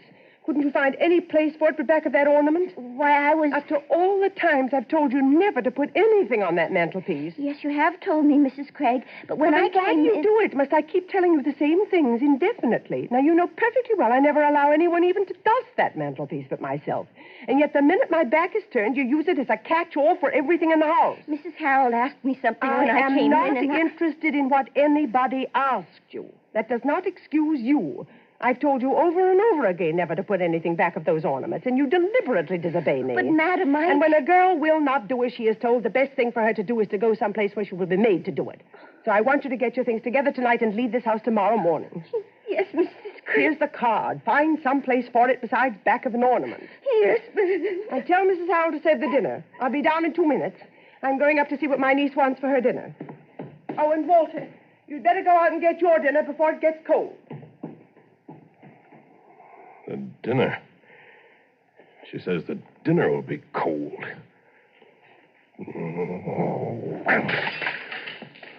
That's better.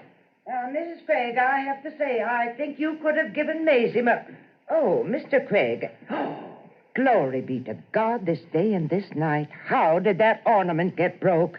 Did it fall off the mantelpiece? No, I smashed it, Mrs. Harold. On purpose, do you mean, Mr. Craig? Yes. I didn't like it. Well, I wish you'd tell Miss Craig it was you that done it, sir. She'll be thinking it was one of us. I'll tell her all about it, Mrs. Harold. Now, I'll get the dustpan, sir, and sweep it up. And just leave it there, Mrs. Harold. Go and have your dinner.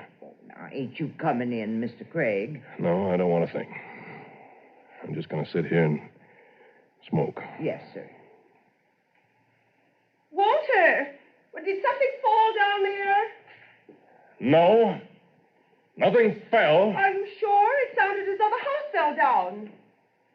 Maybe it did, Harriet. I'm just sitting here wondering.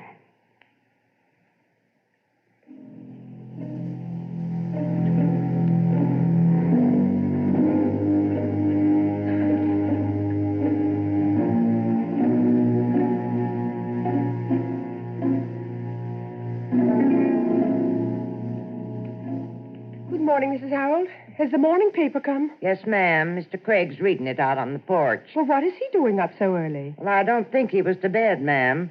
He was sitting here in this big chair last night, and again when I come in this morning. What are you sweeping up there, Mrs. Harold? Why, it's that center ornament from the mantel, Miss Craig. It got broke last night. What? Oh, my Lord, not that beautiful statuette. It certainly is too bad. What a beautiful thing, a beautiful, beautiful thing. I suppose Maisie broke it for spite, didn't she? Mr. Craig said he broke it, Miss Craig. Said he didn't like it. Tell Maisie I want to see her. Well, she isn't here, Miss Craig. She left already. Mr. Craig said he'd tell you all about it, ma'am. All right, Mrs. Harold. Take those pieces out of here. Yes, ma'am. Walter, come in here for a moment, will you? Good morning, Harriet. Oh, Walter, what does the paper say about the Passmore thing? You're quite safe, Harriet. Fergus's brother got in last night from Pittsburgh with a letter Fergus had written to him intimating his intentions. Then Fergus did it himself. I always told you he was jealous of his wife. He did it because she was dishonest. Well, isn't it lucky I didn't allow you to telephone last night and make a show of us all? Now, listen, Walter, don't go out there to the funeral or anything. There's no use starting anything now when it's all over. Anything else on your mind? Well, yes, there is. I want to know about that ornament that was broken here last night. Mrs. Harold says you told her you broke it. So I did. What were you doing, leaning against the mantelpiece as usual? No, I smashed it purposely. But why? Why would you deliberately break a beautiful, expensive thing like that? I didn't break it. But you just said you did. I said I smashed it into 1,000 pieces. And then I smoked cigarettes, one after another, until I had your sanctum sanctorum here all nice and messy and littered up with ashes and cigarette butts. Oh, I was really a whale of a fellow around here for about an hour last night. You should have seen me. Did you go out of your mind? Oh, I was never clearer in my mind. I was going to smash all the little ornaments. Those gods you'd set up in this temple here and were worshiping before me. I was going to put my house in order, including my wife, and rule it with a rod of iron. Oh, Walter. Well, I don't wonder that it amuses you. It amused me, too, when I realized the truth of what you called me, a romantic fool. But I'm sorry you didn't see me anyway. I think you would at least have appreciated the sincerity of my attempt to continue here as your husband. What do you mean, your attempt? The role is just not for me, Harriet. I can only play a romantic part.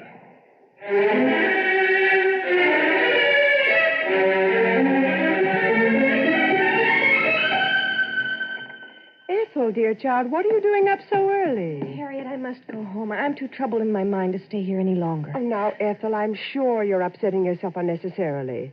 Anyway, you can't go immediately. I must. There's no train until the 9:17. It's 9:15 now. Well, all right, dear. I can get a cab in 5 minutes. There's no use calling it already. I really should call Gene long distance. I simply left him a note when I rushed away from school. He won't know what to think. Well, I wouldn't worry myself too much about what he'll think, dear. I want you to consider very seriously what I've said to you. You're not married to Mr. Fredericks yet. Now, don't let him hurry you. I don't know what to do, Aunt Harriet. Just think it over, dear. You don't want to be a burden to him, do you? Of course not. Well, what else would you be? Now, just remember there's no hurry about anything. Now, go into the breakfast room, dear. Mrs. Harold will give you your breakfast. Well, Aunt Harriet, I couldn't touch a thing. You can't start on that trip home without something, Ethel. Yes, I have them here in my bag, Mrs. Harold. Oh, is that Miss Austin? I haven't had a chance to speak to her yet. Well, you'll have time after you've eaten, dear. Go on in. All right, Aunt Harriet. Just put them out on the porch, Mrs. Harold. All right, Miss Austin. Then they'll be ready when the taxi comes. Oh. Harriet. Are you leaving already, Miss Austin? Yes, I always like to get an early start. Are your things ready? Yes, Mrs. Harold helped me to pack last night. I'm taking 2 bags. I'll send an expressman for the rest. What are your plans, if I may ask? You may. I'm going to the Ritz now. After that, I'll do what I've always wanted to do, travel. Far and wide, so that I shan't become little. I have a deadly fear of that. Have you seen Walter this morning? No. I'll write to him and let him know where I am. Well, do that. He'll be so interested. Yes, I think he will. And now, if you'll excuse me, Harriet, I'll sit on the porch until my taxi comes. Your bags are outside, Miss Austin. Thank you, Mrs. Harold. Goodbye, Harriet. I hope you never have regrets. Oh, goodbye. Mrs. Harold, my niece is in the breakfast room. I want you to give her some breakfast. I've left everything ready out there, Miss Craig. Why, where are you going? I'm going with Miss Austin, ma'am. Indeed. She was telling me last night she was going to leave here, and I said I thought I'd be leaving pretty soon myself. So she said if I was going anyway, she'd like to have me with her. Without giving me any notice? You didn't give Maisie much notice, Miss Craig. You understand that I shall have to tell Miss Hewlett? Oh, Miss Hewlett knows. Tell you the truth, she's surprised I didn't leave long ago. She told me when I come here, if I stayed a month, I'd be the first one out of 7 that did. What about your keys? I left them all on your dressing table upstairs and the money I had left over. Well, I'll just go and check out before you go. You just do that, Miss Craig. And I hope your next place will be as easy as this one has been. Oh, don't you worry about me, Miss Craig. Nobody belonging to me ever died in the poorhouse. How do you do? My name is Fredericks. I'd like to see Miss Landreth if I could. Oh, come in, please, sir. I think Miss Landreth is just having her breakfast. I think I'd better get my things, Aunt Harriet. It must be... Jean. Hello, Ethel. Jean, something's happened to Mother. Oh, no, not a thing, dear. Not that I know of. Oh, don't cry, darling. Please, now don't. Look, I just came because I couldn't reach you on the phone. I didn't know what to think, that was all. I'm going back home right away. I never should have left. All right, I'll go with you. You better sit down, honey. You look sort of pale. Oh, I've been so worried. I've been worried about you, too. When I told Aunt Harriet about our engagement, she didn't approve, and that upset me more than ever. Well, why didn't she approve? Several reasons. I'll tell you on the train. Well, you make me uneasy. She didn't make me think of not marrying you, but whether it might not be wise to postpone it. Oh, no. It wouldn't be wise, darling. It isn't a good idea to postpone a thing like marriage. So many things can happen, and I don't want anything to happen. Oh, Jean, darling. Oh, I beg your pardon. Oh, Uncle Walter, please come in. This is Mr. Fredericks, the young man I'm engaged to marry. Well, I certainly am glad to meet you. A pretty lucky fella, don't you think, Mr. Craig? I should say so. Is it all set? Well, I hope so, though Ethel seems to feel a little nervous about it. Oh, it isn't that. I was saying I discussed it with Aunt Harriet, and she seemed to think I hadn't considered it enough. What did she want you to consider? Well, she said, on account of my age, she didn't think I appreciated the practical side of marriage enough. Oh, that's the one side of marriage that shouldn't be appreciated too much, Ethel. It's a lack of faith in each other. Right, Mr. Craig. The thing to consider is whether we love each other. Of course. And one other thing. Whether or not you're both absolutely honest with each other. It doesn't seem to me that there's very much else to worry about. We're going back on the 9:17, Uncle Walter. Would you know the number of the taxi cab company? You won't need a cab. I'm leaving right now. I'll drive you. Oh, that'd be very kind. I'll go get the car. It won't take me a minute. Ethel, did your aunt tell you that I called you last night? No, she didn't. I called here about 7 o'clock. She said you were asleep. It couldn't have been. Well, anyway, she might have known I'd want to talk to you. And she didn't tell me this morning either. I'm going to ask her about it. Aunt Harriet? Aunt Harriet? I want to say goodbye to her anyway. I'll wait outside, Ethel. Don't you want to meet her? I don't think she wants to meet me. Were you calling me, Ethel? Yes, Aunt Harriet. Did you have your breakfast? No, I'm leaving. Uncle Walter's going to drive Mr. Fredericks and me to the station. Mr. Fredericks? Oh, where is he? I should like to meet him. He thought you probably wouldn't care to. How absurd. Why not? Aunt Harriet, why didn't you call me last night when Mr. Fredericks telephoned? Because you were asleep, dear. I wasn't asleep. I sent Maisie to your room. She said your door was closed. She could have rapped. Well, what was the sense of upsetting you, dear? Because it was important. I asked him if it was important and if he wanted to leave a message, and he said no. Why didn't you tell me this morning that he'd called? Now, please, Ethel, dear, I shan't answer any more questions about Mr. Fredericks. He's going back with you, I suppose. Yes. Well, I'm glad you won't have to go make the trip alone. Aunt Harriet, is Uncle Walter leaving you? What on earth put that into your head, Ethel? Something he said when I told him I was going to be married to Mr. Fredericks.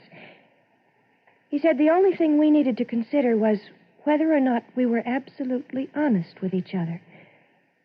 And I was wondering if he'd found out. Found out what? Ethel, you all set? Yes, Uncle Walter. Goodbye, Aunt Harriet. Goodbye, dear. I'll write you as soon as I get home. Yes, do, dear, and let me know how your mother is. Yes. I'm ready, Uncle Walter. When you get in the car, Ethel, I'll be right with you. Are you going to the office now, Walter?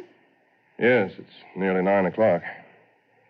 I left the key to the garage and some papers for you upstairs, Harriet. If you should want me for the next week or two, I'll be at the Ritz. Oh, now listen to me, Walter. Craig, you're surely not serious about leaving this house. I should think that would please you. It's so practical. Oh, don't try to be funny. What's so practical about a man walking out and leaving his wife and his home? I have no wife to leave, for you've neither loved nor honored me. Well, you married me, whether I did or not. And you married a house. And I'll see that you have it, just as though I were here. You'll be here, unless I'm very much mistaken. You don't know your man, Harriet. Well, what did I do last night that was so terrible? You showed your hand, that was all. I kept you from making a fool of yourself. And you showed me how I could avoid making a fool of myself in the future. Well, you're certainly not beginning very auspiciously, I can tell you that. Well, at least now I'll be a self-respecting fool. And that's something I never could be if I stayed here, knowing that you had no respect for me. But that isn't true. I always respected you. Don't try to soften the blow, Harriet, because I assure you it isn't necessary. But I wonder that with all your wisdom, it never occurred to you that one can't play a dishonest game indefinitely. I haven't played any dishonest game. Possibly not, according to your standards. But I think you have. And I think in your heart you know you have. And that's the rock that you and I are splitting on, Harriet. If this Passmore affair hadn't revealed you, something else would have. So my going may as well be today as tomorrow. Goodbye, Harriet. Walter. Goodbye, Harriet. Telegram from Mrs. Walter Craig? Inside. Okay.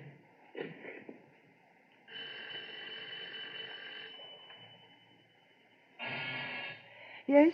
Telegram. Sign here. Oh. Thank you. Thank you.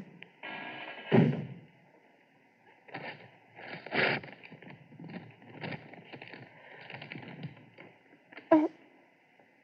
No.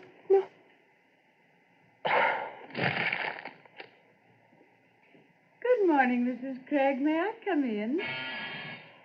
Mrs. Frazier. Good morning. I do hope you'll pardon my walking in without ringing, but I thought Mrs. Austin would be down and I wanted to bring her these roses. I was telling her yesterday I'd bring her over some. She was saying that she admired white roses so much, and I have so many over there right now. I haven't seen her yet this morning. Well, if you'll just tell her I left them. Yes, I shall. Thanks ever so much. Oh, have you had any word about your sister this morning, Mrs. Craig? I saw the boy with the telegram, and I wondered. Miss Austin was telling me yesterday that she was quite ill. She died this morning at 6 o'clock. Oh, dear, dear, dear. That's too bad. I'd no idea she was so ill. I should never have come back. Dear, dear, dear, I'm so sorry. Oh, I shouldn't have bothered you at all. That's quite all right. But I'm sure you have my sympathy. Thank you. I do hope you'll let me know, Mrs. Craig, if there's any way that I can be of service to you. Thank you very much. I don't think there's anything anybody can do. I suppose you'll have to go right back up there again, won't you? I don't know whether I shall be able to or not, to tell you the truth, Mrs. Frazier.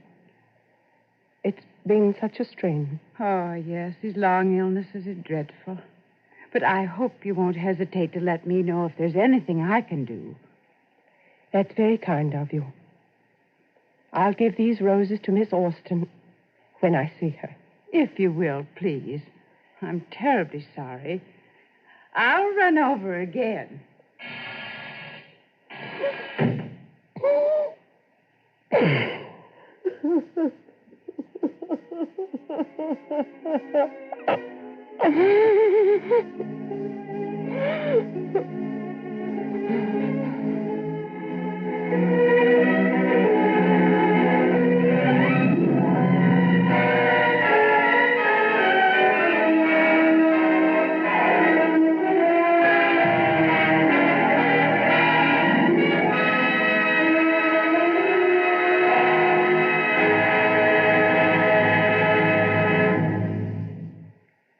You have just heard the Best Plays production of Craig's Wife by George Kelly, starring Judith Evelyn and John Beale. And here again is your host, drama critic John Chapman. It was Auntie Austin who said, "People who live to themselves, Harriet, are generally left to themselves." Well, what did you think of this best play? Was it a man's play or a woman's? You might start arguing about it after I finish. But first, you should be told about next week's piece. It's another melodrama, and one of the cleverest and most suspenseful. The title is Night Must Fall. The author, Emlyn Williams, wrote it for himself so that he might play a particularly evil hotel bellboy. Our cast will include Alfred Drake as Dan, the sweet-talking bellboy with murder in his soul, and the beloved Mary Boland as the old lady who befriends him. Another member of the company will be Carmen Matthews. This is Chapman saying goodbye until next week.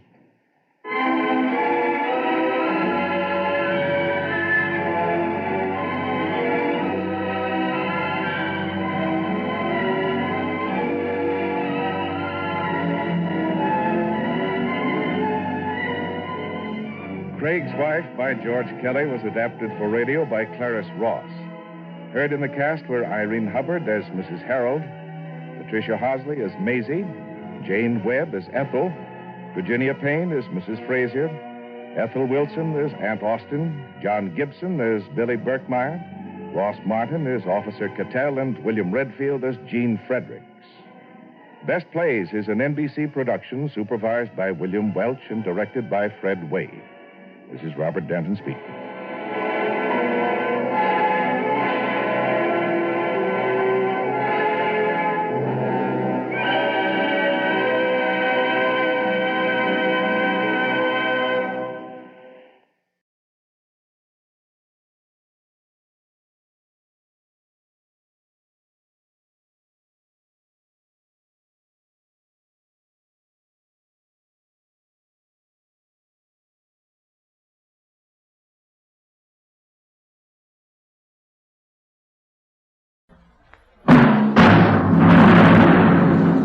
From New York, where the American stage begins, NBC presents Best Plays with John Chapman.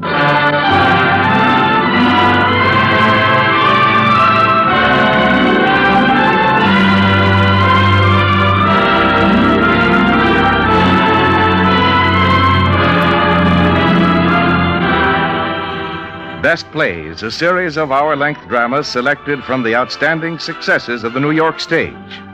Now, John Chapman, drama critic of the New York Daily News, is here to introduce Aline McMahon and Estelle Winwood in The Madwoman of Shiloh.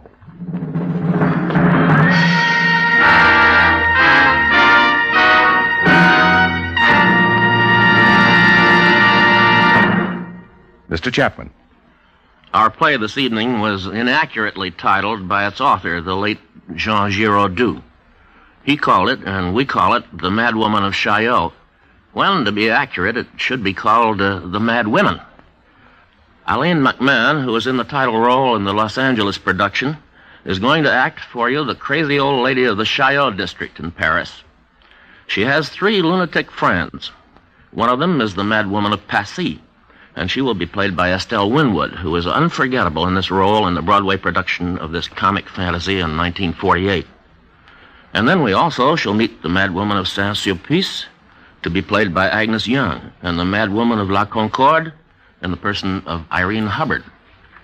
Among their strange playmates, we shall find the Sewer Man, who leads a fascinating life below ground, and he will be acted by the original Sewer Man, James Westerfield. I've never been able to decide which is my favorite character in this play, because they all are wonderful and unusual. Let's start now, so you may decide for yourselves.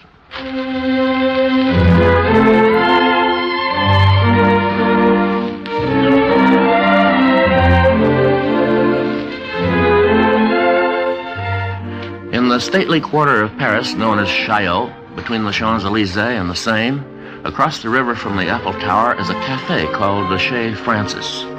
The time is a little before noon in the spring of next year. And on the cafe terrace, 2 businessmen who have made an agreement are congratulating each other. Ah, here we are. Chez Francis. Baron, this is an historic occasion, and it must be celebrated properly. Splendid. Your name is precisely the name we need on our board of directors. Now tell me about yourself, Baron. Well, my life has been relatively uncomplicated. It has consisted mostly of selling off, one by one, the various estates left me by my father. And you, Mr. President? Ah, mine has been a very different experience. I came up from the bottom. My mother spent most of her life bent over a washtub in order to send me to school. I am eternally grateful to her, of course, but I must confess that I no longer remember her face. Very touching. Now I am president of 11 corporations, director of 52 companies, and beginning today, chairman of the board of the International Combine, on which you have been so good as to accept a post. Excuse me, Mr. President. You looking for something, ragpicker? Did you drop this? I never drop anything. Then this 100-franc note isn't yours? Give it here. Go away. Oh. Are you sure it's yours? All 100-franc notes are mine, Baron. Indeed. Mr. President, there's something I've been wanting to ask you. What exactly is the purpose of our new company? My dear sir, I haven't the faintest idea. Huh? But if you don't know, who does? Nobody. And at the moment, it's becoming a trifle embarrassing. Yes, my dear Baron, since we are now close business associates, I must confess that for the time being, we are in a little trouble. Ah, I was afraid of that. The stock issue isn't going so well? Oh, no. Quite the contrary. The stock issue is going beautifully. The trouble is, we have a tremendous capital and not the slightest idea what to do with it. And then, too, we need a name. A name. Something to set the brain awhirl. United, General, International, Consolidated. Of course, that's been used before, but that's what a corporation needs. And so far, we have only a blank space. Exactly. Only a blank... My dear Baron. Yes? Look at the face of that man over there. The answer to a prayer. You call that a face? Looks more like a tombstone. It's a milestone. It's a signpost. Ah, he sees me. He'll be over. And when he comes? He will tell me what to do. You mean business is done this way? You would trust a stranger with a matter of importance? Baron, although we have never laid eyes upon each other before, that man and I know each other to the very depth of our souls. How do you do, sir? Well? I need a name. I need 50,000 cash. A name for a corporation. International Substrates of Paris, Incorporated. Excellent. That's it. Now, what does it mean? It means what it says. I'm a prospector. A prospector? Well, allow me to shake your hand. Baron, you're in the presence of one of nature's noblemen. Shake his hand. This is Baron Tomar. How do you do? Well, now that we have a name... You need a property. Precisely. I have one. Here in Paris. In Paris? You've been prospecting in Paris? For what? Oil. Oil in Paris? How is that possible? It is not only possible, it's certain. You don't know, my dear sir, what treasures Paris conceals. Paris is the least prospected place in the world. Who has ever thought of looking for oil in Paris? Nobody. Before me, that is. Genius. Why has nobody ever thought of this before? The treasures of the earth, my dear sir, are not easy to find nor get at. A prospector has many problems. I know. Snakes, tarantulas, fleas. Worse than that, sir. Civilization. And that annoys you? Civilization gets in our way all the time. In the first place, it covers the earth with cities and towns, which are awkward to dig up when you want to see what's underneath. It's not only the real estate people. You can do business with them. It's human sentimentality. How do you do business with that? I see what you mean. But what's the use of arguing with sentimental fools?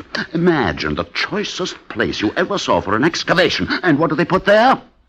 A playground for children. Just show us the point where you want to start digging. We'll do the rest, even if it's in the middle of the Louvre. Where is the oil? Beneath this very spot. Right under here? Exactly. And so here I am, with the greatest discovery of the age on my hands. But the blasted authorities won't let me drill a single well unless I show them the oil. Now, how can I show them the oil unless they let me dig? Shall I tell you my plan? Please. What I propose is... In heaven's name, what is that? I gather it's a female. But I've never seen such a costume. Irma? Yes, Countess? Are my bones ready, Irma? There won't be much today, Countess. We had broilers. Can you wait while the gentleman inside finishes eating? And my gizzard? I'll try to get it away from him. Well, if he eats my gizzard, save me the giblets. They will do for the tomcat that lives under the bridge. He likes a few giblets now and again. Yes, Countess. I'll bring them right out. This is preposterous. I'll have her removed. Waiter! Waiter! I'm coming, sir. What will you have? Waiter, ask that woman to move on. Sorry, sir. This is her cafe. She is the manager of this cafe? She is the mad woman of Chaillot. Good heavens, a mad woman roaming the streets. We must do something. Marcel. Oh, yes, Countess. Have you found it, my feather boa? Not yet, Countess. 3 scarves, but no boa. It's 5 years since I lost it. Now, surely you've had time to find it. Boa like that doesn't just vanish, you know. A feather boa, 9 feet long. Waiter, I'm making a complaint. Against whom, Against sir? her, that lunatic female, or whatever you call her. Now, calm yourself, Mr. President. Yes, Mr. President. We were discussing my plan. Yes, your plan. But be careful. She's looking at us. Do you know what a bomb is?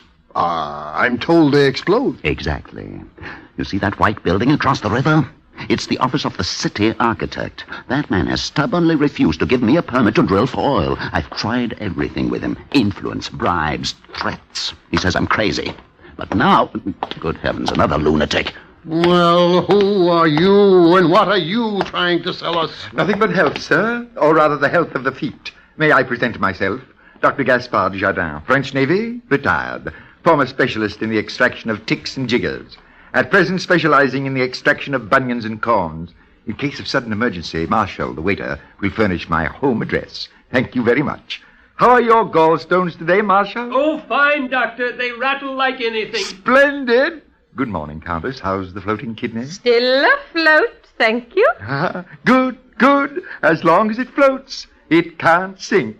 Gentlemen, this is impossible. Let's go somewhere else. No. It must be nearly noon. It's 5 minutes to 12. In 5 minutes' time, you're going to see that city architect blown up, building and all. Boom! Are you serious? The imbecile has no one to blame but himself. Yesterday noon, he got my ultimatum. He's had 24 hours to think it over. No permit? All right, I'm sorry. Within 2 minutes, my agent is going to drop a little package in his coal bin. And 3 minutes after that... Boom? Boom! You prospectors certainly use modern methods. I guarantee that after this, the city architect will be more reasonable. The new one, I mean. Ah, it's noon. Why, something's wrong. Good heavens. What's this? That officer there. The man he's carrying over his shoulder is my agent. What's that you've got, officer? Drowned man. Take him off my shoulder. Careful there. Well, he's not drowned. His clothes are dry. He's been slugged. Slugged is also correct. He was jumping off the bridge when I came along, and I pulled him back. I slugged him naturally, so he wouldn't drag me under. Stupid idiot. That's what comes of employing amateurs. But what did he do with the bomb? You don't think he'll give you away? Don't worry. Officer, what do you think you're doing? Life-saving. Artificial respiration. First aid to the drowning. But he's not drowning. He thinks he is. You'll never bring him around that way. That is meant for people who drown in water. It's no good at all for those who drown without water. What am I supposed to do? I've just been sworn in. It's my first day on the beat. I can't afford to get in trouble. Perfectly simple. Take him back to the bridge where you found him and throw him in. Then you can save his life and you'll get a medal. But I don't swim. You can learn how on the way down. Now, quickly, before anybody notices, take him back. All right, here we go. Stop, officer. You will leave the young man exactly where he is. But, madame... Leave him. I think I should like to hold his hand a little while. What are we going to do? I think we'd better all run along and discuss what to do next somewhere else. Yes, let's do that. There's another cafe along this way where we can talk. Irma. Yes, Countess? Come here. Bring your pocket mirror. Oh, how handsome he is. Is he dead, Countess? Well, now, hold the mirror to his mouth. If it clouds over... Oh, it does cloud over. He's alive, then. Oh, look. He's opened his eyes. Young man, you're looking at my iris. Isn't it beautiful? Very. Oh, the sergeant was good enough to say that it becomes me. I had to tell him quite frankly that I no longer trust his taste. Yesterday the flower girl gave me a lily, and he said it didn't suit me. It's beautiful. Oh, well, he'll be very happy to know that you agree with him. He's really quite sensitive. Sergeant! Oh, no, please, don't call the police. Oh, but I must. I think I hurt his feelings. Let me go, madame. I'll do nothing of the sort. When you let someone go, you never see him again. I let Charlotte Mesume go, and I never saw her again. Oh, my head. And I let Adolphe Berthaud go, and I never saw him again. Except once, 30 years later in the market. Oh, he had changed a great deal. He didn't know me. He sneaked a melon from right under my nose, the only good one of the year. Oh, here we are, Sergeant. I'm in a hurry, Countess. Now, with regard to the iris, this young man agrees with you. He says it suits me. Well, I must go. There's a man drowning in the Seine. No, he's not. He's drowning here. What? No, you needn't hurry because I'm holding him tight, as I should have held Adolphe Berthaud. Oh, but if I let him go, I'm sure he'll go and drown in the Seine. Now, Sergeant, now what are you doing? I'm taking down the drowned man's name and date of birth. You think that's going to stop him from jumping in the river to tell him the date of his birth? Well, I'm not going to tell him. He's going to tell me. Well, I wouldn't tell you mine. Oh, don't be silly, Sergeant. Put that book away now and console him. When people want to die, it is your job to speak out in praise of life. I should speak out in praise of life? Well, if you believe that life has some value, tell him so. Well, as guardian of the state, surely you must have some idea of the value of life. You're right, Countess. Now look, young fellow. His name is Roderick. My name is not Roderick. Yes, it is. At noon, all men are called Roderick. Except Adolphe Berthaud. Now, we're not here to discuss Adolphe Berthaud, Sergeant. You're here to convince this young man that life is worth living. It isn't. Quiet. But it now isn't. Then, What was the idea of jumping off the bridge, anyhow? Well, the idea was to land in the river. Roderick doesn't seem to be at all confused about that. Now, how can I convince anybody that life is worth living if you keep interrupting all the time? I'll be quiet. Now, first of all, Mr. Roderick, you have to realize that suicide is a crime against the state.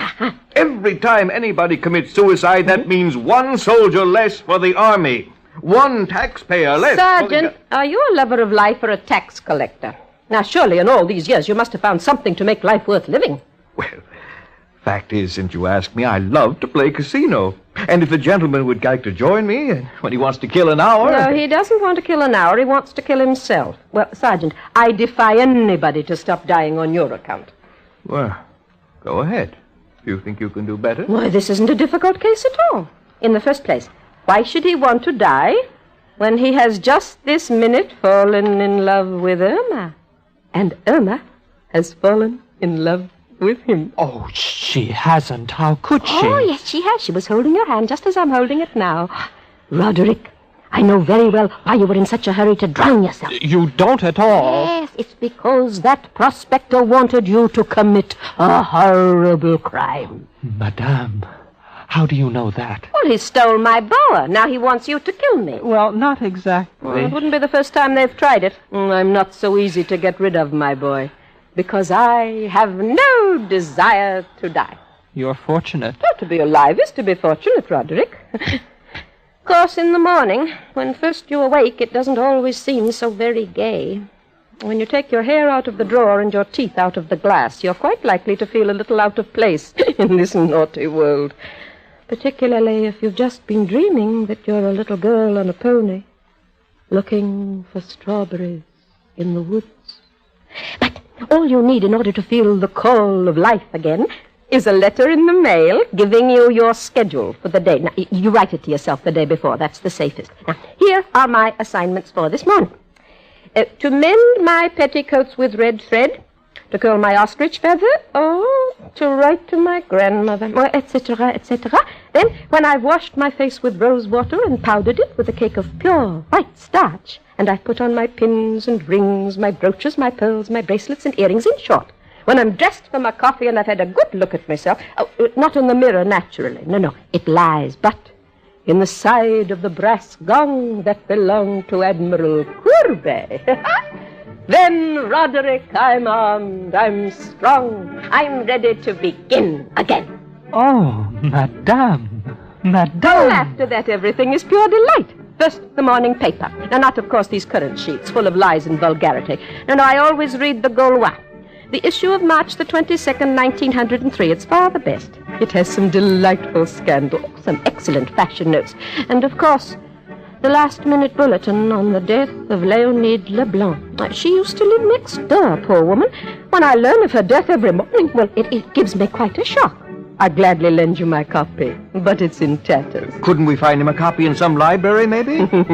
I doubt it. Go on, Madame, go on. Well, then, when you've taken your fruit salts, now, not in water, naturally. No matter what they say, it's water gives you gas. But with a bit of spiced cake, and you put on your rings and your earrings and your pearls.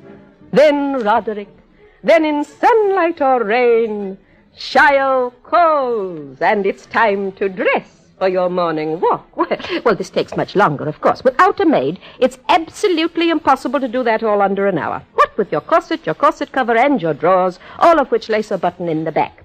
Now, I asked Madame Lanvin a little while ago to fit those drawers with zippers. Well, she was quite charming, but she declined. No, she thought it would spoil the style. I know a place where they put zippers on anything. Oh, I think Lanvin knows best, but I really manage quite well. Now, what I do now is I lace them up the front and then I twist them around to the back. It's quite simple, really. Then you choose a lorgnette, and then comes the usual fruitless search for the feather boa that your prospector stole.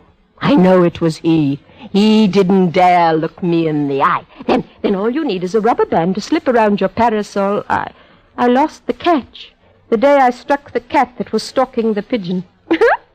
It was worth it.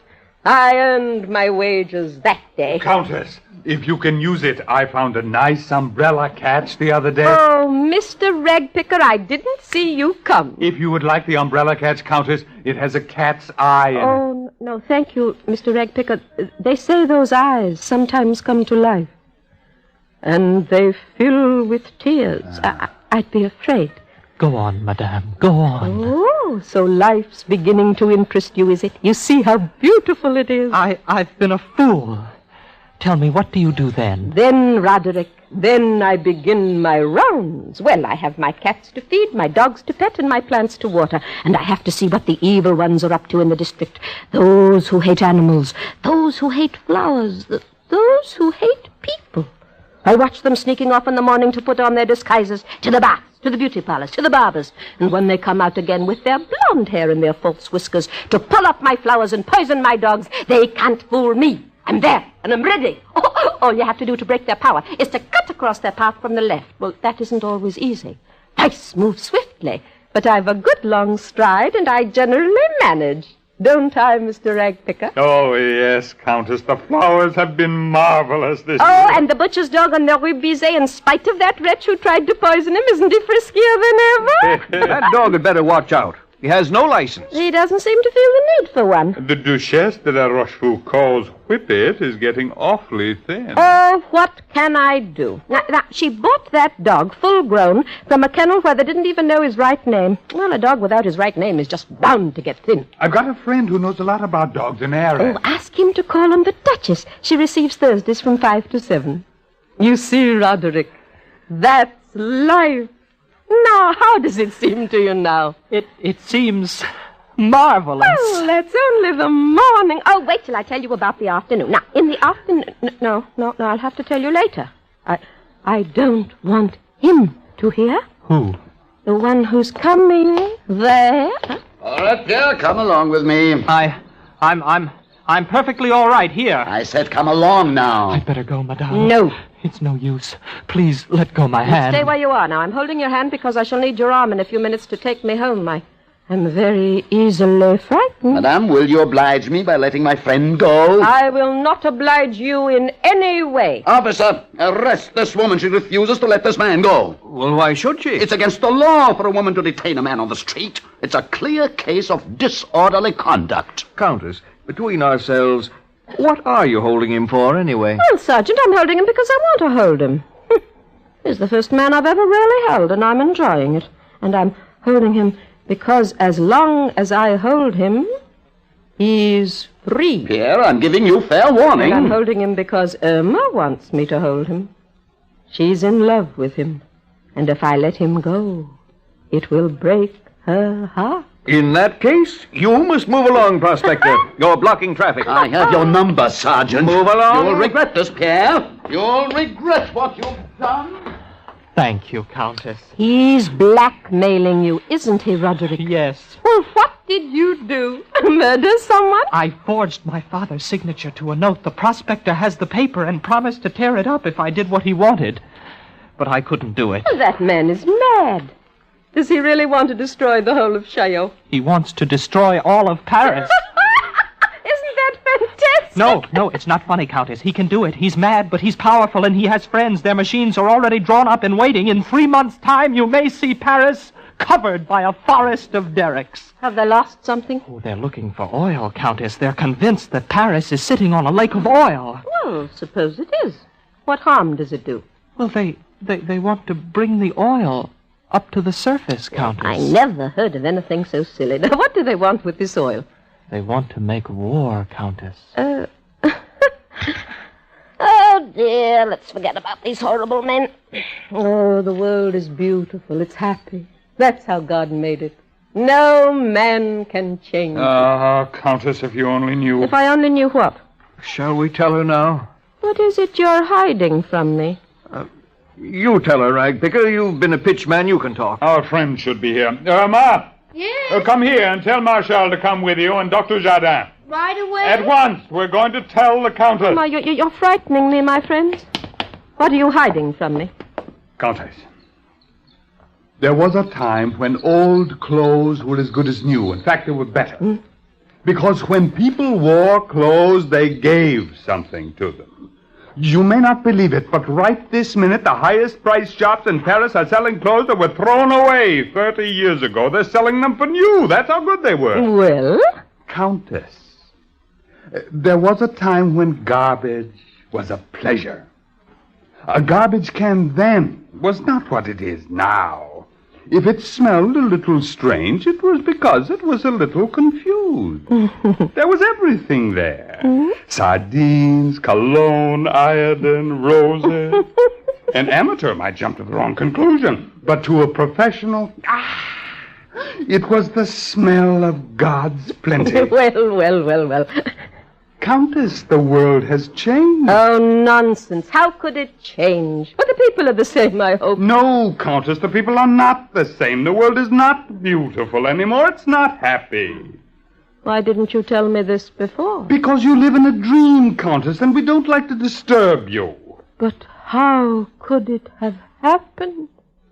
Countess, there was a time when you could walk around Paris and all the people you met were just like yourself. A little cleaner, maybe, or dirtier, perhaps, or angry or smiling, but you knew them. They were you. Well, Countess, 20 years ago, one day on the street, I saw a face in the crowd. A face, you might say, without a face. The eyes, empty. The expression, not human. It saw me staring, and when it looked back at me with its gelatin eyes, I shuddered. Because I knew that to make a room for this one of us, must have left the earth. A while after I saw another and another, and since I've seen hundreds come in, yes, thousands. Describe them to me. You've seen them yourself, Countess. Their clothes don't wrinkle. Their hats don't come off. And when they talk, they don't look at you. They don't perspire. Do they have wives? Do they have children? They buy models out of shop windows, furs and all. They animate them by a secret process, and then they marry them. Naturally, they don't have children. What work do they do? They don't do any work. Whenever they meet, they whisper. And they pass each other 1,000-franc notes. They don't do anything, but wherever you see them, things are not the same. So now you know, Countess, why the world is no longer happy, why we are the last of the free people of the earth. Is this true, Roderick? I'm afraid it's true. Did you know about this, Irma? All I know is that the doorman says that faith is dead. I've even had to stop taking bets over the phone. Dr. Jardin? Haven't you noticed, Countess? The pigeons don't fly anymore. They can't afford to. They walk. Well, they're a pack of fools, and so are you. Well, you should have told me at once. Why are you complaining instead of doing something about it? How can you bear to live in a world where there's unhappiness? Are you cowards? Well, if these men are the cause of all the trouble, all we have to do is get rid of them. Well, how can we get rid of them? They're too strong. The sergeant will help us. Oh, we'll drive them all into a ditch. Oh, it's not that easy, Countess. They have all the power and all the money, and they're greedy for more. Ah, then, my friends, they're lost. If they're greedy, they're stupid. If they are greedy... I know exactly what to do. Have you any kerosene in the house, Irma? Kerosene, yes. I want just a little in a bottle with a little mud. And some mange cure, if you have it. I'll put some in a clean bottle for you. And bring me a pencil, please, and some paper. Yes, Countess. Dr. Jardin, you go and find Madame Constance. Yes, Countess. And ask her to be at my house by 2:00. I'll be waiting for her in my cellar.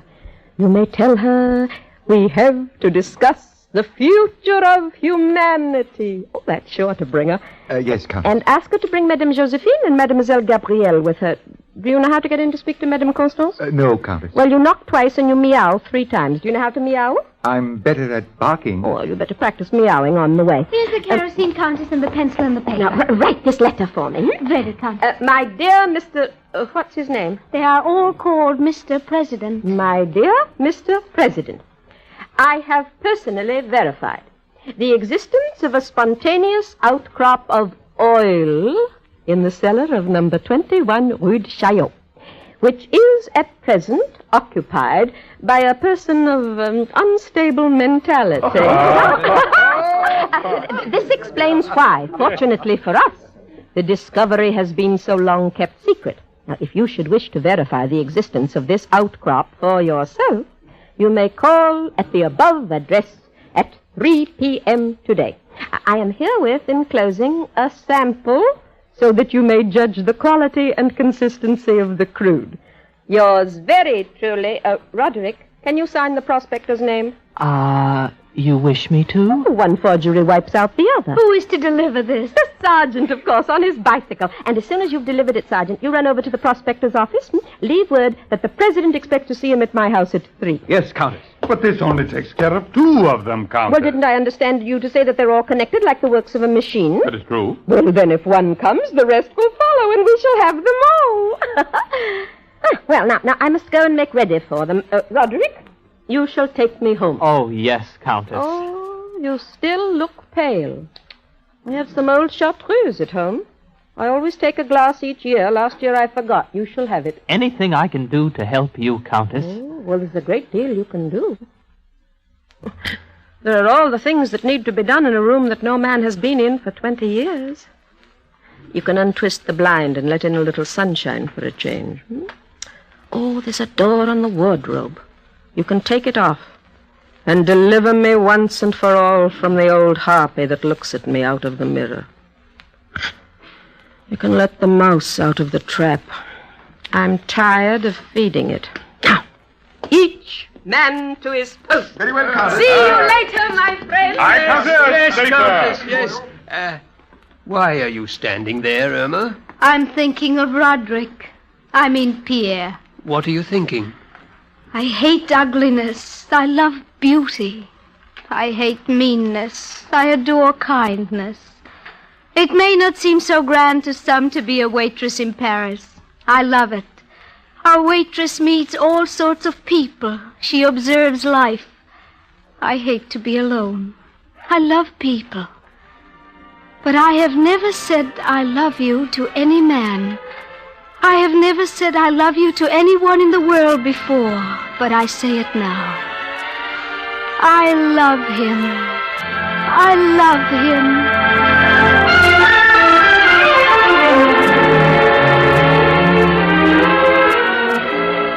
him. In a moment, Act 2 of The Mad Woman of Shiloh, starring Eileen McMahon and Estelle Winwood. This is NBC, the National Broadcasting Company.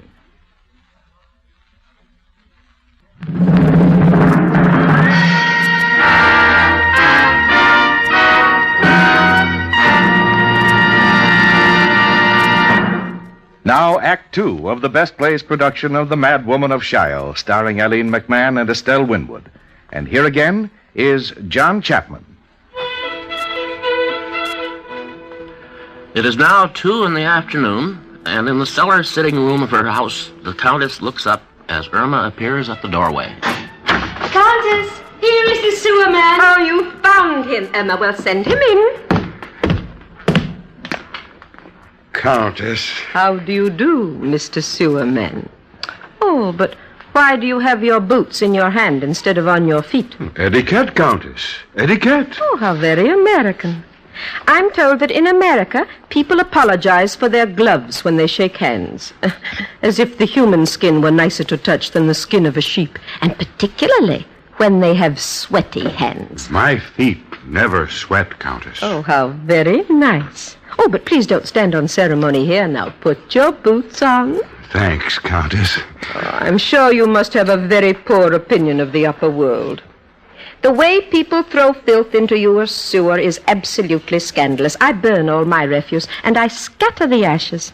All I ever throw in the drain is flowers. Did you happen to see a lily float by this morning? Yes. Thank you very much. A very sweet thought. Tomorrow you shall have this iris. Oh, but now, I have a question to ask. Yes, Countess. Do you remember that night I found you here in my cellar, looking very pale and strange? Well, you were half dead, as a matter of fact, and I brought you some brandy. I remember, Countess. That night, you promised to tell me the secret of this room. The secret of the moving stone. Yes, I need it now. Countess, there is a brick. There on the wall behind you. Huh? It's a little darker than the others. This one? If you push it, the stone will move away. Where do those stairs lead? Nowhere. They just go down. Let's go see. No, Countess. Never again. That time you found me, I had a pretty close shave. I kept going down and round for an hour. There's no end to it. Once you start, you can't stop. You came up.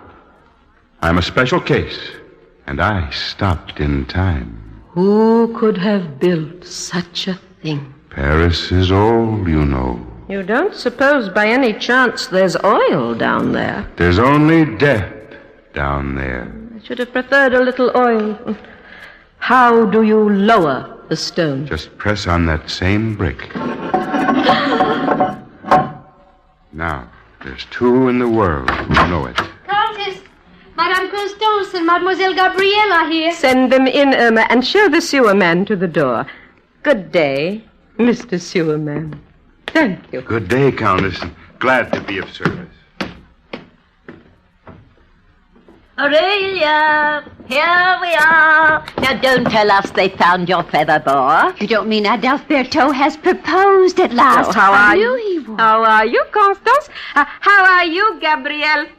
Thank you both so much for coming. You needn't shout today, my dear. It's Wednesday. Wednesdays I hear perfectly. It's Thursday. Come along, Dickie, come along. Oh, you naughty dog. Stop barking. What a racket you're making. Now, come along. Darling, we've come to see the longest board and the handsomest man in Paris. Constance, it's not a question of my boa today, nor of Adalberto. It's a question of the future of the human race.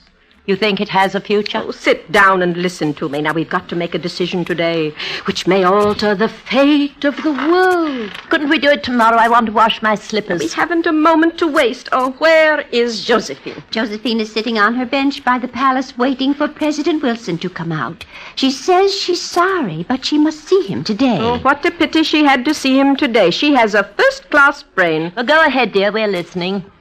What is it, Dickie? Oh, you want to sit in Aunt Aurelia's lap. Well, stop. Come on, then. Jump, darling. Now, Constance, we love you dearly, as you know, and we love Dickie, too.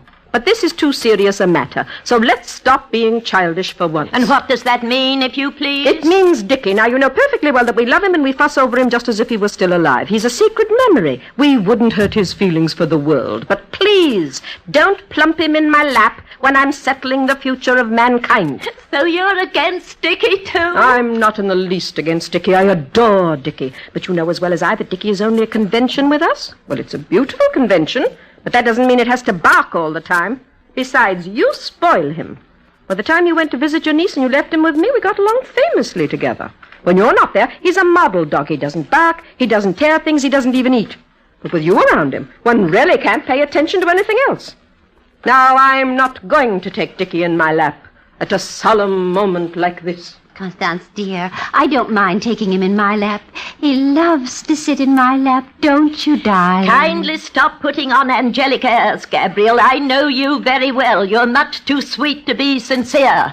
There are plenty of times that I make believe that Dickie is here, when really I've left him at home and you cuddle and pet him just the same. I adore animals. If you adore animals, you shouldn't pet them when they're not there. It's a form of hypocrisy. Now, Constance, Gabrielle has just as much right as you have to... Gabrielle has no right to do what she does.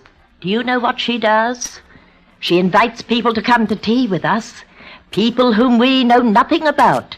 People who exist only in her imagination. And you think that's not an existence? I don't invite them at all. They come by themselves. What can I do? You might introduce us. Well, if you think they're imaginary, Constance, what do you want to meet them for? Well, of course they're imaginary, but who likes to have imaginary people staring at one, especially strangers? Oh, they're really very nice. But tell me one thing, Gabrielle, are they here now? Am I to be allowed to speak, or is this going to be the same as that argument about inoculating Josephine's cat? when we didn't get to the subject at all. Never. I'll never give my consent to that. I'll never do a thing like that to you, Dickie, sweet. Oh, good heavens, now she's in tears. All right. Don't stop crying. I'll take him in my lap. No, he won't go now. Oh, how can you be so cruel? Don't you suppose I know Dickie isn't real? Don't you think I'd rather have him here alive and woolly and frisking around the way he used to? You have your Adolf, Gabriel has her birds, but I have only Dickie. Do you think I'd be so silly about him if it wasn't that it's only by pretending that he's here all the time that I can get him to come sometimes, really? Next time I won't bring him. Oh, now let's not get excited over nothing at all. I'll call Irma and she will take Dickie for a walk. No, he doesn't want to. Besides, I didn't bring him today, so there. Aurelia, why did you ask us here in the first place? Oh, yes. Well, now, this morning, thanks to a young man who drowned himself in the Seine, I discovered a terrible plot.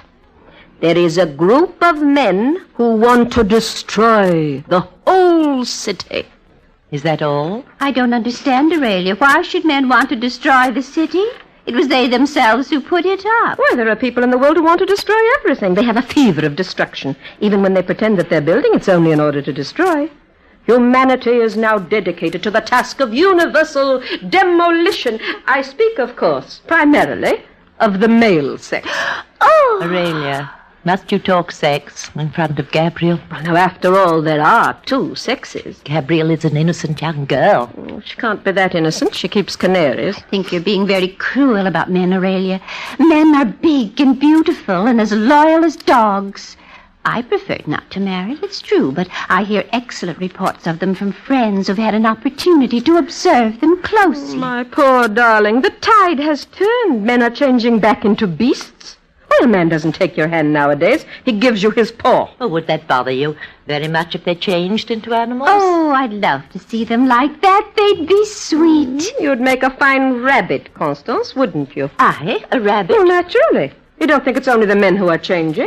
No. You'd change along with them, husbands and wives together. We're all one race, you know. And why would my husband have to be a rabbit if he were alive? Remember his front teeth when he nibbled his celery? I remember. I am happy to say absolutely nothing about him. All I remember is that time Monsieur Le Courtier tried to kiss me in the park. Oh, yes, of course. What does that mean, if you please? Yes, of course. Now, Constance, just this once, look us in the eye and tell us truly. Did that really happen, or did you read about it in a book? Now I'm being insulted. Now, we promise faithfully. We'll believe it all over again, won't we, Gabrielle? But just tell us the truth, this once. How dare you question my memories?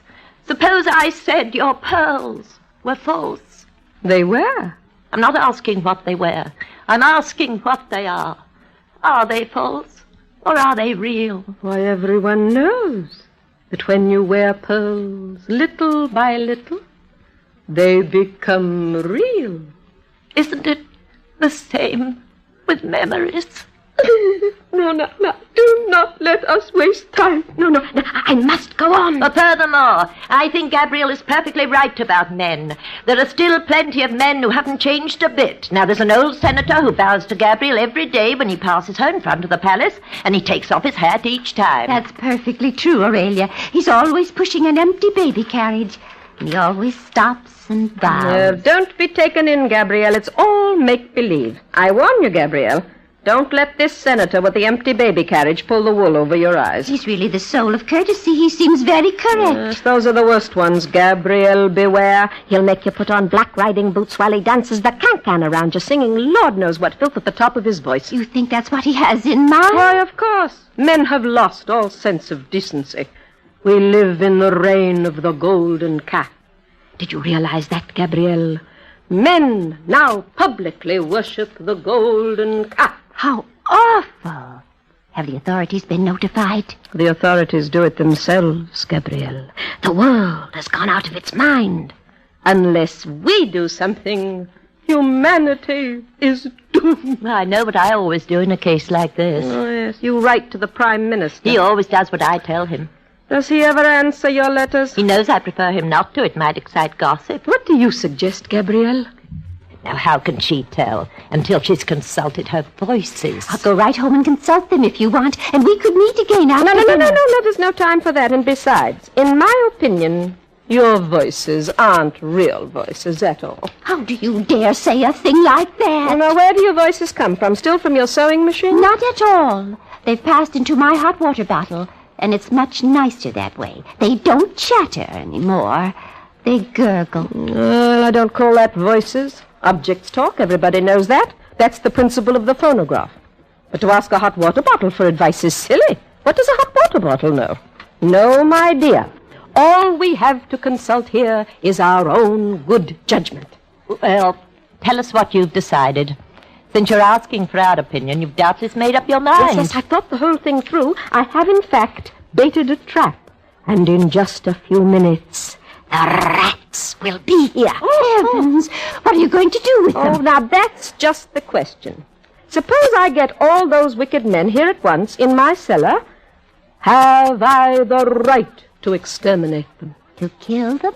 It's not so easy to kill them. Now, let's say you have a tank full of burning oil all ready for them. Now, how are you going to get them to walk into it? There's nothing so stubborn as a man when you want him to do something. You leave that to me. I wish Josephine were here. Her sister's husband was a lawyer. She knows all about those things. Do you ever miss a cold when it's gone? When the world feels well again, do you think it will regret its illness? No, it will stretch itself and smile, and that's all. Countess, Madame Josephine is here. Thank heaven. We're saved. My dear friend, today, once again, I waited and waited for President Wilson, but he didn't come out. Well, you'll have to wait quite a while longer before he does. He's been dead since 1924. I have plenty of time. Well, in anyone else, Josephine, these extravagances would seem childish. But a person of your good judgment doubtless has her reasons for wanting to talk to a man to whom no one would listen when he was alive. Now, we have a legal problem for you. Suppose you had all the world's criminals here in this room, and suppose you had a way of getting rid of them. Yes? Would you have the right to do it? Why not? Exactly my point. But Josephine, so many people. The more there are, the more legal it is. That way it's impersonal. It's even military. It's the cardinal principle of battle. You get all your enemies in one place and you kill them all together at one time. Of course, if you had to track them down one by one in their houses and offices, you'd get tired and sooner or later you'd stop. Oh, I believe your idea is very practical, Aurelia. I can't imagine why we never thought of it before. Well, bless you, Josephine. I was certain you'd see it the way we do. Very well. Now that's settled, and let's have our tea. Quickly, though, for they will be here shortly.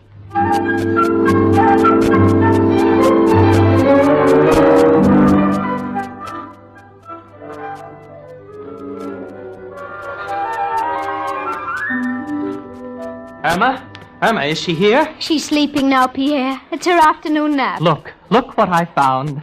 Her feather boa. Where did you find it? I took the mirror off the wardrobe door. It was behind it. Oh, how happy this will make her. Take it in and put it where she'll see it when she wakes. All right. Oh, she'll be so pleased. It's been lost for 5 years. Is it you, Adalberto? No, madame. It's only Pierre. No, don't lie to me. Say that it's you. Yes. It's I. Would it cost you so much to call me Aurelia? It's I, Aurelia. Why did you leave me, Adalberto?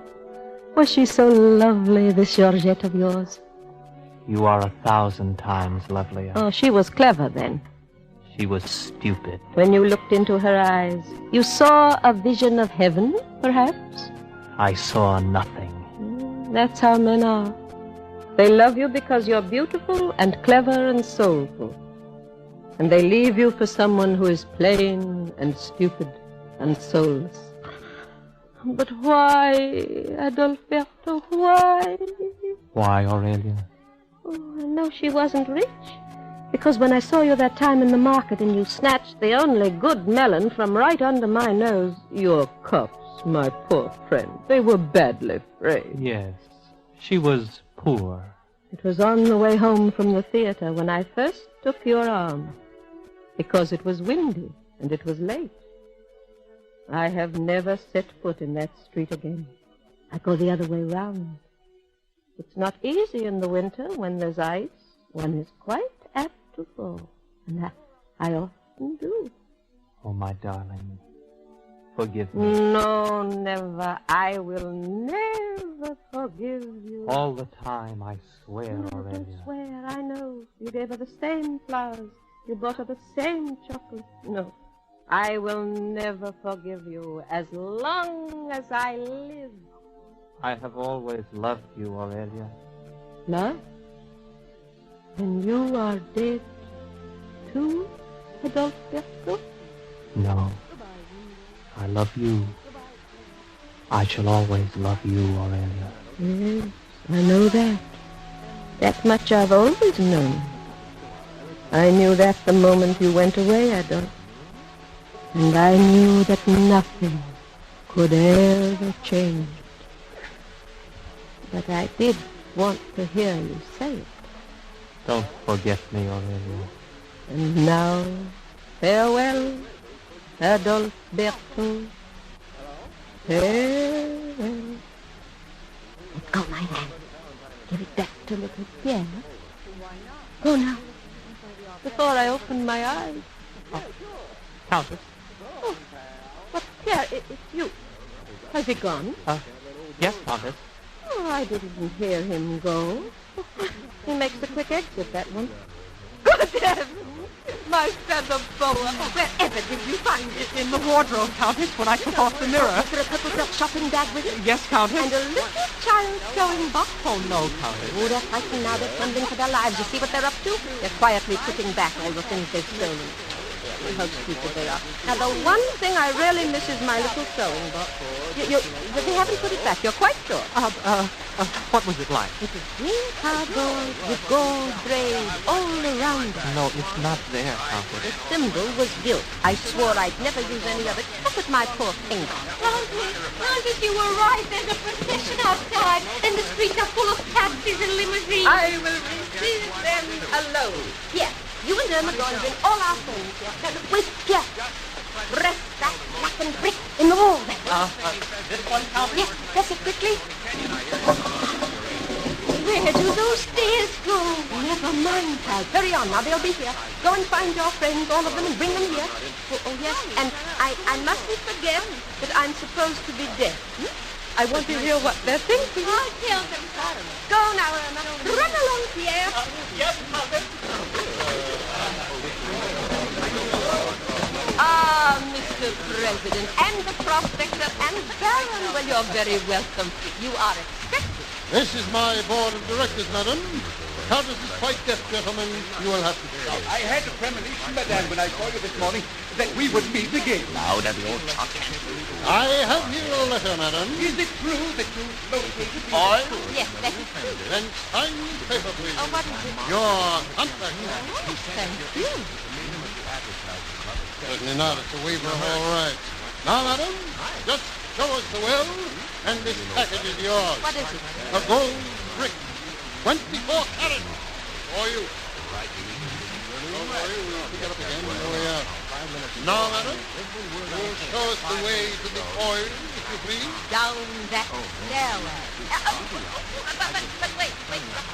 Yes? Didn't you gentlemen happen to bring along a little sewing box? I just told him or a little symbol? No. May we go down now? Well, they go down. Now, what? You're stepping. What's our deal? Yeah. Why don't you have a record? What's wrong, Lydia? Where have they gone? We'll talk. All of you two come in. Where have they gone?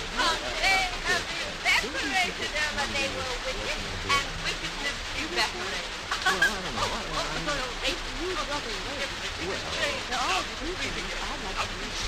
Aaron, you're the high and clear. Light, beauty,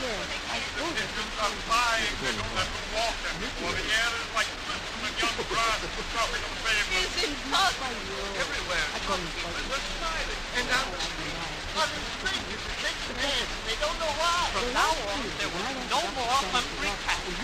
That's just a door right there. Now on every class, Paris is water. The sewers will be clean. Yes? Oh, Mr. Sewerman, how lovely. I speak for the adult railroad. We are no longer timid. No longer weak. Henceforth, for your sake, we shall hold fast to what we love. We shall be handsome. Come, be forever immaculate. Countess, we bring you this melon, and with it, our heart. Will you do us the honor to be our wife?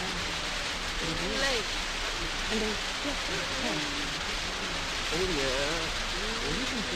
Too late, Countess. Too late, Papa. I say it's too late for them to do that. Take this trip. May 1881, the month of June. Well, it doesn't matter. It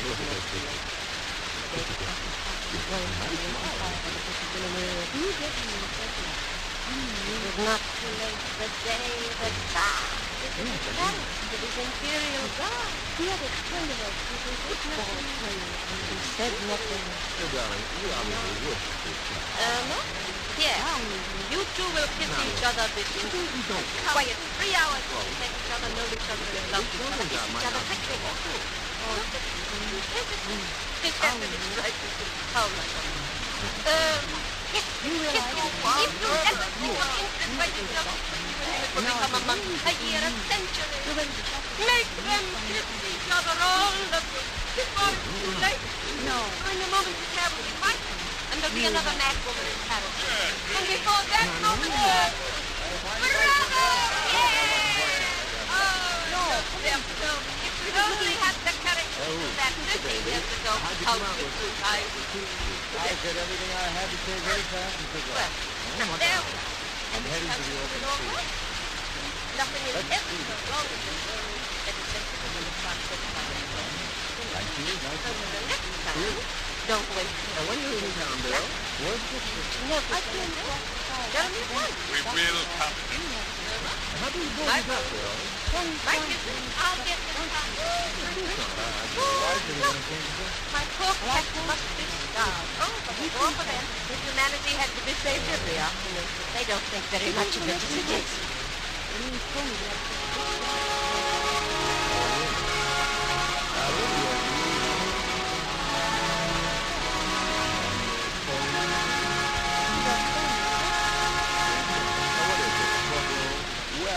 You have just heard the best played production of The Mad Woman of Shiloh, starring Aline McMahon and Lucille Bridge.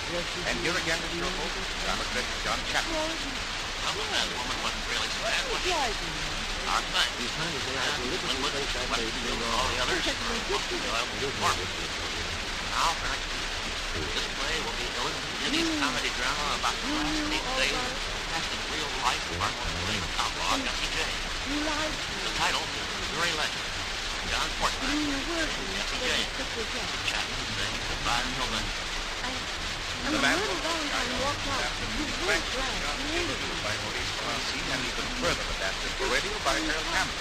The cast of Aline McMahon as the Mad Woman, and in their original Broadway roles, Del Winwood as the James Weston Hughes as the Sewerman, Louis Soren as the Knight. Others in the cast are Susan Duncan, Agnes Young, Blake Edward Johnson, Irene Hubbard, Peter Capell, Edwin Thoreau, Joseph Bolt, William Redford, William Griffith, John McGuff, and Guy Lynn. Best Plays was an NBC production supervised by William Wells and directed by Edward Robert.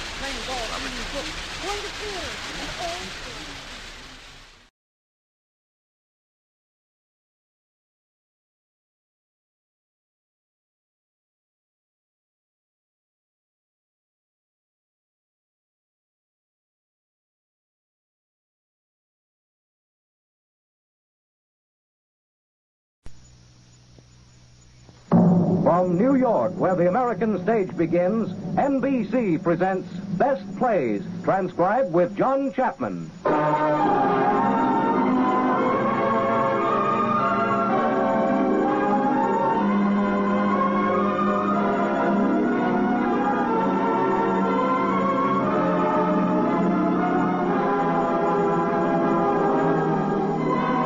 Plays, a series of hour-length dramas based on famous theatrical books begun by the late Burns Mantle, now edited by the distinguished drama critic of the New York Daily News, John Chapman.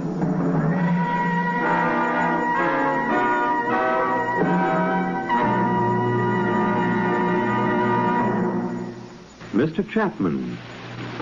Good evening. Almost 600 years ago, a man named Geoffrey Chaucer coined a phrase. He couldn't spell very well, apparently, so what he wrote must have sounded to him something like this. Mordre wall out, certain. It wall not file. We've been practicing up on spelling and pronunciation during the last few centuries and have figured out that what Chaucer meant was, murder will out, certainly. It can't miss. And so it can't. It rarely misses in the theater. The season of 1940-41 was an excellent one for murder and for comedy and the best plays of the Broadway theater. Owen Davis had adapted a novel by Francis and Richard Lockridge, Mr. and Mrs. North, about an attractive young couple blundering their way into the detective business, and this play was a hit. Joseph Kesselring wrote another one about murder by the dozen, which he originally titled Bodies in Our Cellar. This turned out to be Arsenic and Old Lace, which had 1,444 performances. Only 6 other plays in the history of the Broadway stage have run longer. In the company on the first night of January 10, 1941, were Boris Karloff, Jean Adair, and other fine comedians. Now, in this Best Plays performance, we have Mr. Karloff and Donald Cook as 2 strangely different brothers. Mr. Cook currently is starring in the Broadway hit The Moon is Blue. Our company also includes Jean Adair and Edgar Staley from the original production, and Evelyn Varden as the nice little lady who likes to give all her guests elderberry wine. The performance is beginning.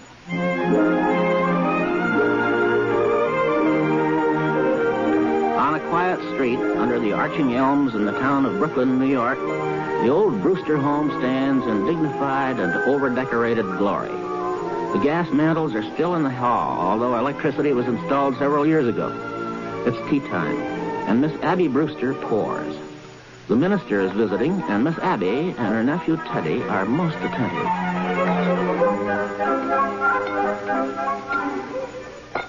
Won't you have another biscuit, Dr. Harper? Oh, no, Miss Abby. I always eat too many of your biscuits just to taste the lovely jam. But you haven't tried the quince. We always put a little apple in with it to take the tartness out. We'll send you over a jar. Teddy, more tea. What? Oh, boy. Miss Abby, I've been meaning to speak to you about your nephew, Mortimer, I mean. Oh, yes, I understand he's taking Elaine to the theater again tonight. Teddy, your brother Mortimer will be here a little later. Delighted. We're so happy it's Elaine that Mortimer takes to the theater with him. Miss Abby, I'll be frank with you. I do not entirely approve your nephew's unfortunate connection with the theater. A drama critic is constantly exposed to the theater, and I fear some of them do develop an interest in it. Well, not Mortimer. You need have no fear of that. Why, Mortimer hates the theater. Really? Oh, yes, he writes awful things about the theater, but you can't blame him, poor boy. He was so happy writing about real estate, which he really knew something about. And then they just made him take this terrible night position. My. But, as he says, the theater can't last much longer anyway, and in the meantime, it's a living. Oh, now, who do you suppose that is? I'm coming. Oh, hello, Miss Brewster. How are you, Officer Brophy? Come in. Thank you. Oh, afternoon, sir. Sir, what news have you brought me? Colonel, I have nothing to report. Splendid. Thank you, sir. At ease. We've come for the Christmas toys, Miss Brewster. That's a splendid job you men do fixing toys for the children. Yeah, well, it gives us something to do when we sit around the station. You get tired playing cards. Then you start cleaning your gun, and the first thing you know, you've shot yourself in the foot. Teddy, dear, go upstairs and get that big box from your Aunt Martha's room. Delighted. That's right, dear. Up the stairs. How is Mrs. Brophy today? Pneumonia. Oh, I'm sorry to hear that. Oh, she's much better now. A little weak still. Well, I'm going to tell Sister Martha, and she'll bring you over some beef broth for her. And I'll be right back. Oh, don't bother, Miss Abby. You've done so much for her already. Oh. Hey, Colonel, you promised not to do that. But I have to call a cabinet meeting to get the release of those supplies. He used to do that in the middle of the night. The neighbors complain about him. Oh, he's quite harmless. Oh, sure. I suppose he does think he's Teddy Roosevelt. It's a shame a nice family like this hatching a cuckoo. The grandfather made $1 million. Patent medicine. Well, Officer Brophy and Dr. Harper. How nice. Hello, Miss Martha. I come to get the Christmas toys. Oh, yes. Teddy's Army and Navy. They wear out. Oh, you're back, Martha. How is poor Mr. Benitsky? Well, dear, it's pretty serious, I'm afraid. The doctor was there. He's going to amputate in the morning. Can we be present? No, dear, I asked him. But he said it's against the rules of the hospital or something. Oh, here's Teddy with the Army and Navy. Oh, thanks, Colonel. This will make a lot of kids happy. What's this? The USS Oregon? Oh, no, Teddy, dear, put it back. But the Oregon goes to Australia. Thank you again, ma'am. Pinch, hunt! Yes, sir, Colonel. Dismissed? Yes, sir. I shall retire to field headquarters.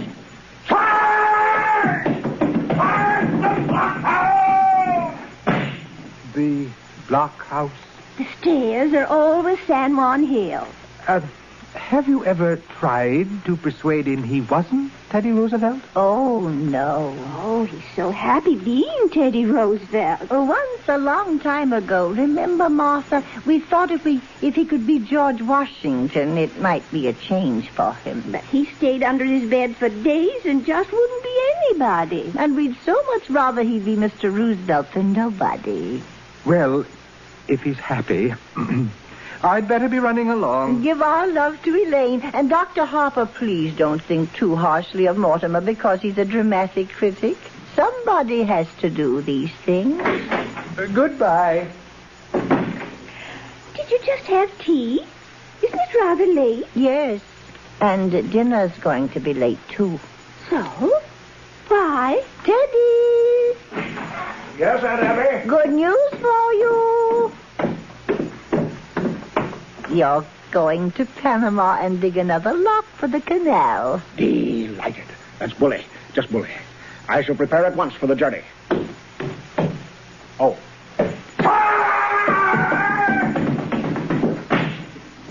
Abby, you mean? Yes, dear. While I was out? Yes, dear. I just couldn't wait for you. I didn't know when you'd be back, and Dr. Harper was coming. But, dear, all by yourself. I run right downstairs and see. Oh, no, there wasn't time. Then where did you... Martha, look in the window seat. The window seat? Go ahead, dear. Lift the lid.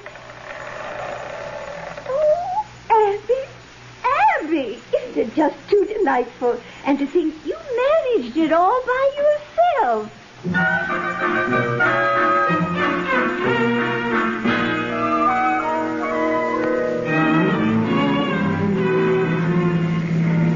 We're almost home, Elaine. Now make up your mind. Where do you want to go for dinner? I don't care, Mortimer, really. Well, suppose we wait till after the show. Well, that'll make it pretty late, won't it? Not with a little stinker we're seeing tonight. Oh, I was hoping it'd be a musical. They seem to have a humanizing effect on you, darling. After a serious play, we joined the proletariat in the subway, and I listened to that lecture on the drama. It wasn't until we saw a musical that you took me home in a taxi and noticed my legs. Elaine, where could we be married in a hurry? Say, tonight. Now, I'm afraid Father will insist on officiating. Now, I'll bet your father could make even the marriage service sound pedestrian. Are you by any chance writing a review of it? Sorry, darling. Occupational disease. Yeah, here we are. The Brewster Mansion. Thanks, darling. Is that Teddy at the door? Yes.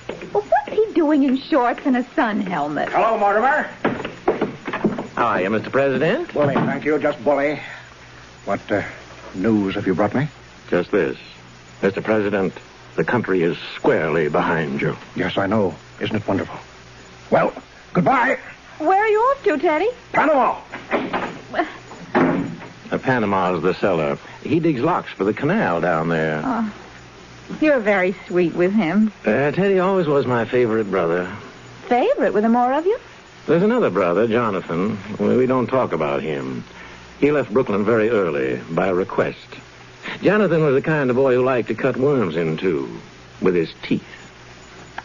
What became of him? I don't know. He wanted to become a surgeon like Grandfather, but he wouldn't go to medical school first, and his practice got him into trouble. Oh.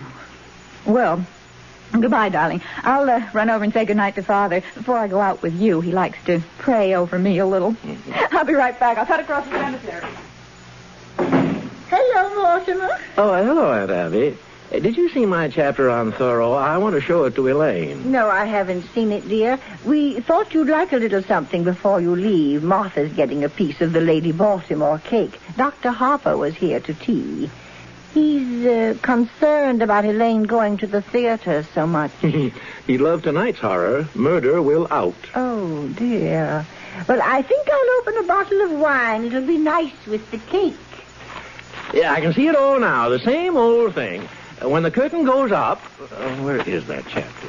The first thing you will see, maybe in the window seat, will be a dead body. Sure, just like this one. A dead body.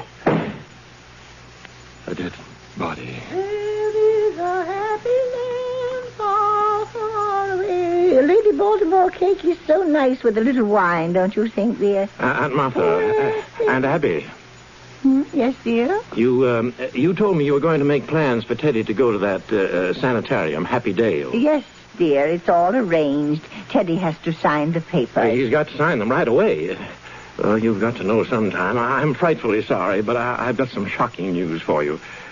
Teddy's killed a man. Nonsense, dear. There's a body in that window seat. Yes, dear, we know. Oh, well, you know? Now, Mortimer, just forget about it. Forget you ever saw the gentleman. Forget? We never dreamed you'd peek. But who is he? His name is Hoskins, Adam Hoskins. That's really all I know about him, except that he's a Methodist. Well, what's he doing here? What happened to him? He died. Martha, men don't just get into window seats and die. No, he died first. Well, how? Oh, Mortimer, don't be so inquisitive. The gentleman died because he drank some wine with poison in it. How did the poison get in the wine? Well, we put it in the wine because it's less noticeable. When it's in tea, it has a distinct odor. You put it in the wine? Yes. And I put Mr. Hoskins in the window seat because Dr. Harper was coming. Oh, so you knew what you'd done. You didn't want Dr. Harper to see the body. Well, not at tea. That wouldn't have been very nice. Now you know the whole thing, Mortimer. Just forget about it. I do think Martha and I have the right to our own little secrets. Butter plates, Martha. Butter plates. Yes, of course, dear. Oh, Abby. While I was out, I dropped in on Mrs. Schultz. She's much better. Yes, and she would like us to take Junior to the movies again. Well, we must do that tomorrow or the next day. Yes, but this time we'll go where we want to go. Junior's not going to drag me into another one of those scary pictures. Aunt Martha, Aunt Abby, what are we going to do? What are we going to do about what, dear? There's a body in that window seat. Yes, Mr. Hoskins. Well, good heavens, I can't turn you over to the police. What am I going to do? Well, for one thing, dear, stop being so excited. And for pity's sake, stop worrying. We told you to forget the whole thing. Forget? My dear Aunt Abby, can't I make you realize that something has to be done? Now, Mortimer, you behave yourself. You're too old to be flying off the handle like this. But you can't leave him there. We don't intend to, dear. No, Teddy's down in the cellar digging the rock. You mean you're going to bury Mr. Hotchkiss in the cellar? Hoskins, dear. Oh, yes, dear. Of course, that's what we did with the others. Oh, no. You can't bury Mr. Others. The other gentleman. When you say other, do you mean others? More than one others? Oh, yes, dear. Let me see. This is 11, isn't it, Abby? No, dear. This makes 12. Oh, I think you're wrong, Abby. This is only 11. No, dear, because I remember when Mr. Hoskins first came in, it occurred to me that he would make just an even dozen. Well, you really shouldn't count the first one, dear. Oh, well, I was counting the first one, so that makes it 12. Now, hello. Hello? Al? Oh, my, it's good to hear your voice. 12, 11. Al? Oh, checking up. Well, I know I didn't pick up the tickets. Yeah, I'm glad you called. Now, get a hold of George right away. He's got to review the play for me. Yeah, I'll explain later. Now, let's see, where were we? 12? Yes.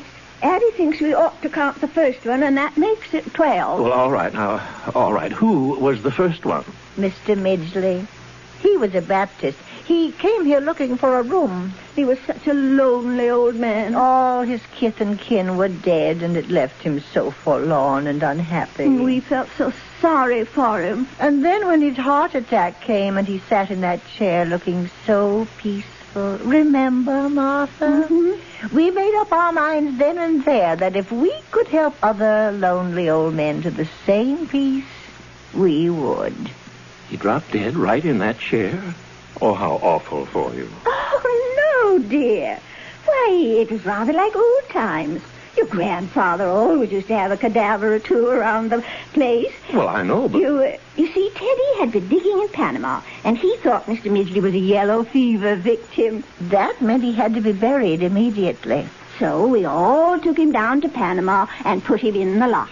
And that's how it started? Of course, we realized we couldn't depend on that happening again, so... You remember those jars of poison that have been up on the shelves in Grandfather's laboratory all these years? You know your Aunt Martha's knack for mixing things. You've eaten enough of her piccalilli. Well, dear, for a gallon of elderberry wine, I take 1 teaspoonful of arsenic, then add half a teaspoonful of strychnine, and then just a pinch of cyanide. Should have quite a kick. Yes, as a matter of fact, one of our gentlemen found time to say, "How delicious." Yes, he did. Oh, well, we'd have to get things started in the kitchen for supper. I wish you could stay, Mortimer. I'm trying out a new recipe. I couldn't eat a thing.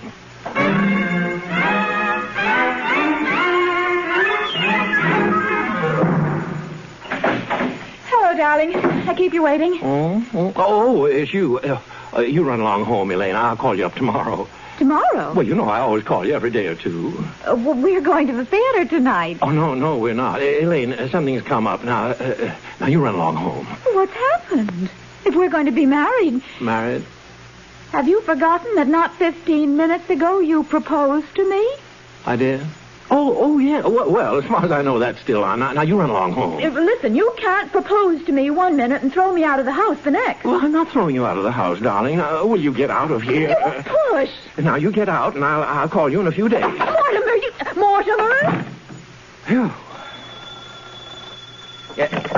Hello, Al. What? George is in Bermuda. Oh, well, get somebody. Get the office boy. You know, the bright one, the one we don't like. All right, then, get the printer. He knows what I write. The third machine from the left. Yeah, but Al, he might turn out to be another John Chapman. Yeah, all right. Was that Elaine, dear? Aunt Martha, Aunt Abby, sit down. But Mortimer... sit down. There. Well, dear? You can't do things like that. Now, I don't know how to explain this to you, but it's not only against the law. It's wrong. It's not a nice thing to do. People wouldn't understand. Abby, we shouldn't have told Mortimer. Well, what I mean is, well, this has developed into a very bad habit. Now, Mortimer, we don't try to stop you from doing things you like to do. I don't see why you should interfere with us. Hello, Al. Oh, all right. Well, all right. I'll see the first act and tear it to pieces. All right. Now, look, I've got to go to the theater, but before I go, will you promise me something? Well, we'd have to know what it was first. Will you do this for me? What do you want us to do? Don't do anything. Don't do anything. Don't let anyone in this house, and leave Mr. Hoskins right where he is. Why? We were planning on holding services before dinner. Services? Certainly. You don't think we'd bury Mr. Hoskins without a full Methodist service, do you? Why, he was a Methodist. Well, can't that wait till I get back? Oh, then you could join us. Oh, you'll enjoy the service, especially the hymns. Remember, Martha, how beautifully Mortimer used to sing in the choir before his voice changed? And remember, you're not going to let anyone in this house while I'm gone. Have you got some paper? Here's some stationery. Will this do? Oh, that'll be fine. I can save time if I write my review on the way to the theater.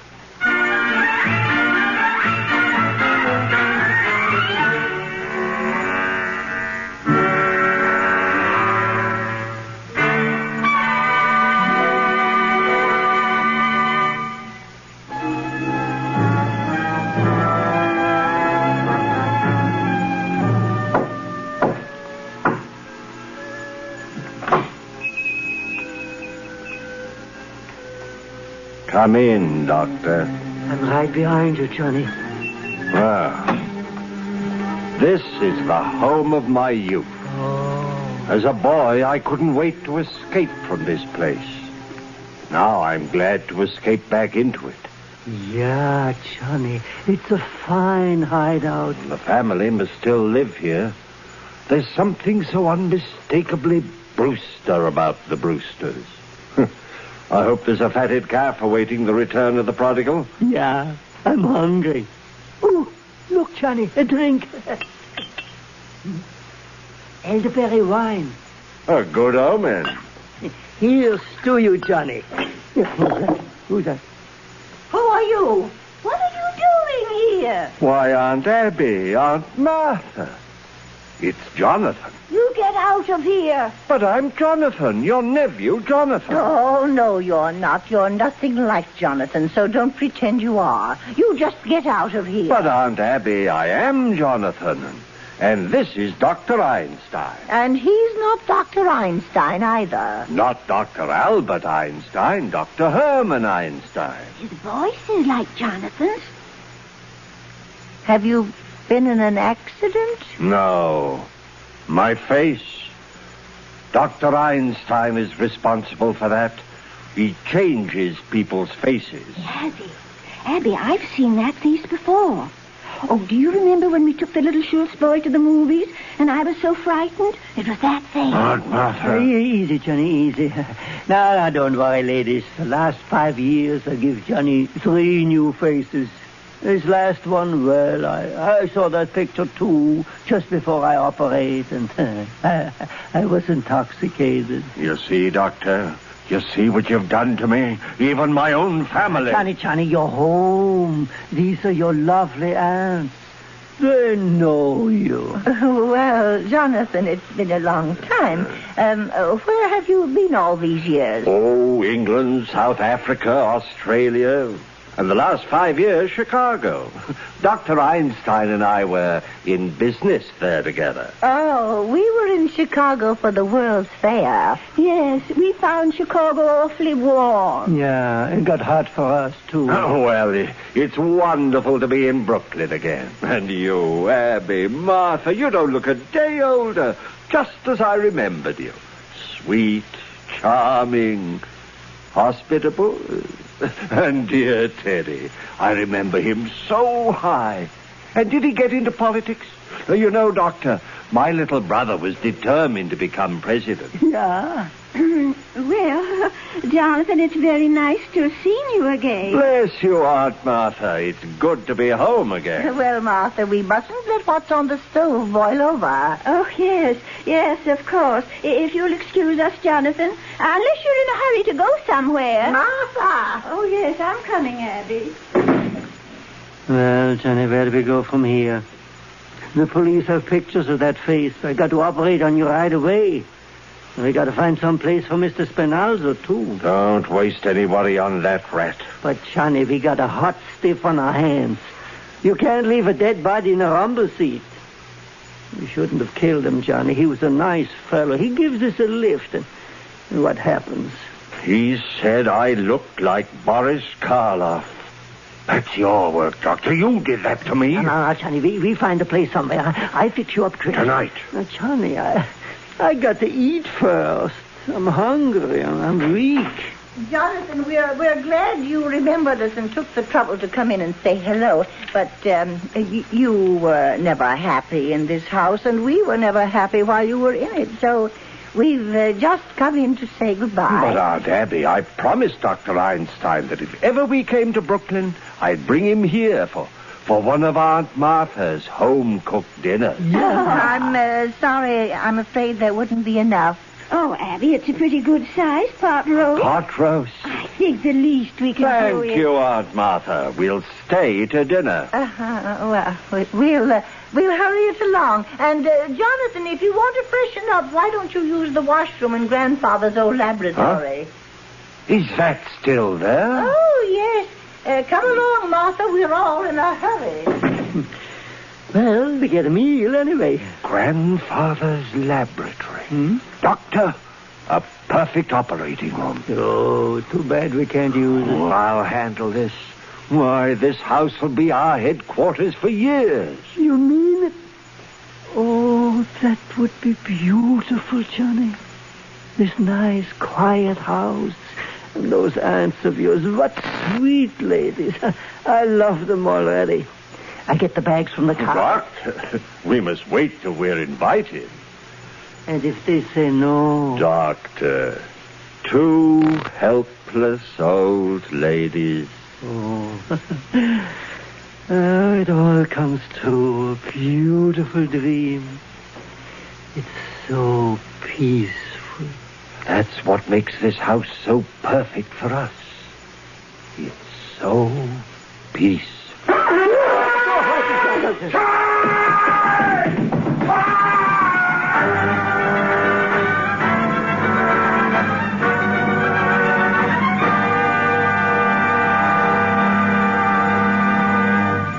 Richard Lockridge, co-author of Mr. and Mrs. North, took a sporting view of Arsenic and Old Lace on that January 1st night in 1941. His own play was to open 2 nights later. But here he was, the drama critic of the New York Sun, bound to report truthfully on what he thought about arsenic. Lockridge wrote, "It is a noisy, preposterous, incoherent joy. You wouldn't believe that homicidal mania could be such great fun." This was gallant of him, and accurate, too. Now our second act of Arsenic and Old Lace begins.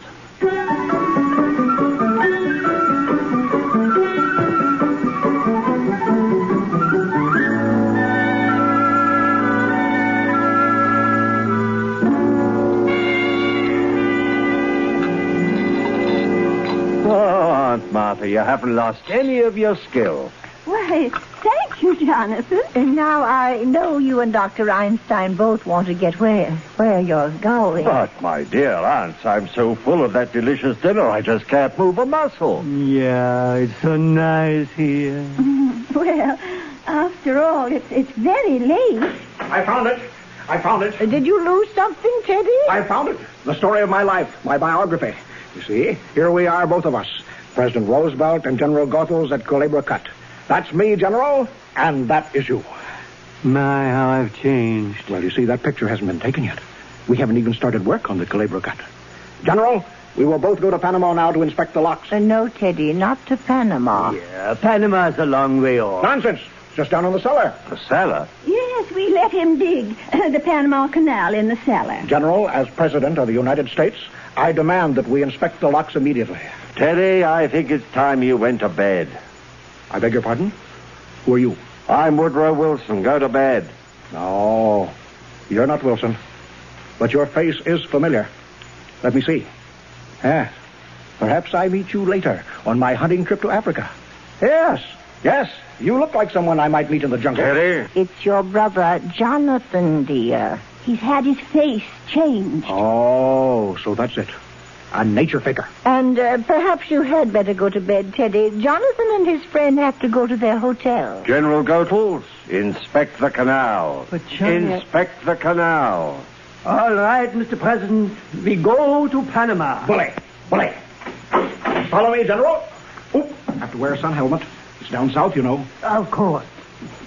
Well, bon voyage.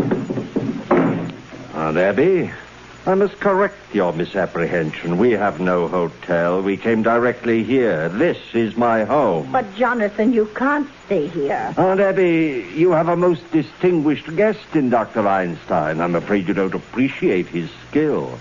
In a few weeks, you'll see me looking like a very different Jonathan. Oh, but he can't operate on you here. Ah, I forgot to tell you. We are turning Grandfather's laboratory into an operating room. We expect to be quite busy. Hey, Johnny, down in the cellar. Dr. Einstein, my dear aunts have invited us to live with them. Oh, you fixed it. Well, you're sleeping here tonight. Aunt Abby, please get our room ready. But... Now. Well, come along, Martha, dear. Johnny, when I go down in the cellar, what do you think I find? What? The Panama Canal. Ah, the Panama Canal. It's a hole Teddy dug 6 feet long and 4 feet wide. Down there? And it just fits Mr. Spinalzo. Rather a good joke on my aunts. They're living in a house with a body buried in the cellar. Come on, we'll bring it in through the window.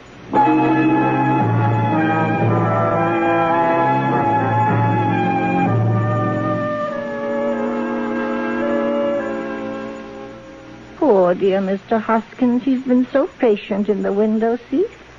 I think Teddy had better get Mr. Hoskins downstairs right away. Abby, I will not invite Jonathan to the funeral services. Oh, no. We'll wait until they've gone to bed and then come down and hold the services. The general was very pleased. He says the canal is just the right size. He says that... Teddy, there's been another yellow fever victim. Oh, dear me. This will be a shock to the general. But I'll have to tell him. Army regulations, you know. No, Teddy, we must keep it a secret. Yes. A state secret? Yes, a state secret. Promise? You have the word of the President of the United States. Cross my heart and hope to die. Now, Teddy, you must take the poor man down to the canal. And we'll come down later and hold services. You may announce that the President will say a few words. Where is the poor devil? He's in the window seat. Oh, seems to be spreading. We've never had yellow fever there before. Well, up we go. He died for his country. Open the cellar door, Aunt Abby.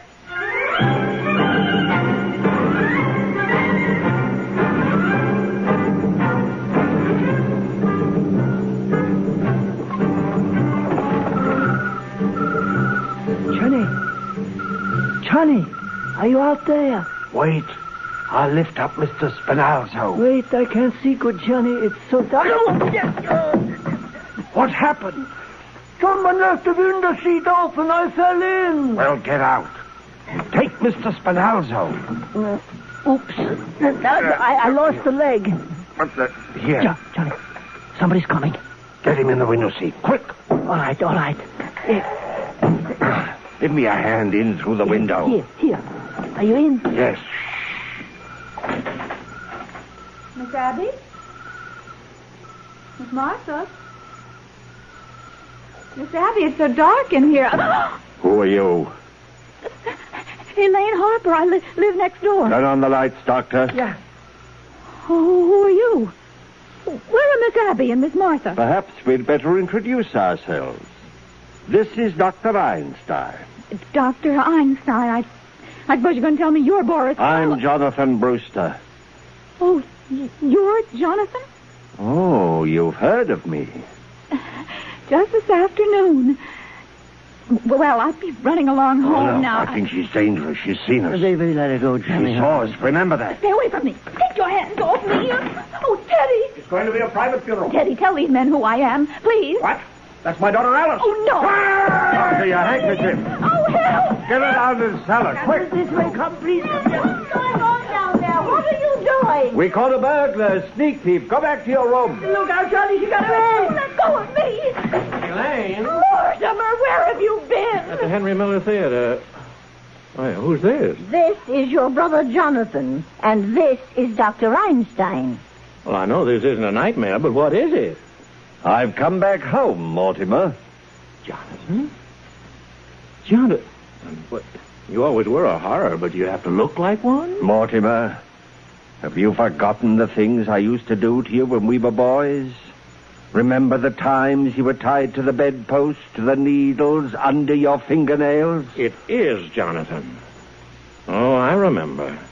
I remember you as the most vicious, venomous form of animal life I ever knew. Now, don't you boys start quarreling again the minute you've seen each other. Jonathan, you're not wanted here. Now get out. Well, I'm sleeping here tonight in your room. Johnny, maybe we better sleep down here, on the window seat. Window seat? Window seat? Yeah, the window seat. Oh, the window seat. Well, maybe I'd better sleep down here. Oh, we wouldn't trouble you. We insist on sleeping down here. Doctor, we'll go up and get our bags.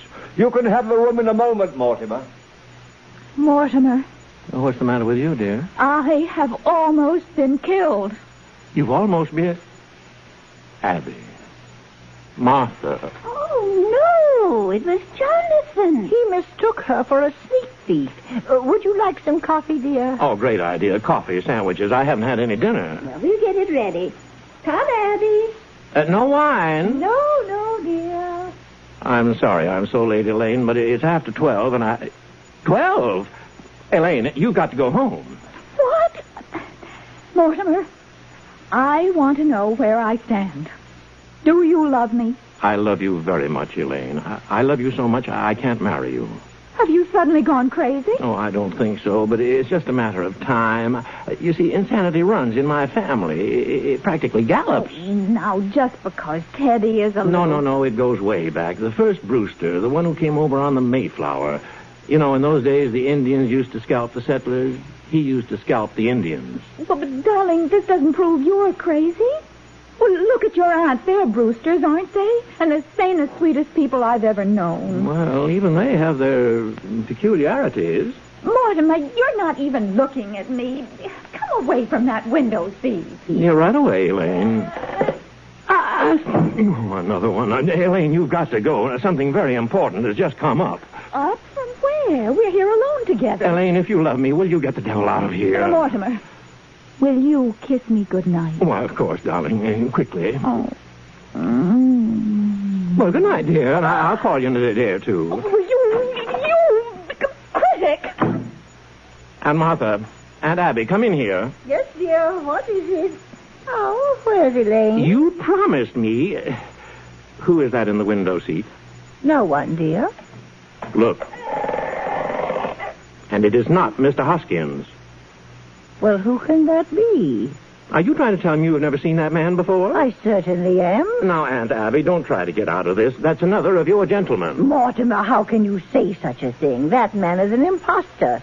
And if he came here to be buried in our cellar, he's mistaken. But, Aunt Abby, you put Mr. Hoskins in the window seat. Now, this man couldn't have just gotten the idea from him. By the way, where's Mr. Hoskins? In Panama, waiting for the services, poor dear. We haven't had a minute with Jonathan in the house. Oh, dear, we always wanted to have a double funeral, but I will not read services over a total stranger. A stranger? Aunt Abby, how can I believe you?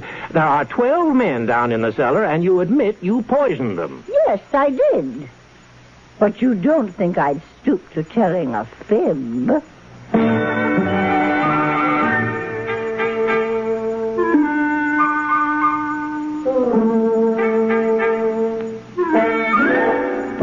Jonathan, I want a word with you. Aunt Abby, Aunt Martha, I think Jonathan is leaving at once. Oh, no, Martha. Oh, yes, and you're taking your cold companion with you from the window seat. The window seat? You're my brother, and I'm going to give you a chance to get away. And if you don't take it, I'm going to call the police. Mortimer, remember, what happened to Mr. Spinalzo can happen to you, too. Oh, dear. Come in. Why, Officer Brophy. Oh, hello, Miss Martha, Miss Abby. I saw your lights on, and I thought there might be sickness in the family. Oh, come in. Well, come in, officer. This is my brother, Jonathan. Oh, Hey, he looks familiar. Ain't I seen him somewhere? I don't think so. It's too bad Jonathan can't stay, isn't it? Well, if everything's all right. Oh, don't go, officer. Stay and have some coffee and a sandwich. Well, if you say so. We'll all go into the kitchen while Jonathan collects his things.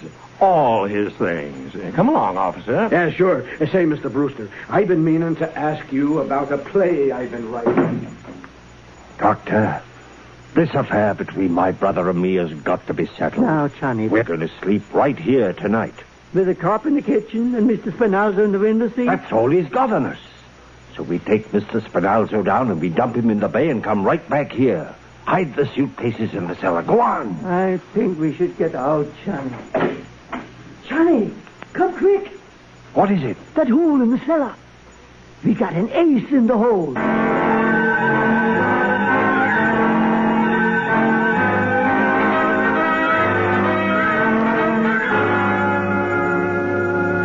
Still here, Jonathan? I thought I told you. We're staying. You think I was bluffing?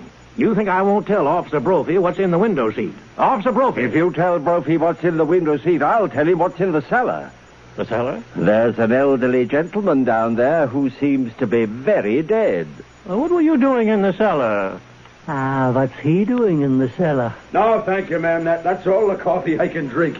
Oh, Mr. Brewster, I'd like to tell you the plot of that play. No, Brophy, no, you can't stay here. You got to go and call in the precinct. Yeah, but I want to tell you about this here play. Yeah, well, we'll talk about it later. All right. Later. Well, how about the back room at Kelly's? Fine. I'll meet you at Kelly's later. Great, Mr. Brewster. I'll be there. Unless I drop dead.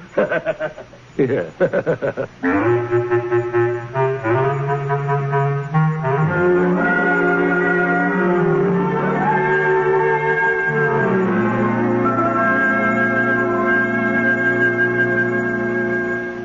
Is that you, Mortimer? It's Jonathan, Aunt Abby. Mortimer went out.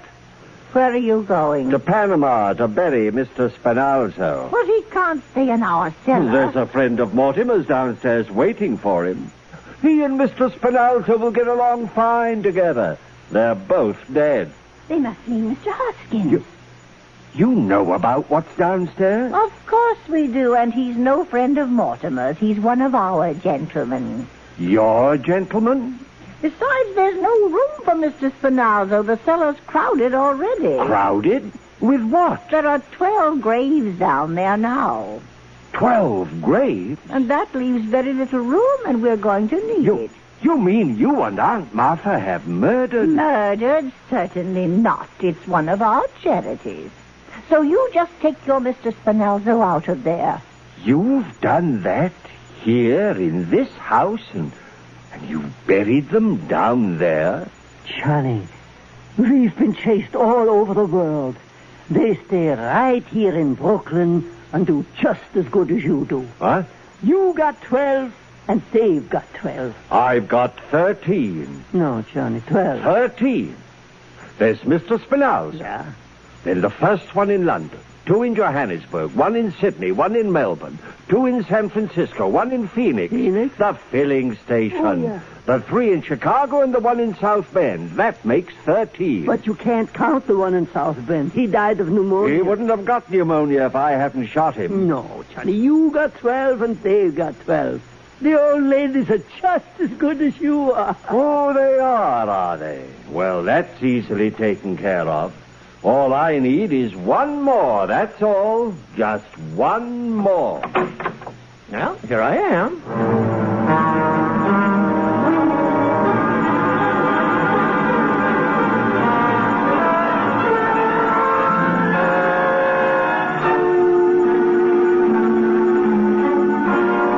Mortimer, where have you been? I've been over getting a doctor's signature on Teddy's papers. Mortimer, what is the matter with you? Running around getting papers signed at a time like this. You know what Jonathan is doing down there? He's putting Mr. Hoskins and Mr. Spinalzo in together. Oh, well, let him. Is Teddy in his room? Teddy won't be any help. Well, you had to go and tell Jonathan about those 12 graves.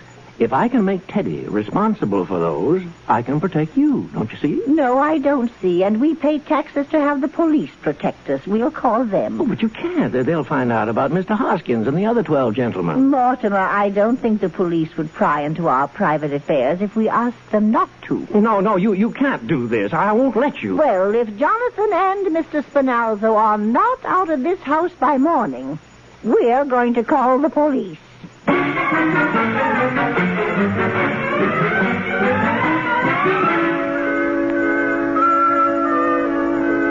There.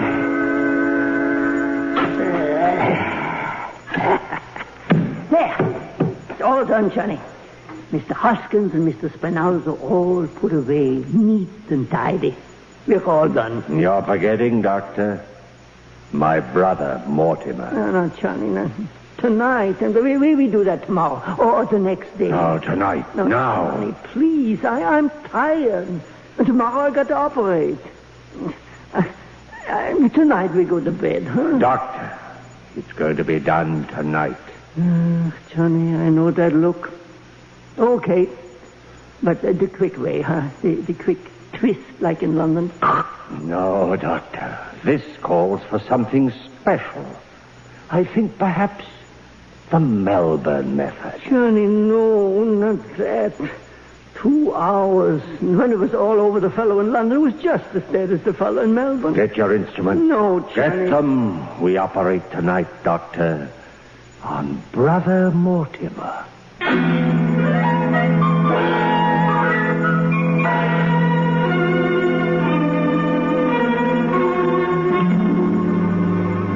My bugle. Mortimer, hand me my bugle. No, Mr. President, just sign these papers. I cannot sign any proclamation without consulting my cabinet. But this must be a secret. A secret proclamation?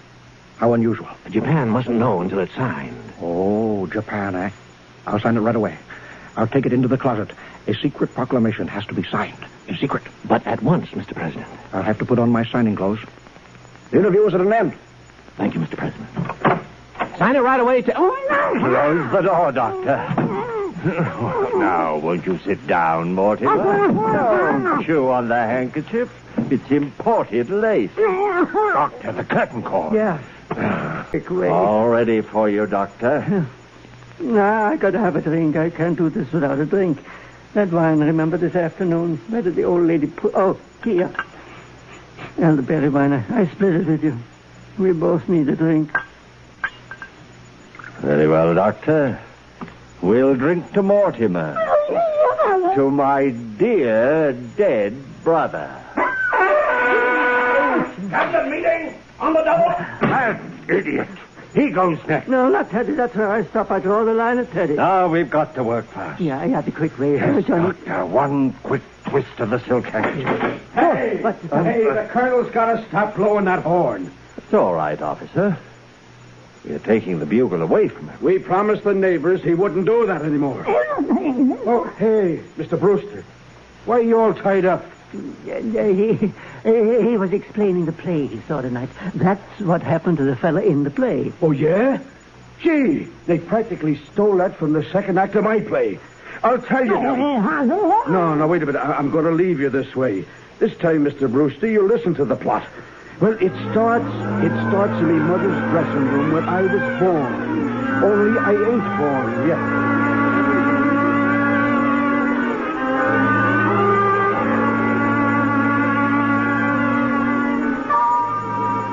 Now then, we get back to me mother. There she is, lying unconscious in her lingerie. The fiend is standing over her with an axe. There. How do you like it so far, huh, Doctor? Well, it put Johnny to sleep. Oh, that's just the second act. Now the third act. Johnny, wake up. I can't wake him. What's going on? Johnny, it's cops. Brophy. Oh, hiya, Lieutenant. This is Mortimer Brewster. He's going to help me write me play. Did you have to tie him up to make him listen? The whole precinct is out looking for you. It's 8 o'clock in the morning. Give me the phone and untie him. Oh, gee, Mr. Brewster, I'll have to run through the third act quick. Hello, Captain. Brophy's here. You don't have to worry.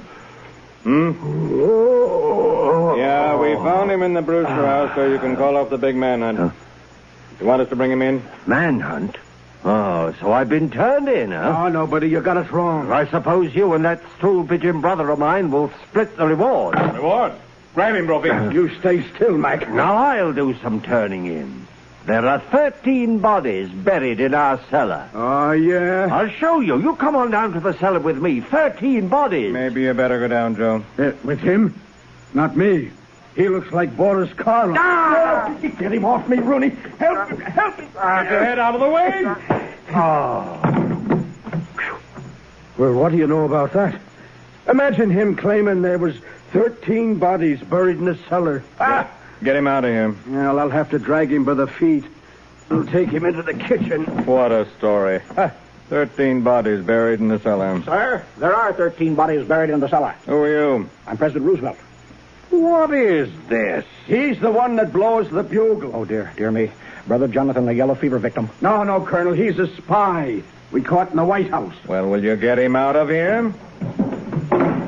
Now, you. Didn't anybody untie you yet? Here, I'll do it.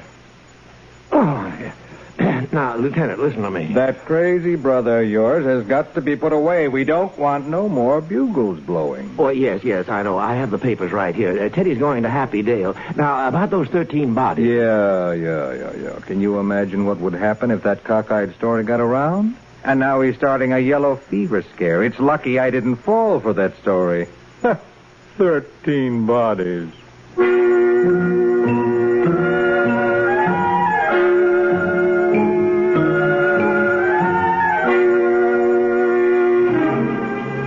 I beg your pardon.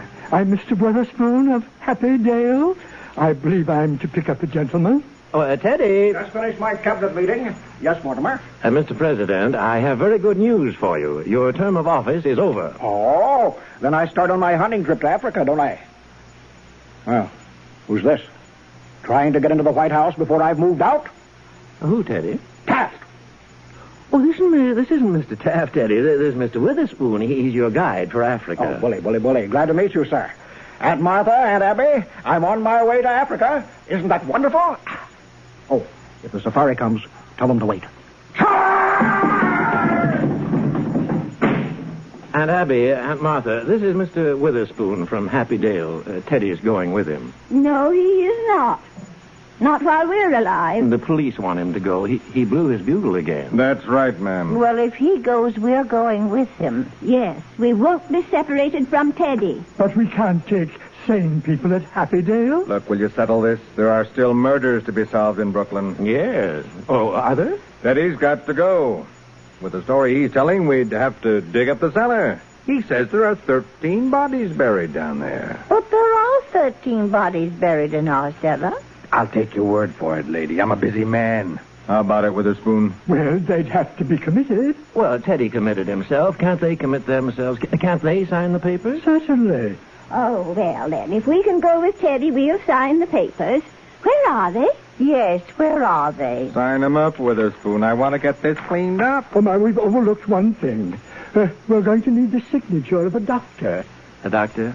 Oh, yes, a doctor. Dr. Einstein. Me? Come over here. We'd like you to sign some papers. Yes, please, I must go. No, just come right over here, Doctor. At one time last night, I thought Doctor was going to operate on me. Please. Yes, Doctor, just come right over here. Sign right here, Doctor. Yes, very well. Here. There. Are you leaving us, Doctor? I think I must go. Oh, aren't you going to wait for Jonathan? I don't think we're going to the same place. There now. Everything's quite in order. Well, I'm almost relieved. I'm really looking forward to going. The neighborhood here has really run down, so...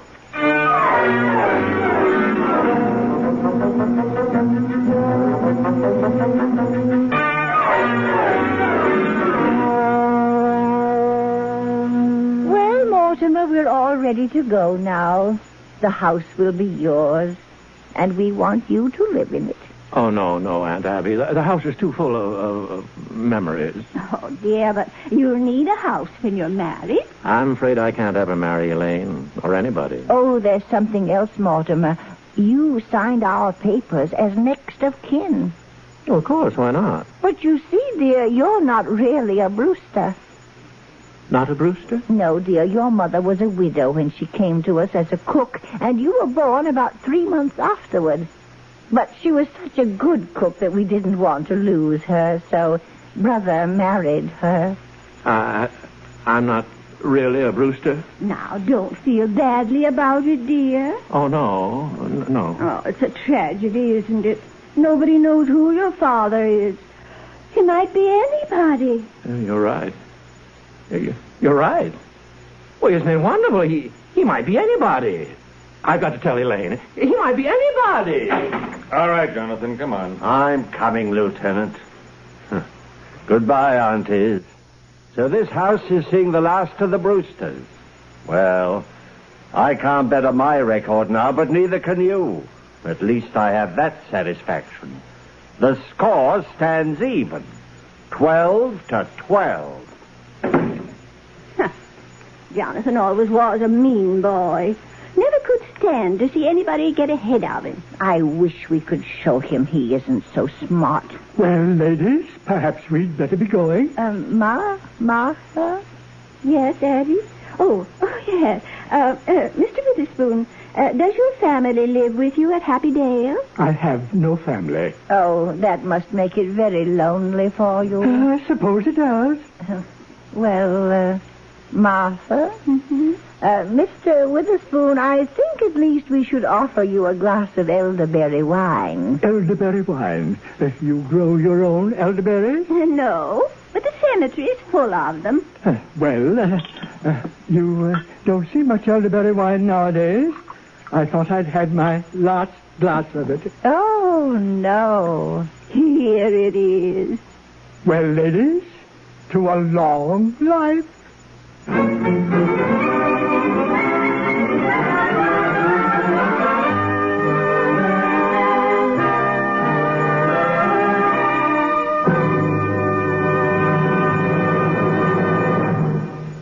You have just heard the Best Plays production of Arsenic and Old Lace, starring Boris Karloff and Donald Cook.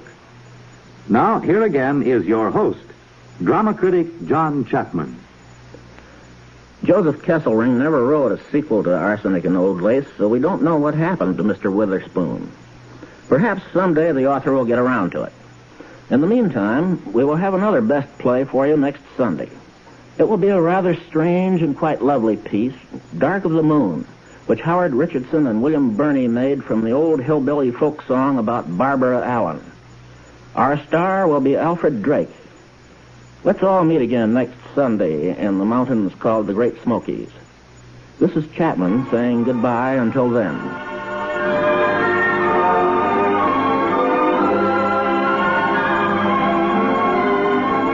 Arsenic and Old Lace was transcribed and adapted for radio by Ernest Kenoy.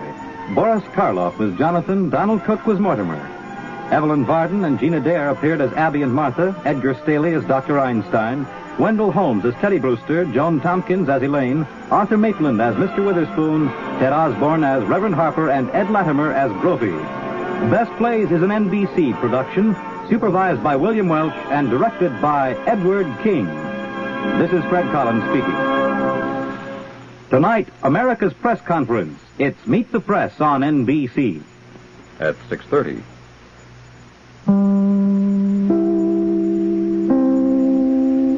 KFI Los Angeles. Listen, a new Packard four-door sedan costs just $29.20 plus tax and license, delivered right here in Southern California. Packard costs less for what you get than any other car. Up to 30 months to pay at Earl C. Anthony Incorporated, 1000 South Hope or 9130 Wilshire Boulevard.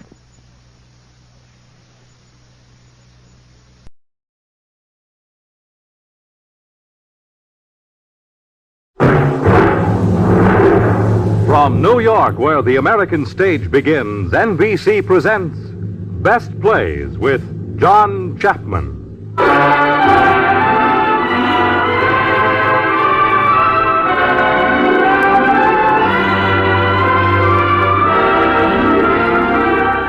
Best Plays, a series of hour-length dramas based on the famous theatrical books begun by the late Burns Mantle. Now edited by the distinguished drama critic of the New York Daily News, John Chapman.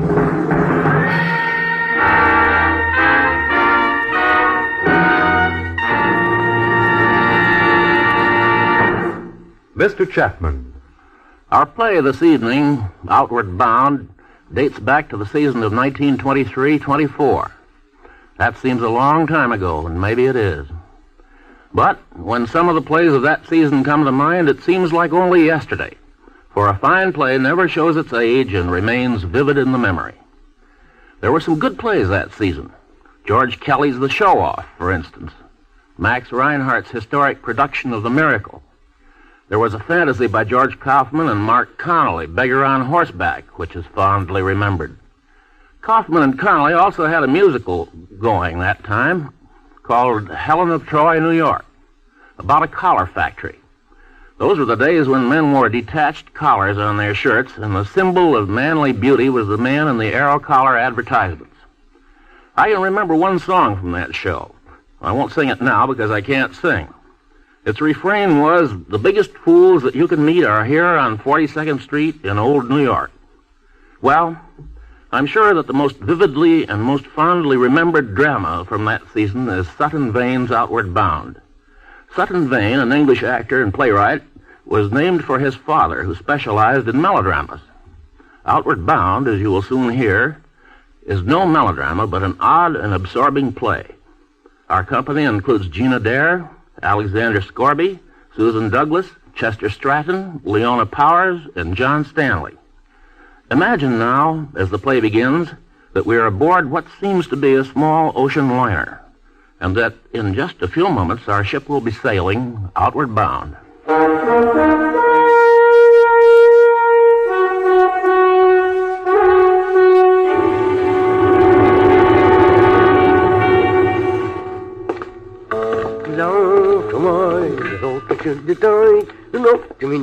I beg your pardon? Oh, good morning, ma'am.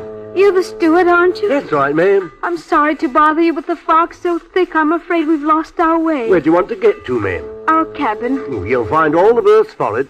Thank you. Henry, Yes, darling? it's this way. Oh, I'm sorry.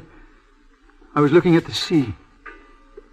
What'd you say? Our cabin's forward, he told me. Oh, thank you, Stuart. A bit confusing, these boats, aren't they? Yes, sir. To begin with. Come along, dear. I'm awfully tired. Do you wonder, after what you've been through? I suppose not. But we'll have a wonderful trip, won't we? Yes, dear. The rest and the peace and the forgetfulness. Of course, dear.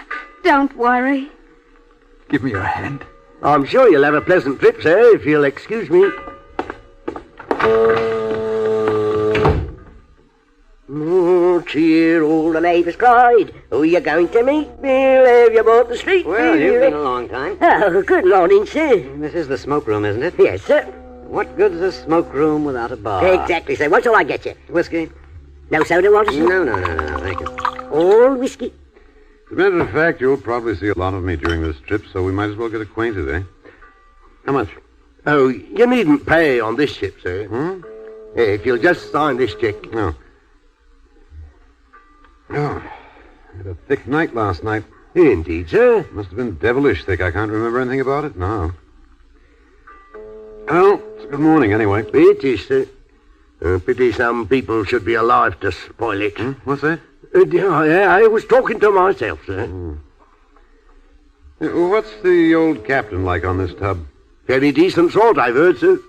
Very respected, I know. Oh, that sounds dull. Get me another, will you, the same? I thought I knew that voice. What? Oh, really? So here you are, you naughty boy. Well, Mrs. Cliveden Banks, how are you? What a surprise. As soon as I saw Tom Pryor on the passenger list, I asked for a bar, and here you are. Well, what are you doing here? Joining my dear husband, I'm afraid we're in for a very dull trip. Well, we must just try and cheer each other up then, Mrs. Banks. By the way, darling, my name is Mrs. Cliveden Banks. There was a plain Mrs. Banks in the divorce court lately. So silly of her and so plain. Plain? Well, judging the Daily Mirror. A total stranger, of course. Still, it's made me very particular about my hyphen. Not that I am ever likely to appear in a divorce court. Oh, no, of course not. Well, Mrs. Cliveden Banks, will you have a drink? At this time in the morning? Goodness, no. Mr. Pryor, did you realize there was a clergyman on board? Oh, how convenient. Part of the ship's service, eh? Well, heavens no, a passenger. And everyone knows a clergyman is the worst possible luck at sea. Look out, speak of the devil. Good morning. Good morning, madam. Mr. Pryor, who is this man? Oh, I don't know. Oh, well, never mind. Let me see now. Where was I? I'm awfully sorry to bother you, madam, but could you tell me what the date is? I had this letter and Are you trying to start a conversation with me? Well, frankly, when we are going to be shipmates, the sooner we get to know each other, the better, don't you think? I'm William Duke. No, really, I couldn't care less. I'm sorry. I didn't think introductions were necessary aboard ship. Well, possibly they may not have been in the days of Sir Walter Raleigh. Not having been there myself, I can't say for certain. I beg your pardon. I'll go out on deck. Good day, sir. Fancy that clergyman pushing his way like that. I cut him rather neatly, don't you think? To the bone. Well, good heavens, we're besieged on all sides. Look at that. You'll excuse me, Mum, but you're the only other lady I've seen about, barring myself, and I've got to say something to someone. You see, Mum, I've been struck all of a heap. You've been what? Struck all of a heap. Oh, Mr. Pryor, rescue me. And you'd better do something for this good woman, too. It seems she's been struck all of a heap, whatever that may mean. Well, what's the trouble? Well, sir, it went like this. As it were, only last Saturday, Mrs. Roberts and me were talking about the sheets being damp. Of sheets being damp? Oh, the good woman is obviously a steward. No, Mum, no. I'm a passenger. A passenger? Oh, good heavens, Mr. Pryor, tell that steward to tell someone to take the good woman back to her proper place immediately. She's been wandering. She's on the wrong deck. She's in the wrong class. Goodbye, good woman. Goodbye. Thank you, Mum. Now, steward, would you get someone to show this woman to the third-class deck or something? Third class, sir? I think you made some mistake, sir. There's only one class on the boat. What was that? Only one class? Yes, sir. It's the same on all this line. Oh, Mr. Pryor, this is impossible. And now, how am I to know who are the ladies and gentlemen and who are not? No. Don't get excited. Excited? Why, this woman here, she probably eats... Extremely likely, I should say. Well, then, if she eats, and if there's only one class, she'll eat in the same place as we shall. Well, it just can't be done. Now, there's no point in getting upset. It would be quite impossible for me to lunch at the same table with a woman who has been struck all of a heap. I'll see what I can do. Now, madam, what's your name? Midget. What? Midget. There, that to begin with is an alibi. No one could possibly be named Midget. Oh, couldn't I? Well, I'll show you whether they could or not. I'm my lady, I am mighty. My name's Midget, all right. Midget married me, and I've got me lines to prove it. How dreadfully sordid. We're just trying to help. Now, what is your trouble? Are you ill? Am I ill? I don't think so. I don't feel ill. And yet I said to Mrs. Roberts last Thursday, or was it